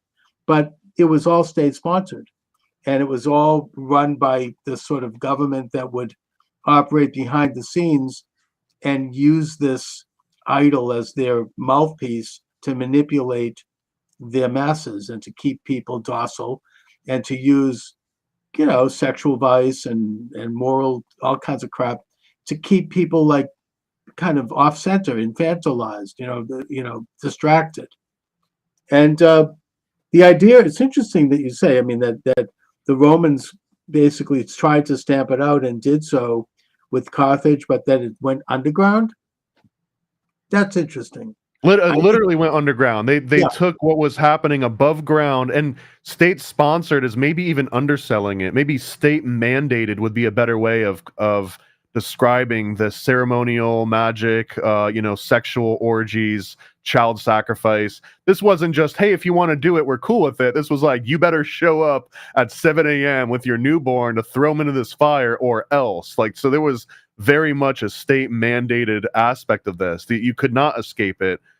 So when the Romans came, that literally went from being done out in public where, the neighboring cities could see it happening and saying, well, let's not be like those guys. This is like the biblical aspect of like those Carthaginians or like they're worshiping Moloch over there. That was basically saying like, don't do what they're doing over the river, in so many words. But then the Romans just stomped that out above ground and literally made them do it in caves underground. Like all the cult of Mithras original meetings usually happen in underground caverns or under temples or in subterraneous sort of settings. So there's a lot of that even to this day in Italy with underground Rome. And you find tunnels and catacombs and passages and even under the Vatican. I mean, they say there's almost an underground city that's as big as a football field, with who knows what's in there. But and I'm not pointing a finger at the Vatican. I admire Catholicism. That's not the issue here. But what you're saying here, Thomas, is sensational. You're saying that this cult of practices that went underground after the destruction of Carthage. Are you saying that that's still here? I mean, are you suggesting that this? Oh yeah. I'm not just suggesting. I'm outright, directly Okay. claiming it. And Fantasia maybe being the best example. My favorite scene, even growing up, like the scariest one, where they show this huge black demon god with two horns. He literally represents child sacrifice, and he represents pagan gods and the horned bull god of agriculture and fertility. The actual name of that god is Chernobog, which means black god, and I think in Serbian or Slovenian.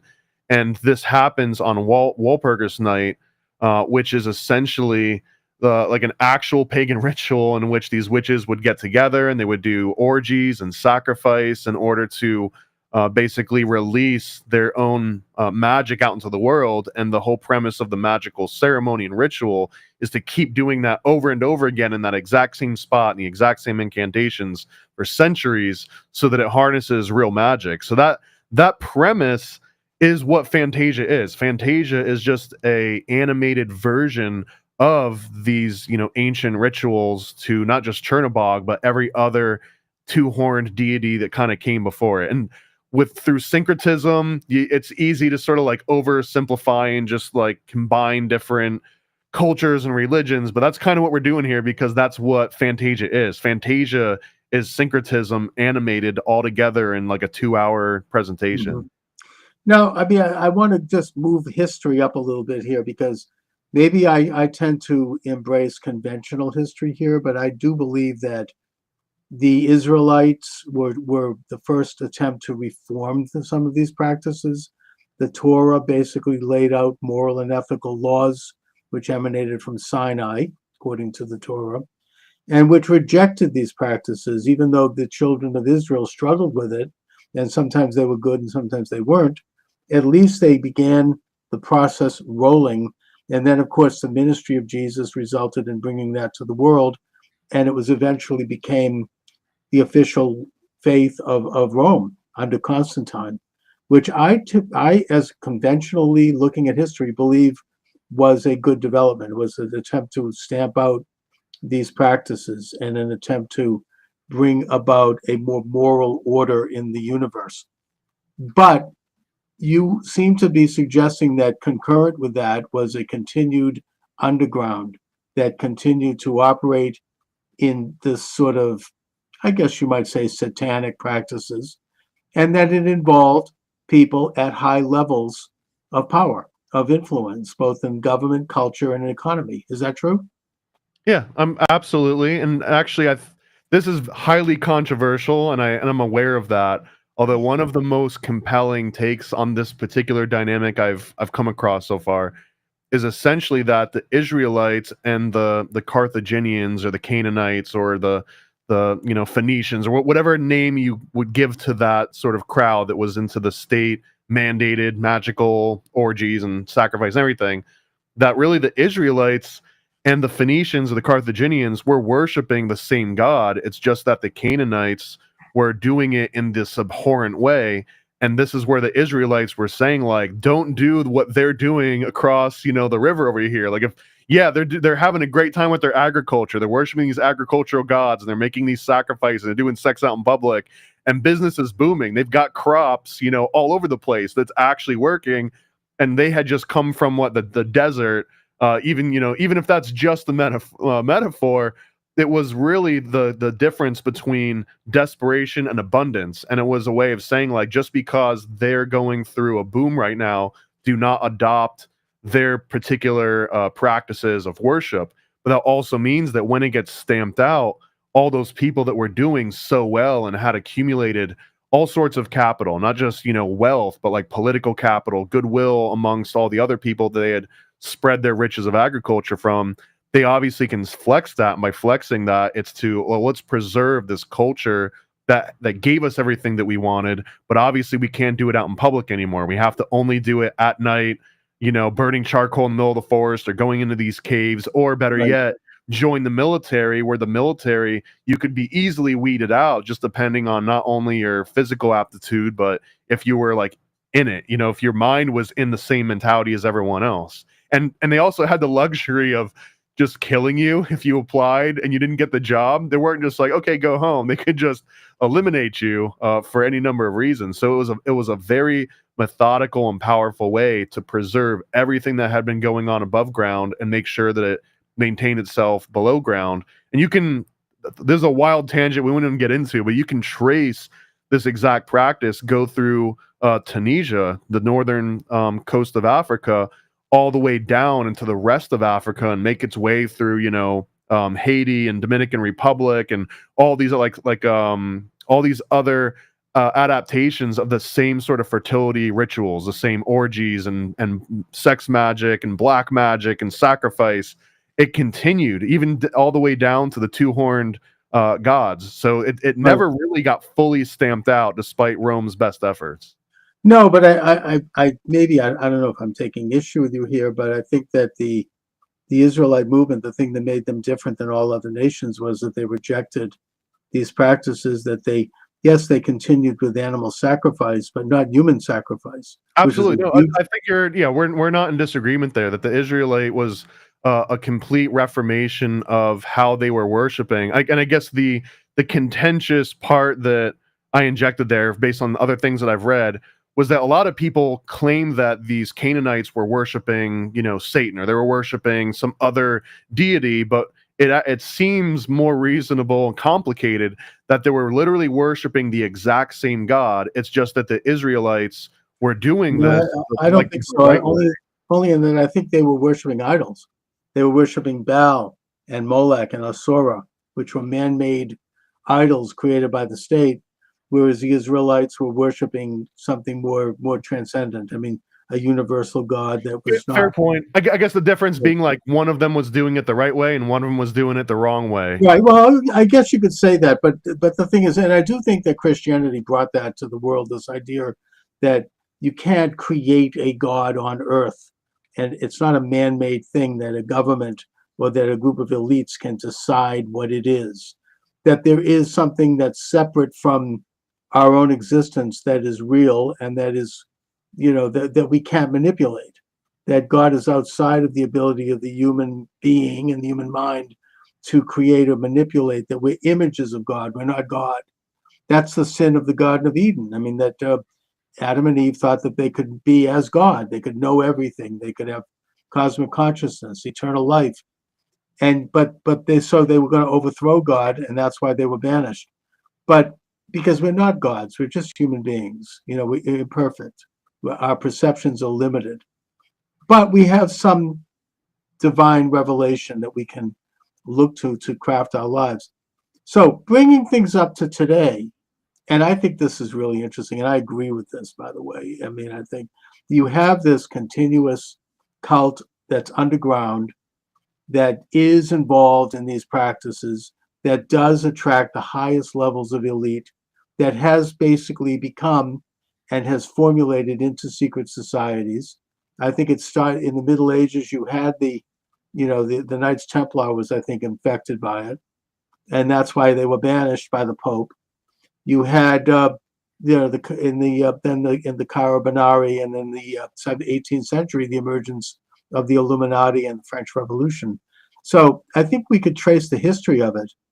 And what you have are an intricate web of secret societies that sometimes clashed, at other times cooperated, but yet all maintained almost an alternative existence from everyone else, and yet walked amongst us as everyday people. Well, yeah, the ones that who's writing the books? If everyone's reading the books and on the same page, someone's got to be writing the books.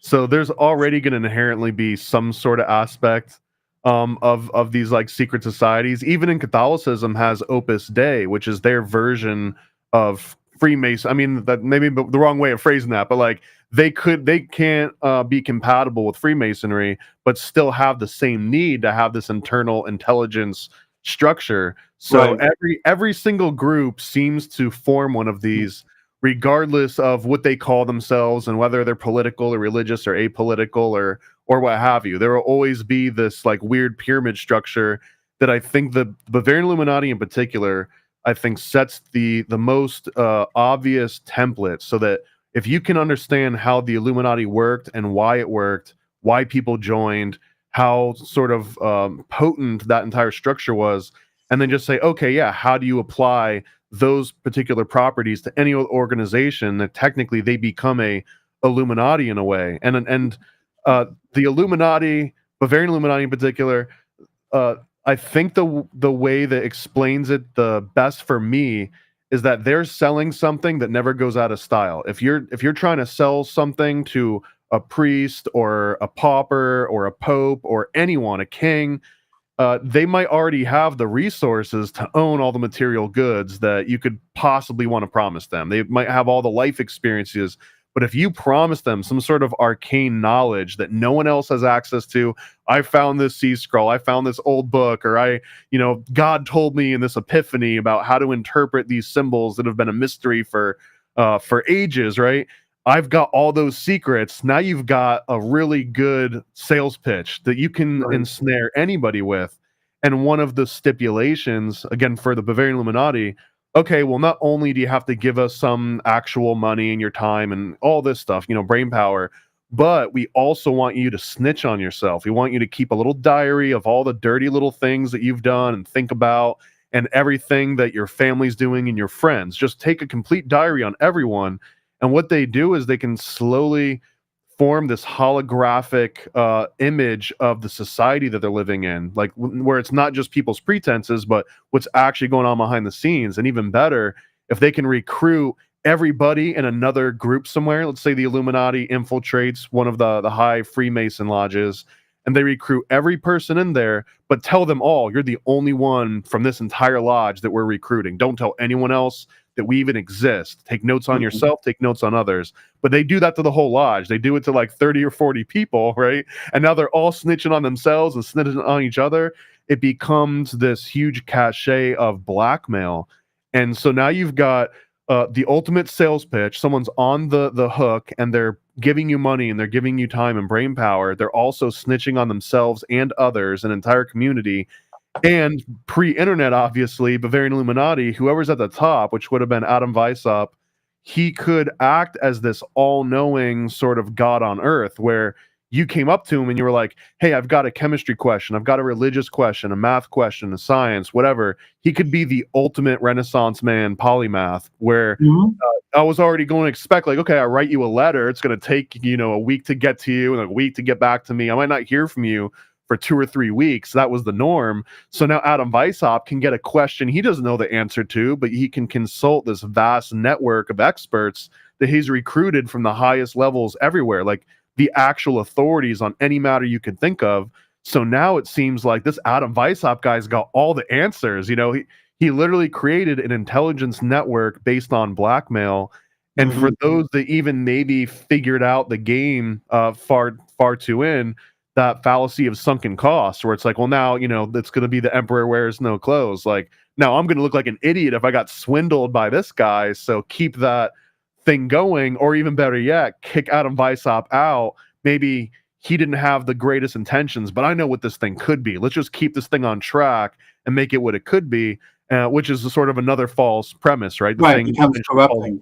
But that particular formula, sell someone knowledge that they can't get otherwise access to, blackmail, and then acting as some sort of an authority. That's, if you read modern CIA recruiting documents on how to secure assets or recruit for other agents, it's this exact same kind of premise. There was something called, I think it was called RATS or something, which was like repertoire and opportunity, or I forgot what the actual acronym was, but this is exactly how you sell anyone on any covert agency. Well, I suppose when you strip it down to its basic essence, it's the lie of the serpent in the Garden of Eden. We can offer you eternal knowledge. We can offer you eternal life. We can offer you the meaning of life and full understanding of good and evil and everything in the universe. In other words, you can become God. And, it was very alluring. And every generation deals with it. Whittaker Chambers, who was a communist spy in the United States and who then turned state's evidence against Alger Hiss in the famous Hiss trial of 1948, and wrote in his autobiography, Witness, that communism is the world's second oldest religion, and that it comes from the Garden of Eden, metaphorically, in that it's the rule of the universe by man as opposed to by God. That man will be the highest elite. An elite of man would be the highest level of knowledge, and that they would control others for their own good, and that they would create a utopia. They're offering utopia. They're offering all the answers to the pain of existence, because we live in a vale of tears, as Catholics like to say, and that you can alleviate yourself by seeing this greater knowledge. It's a very alluring sales pitch. Now, having said that, I think we can identify the nature of the Illuminati, and you've done that in, I think, your most recent book, Thomas, right? About the Illuminati. Donut and I. We just call it Illuminati comic. The cover actually says, "Are you being mind controlled by the Illuminati?" Because it's meant to be something someone will walk by and be like, "Oh, what's that?" and pick it up. Yeah, I mean, it's a great concept because it's based on more than some truths. I mean, the Illuminati had an agenda that's well known. They wanted to create a one world order. They wanted to create a one world religion by getting rid of all of the clerical and political entities of their day, by getting rid of all the institutions that promoted those entities, both good and bad. But the good ones were things like private ownership and self-interest and sovereignty and all of the other things that allow humanity to advance and the individual to advance. They wanted to abolish all of it, which Marx then went on to describe as false consciousness. That and that the way to get rid of it was, he wants to get rid of the Jews, but that's beside the point. I mean, just whatever, get rid of America, get rid of Christianity, as a way to move man into this one world collective entity where we would all become, lobotomized ants, basically. However, having said that, I don't think it's a complicated situation in that not all secret societies were part of this and still are not. Sometimes I think that there's a necessity for some secretiveness in certain situations. George Washington, for example, was a member of a Masonic lodge in Alexandria, which developed the layout for the city of Washington, D.C. And he received a letter from a minister named Snyder in New York who said, I think that your lodge has been infiltrated by the Illuminati. And, I want to alert you to this. And Washington sent back a letter in response saying, I'm very well aware of what you're talking about with the Illuminati, which he referred to as diabolical. However, I don't believe that they have infiltrated my lodge. I think that, and yet we know in American history that they eventually did get major footholds in this country, and that they developed such organizations as Skull and Bones and others.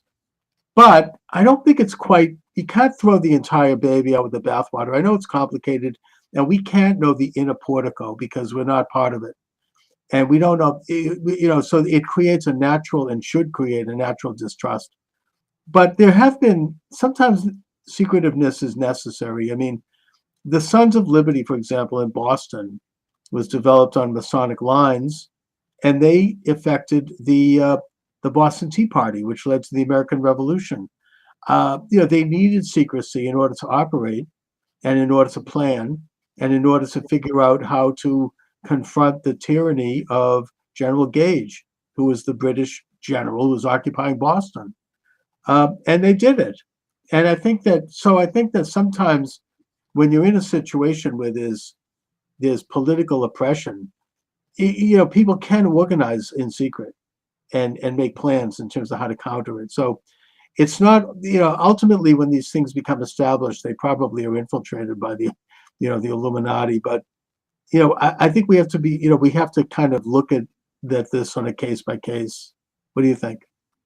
I mean, yeah, it will just be like saying any intelligence organization can't really be inherently good or evil. Some people have inherent distrust of anything that's secretive, but like you just mentioned, without Sons of Liberty working on the backbone of these Masonic lodges, which at that point a lodge was just somewhere that you met. Most of those, if you've gone to that area, they're just pubs. They would just meet at the bar after they Right. kicked everyone else out. They would hang out and they would make their plot. That was the Masonic lodge, was them hanging out after. But they did have a society that was built on Masonic lines. Right. Well, and again, this is like that template where they understand that, okay, here's the Masonic template, is that you have to know the code name of the different people in your lodge, the code name of the city the lodge is in. You wouldn't actually say the building that you're meeting in. There would be like a code name for that. There's going to be a secret handshake. And maybe that's a way to winnow out people that they couldn't trust and try to like verify people who they could. And sort of, there's a necessity to that because in a way, I mean, it sort of stops infiltration by people who don't have the right intentions. Another really practical, I guess, example, if you look at Prohibition era, speakeasy, you would have to know someone that was already kind of in that speakeasy, and they give you the password and you knock 3 times and they say, what's the code? That's essentially what, that may be like this one is just based on gambling and drinking, but all the same, this was a secret society in many ways without maybe even a name to it. So I think that there is always going to be a need for these sort of secret. This might be another contentious point too, but I've heard the most compelling argument against this was like, well, Jesus in the Bible is against secrecy. It's the antithesis of secrecy. But there's one in particular passage, and I'm not a theologian that can quote the exact verses. Hopefully someone else knows this one, but Jesus is going around telling a whole bunch of people, like, I'm not going to go into town today. And he's basically telling everyone that, you're not going to be under my purview. Don't worry about it. I'm going to be busy over here. But then he puts on a disguise and he sneaks into town anyways. And he observes everybody acting, thinking as if he weren't watching to just see if they were still. And that's one of these interesting examples of even Jesus would put on a costume and like sneak into an area and spy on everyone just to see if they acted differently. So there is a use for secrecy and deception in almost any context. I mean, I suppose that Jesus's apostles, his disciples, constituted a society that was somewhat closed. And then, of course, they then had a traitor in their midst in the form of Judas. But, I mean, secret societies really affected the Irish Revolution against the British. It affected the plot to assassinate Hitler. It probably affected the overthrow of the Soviet Union. So, China possibly has that too.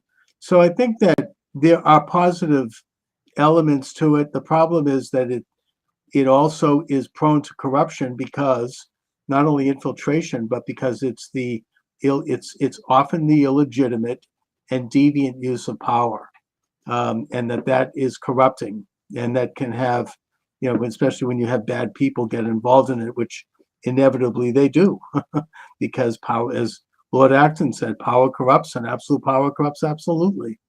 There are very few political figures that are good people. I think there's a couple like litmus tests you can give. One of the most obvious is, does your secret society require blackmail? And if so, it might be one of the lesser of them. Or is it straight up just money? Do you just have to pay money in order to be involved? And in that case, it's maybe just any other regular pyramid scheme. So there's a lot of different aspects to like the good or the bad and the actual uses of all these. But just like any other infrastructure or formula or template can all be corrupted by, someone doing bad things, because what they also represent are these intelligence networks. And I guess now the concept of secret societies is sort of dying out in a lot of different ways, because we've got LinkedIn and we've got emails and we've got private email servers and Discord groups and Signal, encrypted Signal chats. So you can put a bunch of people, and that sort of eliminates a lot of that original, like, would the Sons of Liberty had to meet up in person at a pub after hours if they could all just be in an encrypted, Discord chat? Maybe not. Maybe they never would have actually come together that exact same way. It was just the limitation of technology, just the same way that sending letters back and forth in Adam Weishaupt's time by like horseback, that might have been their version of Discord. And if they could have just emailed everyone or just sent like a like a top secret correspondence, they would have had to have still done that. I think it would have changed the shape of all of that. So right now it's harder to say like who's the current Illuminati or who the current secret societies. It's just an email chain. Like the most secret society on the planet is probably just a whole bunch of boring email chains at this point. Right. Although those emails, once they are put into place, they exist, and it's hard to remove them. And there's a certain amount of transparency around that, even though, like, Hillary was like destroying her emails with the With bleach bleach. bit. I don't know, boring. But nevertheless, it's still out there, and it's hard to conceal. But I would argue that in modern times, particularly since the launch of the Illuminati in 1776, the secret society infrastructure has become overall corrupted. And that was advanced by the Rhodes Roundtable Group, which is at the turn of the century, the Anglo-American establishment, and that it kind of has grown up in other societies, and oftentimes there's intersection and interaction. The central banking establishment, which also launched in the 19th century, plays a major role in it because they get to decide the value of things. That's a huge power.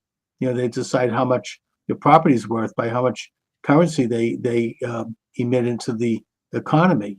It's a huge power, and that they do informally, and it's been written about. If you read the work of Carroll Quigley, he gets into this in Tragedy and Hope, who was a supporter of it, and he's a professor at Georgetown University, that the interaction and intersection between economic, cultural, and political forces, both in this country and around the world and with each other, has created an atmosphere which can only be described as an informal world government, and that they leave in place the official governments, the official offices, the official ceremonies, but behind the scenes, they increasingly control everything, and that their motives and their means and their agenda is not holy. Let's just put it that way. And it's certainly not wholesome in terms of the right of the individual under God.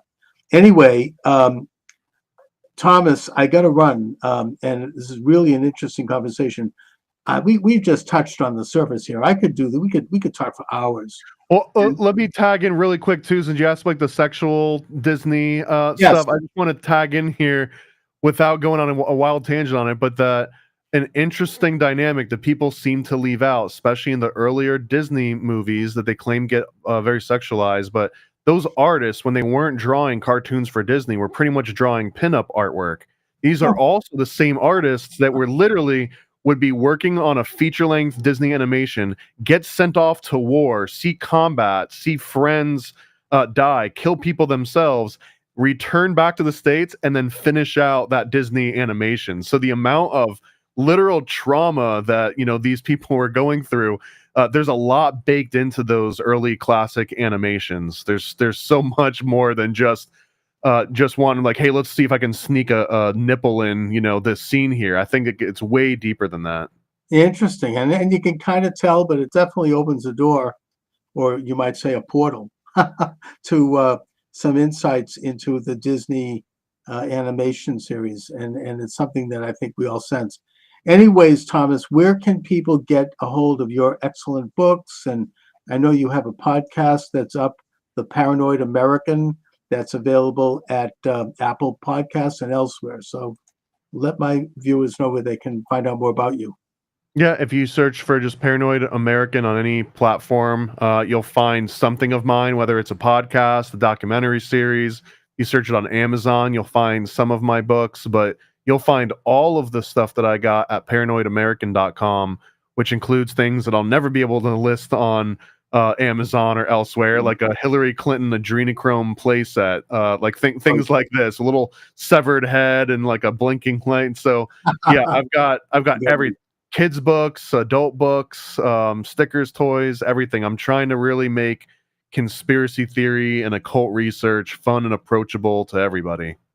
how to get superpower through the blood of babies. Anyway, Correct. We literally have a book called the Homunculus Owner's Manual that maybe not babies, but it's about raising homunculus and then like cutting their head off and spilling their blood on your toes, and you can walk on water for a couple days.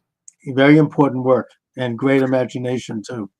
All right, Thomas, listen, thanks so much for joining me. Great conversation, an honor. Let's do it again sometime. Thank you, Charles, and thank you, Donut, for connecting us. Okay, welcome aboard, everyone. Charles Moscowitz here. Michael D. Shaw is joining me, slightly delayed due to computer issues, but here you are, Mike, cranking it out. You know, it's funny, Chuck, how within really a few years of the advent of the internet being publicly available, people started relying on it to an extent that it's unbelievable. I mean, if it's down for a minute, people get upset. Oh yeah, and, rightly so. You know. No, you freak out. I mean, can you imagine? Like my phone, I remember my computer's not working. I'm there having a complete meltdown. Yeah, it's just so. And you know, in the famous words of, I have to tell you, the first computer I ever bought, I had a friend who was an old-time mainstream guy, right? And this was an IBM PC, if anybody remembers that. Was this the old-fashioned big desktop? Oh, yeah. Oh, I had one of those. So what happened was they came out with their first model that had a hard drive in it. That was the IBM XT, which I got.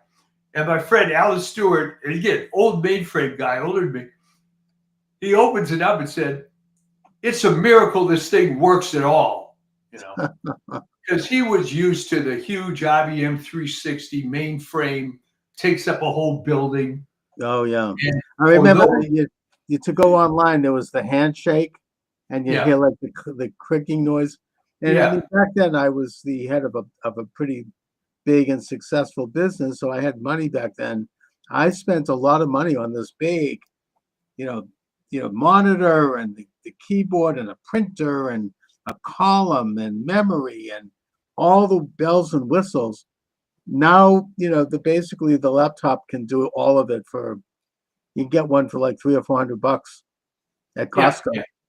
Yeah, it's a whole different thing. But anyway, the best thing that I saw all week, and I'm sure you see it because you watch all this crap, was that joint press conference of those Senate Democrat leaders.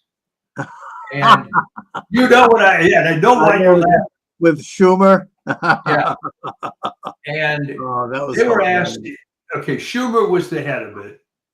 And he's asked, what about the pardon? Well, I got nothing to add. And then the next reporter comes up, what about the pardon? So he's asked 5 times. All right, here is my sincere question to you in the audience. Biden's a dead duck. Why not, Chucky Schumer, just say, hey, we were disappointed. But to not even speak, do you appreciate how gelded this guy is?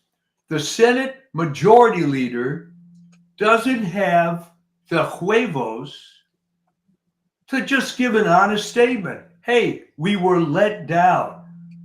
But to that's why they lost. That's I mean, the worst violator, of course, was Harris. I mean, they could not answer a direct question on the most simple things. I mean, we've all seen the congressional testimony over the past couple of years.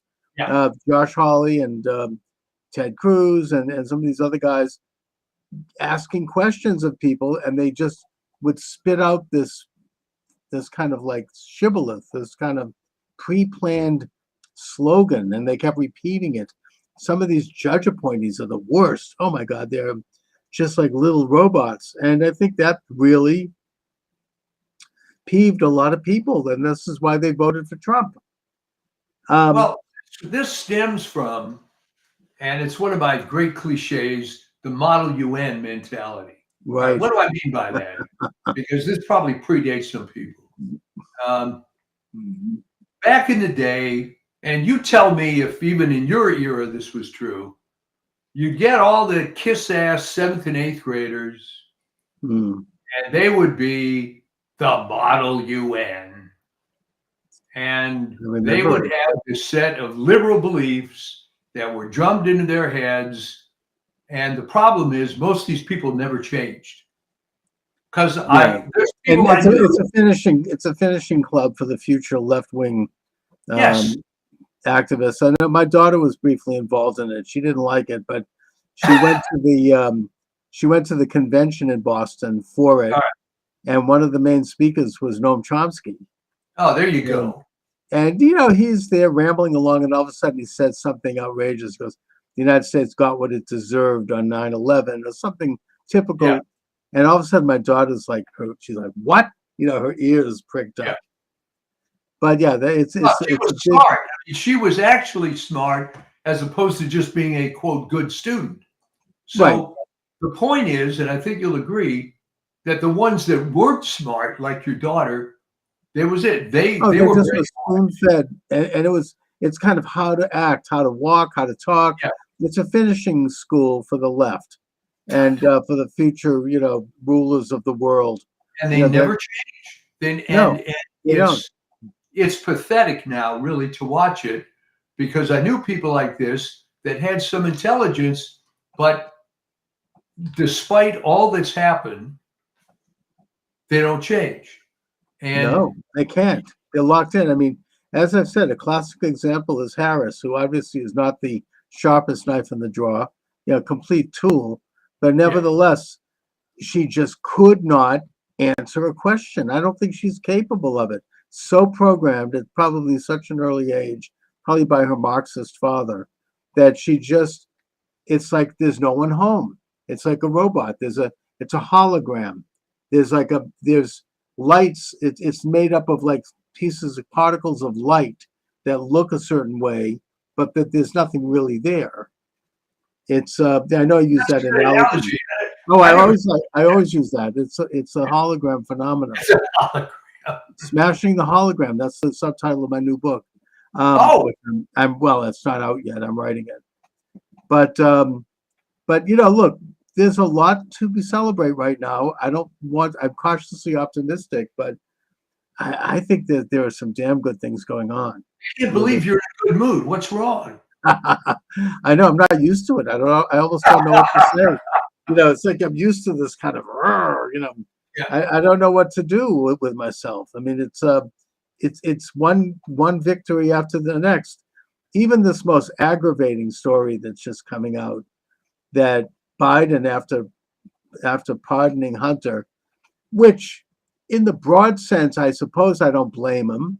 If it was my son, I'd do the same. However, there's now talk within that administration, whoever's running it, that they're going to pardon all these rotten people. I mean, Fauci and Schiff and Liz Cheney. I mean, it's aggravating. It is. I mean, I think it's the last miserable gasp of a dying, illegitimate regime that has just weeks to go. They weren't able to trigger World War III in Ukraine, even though they gave a green light to mines and far-range missiles to hit Moscow. That didn't work. They're on their last legs. So Biden has just done something that involves some kind of an executive order that they claim will have legs after he leaves, that allows something like. But they always talk about that. I mean, they're trying to do all of this crap. This is like, I mean, Massachusetts is a microcosm of this. They say they're leaving the candle on at night, the day before the legislative leaves for Christmas and the day before the governor leaves for a new administration. They're there at like 11 p.m. at night on Christmas Eve, signing laws and signing legislation and trying to ram through. So this is a very dangerous time, but the days are waning, and the big stuff, they're not going to pull it off. But he did sign this one thing that is aggravating, and that is that it allows something like upwards of 42,000 federal employees to not show up to work. Did you see that? Yeah. Yeah, I mean, that as it is, apparently, it's very revealing that they're only that they're allowed to they only have to come in and show up one day out of the month. I mean, these people what are they doing? It's like a no-show. I mean, the real work is done by consultants who are also ripping everyone off. Well, I mean, right. I mean, the story on that, and this is not well known to the public. yeah. Right? Remember, I lived in the DC area for almost 20 years. There were people that I knew, obviously not going to mention the name, but this guy worked for a contractor for Department of Agriculture. Right. He was getting paid 3 times the salary of the agency guy who was supposedly a supervisor.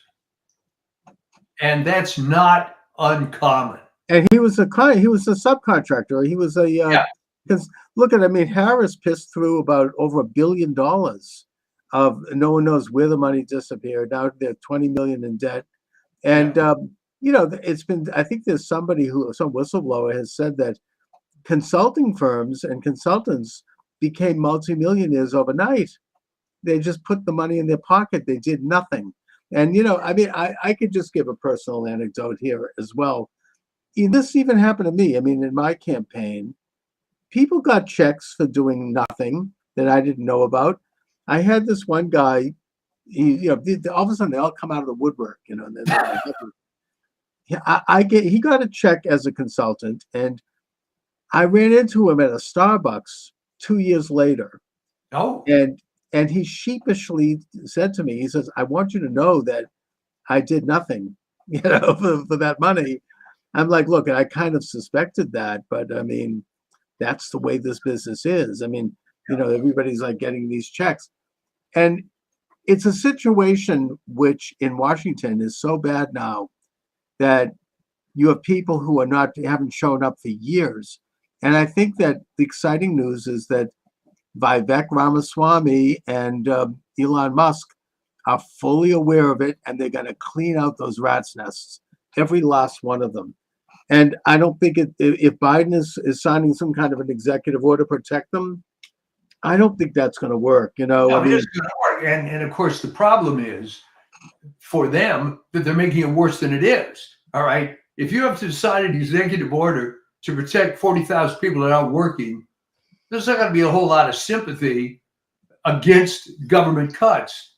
And but do you think he's going to do this blanket pardon of like Liz Cheney and all these rotten, you know, swamp monsters? I'll tell you whose name is at the top of the list is Fauci. Oh, I know. Oh, you know, the Mengele Fauci. I mean, that's aggravating. I mean, obviously, if they accept Chuck, the good news is about that, and you know what I'm going to say. Yeah, it's terrible that this guy's killed thousands of people, maybe more. But now they're admitting it. You know, I mean, yes. I mean, obviously, if they're not getting pardoned for nothing. I think that the party line is, well, this is all Trump's fault because Trump is going to prosecute these people. I don't think anyone, even the liberal media, didn't buy that when they claimed that about Hunter. Everybody knows that he was just a real scumbag. I mean, on the top highest order, nobody bought this at Trump's.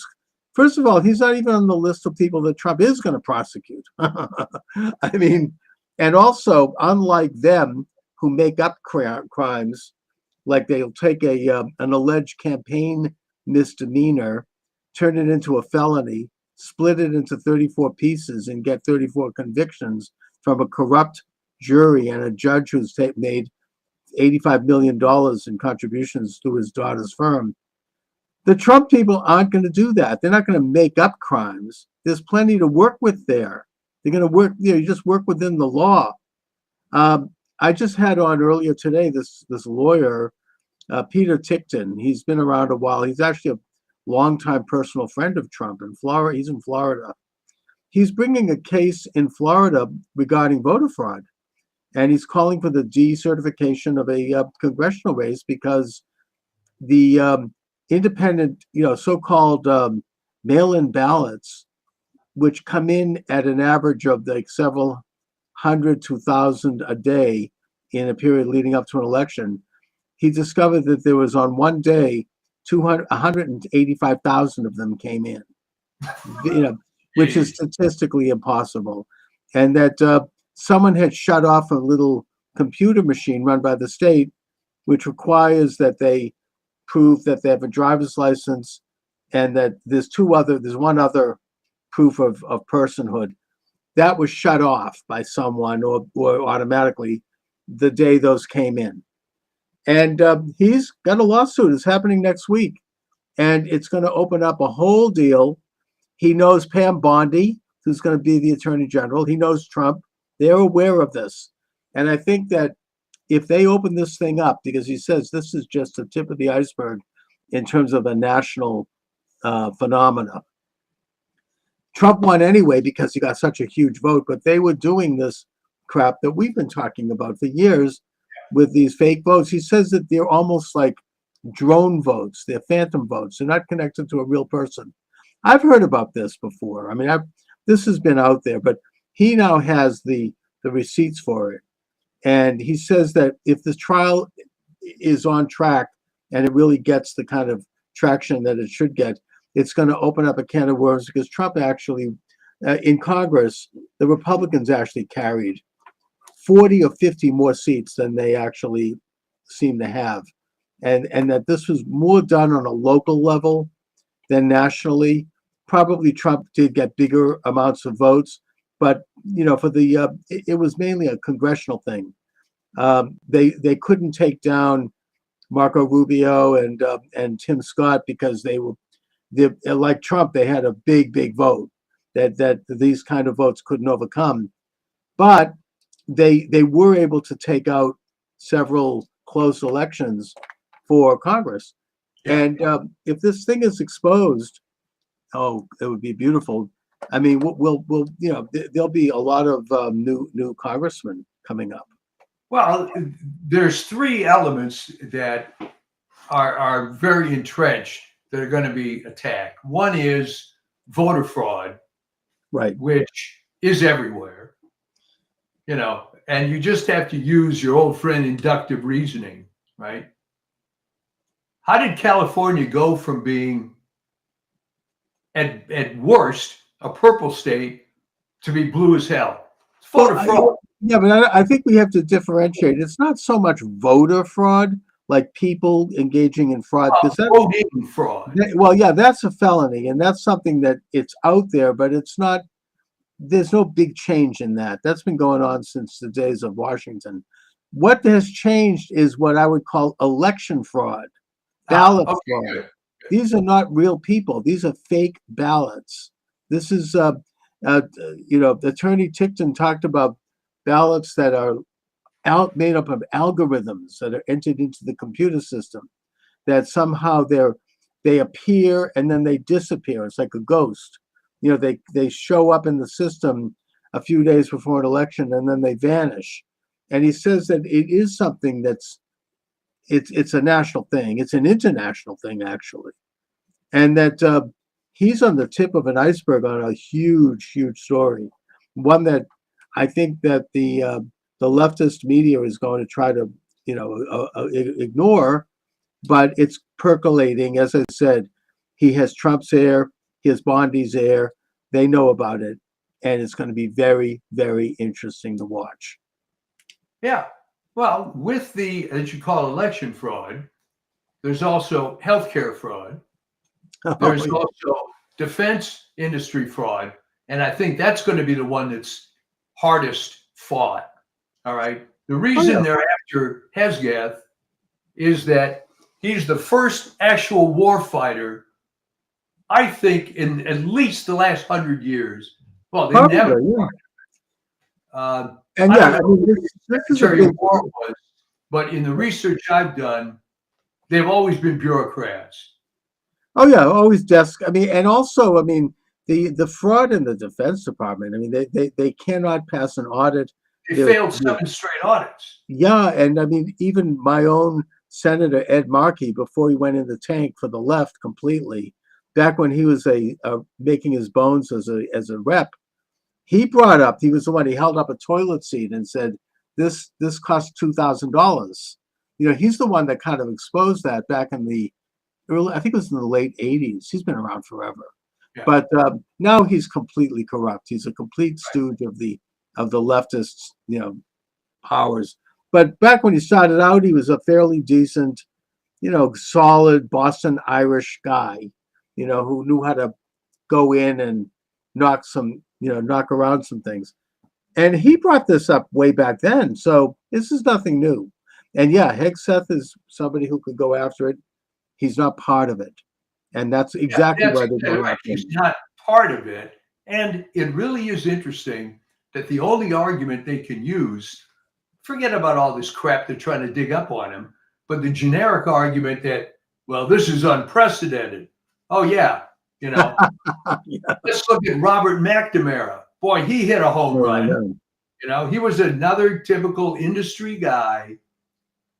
How many Oh, they lives all have have been. guys had, you know?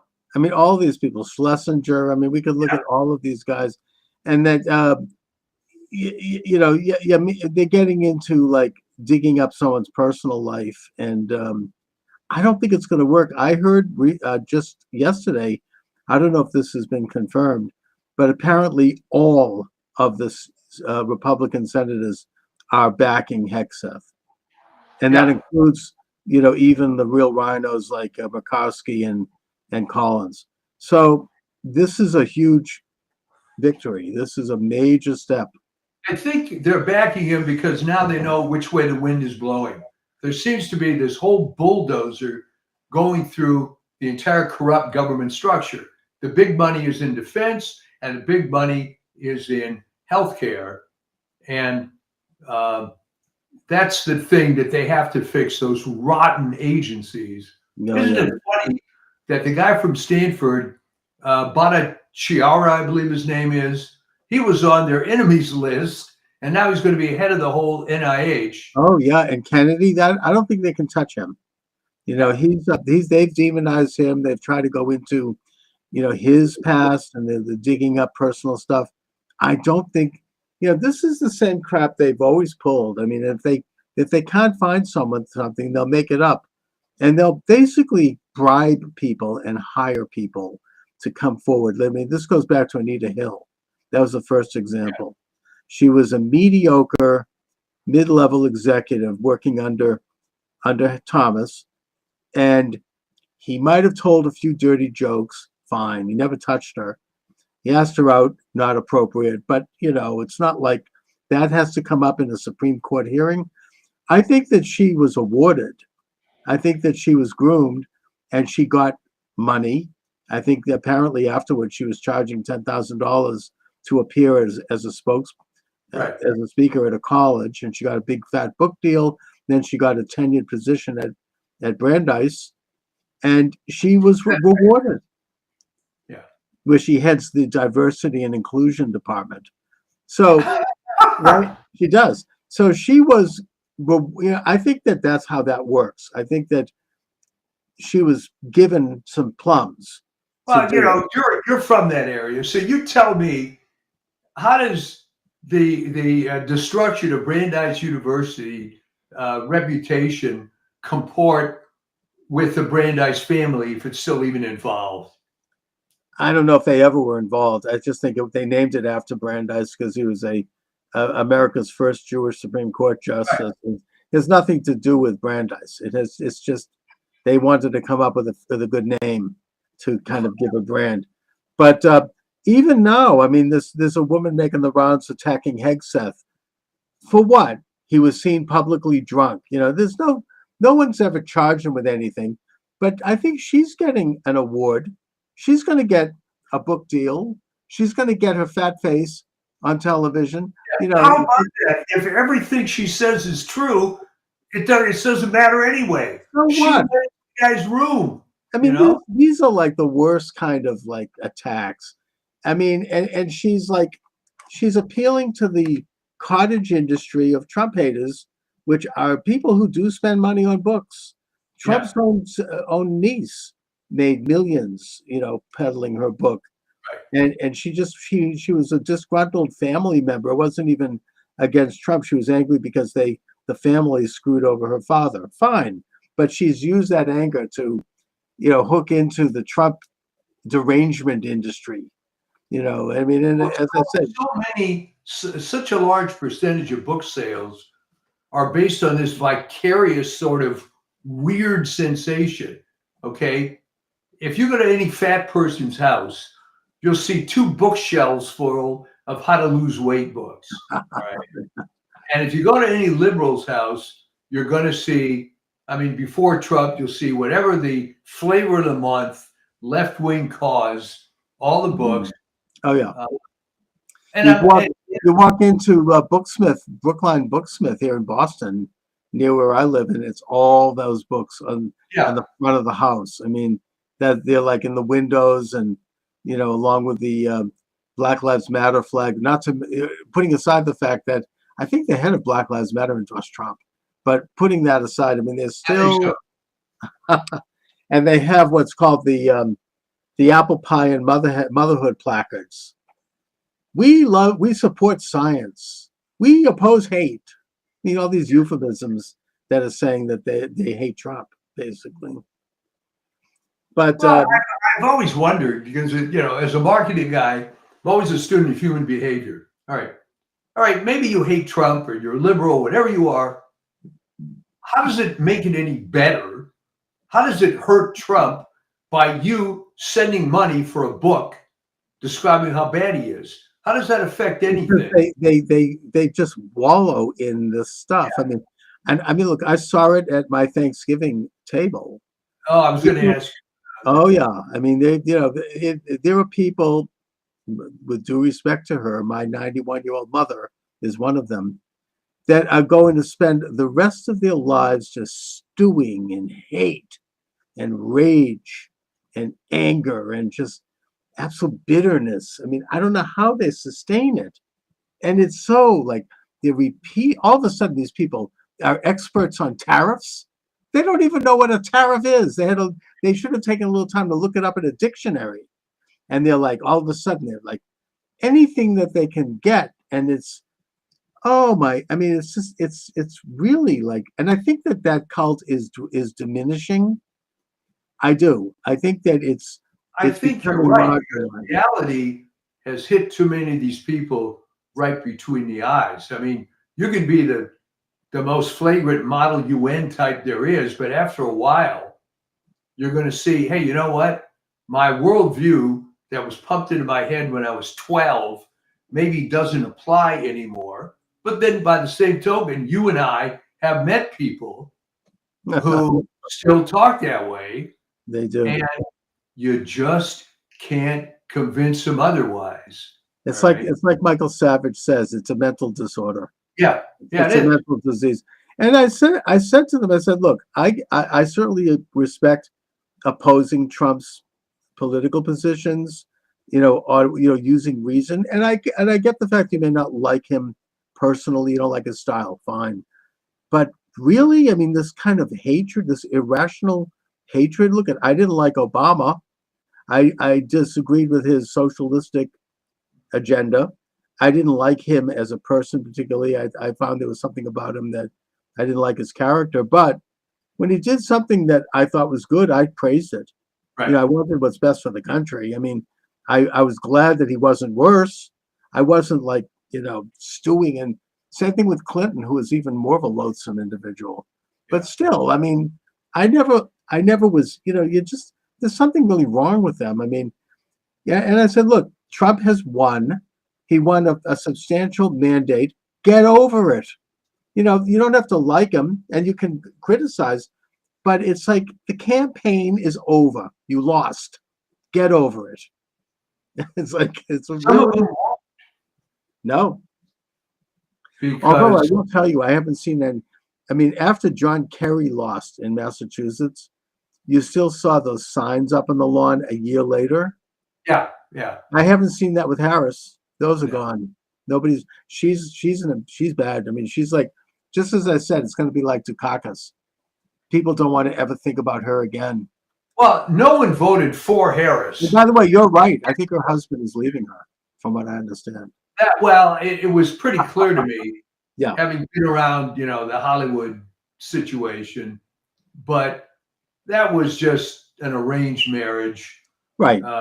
Obviously, she had to have some quote husband. Sure. She was going to be on a political trail, but just terrible. You almost feel bad for them because, good God, what a terrible candidate. Oh, just the worst. I don't think there was a worse candidate in history. I mean, it was horrible. And now people have made the argument that she was the worst. Oh yeah, hands down the worst figure to ever reach that level in a presidential campaign. And I think most people are relieved, even people who hate Trump. They're happy that she's gone. I mean, it was awful. And they may hate Trump, but Trump is, at least even for the worst Trump haters, they understand that Trump is consistent. He is who he is, and we know what to expect from Trump, and he delivers it. I love that stuff, but even if you don't, there's a virtue to that. Same thing was in a way true of Reagan, even though I'm not a big fan, but he was consistent. He carried himself in a certain way. He stood for certain things. You knew what to expect with Reagan, and there's something to be said for that. Yeah, I would agree. People have asked me, what do you think she's going to do now? She's going to disappear, right? Who the hell wants to interview Kamala Harris? Well, Bill O'Reilly says she's going to run for governor of California. If she does, we'll probably have to run against Caitlyn Jenner. She's not popular. I don't think she doesn't realize everybody hates her. It's kind of like you could almost compare her career, if you follow the movies, to Rachel Zegler. It's the same thing. Some pumped up situation, and in the case of Rachel Zegler, it's even worse because she torpedoes herself nonstop. At least Harris would generally keep her mouth shut. Yeah. Imagine being Disney, already spending over $300 million on the live action Snow White. Everybody hates this broad. Everybody. The trailers have come out, ratioed 10-1, 15-1 on YouTube. Yeah. I just don't get it. And they changed it. Here was the latest thing to come out. Well, in the original story, it's Snow White because her skin is white as snow. I'm not making up the following. No, I know. They changed the story to she's Snow White because she was out in a snowstorm as an infant and survived. That's a good one. Can't have a white girl, And of course, the other problem, which is just killer. Magic mirror on the wall. Who's the fairest of them all? All right. If you look at Gal Gadot and Rachel Zegler, who's better? Enough said. Yeah. Oh man. Yeah. That's a huge. Debacle. The DEI thing is just dying a well-deserved death. Yes. And it couldn't come any sooner, It's these are all great and wonderful byproducts of this election. It really, and I don't know, the Democratic Party could be in the wilderness for another 40 years. It'll be like the Israelites in the desert before they finally find a new promised land. I mean, they just, I think they're clinging. They're like, it's like the reverse of what Obama said, bitter clingers, holding on to their. Exactly. DEI. I mean, the whole thing was based on, it's basically a communist model, right? You find the hobby horse du jour, all right? In 1917, it was the peasants and the poor workers. there's always some oppressed group. Right. There has to be like that's part of like the critical theory. You know, you need to set people against each other, find a group that's being oppressed. I mean, it's the great conspiracy theory of exploitation. I mean, that Well, somehow, I mean, let's face it, it worked for a while. You could be sympathetic to the peasants and the low-paid workers. The right. trouble is they ran out of victim groups, you know? Not that many people are sympathetic to trans women playing collegiate sports. So No, I mean, this is like this is kind of the Waterloo, yeah, it seems. And conveniently, this case is now before the Supreme Court. And it doesn't look good for them. I mean, it's just, you have, you know, Ketanji Jackson, who comes across as about, it's just as a dimwit. I mean, she says something about that she's comparing sex change operations for children to miscegenation. I don't know how yeah. she Well, makes that up. but she was outdone, I think, by Sotomayor. Oh, yeah, another one. Sex change operation has about as much risk as taking an aspirin. Yeah. So I mean, and I think I think that most people, including most liberals, are cringing over that. They don't want to talk about it. It's so, and it's just coming at a time when, you know, they're already on the ropes. And, you know, this is one of the many reasons why Trump won, is because people reject this whole agenda. You know, sex change operations for children is ghoulish. It's, you know, it's sinister. It's sick. It's really something that, you know, and meanwhile, you have these young women who are trying to come forward and testify in terms of what they've been through. They're the real heroes, you know, and they're being ignored and they're being shot. they're being ignored and silenced, and you really have to wonder about big pharma, about the whole It's a healthcare. billion-dollar industry, right? People Yeah. are making. I mean, Steve Bannon had on this guy the other day that it's just heartbreaking. I mean, he had twin sons, and one of them, I don't know what he did. Maybe he picked up a Barbie doll or something when he was 3 years old. The wife decided that he was actually a girl in a boy's body. They got divorced. She got custody. She's forcing him to have sex change operations. The father can't even see the child. It's heartbreaking. It's like, oh my God. And they got this radical judge, you know, basically, you know, coming down on him because he disagrees. I just don't think that's going to fly in this country. It's so evil and so despicable. It is evil, but remember, they've controlled the institutions for 50, 60 years. So it's not going to come back all at once. But we let it deteriorate to this extent. And shame on us. All right. So yeah, I mean, this is how far it's gotten. Sterilizing children, yeah. removing a young girl's fallopian tubes and a boy's testicles. That's what we've come to. That's the symbol of the opposition now. That's what they're fighting for now. I mean, that's how low it's gotten. Have they run out of everyone else? I mean, this would have been unthinkable even 3 years ago. Yeah. Oh yeah. Always something.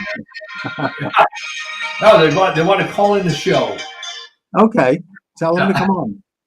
Yeah. So it. By the way, I mean, just I note, this is as low as it's probably going to go, and I have zero sympathy for these idiots that have followed this train from championing the peasants and the workers down now to this transsexual stuff, and people, you know, nodding, yes, yes, you know, that's the cause. It's all despicable. It's ugly. And by the way, if someone is watching this live stream, you can call in 508-637-5596. We could take a call if you want to call in. 508-637-5596 is the number. I think we also can take chats on Kick and on Rumble. Let me just see if I can see that. I'm terrible with this. Yeah, I mean, I should get Discord, whatever that is. people tell me that that's something that could be used for like technically to get chats. I am really bad at that. By the way, if somebody knows someone who understands how to do some of these things, contact me and I'll hire you. To help me, because there are these various live streams that I just don't know how to hook them up, but I should have, and they're not even, a lot of them are free. I mean, I should be live on Substack. I should be live on Telegram. All you have to do is find a conservative young person Yeah, in the Boston, Brookline area. I should. There's got to be 2 or 3. That's what I need. I need some kid maybe from BU at the BU Yeah. Quickie Job Service who it probably could do this in their sleep. They just line up. But I don't really have the wherewithal for it. I mean, I've done some things, but anyway. So Well, my you're already on 33 networks. yeah, I mean, I am up there, but I need help to get them on more of them and eventually get some consistency in terms of regular times and all of that. So anyway, What about your upcoming book? You dropped a hint on that. well, yeah, but that's not going to happen anytime soon. I mean, I'm working on that slowly. What's the But subject, if I may ask? Well, I am studying. So I'm going to get a degree in sociology through Arizona State University, and I'm using a lot of this assignments and materials and research for the book because it goes into what's happened to education. It's so far left that and some of the people that are taking these, as you say, like with Model UN, you have young people who are taking these courses who really don't know better and who are just steeped in this stuff. And it's real, it's Marxism brought up to today and put into today's paradigm about the different causes. And so I'm writing about that, and I'm taking notes, and I'm writing papers, and I don't like to leave anything unpublished. So when I write a paper, I'm then incorporate. It's kind of easier that way, I have a paper I've written, and then I incorporate it into the book. So it's kind of in the case of your old friend Sam Blumenthal, yes. how long ago did he notice this trend in education? Well, Sam has written a shelf load of books on this. His magnum opus, I think, is NEA Trojan Horse in American Education.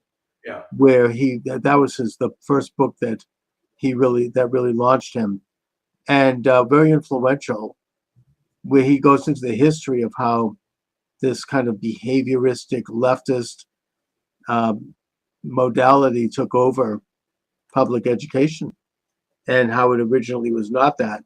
He shows how Harvard really started out as a Puritan thing. I mean, it was congregational and how it changed. Yeah. And same thing with Yale and all these colleges. They started out as Christian colleges and they changed. And he goes into when that happened, how that happened, and points to several major figures, including particularly John Dewey, as coining the phrase change agent and turning education into a tool of world change and reconnoitering the human being, as opposed to teaching people how to think. So, yeah, I mean, I think Sam, if he were here today, he'd be very pleased with what's going on. Trump has said that he's going to abolish the Department of Education, and he will, because he means it. And Reagan... That was absolutely the low-hanging fruit. Okay, yeah. You could get rid of the majority of federal agencies, but if you wanted to pick the absolute easiest one that has no justification existing at all, that would be it. Oh yeah, I mean, and that's just the beginning. I mean, there's this what do they call it? Council of Democracy or something. Yeah.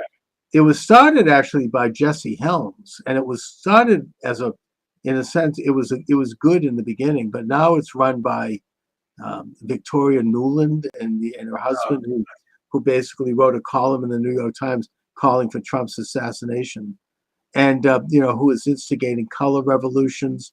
They're behind the Ukraine revolution. Now they're starting trouble in Georgia, and they're out there. I mean, this is they get something like an annual $300 million check from the taxpayer. I think that Musk and Ramaswamy are going to cut them off at the knees right away. And these other things are just, we're going to, it's a beautiful thing to watch. I mean, I don't think that they're going to be corrupted. We'll see. But I think that these guys mean business. I think that, the wind is on their back. I mean, it's going to be, I think that all of Trump's people are going to be confirmed. You got Mike Davis out there, who I think would have been an interesting attorney general pick. He's the Project 21 project outfit. He was involved with helping shepherd in the Kavanaugh to U.S. Supreme Court. He's been around. He knows the score. And he's like, if any senator votes against, the Senate is there to advise and consent. And if someone has to have a pretty damn good reason to vote against a nominee of a president, they are there simply to look at whether or not someone's fit for the office, or if there are anything really major reasons why not, and there isn't. And so he says if they try to pull any crap on any of these people, those senators are going to feel a certain level of wrath. Not just in terms of being primary, but there's other things that he's in touch with that I think he can do. Maybe some of the old, going back to the old J. Edgar Hoover approach. I don't know. I don't know what he has in mind, but nothing violent at all. I'm just, that there's going to be a price to pay if they don't vote for the nominees. Trump won the election, and he has a right to appoint his cabinet, and that's that. Just like any other president, unless there's a damn good reason. So I think that Trump is going to get his people in, and it's going to be great. I'm really looking forward to it. And what's nice is what an attitude change on your part. Yeah, my goodness. After 4 years of traveling in the vineyards, and just being disheartened, it's exhilarating.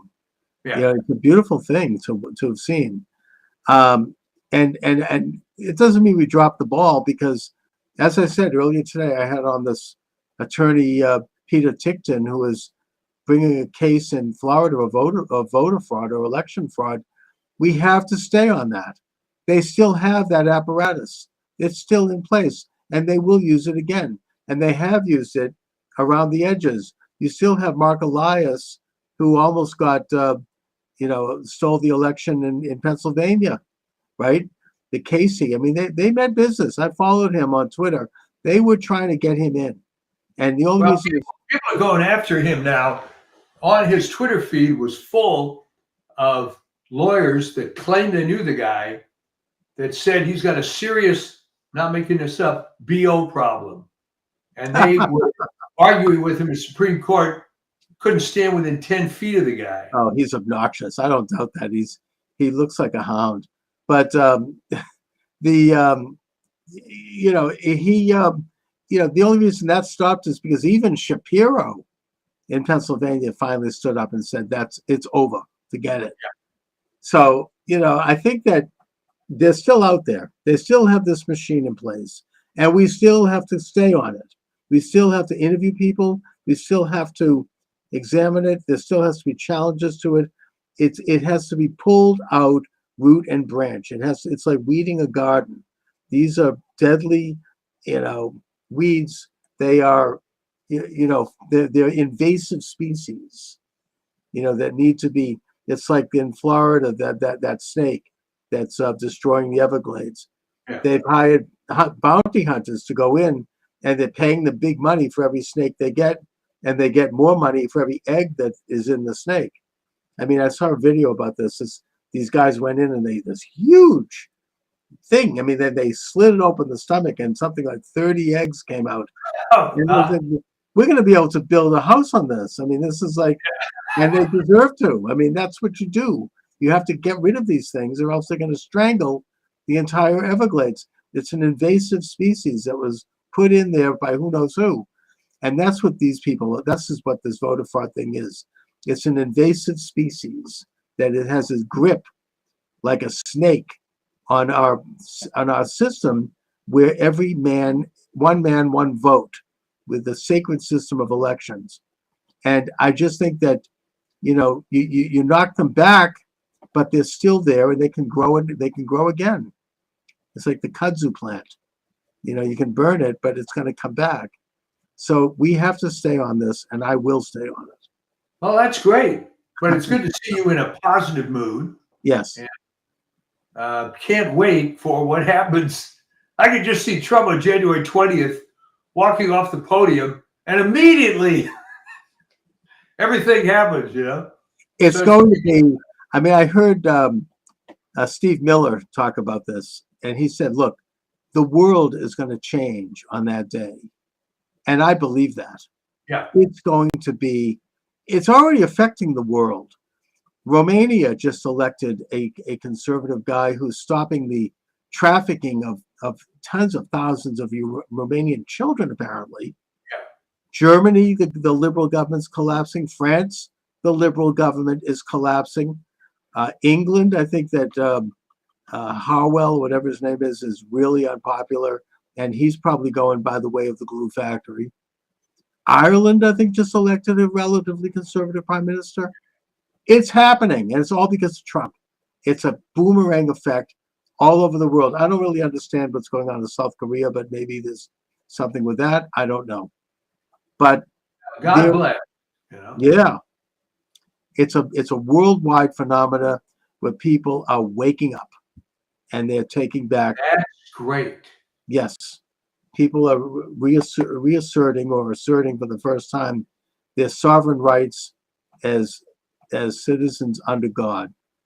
And it looks like MSNBC and CNN are at their lowest ratings in decades.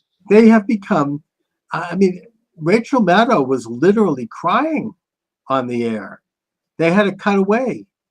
She was like, so yeah, and they're gone. They're gone.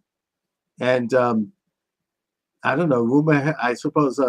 Does everybody realize that whole mess wouldn't even exist but for the way cable TV is set up? And cable TV is dying. I always said, and I maintain this, and I said this, I think, on your show and years before. What a business model. You charge 100 million customers for something that 80,000 people watch. What a deal. Oh, yeah, right. And then they pipe it through the airport. Yeah.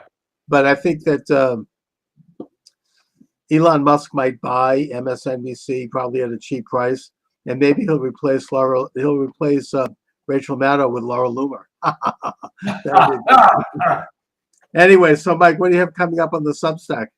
Well, when things quiet down a little bit before Christmas, I'll put up a couple articles. I haven't done anything for about 10 days. So just imagine if the war against Christmas is over too. I think it is. Yeah. Well, that, the war on Christmas that quote doesn't exist. Yeah. Yeah. And the war against Thanksgiving didn't go over too well this year either. Yeah. So I think that culturally there's some very interesting developments. America in many ways is back. So thank God. Yeah, well, it's been away for a long time, so yeah, glad to see it back. Be it back, but we have to keep educating and keep moving the ball. All right, Mike. So I'll talk to you soon. We will see you. Thanks a lot. All right. Thanks for joining me, everyone. Charles Moscowitz, welcome to the program. The movie in question is Beneath Sheep's Clothing, and my guest to talk about it is author Trevor Loudon. Trevor is a New Zealand author, speaker, political activist, blogger. He was vice president of ACT New Zealand, a classical liberal and right libertarian political party from 2006 to 2008. The author of 5 self-published books on U.S. politics. Trevor, thanks for joining me today. It's an honor. Always good to be on. Thanks, Charles, for having me. Trevor, before we get started, I have to ask you about this New Zealand story with this Haka which took Yeah, place right. in the parliament. I mean, it's something that, in spite of myself, I can't stop watching it. It's fascinating. And what is going on there briefly? What's happening with that? Well, we've got to see the head of the ACT party, which you mentioned I used to be the vice president of, is Yes. David Seymour. And I knew him very well when he was the head of Young ACT when I was the vice president. And he's introduced a bill defining the rights conferred to all citizens under the Treaty of Waitangi. That was signed in 1840. It's like your Declaration of Independence. It was a founding document of New Zealand. And what it was the Maori citizens, a native race, transferred sovereignty over New Zealand to the British Crown in exchange for British citizenship. Okay. Mhm. They became citizens. Now, the left, the communists, ever since then, have been trying to say, no, this was a partnership. Maori are equal partners to everybody else. Maori should have 50% of representation in government. Maori should have 50% of this, 50% of that, 50% control of the airwaves, the seabed, etc. So David Seymour's act, law, was to basically codify the rights so that Maori and everybody have exactly the same rights as everybody else. Nobody has special rights, which I 100% concur with. That's the principles that America is founded on. But the left spins this as though this is a horrible bill taking away the rights of people. No, it's not. It's stopping communists. The Maori Party is a communist party, effectively. Is stopping communists getting leverage over all of New Zealand society, way out of proportion to their numbers. So that's what it is. It's a complete scam. And David Seymour was calling out the scam and saying every New Zealander should have exactly the same rights, no more, no less, regardless of your ethnic origin, which I think you and probably all of your listeners would agree with, Charles. Of course, and the bill doesn't take any rights away from the Maori. It just simply recognizes that all citizens of New Zealand are equal and that the Maori are free to organize their identity any way they choose. Doesn't change anything. It just it doesn't give special group rights to any particular group. It just stops Marxists using race as a wedge issue to get more power for themselves. Like, for instance, they were pushing things, and it happened in some places that Maori, who are 15% of the population, would get 50% representation on government boards. So this is a great way to blackmail people. Oh, we're on the Waikato Water Board. Well, if you want to build a new pipe, you'll just have to give a couple of $100,000 to our Maori Resource Centre. And then it's ending an endless stream of scams, of special privilege, of affirmative action. But the left-wing media, of course, says, oh, this is taking away rights from people. It's like saying if you arrest the mafia, you're taking away their rights. Do the Maori have a particular geographic part of New Zealand, or are they well distributed throughout the country? They're well distributed. Well, look, the further north you go, the more Maori it gets. Like New Zealand is about 1,000 miles long, 2 main islands. When I grew up in the South Island, Maori were probably 2% of the population.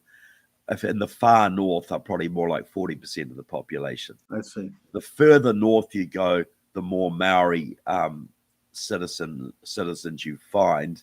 But they are everywhere. Every community has Maori citizens. And the other thing, I mean, this gets into a broader question of the indigenous issue, which is something the left is, I think, using on an international scale as a leverage to try to undermine sovereignty and to use people.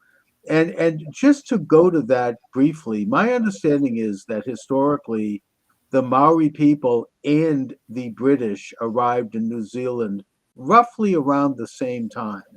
It wasn't like they were there first, and if they were there first, It wasn't. It wasn't. We're not talking about a long period. No, the Maori arrived about 1,000 years ago from the Okay. Polynesian islands.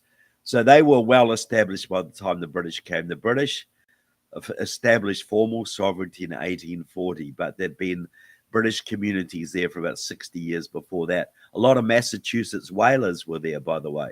Oh, There's sure. a lot of Massachusetts blood in certain communities in the northern, Interesting. Yeah. because the sailors had to have something to do in their time off, and so there's a lot of Massachusetts ancestry in certain Yes. parts of the North Island. Just like a lot of Massachusetts people are in Hawaii.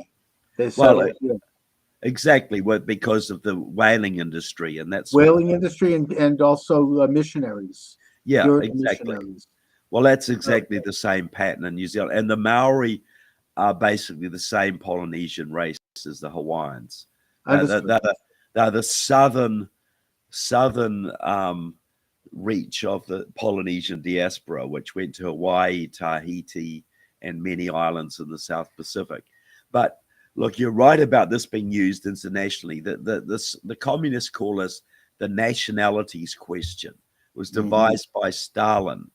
It's where you don't have a working class, you find ethnic minorities, religious minorities, racial minorities that you can instill a sense of grievance in and use them as revolutionary cannon fodder. So this is the Hawaiian independence movement. It's a Marxist movement. The La Raza movement, which wants to return the southern states, southwestern states to Mexico. Sure. The communists who worked in the black community in America and the Native American community for decades. So this is a common thing. Wherever there's minorities, there's Marxists stirring them up. Right, and they want to sow division, and they run on this assumption that somehow if a timeline indicates that a group of people were there before another group, they have some kind of a divine right to that country. And of course, they apply this very arbitrarily because they will never apply it to Jews trying to Israel. That's different. That's different. Yeah, to their homeland of that tiny little swath of land that we call Israel. I want to bring things to politics right now, and I feel remiss if I don't talk about the fact that after the resounding victory, thank God, of President Donald J. Trump to serve a second term, he received both the electoral vote and the popular vote. It's interesting that all those states that were trying to get rid of the electoral college by signing a pact saying that all of their electors will go to whoever wins the popular vote, they're now going to have to send all their electors to support Trump. Yeah, isn't that a sweet injustice? Isn't that sweet justice? Yes, and also that Republicans have taken both houses of Congress, and it does look like we're moving toward a significant realignment politically, one that is as profound as any going back to the Reconstruction after the Civil War. Yep. But they are causing a lot of problems in these miserable final weeks of this lame duck, illegitimate, illuminated, radical regime. They're trying to trigger World War III in Ukraine. And I do think that that's obvious. Now you have green lights for the Ukrainians to fire advanced missiles into Russia and place landmines. And it's all happening in these final weeks. I think that they're trying to embroil the United States into a world war, which will, of course, make it difficult for President Trump to fulfill the mandate that he called for, which is to bring about a negotiated peace in that war. Do you think that is the case? Well, look, I'm a big Ukraine supporter, so I'm glad they're getting these capabilities. But yes, look, Biden didn't. The Ukrainians have been pleading for 2 years to be able to strike back into Russia when they've got troops massed across the border ready to attack them. They're not allowed to attack them. So now Biden has given them some limited capability right at the end of his term. I think this is basically to take a card off President Trump's table. Basically, there's nothing to do with helping Ukraine here. though I'm glad they have the ability to defend themselves, this is all about sabotaging President Trump. Well, that's right. And I think that both sides want a negotiated peace at this point. And I don't think it's realistic for the Ukrainians to expect Russia to return Crimea or some of those eastern provinces. So there's going to have Russia wants all of Ukraine. Russia's not going to well, negotiate. that's right. That's why there has less to be a than negotiated all peace. of Ukraine.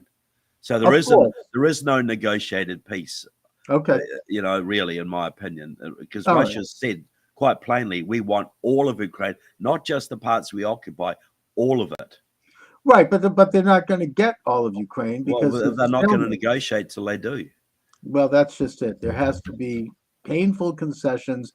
A war can only end with a total victory by one side or painful negotiations to result in the compromise. And I think that Trump's position is that to protect Ukrainian sovereignty, there's going to have to be, and to stop the war and the killing, there's going to have to be a painful negotiated peace. And that's sort of where I am with it. But let's go on to your movie. It's not mine, it's Julie Bieling's movie, but I'm interviewed in it. You're interviewed in it? Role in it. Yeah. Well, let's talk a little bit about the movie because it gets into a topic of how much communism and communist ideas have infiltrated our liberal Western democracies, and something right under our eyes which we don't see. It's imperceptible, but yet done in the broad daylight. So, yeah, well, look, the movie is beneath sheep's clothing, and Julie Bieling did it. She was a missionary in Russia not long after the collapse of communism, and wrote a thesis on how the Russians suppressed, how the Soviet communists suppressed religion specifically, the techniques they used. And she found that when she got back to the States, she found that the Democrats were using exactly the same tactics against Christian churches and conservative Jews, Catholics, etc. here, even Mormons. And so what she's done the movie basically showing us how we're in a communist revolution. That's what we're in right now. Now, Donald Trump has put the brakes on that, and he's going to reverse a lot of it. But we got to understand that's what we're in. Right. You know, we're in a 70% completed communist revolution. They have our education system. They have Hollywood. They have sport. They have most of the universities. They have the Democratic Party, the unions, and they're trying to consolidate their power by winning one more time and legalizing 30 million illegal immigrants who will then vote Democrat religiously. So we're in a revolution. Donald Trump is putting the brakes on, but they ain't going away. No. They're going to be fighting tooth and nail, and I mean violently, lawfare, everything. And Julie's is the best movie I've seen out there that actually makes it real to people that that's what we're in. You know, that we can understand that this isn't just stupid Democrats or silly liberals. Open borders, the indoctrination of kids, destruction of the energy industry, all of it is communism. All of it is a manifestation of the American communist movement, which is allied to various foreign communist movements. Yes, I mean, well, more philosophically, I think that Whittaker Chambers got it right in his book Witness when he noted that communism is the world's second oldest religion, and that it goes by different names at every generation, but what it is essentially rule by man, as opposed to the sovereignty of a creator of the universe, with man under God having a limited sovereignty.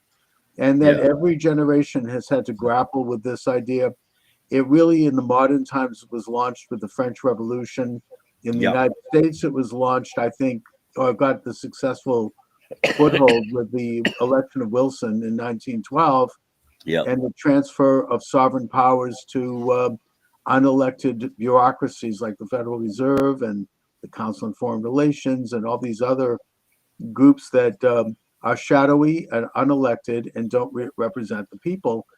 President Trump has thrown a stick into the hornet's nest by basically openly calling for a return of sovereignty to the people under God and not to this clique of internationalists who want perpetual war and the erosion of sovereign borders. And for that reason, while he won, the war goes on. It's not over. In fact, this is just the beginning. They're not going to sit down and allow for a reversal of hundreds of years of setting the stage for their creation of this international beehive of where nation states become just pro forma and provinces of a world order. Yeah, look, and you now analyze it perfectly, Charles. This is ultimately satanic. You know, the Indeed. natural order of things is God, man, nature. You know, and there's hierarchies. You know, we're given institutions to govern ourselves, like the church, like civil government, like the family. They're the godly institutions. So communism in its various forms, and you're right, it's gone back thousands of years, has always sought to overthrow and undermine the church, to overthrow and undermine the family, and to overthrow and undermine civil government, to basically give Satan the upper hand on earth. That's what communism it is, and its various names. Today we call it sometimes globalism or the deep state, but it is communism, and it's heavily influenced by China, by Iran, by Cuba, by North Korea, other countries who have control over large numbers of our senators and congressmen, and have their agents working all over our communities. Like if you look at Boston, you know, there's a group there called the Chinese Progressive Association, which is a communist group, works with the Chinese Communist Party, and basically runs the Boston City Council and runs Elizabeth Warren and many of your other Congress members. So And all Michelle over Wu. America. Yeah.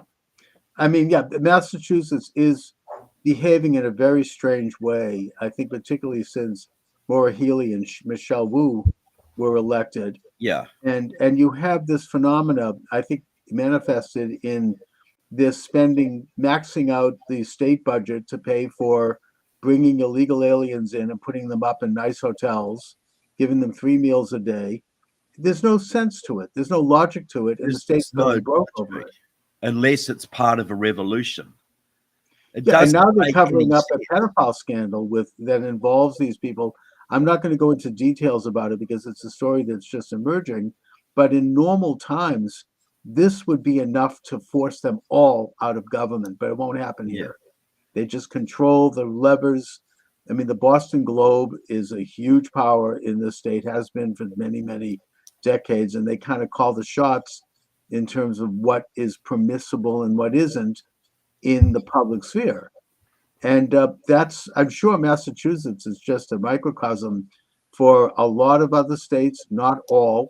We have some, they call the red states, more freedom oriented, but they still control what, the high ground of the culture, as you say. I mean, I think there was Andrew Breitbart once said that, politics is downstream from culture, and they control the big culture, the big media, big tech, big, entertainment, Hollywood, all of it, academia. They really have, and they have worked to develop this stranglehold on it slowly over time. It's like a Fabian approach where they gradually weed out their opposition and install their friends and agents. That's exactly how it works. You know, how do you take over a university or a union or a church or a government? You just get a few people into key positions, secretary of a union, president of a union, chancellor of a college, head of a sociology department in a college, and they just hire their friends. They keep hiring their friends, and they get rid of any opposition. And that's in 10 years, you could take over a university or a church or a labor union. And that's what's happened. Most of our institutions in America, the unions, churches, Hollywood to a large degree, are controlled by communist sympathizers, many of them loyal to China.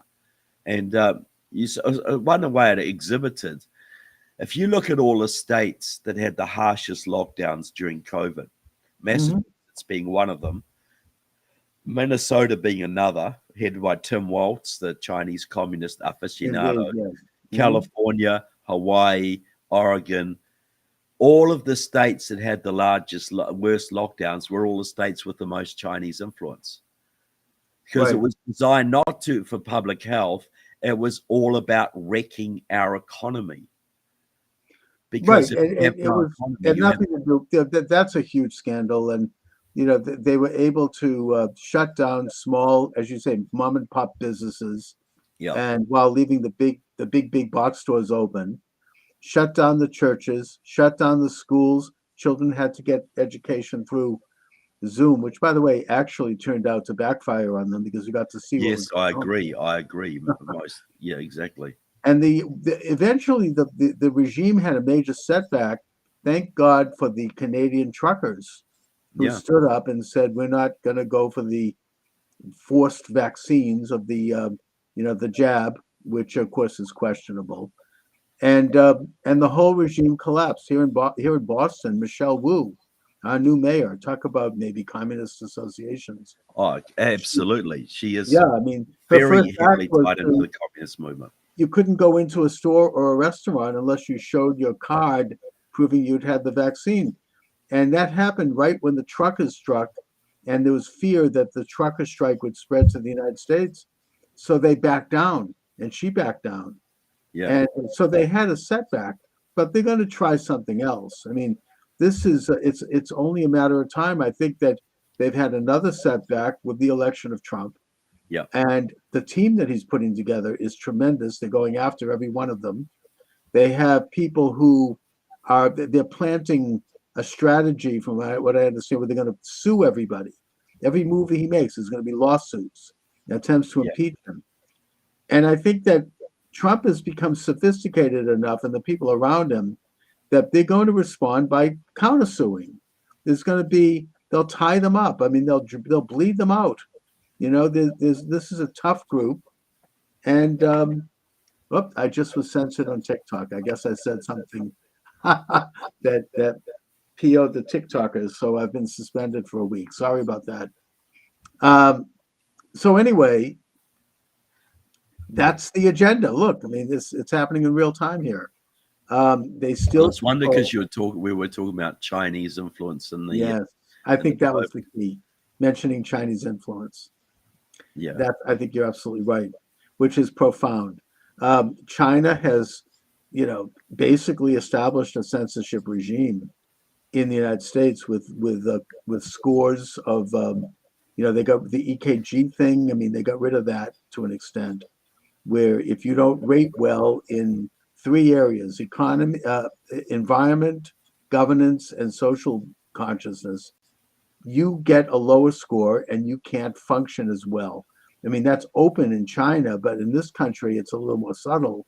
Yeah. But it's a gradual tightening up of control over the lives and the destinies of citizens.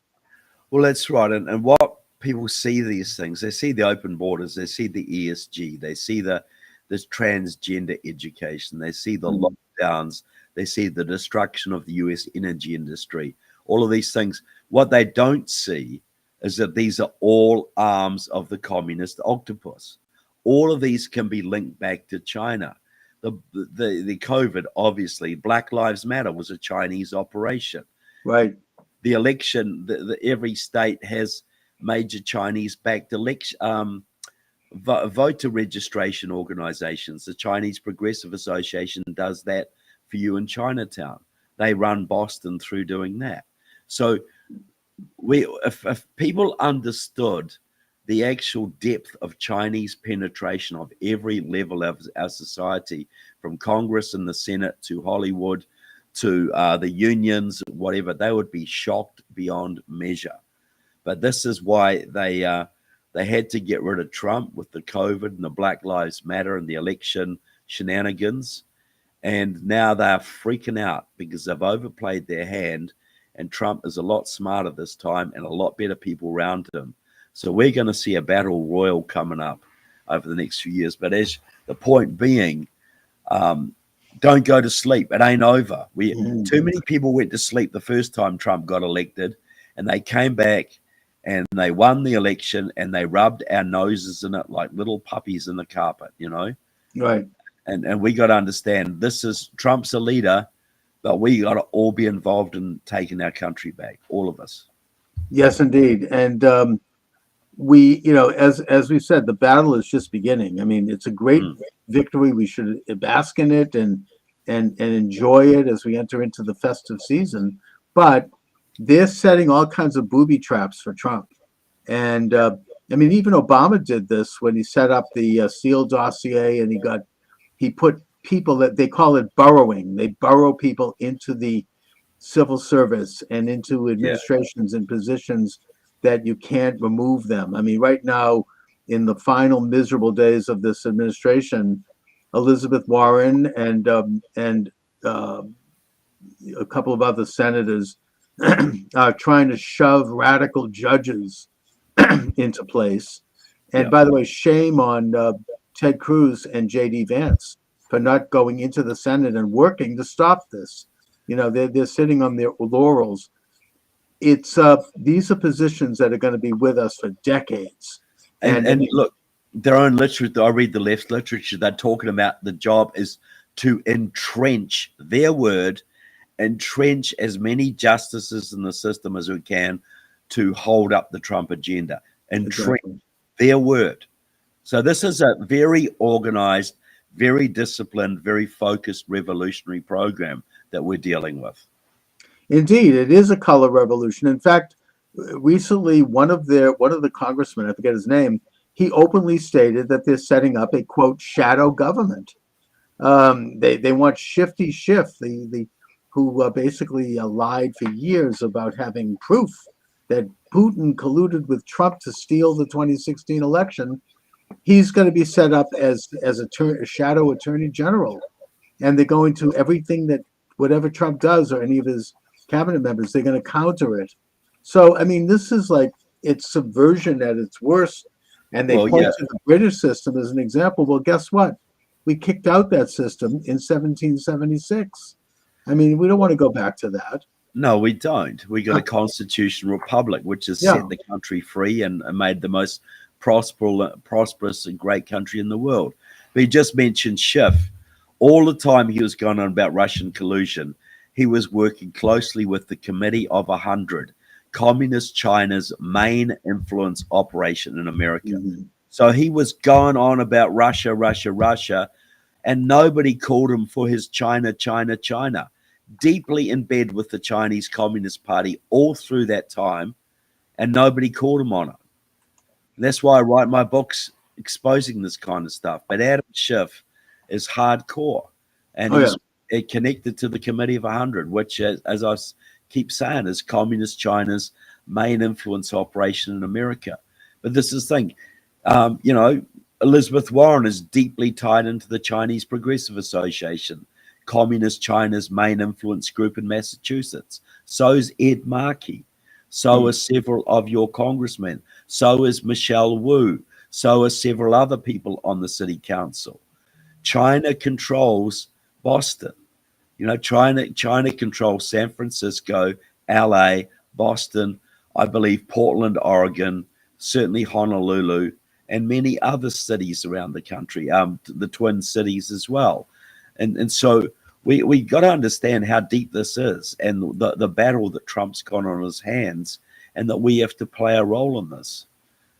You know, what we can do is exactly what you're doing right now, Trevor, which is to identify, expose, and then oppose the nature of this conspiracy. And I use that word openly because they call it that themselves. I mean, the entire communist edifice is by nature a conspiracy. They don't operate. That's what they call themselves. Yeah. Oh, yeah. They're not operating out in the open. I mean, they're not. They are subverting institutions because they know that if they came out in the open, they would be kicked out so quickly their heads would spin. So they do it through, you know, careful, subversive, well-studied means of changing perceptions. People that are involved in this, some of them don't even know they're involved in it. Yeah. You know, it's very, very tricky and very difficult to detect, which is why it's very important especially now with Trump coming to power, that we get into identifying the nature of this. And by the way, your blog is called the New Zeal blog. I really recommend TrevorLoudon.com on New Zeal blog. Yeah. TrevorLoudon.com, New Zeal blog, shining the torch for liberty. You get into American politics. You have your book is Stealth, Kamala Harris's Communist Roots. That was something that I think people did become aware of that one. Well, that's the book just behind me. You can see it just there. Stealth, Yes. Kamala Harris's Communist Roots. But that is not just about Kamala. That's about the movement that made her, the communist voter registration groups, the massive communist infiltration in California and other states. So yeah, I recommend that. But you know, Beneath Sheep's Clothing is a must see for everybody too. You know, people. I mean, the reason they couldn't steal the election this time around is because the Republicans at least learned some lessons from last time, and they were able to field thousands of volunteers who worked the polling places, who sat in the counting rooms to make sure that there were more eyeballs on those absentee ballots. They couldn't do a mass mailing of absentee ballots this time around, but they couldn't pull it off. But yet they still are counting in some places. They're still trying to do rearguard actions. See, there's a group called Seed the Vote, which is run by the Chinese Progressive Association of San Francisco, which works directly with the Chinese consulate. They are running the vote curing operations around the country. That's where they send their people, and they're openly saying this is to get more seats for the Democrats. They're openly saying this. So that this Chinese operation is going around finding faulty ballots and getting them cured. But they only get them cured and admitted if they're Democrat ballots. If they think they're a Republican ballot, if the person who did it is a Republican, they're not going to cure theirs. No, so they they're get still trying to steal seats. They're still trying to steal state Senate seats and congressional seats around the country right now. This is There's still 3 seats they're counting in California. And of course, you have in Pennsylvania the attempt to steal the Senate seat. One of the electors, one of the election officials there actually openly admitted that they were counting illegal ballots. And she said, I don't care because everyone breaks the law anyway. So even their communistic governor has come out, Shapiro, and has put a stop to it. It's just so obvious that they can't do it. You should be going back and throwing out all the ones that have slipped through. Yes, they should. And also, we do have now groups on our side like Turning Point USA. You've got Charlie Kirk, and you've got others who are curing ballots for us. So, I mean, they've learned some lessons. They're going out and doing, voter harvesting now because that's how the system works. We all voted early this time around. We didn't wait for election day. We didn't fall into that trick. They still stole Arizona, but the stealing has been met on the field by people who are playing that same game. And I think that's been very important. Although now that President Trump has won, I hope that he doesn't forget about the fact that we need national reforms on voting. We need national voter ID. We need to have paper ballots, get rid of the machines. Elizabeth Warren in Massachusetts put a bill up in 2018, I mean, where she said that the voting machines are rigged and that we need all paper ballots. Of course, she denies that now, but that's we have to call that up and say, I support Elizabeth Warren's bill. And I do too, but that's the thing, isn't it? All these reforms have to be put in place, and people have to go to jail for committing vote fraud. Oh, absolutely. And by the way, it's not voters who are stealing your car or stealing your ballot. Yeah, I mean, this is a crime. It's a felony. It's not individuals committing voter fraud either. It's election fraud. It's ballot fraud. It's organized, hardcore. It's like an organized crime issue.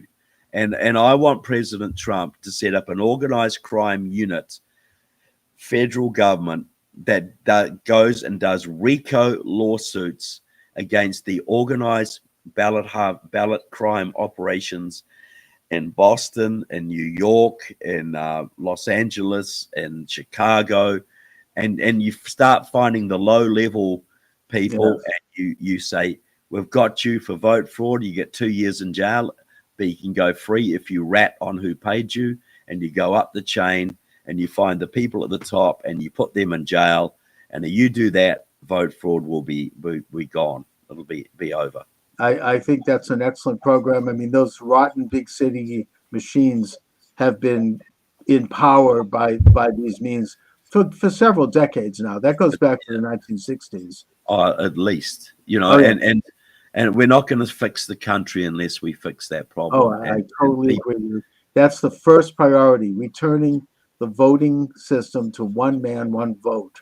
And the integrity and sacredness of that system has to be restored. So, Trevor, just briefly, let's talk a little bit about this movie again that you're here to promote. What will people expect to see if they get this movie? What they'll expect to see is understanding that communism is alive in America, and it's way more powerful than they think, and it'll show how it's done, the ways this is manifesting, because we all see these weird things going on, whether it's open borders or transgenderism or the attacks on the energy industry, whatever it is, but we don't understand that it's cohesive, that this is part of an organized program by our enemies to bring us down. So the movie features me, James Lindsay, Alex Newman, and a whole bunch of other people some of whom who lived under Soviet communism and are talking what they saw back in their own country. They see is exactly the same that was happening in our country until the last election, and still is happening, though now more on the defensive than it was. So look, it's a great movie. It's very, very gripping and very educational. And I want millions of Americans to see it. I really do. And I don't make any money off it. I was in it because I believed in it. And I just want people to see it. And now more than ever is the time to learn these these messages, these lessons, and to examine your local politics, your state politics, and when you see strange things going on, like governors saying, "I'm not going to allow illegal alien criminals to be deported," or "I support sex change operations for children," or any of these other things which are hard to explain, you know that there's something rotten underneath, because these are not things that people elected our government to do or to allow. These are not stupid people. They're saying crazy stuff, but they're not stupid people. These things only make sense if they have an agenda to weaken and divide the country in preparation for a revolution. And you got to look at it through that lens. And Beneath Sheep's Clothing will help you to understand that lens, how we actually look at these phenomena and see the connections between them. I can already see the battle lines forming around the issue of deportation of illegal aliens. Yes, absolutely. And I think that the Trump administration is going to focus on, first of all, deporting the worst people. I mean, certainly in the first year, criminals, fentanyl dealers, drug dealers, violent criminals. And also, I think that there's going to be a massive self-deportation because they're going to cut off the money.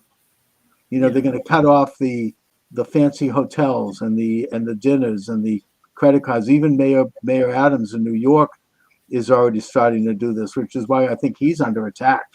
100%. He's actually shown a little independence, and I think that's going to be the Trump strategy. But their strategy is going to be to try to resurrect all of this old demonization. Oh, he's separating families and the children in cages, and we're going to hear all that kind of propaganda. How do we respond to that? Well, I think like Leo Hohmann is, you don't apologize for it. He Yep. said these people are criminally in the United States. They are taking the place of legal immigrants. There is no justice for this, and for the integrity of the American system, and for a lesson to all of those around the world who want to cheat that system. These people must not be allowed to enjoy the fruits of their criminal activity. And when I say criminal activity, jumping the border is a crime. Exactly. It's not just everybody who is here illegally is a criminal by definition. You know, they've That's right. committed And we have to immigration stand up for fraud. law and order. Yeah. And the idea that they would be flown in by the Biden people, that shows how Biden, I think, to the degree that he had any scruples or brain left, was very compromised, probably by China. And 100%. yeah. Yeah, he's China's man. He's been China's man since at least 2001. He was Russia's man since the early 70s, and Iranian's man since the late 70s. But but this, look, allowing the borders to go wide opening, having 10, 15 million people streaming across the border, that's not stupidity. No.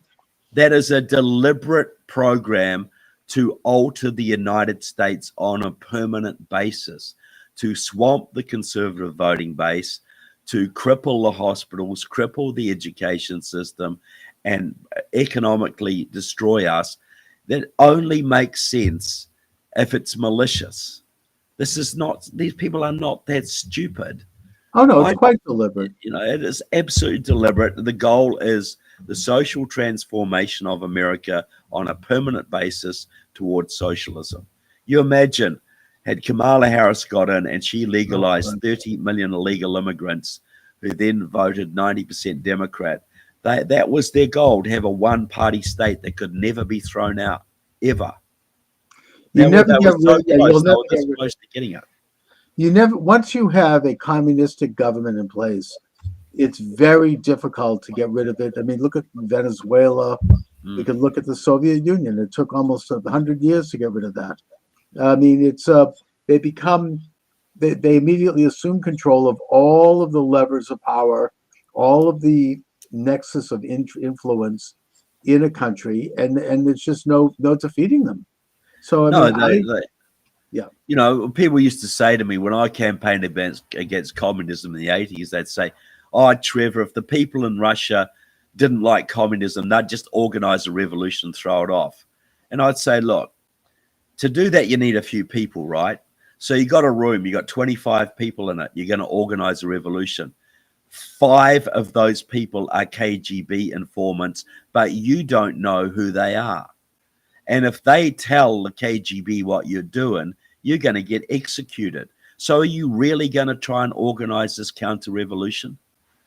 No, they use, of course, they have the mechanism of terror. I mean, I've talked to a couple of Iranian exiles here who have told me that they go back, that some people try to go back and they all get killed. I mean, it's just they control that ability and they have an outreach all over the world. And so, through terror, certainly China does this. China has in colleges the Confucius clubs, which keep an eye on Chinese students, making sure they're in line. And they had about 17 secret Chinese police stations in Minneapolis and others, monitoring anybody who might say something bad about China, and then their families will get pressured. They will get kidnapped. They've actually kidnapped people from this country and taken them back to China. Chinese nationals living in America who have criticized the Chinese regime have been kidnapped and returned to China. Oh, yeah. And that was right under Tim Walz's nose. Tim, China-loving Walz in Minnesota, was allowing this to go on. Yes, and it's something that, I mean, we can see how China even handles its own citizens. People disappear if they run afoul of the Communist Party. So Trevor, let my viewers and listeners know where they could get more information about you and your excellent work. Yeah, trevorloudon.com. That's my website. All my books are available there. And Beneath Sheep's Clothing you go to beneathsheepsclothing.com or go to Amazon and look it up and get a copy Excellent. Trevor Loudon, as always, I want to thank you for joining me. Great conversation. there. Always a pleasure. Welcome to the show. Charles Moscowitz here, live streaming on all the usual live streams and downloading on all the usual podcast sites. I'm in the process of expanding my live stream numbers, only in that there are all these wonderful live streams that work independently, but I can't figure out how to get them to work yet with my system. I am clumsy when it comes to these matters, but I would just mention to anyone listening that if you know how to do these things with live streams, I'll pay you. Contact me. Send me an email. I want to hire you. I need help figuring this out because there's all this opportunity. And I do think that now, as we enter into the glorious age of President Donald J. Trump 2.0. Yes, we're going to see a reduction in censorship at last. So I want to be ready and to hit the ground running on that. I am already thinking about really launching a weekday regular show with calls and all the things that I wanted to do before the censorship regime kicked in around 2018, just before the pandemic. Yeah. When suddenly I was taken off YouTube and all that. But I think that already I'm seeing positive response. Already there's a loosening up and everything looks like it's a go. You know, things are looking very, very good. I'm feeling giddy, actually. Well, More I think than- what's happening, Chuck, is that the 25% of the lost audience of CNN and the 50% of MSNBC has all signed up on your channel. You know, that they've lost a huge audience. I don't know if you saw this, but even like the left-wing podcasters and YouTube channels, like David Pakman was quoted in an article in the Gateway Pundit. He noticed that right after the election, he lost something like 25% of his subscribers. Oh, that was glorious watching that video. And, you know, he had been growing for years. And I think that they made the point that even the left is sick and tired of all the gaslighting and lies that they were pushing all those years. And, you know, it's all kind of, you know, people have had it with it. And it's just, I think that Joy Reid is now gone. My understanding is she just deleted her entire Twitter X account. And, you know, they don't know what to do with themselves. I mean, it's just, it's all falling apart. They can't, apparently MSNBC is up for sale and they can't get anyone to buy it. Well, I have heard that the Daily Wire wants to buy it. Obviously, it's not going to stay liberal, but there is some value in having a TV network. Not the value there used to be, but that David Pagman thing was great because if you watch the video, he was figuring out in real time what was going on.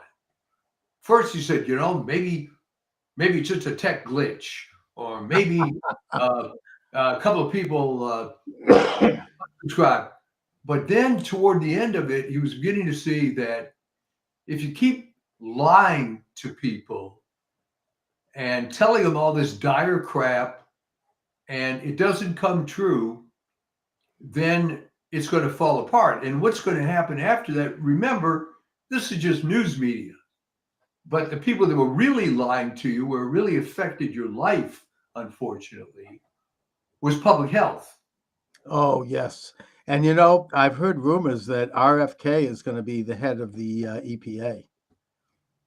You mean HHS? Yeah. Housing, Health and Human Services. Well, which it's, I mean, and he's been talking. I mean, he's got a channel where he's like, I'm going to clean this place out. I'm going to, we're going to get to all the toxicity that's put in food, the pushing of vaccines unnecessarily. And, you know, he's one of America's preeminent environmentalists, and he's got guts. I mean, he's a very successful lawyer who's had won many lawsuits against drug companies and against all of these people. And that's huge. That's, this is like, I can't believe this is happening. Well, the other thing with him is he's got a big chip on his shoulder now because he was betrayed by the party of his family. He was betrayed by his own family, for God's sake. Yes, he was. And yeah, he does. And he's on the right side. He's probably a lot closer to where JFK and where his father would have been had they been, were they alive today. And I think that he knows that. And he wants to by the way, speaking of that, he wants all that declassified. And Matt Gaetz, he's going to declassify Diddy tapes and all that crap. Epstein. Oh my God, that's why they're going into a frenzy right now against him. But Trump needs somebody like that. I mean, in his first term, he had like Jeff Sessions. The guy was like a noodle. I mean, he didn't do anything to help defend Trump. He gave, it's funny. My wife was mentioning Jeff Sessions. Yeah. And I explained to her, reminded her that he got the gig because he was, to his credit, the first senator to endorse Trump. Right. But that ends up being pretty thin gruel, unfortunately, because the guy turned out to be a lightweight. Right. Some good old boy that just kept getting reelected in Alabama. And yeah, and I think Trump, and then of course Bill Barr was worse. He was an outright traitor. I mean, he actually lied to Trump. Oh yes, we investigated the election and we found nothing. So I think Trump has learned his lessons. It looks that way. Trump has somebody in there because obviously I think it's fair to say that he's going to have 4 years of attempted impeachments and lawsuits and bullets and everything you can imagine they're going to keep throwing at him. And so you need a guy like Matt Gaetz. I mean, he's I've seen some of the video of him in Congress interviewing people like Christopher Wray. I don't know if you saw this. Oh yeah, well he's a flamethrower with that. Oh yeah. He's a tough, like old-fashioned Southern lawyer. He has a great ability to smoothly move forward on an argument. I mean, JD Vance has that too. I mean, they don't take any crap. I mean, you can throw everything at them and they just keep going, and they know how to keep the thing. They keep on the topic. They don't get rattled. And you can see in his interview with Christopher Wray, and he's saying, you don't know where the Hunter Biden laptop is. You've had it in the FBI for 10 years. And Christopher Wray, what an evil individual. You can see they have a close-up of his face. He's got, Tourette syndrome. He's twitching and everywhere you can look. I mean, the guy is just, there's something really rotten. And now I understand that just before coming on the air, I'm looking at news. Kash Patel is going to be the new FBI director. Is it FBI or CIA? It was FBI. FBI. Yeah. That's freaking amazing. He's going to clean, because he wrote a book about this gang, Washington Gangsters, I think it's called. I wish I'd interviewed him back then. I probably should have. I whatever. But the point is that he knows the score. I mean, he's going to clean that office up and get through all of these, rotten, FBI officials. Well, let me tell you about the FBI. The morale at that place has been going down the toilet since, believe it or not, about 2005. And I'll tell you why I know this. As some of your viewers may recall, I'm a California guy, moved to the DC area for some years, came back to California. Point being, when we had moved to Northern Virginia, I joined a health club and got to be friendly with a woman at the front desk, who then I found out her husband was an FBI special agent detailed at headquarters. Right. And she just wouldn't stop talking about how bad the morale was and how everybody hated the leadership. And that was back then. And it was only getting worse and worse and worse. Chris that was Wray, probably back when Mueller was the director. Yeah. Or Comey before him. These people are political hacks who are just weaponizing, and I think Wray has been the absolute worst. I mean, they're going to Patel is going to take the politics out of it and start to investigate actual criminals, actual enemies of America, people who are, the drug cartels, whoever. He's going to stop prosecuting Catholics by sending spies into churches and parents at school board meetings. I think that the other thing, Gates made mincemeat out of Garland. What a rotten individual he is. These people, they have the nerve to talk about, criticize Trump's appointments. This is excellent. These guys are great. And Hegseth, he's fine. He, look at his resume. The guy spent 20 years in combat, unlike a lot of these generals like Milley, who probably would faint at a nosebleed. No, Milley was a desk general. Desk generals, exactly, who worked their way up through cocktail parties and social circuits. Hegseth actually is in combat. He's awarded several Bronze Stars, front line. Same thing with Tulsi Gabbard. Look at her record. It's incredible. These people are great. These are the kinds of people, Chuck, that were always passed over for these inside positions. Exactly. That's the problem. And you can go back to Secretary of Defense a long, long time, and you know who I'm going to mention. Your favorite guy, Robert McNamara. Oh, yeah, right. Formerly head of Ford Motor Company. Knew nothing about the Wonder Boy who said that we were going to win easily in Vietnam because on paper we looked better than the Viet Cong. And this moron, it took him to, people can call in and tell me the exact date, but literally 6 months before he died, for him to finally admit, gee, I really screwed up. I remember that interview he gave at that time, and, reporters started to ask him questions about it, and the man just absolutely flipped out. He was screaming at them. He was filled with such remorse and such guilt. He's responsible for, the blood on his hands of just these stupid policies and bad decisions in a war that we either shouldn't have never been in, or we could have won it in a matter of maybe a year. And just, it was really a pathetic, rotten. These guys, they're all, even Lloyd Austin, who is right now Secretary of Defense, and who's a relatively good comparatively to most of them. He like CEO of Raytheon or something? He wasn't like, he's a general, I think, but it wasn't from war. It was more like another one of, I suppose we could even go back to Eisenhower, I guess. Never really was actually. In fairness, Eisenhower was basically a desk general. He was. And let's face it, he became, quote, a hero because of the way World War II worked out. But he was promoted way over MacArthur for the only reason that he was able to kiss a lot of FDR butt. And MacArthur was the real McCoy. Yeah, MacArthur, he was when he was in the Philippines, and they lost the Battle of Manila, and then they were in the Corregidor, in retreat. He didn't want to leave. He was like, I'm not going. I'm fighting.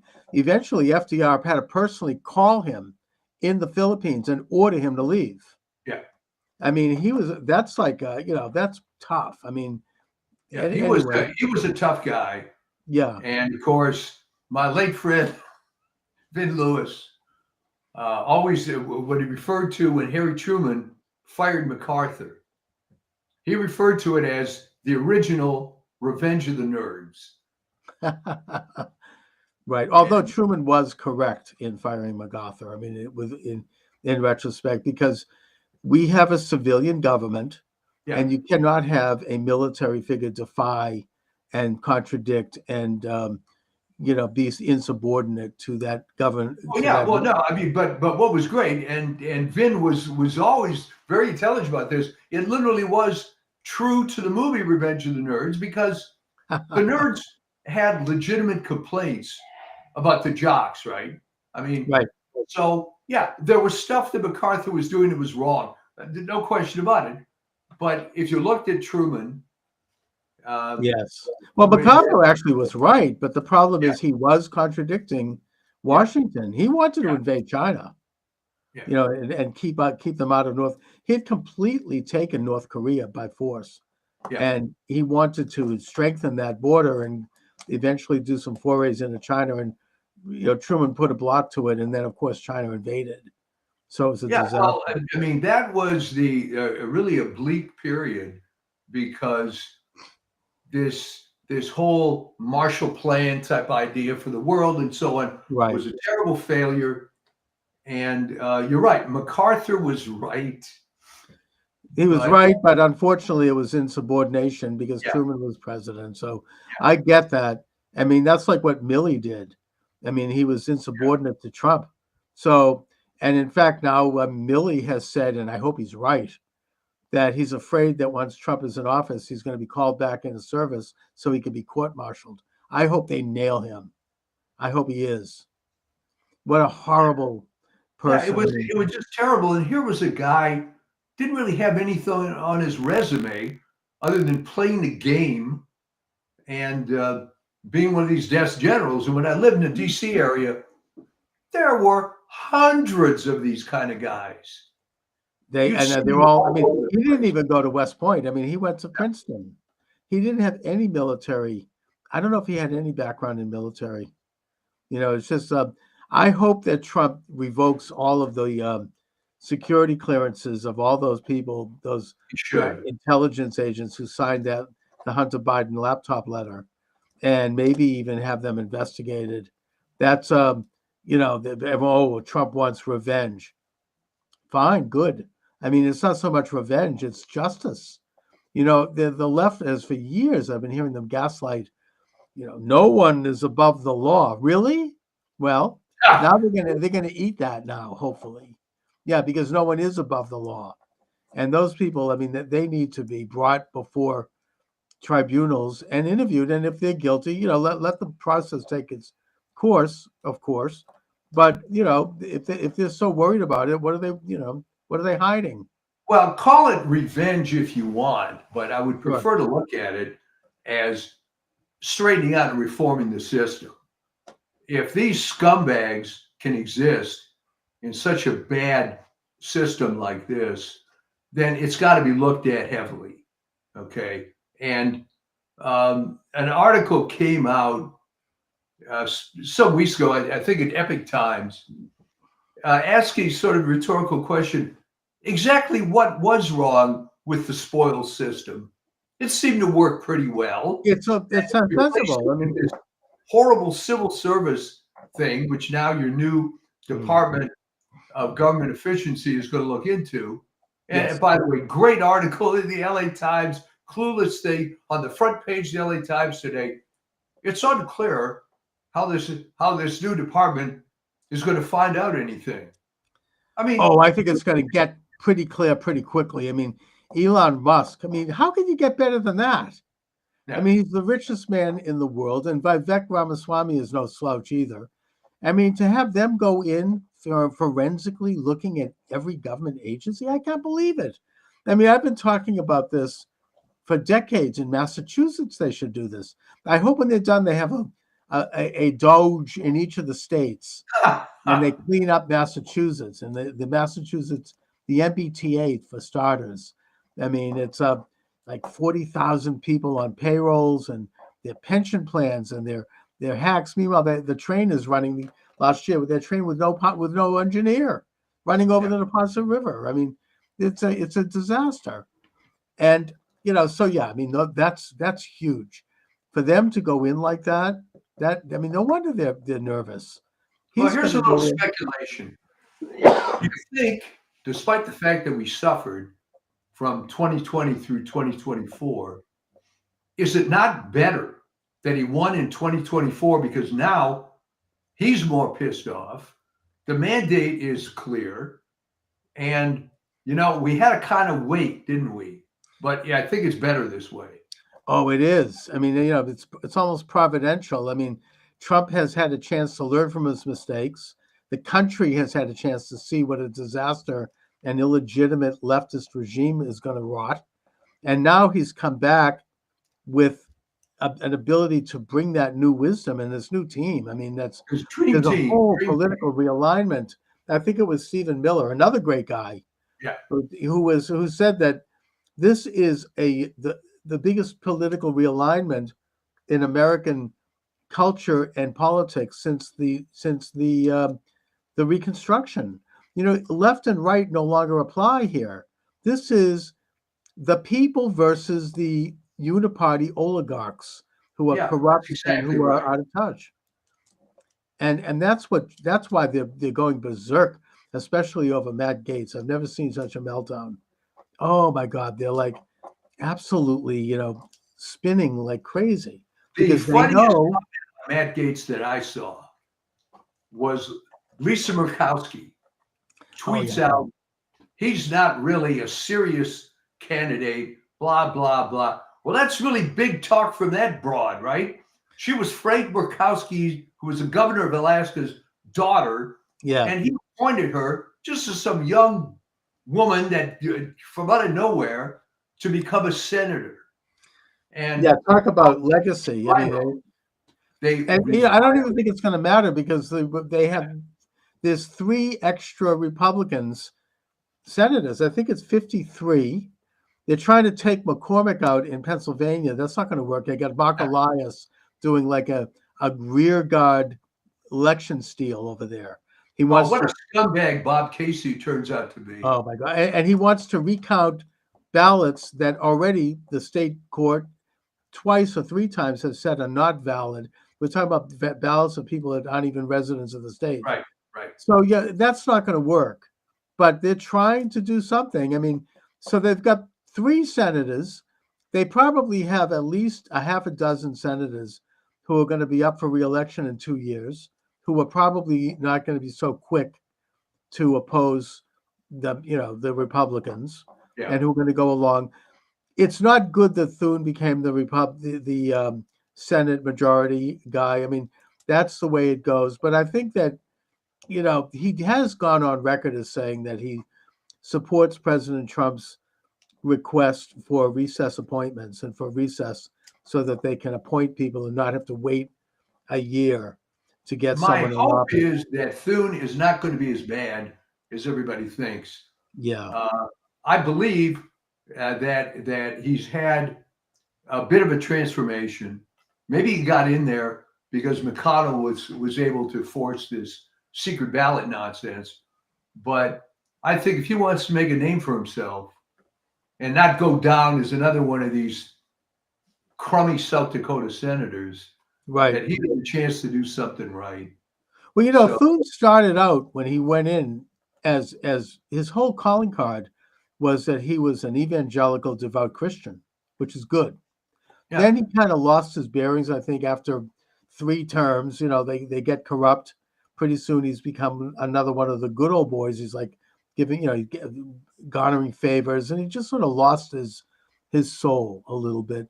And that was unfortunately, Chuck, the 17th Amendment problem.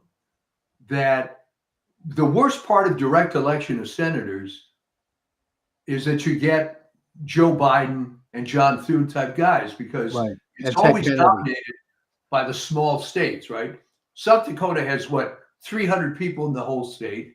So it's fairly easy to cater to a sector of that. What Daschle did, by the way, he was in forever, was that he got very chummy with some Indian tribes, and that was it.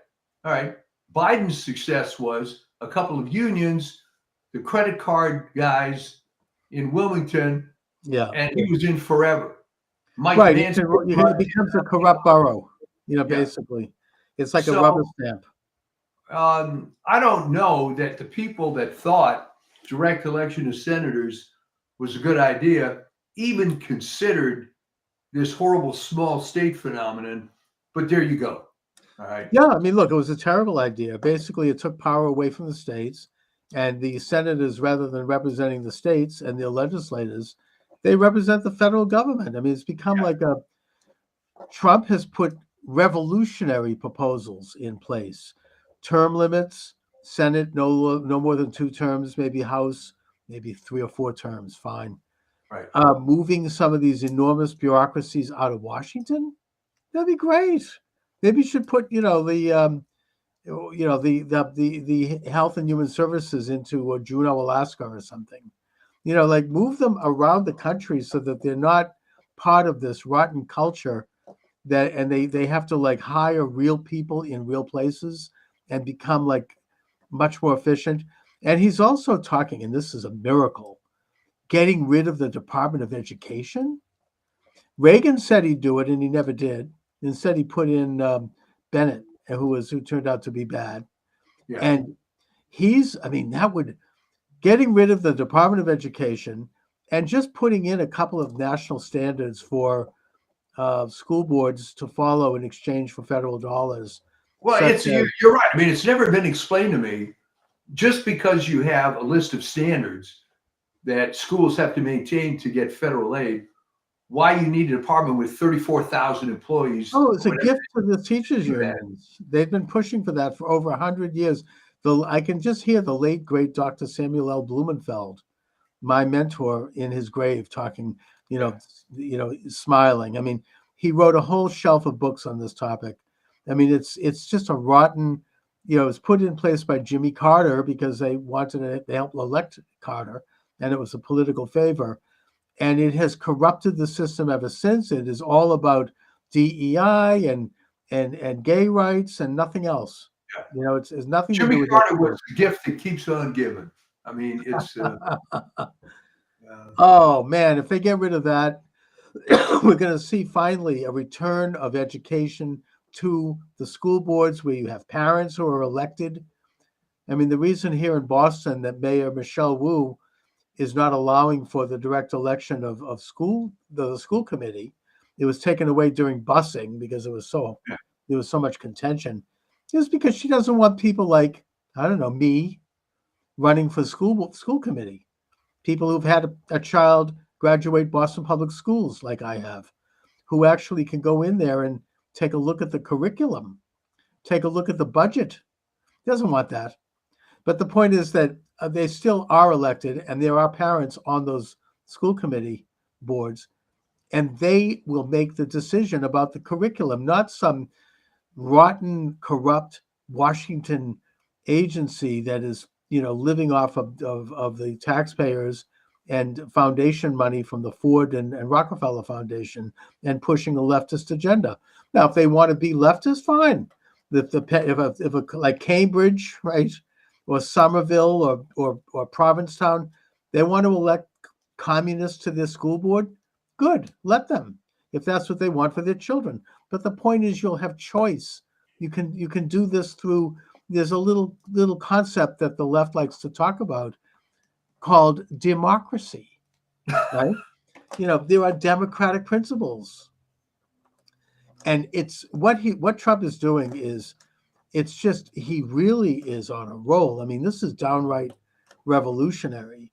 It's just I can't believe it's happening, and it is happening. And not only that, but if God forbid Trump is somehow taken out, he is setting up enough of a structure that it's going to continue, between all of these people who are now going to be in the government, like J.D. Vance and like Kennedy and Musk and Tulsi Gabbard and, Kash Patel and all the rest of these people. It's going to become a juggernaut. It's not going to matter if ultimately, well, it does matter, but I'm just saying they won't be able to stop it. No, and they are so scared and so upset because it's all falling apart. But that's not the only thing that's falling apart. Look at the incredibly stupid failed campaign of Kamala Harris, where I think if you play the tapes back, you will find me saying stuff like there's no talent on that side, and they think it's still 1950. All right. Apparently, they thought it was a great idea to spend a lot of money on celebrity endorsements. Yeah, like millions of dollars. They gave $1 million to Oprah, which she lied about when she was chased down the street by a reporter. Well, she was confronted, and it was a stupid lie. Well, they didn't give me $1 million. They gave it to my company. Right. Okay. Well, like Beyonce got $10 million. I mean, these are donations from people who wanted to support a political candidacy, not to give to Beyonce. And it was all flat. They had to do it because nobody would show up to hear her. She was so horrible. They were paying people to go to these rallies. And then they had these guys like that numbskull Sisson, that white kid on Twitter on TikTok. He was being paid by a public relations firm, to do that. He was on a payroll. Yeah, he was completely phony. He didn't care. Yeah, Trump didn't more have money to do than he's that. ever made, so he'll say what they tell him to say. Of course, he's an employee. I mean, it's really awful, and now they end the campaign with $1 billion spent, $20 million in debt, and she's still raising money to try to cover the debt. Trump maybe was trolling, I don't know, but he said, "Well, I'll tell you what, we'll retire her debt by my campaign. I'll just pay for it because I don't need the money anymore. I'm in office." But I don't know if they took them up on that. But really, really bad. I mean, one of the worst. And now they're all like at each other's throats, trying to blame everybody. And here's another conspiracy theory, according to, if you want to believe Nancy Pelosi, right? Oh my God. That she claims, and remember, she's lies 9% of the time. She claims that the Democrats wanted to have an open primary, but Joe came out and endorsed Harris as a deliberate way of torpedoing everything, because then they couldn't go against that, apparently. I think there might be some truth to that, actually. Well, I mean, there's no doubt in my mind, absolutely no doubt, that Joseph Biden voted for Donald Trump. Oh, yeah. And his wife, she was dressed in like red clothes that day. I mean, yeah, wearing this MAGA outfit. I mean, come on. All right. I've never seen him look happier. He hasn't looked that good in years. He's smiling from ear to ear. I mean, he met with Trump. He looked like relaxed. He's like, yes, finally. I mean, they despised her. And I mean, she called him a racist and a pedophile to his face during one of the debates. And then you see during Memorial Day, she's sitting there in the stands with Jill Biden, and you could just, it looked like she was about to get up and like it was just really brutal. So, I mean, these are all sort of like, the whole thing is just crumbling, and everybody's like pointing fingers, and they don't get it. They don't understand why they lost. They think that it's not her personality, it's the issues. She did better than Biden probably would have done. I mean, the whole administration was obviously not legitimate, and it was corrupt. Opening the southern border, right? I mean, hamburger at McDonald's, $15. Just World War III on the verge. What do they have going? I mean, castrations and hysterectomies for children. I mean, they've got nothing other than those things. What? I mean, maybe, but he's made many accomplishments. What? He lowered the price of the EpiPen. Okay, fine. It's like, good. I'm glad he did. Very small potatoes. I mean, it's like this is it for 4 years. It's like, really? It was just too bad for everybody. He should have quit while he was ahead. Right. He was able to get away with 50 years of corruption. He could have retired. He couldn't let go. To the beach, and that would have been it. Yeah. But no, it's old-fashioned hubris. I mean, people think they're indispensable, and they get drunk with power. It's happening around the world. I mean, it's happened throughout history, where you have these new political figures, these young guys usually, who come up and they're reformers, and they're going to take over the country. They get elected with a huge popular vote, and then after a few years, they start to enjoy the perks of power, and they eventually, they're not going anywhere. It becomes as bad as anything. They're there for life. People get drunk. Heard of a guy named Julius Caesar? I think you're describing his biography. Yeah, I mean, it's an old story. Yeah, you could look at the kings of Judah, that. I mean, it's just an old story. I mean, this is why, you want to get biblical about it. Why the prophet Samuel warned the children of Israel not to have a king. Yeah. Right? I mean, there's a fantastic speech in the book of, I think it's in the book of Samuel, where the people come to, we want to have a king like all the other countries. And he's like, fine. He's going to, your daughters will be made into prostitutes. Your sons will be sent out to war where they'll all be killed. Your property will be seized. It goes on this long litany of what's going to happen. Yeah, that's what we want, right? But the people, we don't care. We just want a king. We want to have somebody to look up to. I don't know. It's like a psychological thing, I guess. But anyways, these are very interesting times. And, I feel like we have to still keep the eye on things. I mean, nothing is ever we're never going to be there. This is just the next stage. My job over the next years is going to be to try to articulate the reasons why this administration is in place, what they're about, why they're important, to try to educate people as best as I can to make the most out of this. And also the one issue that I hope that Trump doesn't overlook, and I understand if he does, because he's received this incredible mandate. And by the way, just a little side, not to digress, but all those states that signed a compact to do an end run around the electoral college, right? Because they said, we're going to only give our electors to the winner of the popular vote. They're all going to have to give their electors to Trump, including California. All the electors will have to go to Trump now because he won the popular vote. And apparently they're still counting and he's growing. So, but the point I wanted to bring up is that we cannot take our eye off the ball with regard to election corruption, with regard to election integrity. They did try to steal it again. There was so many Kerry Lake. Kerry Lake, exactly. That's obviously stolen. I mean, I think in Wisconsin also they stole it from Hovde. Yeah. He's shown how this happened. So yeah, they are still trying. They still have this incredible infrastructure that can steal elections on the state and national level.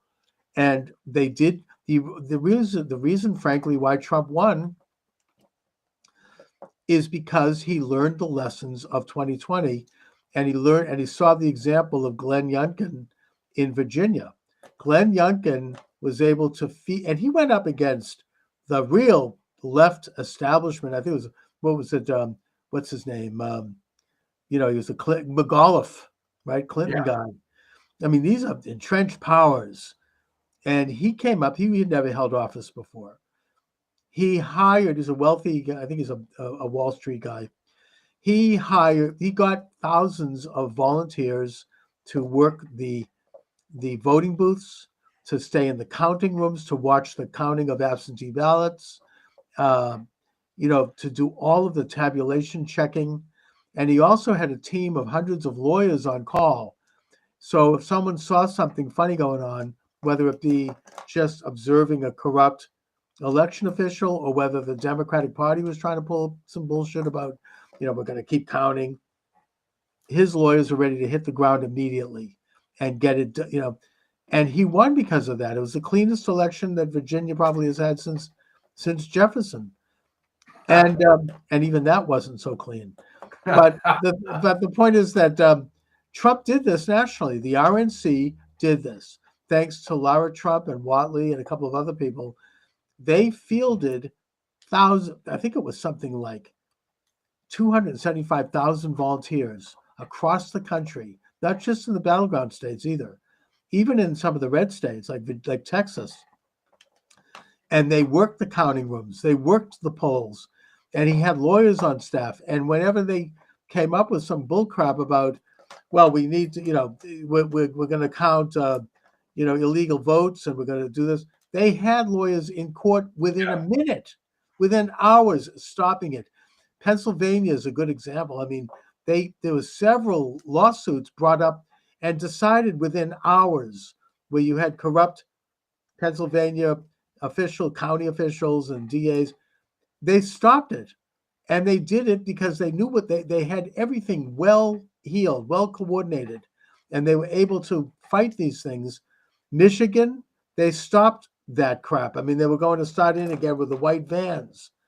Atlanta, they had it down. I mean, they just, the only place I think where they did kind of falter was Phoenix, but Nevada. I think though Phoenix, unfortunately, Kerry ended up being a martyr, but I think that was the last gasp because this guy, what's his name, Richards, I believe. Richer, yeah, Stephen Richer. He's out. That was it. I mean, yeah, but he's talking about corruption. I mean, he's allegedly an R Republican. He's like working with these radical left-wing PACs. These PACs, these political, not what I'm thinking, no, the NGOs apparently, UN NGOs. Yeah. All left-wing are trying to, they're out there. You didn't have like Zuckerberg write a big check this time. You didn't have the big money coming in this time. But the point is that in the broader sense, the whole system still has to be overhauled.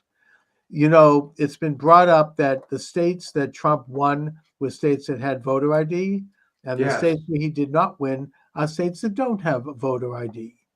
There's a map that can show this without exception. This is this is crazy that they don't have voter ID. I mean, there's no excuse for that. They don't have it because George Soros created this turf group back. I think it goes all the way back to the Bush-Gore race. I think, but maybe not that far.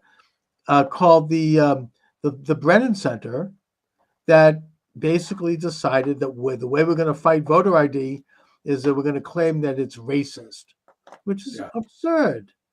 And the media jumped on that. The establishment jumped on it. And it's interesting here in Massachusetts. I can think of an example. I forget her name, but she was an ultra liberal left state senator who was championing voter ID. And back then it was actually a liberal cause. And then all of a sudden, like overnight, she did a 180-degree turn. Suddenly, oh, no, we can't have it. The point is that they have that to. That is so reminiscent, though, of the way those commies turned on a dime. Oh, yes. Where Uncle Adolf is our ally until he isn't. When Hitler double-crossed Stalin, all of a sudden, I mean, there's a case where this communist guy was giving a speech at like a public rally, and suddenly this guy comes and whispers in his ear. He gives him another speech, and he goes, I mean, they literally changed everything overnight. And that's how they operate. And I hope that Trump steps up and does the reforms necessary. There has to be voter ID in all 50 states. There has to be paper ballots. The rotten computer, the Dominion, they tried to do it. They had cases in Tennessee, apparently, where you could not vote for Trump. You'd put Trump on the ballot and it would switch over to Harris. Now, people caught that, but the question is, how many people didn't catch it? How many people didn't notice this? It's still there. They have to throw out Elizabeth Warren, my senator, Hiawatha. She was championing this until all of a sudden there's like a 180-degree turn. In 2019, she put up a bill before the U.S. Senate saying that there will be no voter machines because it's, quote, rigged, unquote, and she was right. And they have to bring that back. They have to get rid of the machines. They have to have paper ballots counted on election day. No absentee unless you have a very good reason for it, like you're in the military or you can show. And if you do cast an absentee ballot, you have to have your signature in the town clerk's office where it can be verified. And it's just that simple. I mean, this country, it's a disgrace that we haven't done it right. I mean, it's never been right here. You go back in history, it took 100 years to get the secret ballot. When this country, in the early part of the 19th century, people would vote in public with a show of hands, and you could get it hurt. The author James Fenimore Cooper, the author of The Last of the Mohicans, his father was murdered after voting for the wrong candidate at a public forum in New York. And after he left, after voting for the wrong guy, he was hit in the back of the head with a baseball bat and killed. So I'm just saying, I mean, this country has never had it right. It's always been corrupt. The whole, the voter rolls. I mean, Mark Elias fought tooth and nail to stop states from removing bad names from their voter rolls. I mean, what could be more obvious than that? I mean, with a click of a mouse, all that information is available. You can cross-check it. There are these guys who's doing this statistical analysis. You can go into any state and take a look at tax returns, take a look at utility bills, take a look at all sorts of things to prove that a person is who they are and that they are residing where they say they're residing. And anyone else should be removed from the ballots. I mean, you've got hundreds of thousands of names on ballots of people who have passed away or they've left the state or they don't exist. That is no excuse for that. I mean, we can't have that in this country. I think this is a very important cause. You know, it's not, I mean, there are other things that are exciting right now, and I'm thrilled, but they can't forget about this. This has to be done, you know, and they're going to, and when they do, if they do, you're going to hear the left scream louder on this one than anything. They're going to absolutely go. You're probably right, but I mean, the reason they haven't been able to do much about it is because, again, I go back to public health. People don't want to come to the realization that it's corrupt. You know, because you're taught from the time you're in the first grade that it's a free country and you can vote and your vote counts. Just like you're taught that, you know, you have your Salk polio vaccine and you do what they tell you to do and everything's great. Yeah. And for people to realize that a lot of this was just crap is devastating. Yeah, but Trump doesn't give a damn, it seems. Oh, I get it. He's going to go ahead and, you know, they can scream and squeal. And his wife doesn't give a damn either. Apparently, she didn't want to go when he went to meet Biden because she hates the Bidens. And she rightfully blames them for sending armed thugs into her home where they rummaged through her underwear drawer and her son's bedroom and turned everything upside down. She's very angry. She blames Biden. And Trump asked her to come with him. And she said, F that, I'm not going. Yeah, I'm not going to, I don't want to see him. So, I mean, that's great.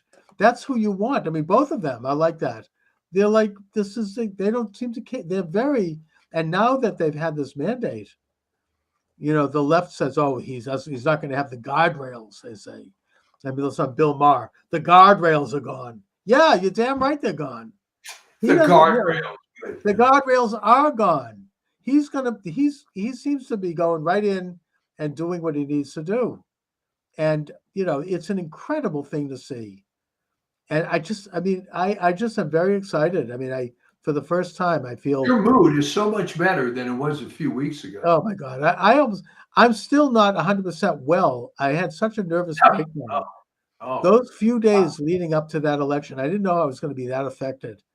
That night, I was almost like in some kind of a stupor. I mean, I'm there practically passed out on the couch with my pistachio ice cream. Well, I figured something was up because, as you recall, it was on the next day when it was clear that he won. You were just euphoric. You called me. Let's do a show right now. Let's do it. I know. I mean, I'm like half asleep, and all of a sudden, I have one eye open, and I took a look at Rachel Maddow's face. That she had lost all it looked crestfallen, and all of a sudden, I'm like, yes, I was totally up. Something is going on. And then I'm flipping the channels and they're all like, it's like worse than a funeral. They're like, oh, you know, and one of them, she's like, I'm nauseously optimistic. Yeah. Really? I mean, they were I hell with those people because what I saw in the real world, and maybe you saw it even in your little enclave there, is a lot of these people were coming out of the closet as Trump people. I remember I go to this deli to pick up a breakfast sandwich on occasion. Right. And I said, well, George, how you doing? Well, after last night, I'm doing great, you know. And I never knew he was the Trump guy, right? Yeah. Well, you know, I think that everybody's very happy. Even people who voted, nobody liked her. Nobody was happy with that. And I think that even a large percentage of people, other than these crazy women who are shaving their heads, I think that most people are relieved and happy. They know that the country dodged a major bullet. They know that already things are looking up across the board, across the world.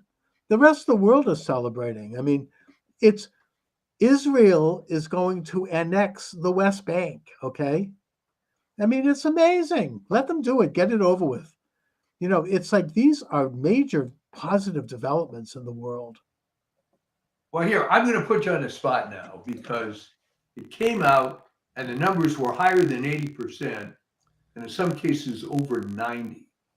The three top demographics for Kamala Harris were Black women, Jews. Jewish women, and LGBT. Yeah, but you know So- something? Even amongst all three of those categories, I think Trump made a few gains. He did. He got 26% of the Jewish vote. Now, that doesn't seem like a lot, but More than what? comparatively speaking, that's 1 out of every 4 Jews voted for Trump. Women, she didn't get the women's vote. I mean, I think that Biden got a bigger women's vote Yes. than she did. I mean, all the talk about abortion, it didn't happen.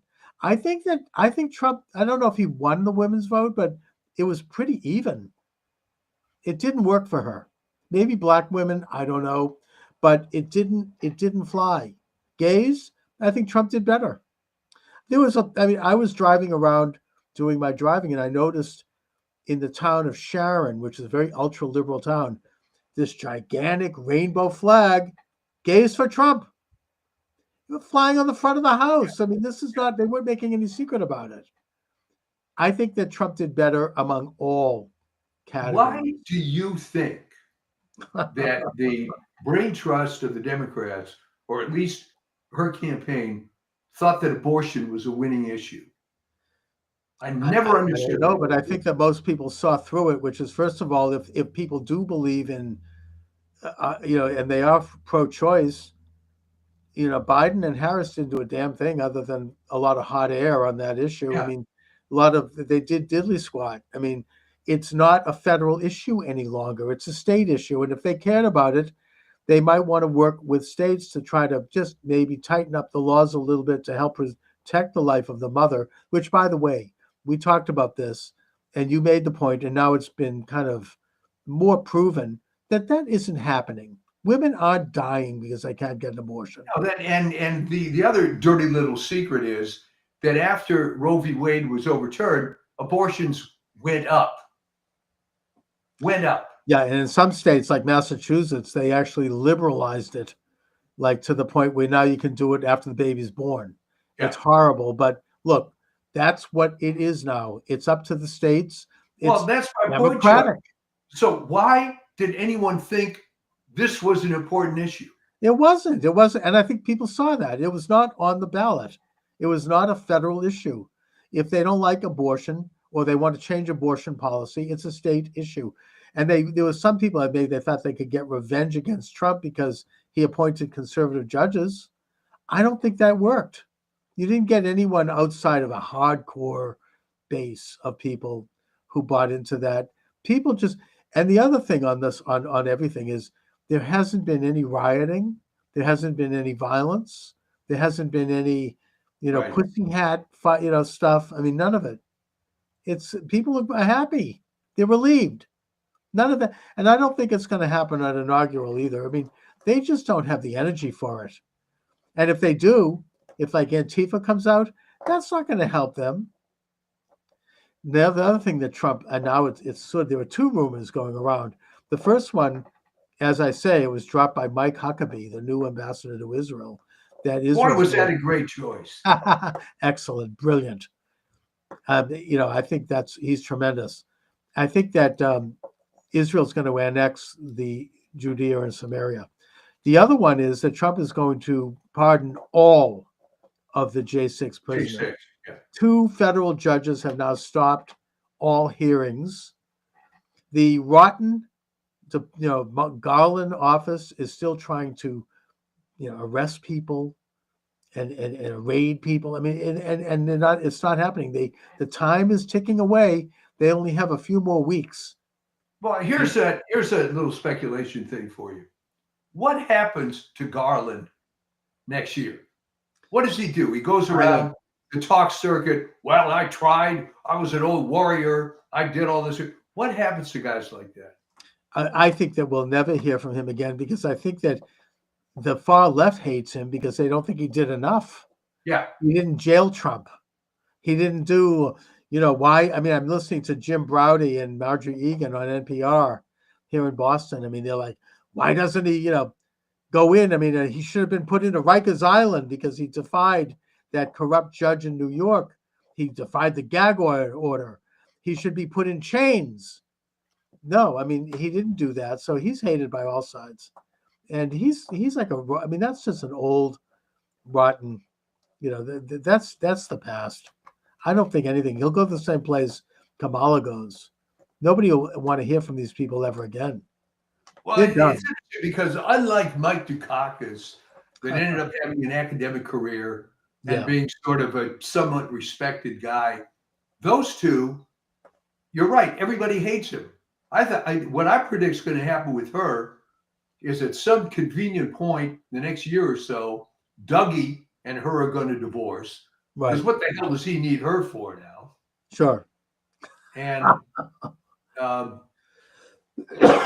she's just going to be forgotten, kind of like Norman Thomas or something, just fading away. And she'll end up with a couple of cats in, like an old cat lady, sort of what J.D. Vance was talking about. Well, interesting that there was maybe non-Californians aren't familiar. Well, Jerry Brown had appointed this woman, and you know where I'm going with this, Rose Byrd, as the Chief Justice of the state of California. Right. And she was a radical leftist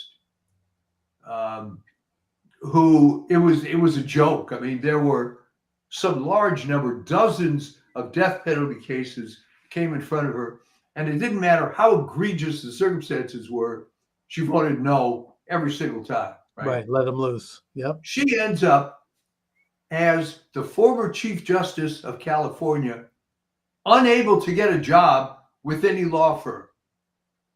All right. Goes on welfare. Oh my God, really?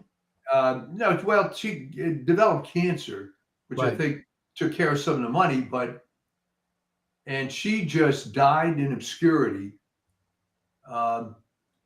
And yeah, that's where I think that's definitely a possibility. I mean, these people have they're no, the left will give you, they'll weigh your shelf down with awards when you're of use to them, but when you're not, they'll pull the rug in a matter of a minute.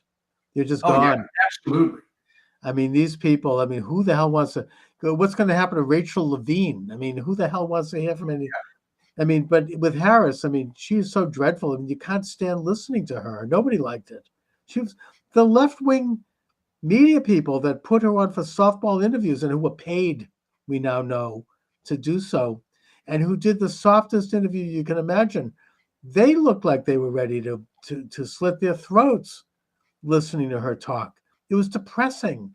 She, you walk out of it stupider than you were when you went in. I mean, it's just, it was so bad.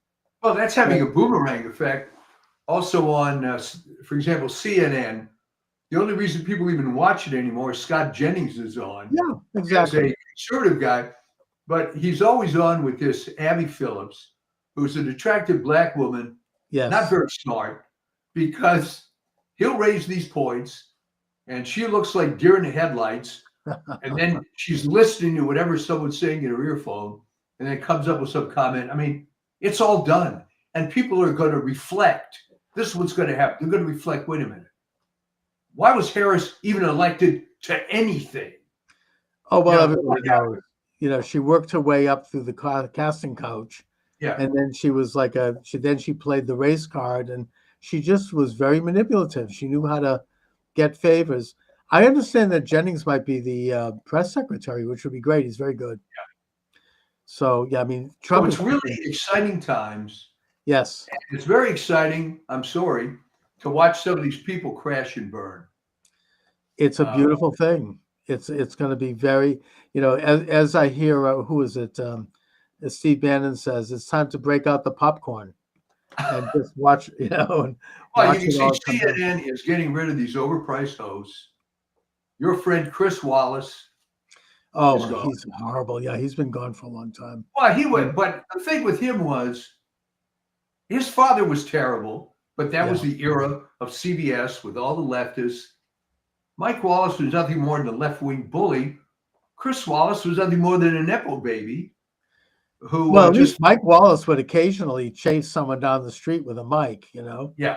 and try to get some answers. I mean, he's Chris Wallace is a piece of what. I mean, he's Yeah. what he tried to do to Trump during that debate, just evil and ugly, and just I'm glad to see him go. Hopefully, all these the final last ditch effort is being pulled off or try. She won't get away with it, but none other than my own Senator Hiawatha is trying to jam down some left-wing judges in the last weeks of the administration.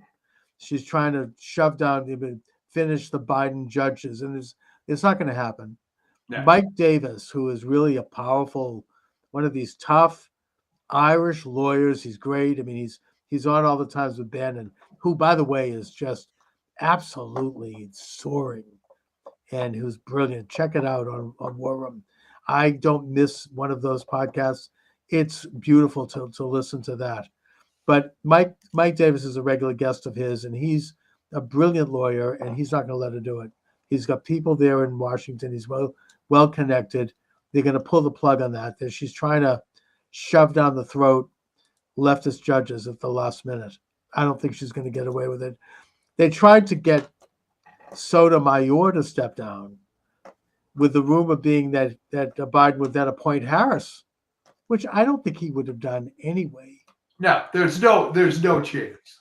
But There's Sotomayor is saying, you know what? She wouldn't have wanted it because she's just too stupid. They don't know what to. They think that maybe she's young enough that she'd be a warm body in there.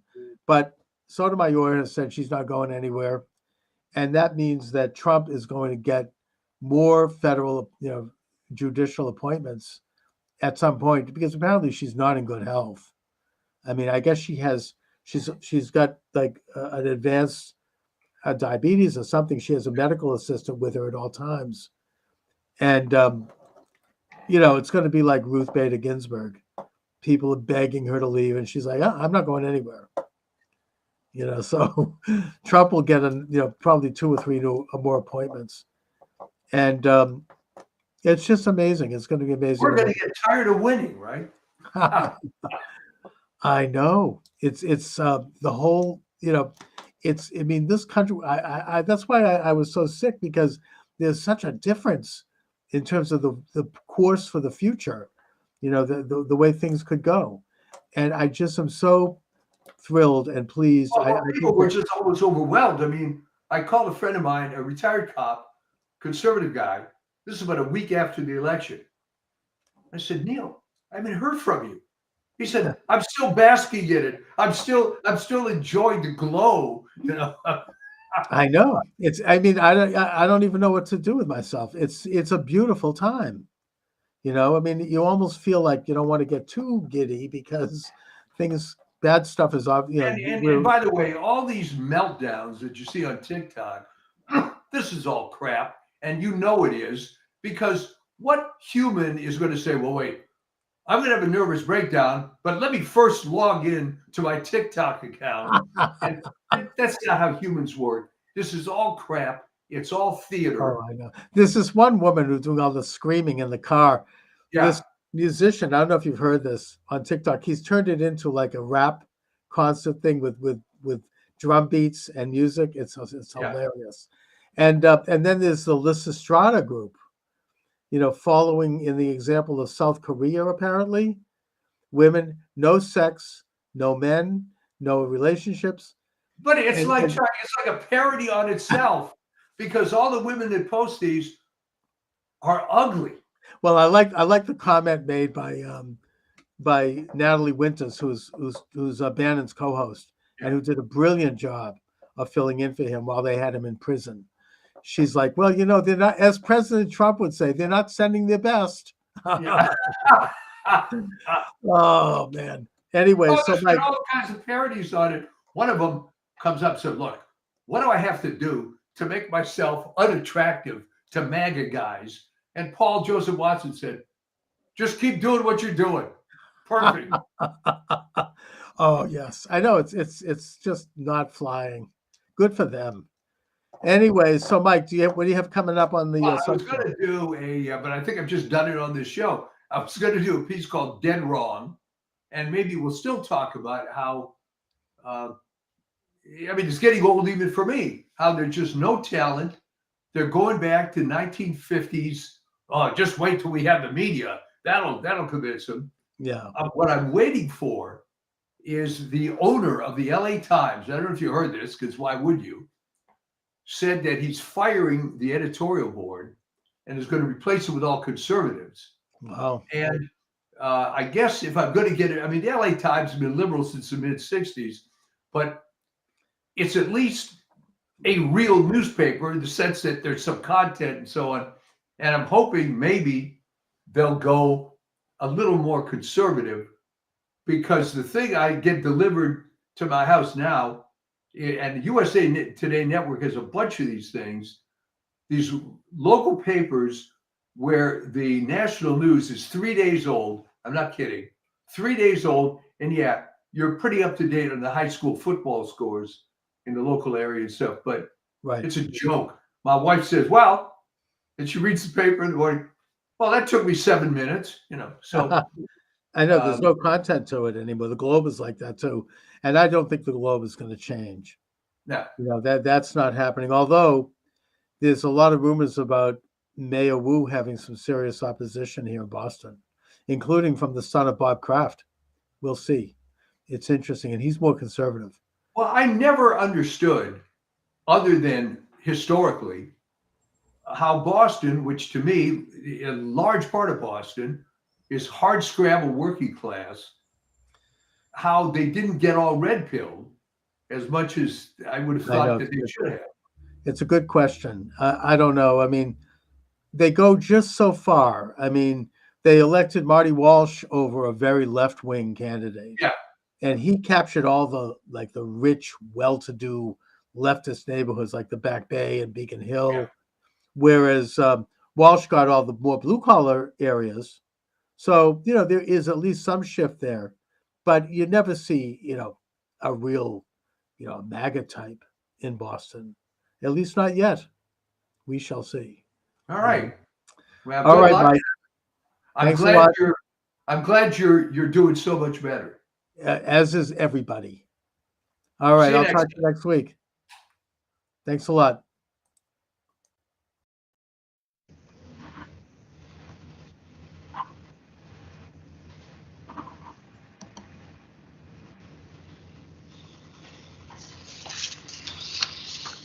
And good afternoon. Charles Moscowitz here. Steve Turley is my guest of this segment. Steve is internationally recognized scholar, speaker, and classical guitarist. He is a professor in theology, Greek, and rhetoric. Steve, thanks for joining me. Well, it's my pleasure, Charles. Thank you for having me. And Steve, you certainly have a gangbuster of a YouTube channel going. I've been watching it. Very, very good. Oh, cool. Thank you. Now, you bring up a very interesting premise in that you seem to believe that we are entering into a, you might say, renaissance of Western Judeo-Christian culture in the United States and maybe around the world.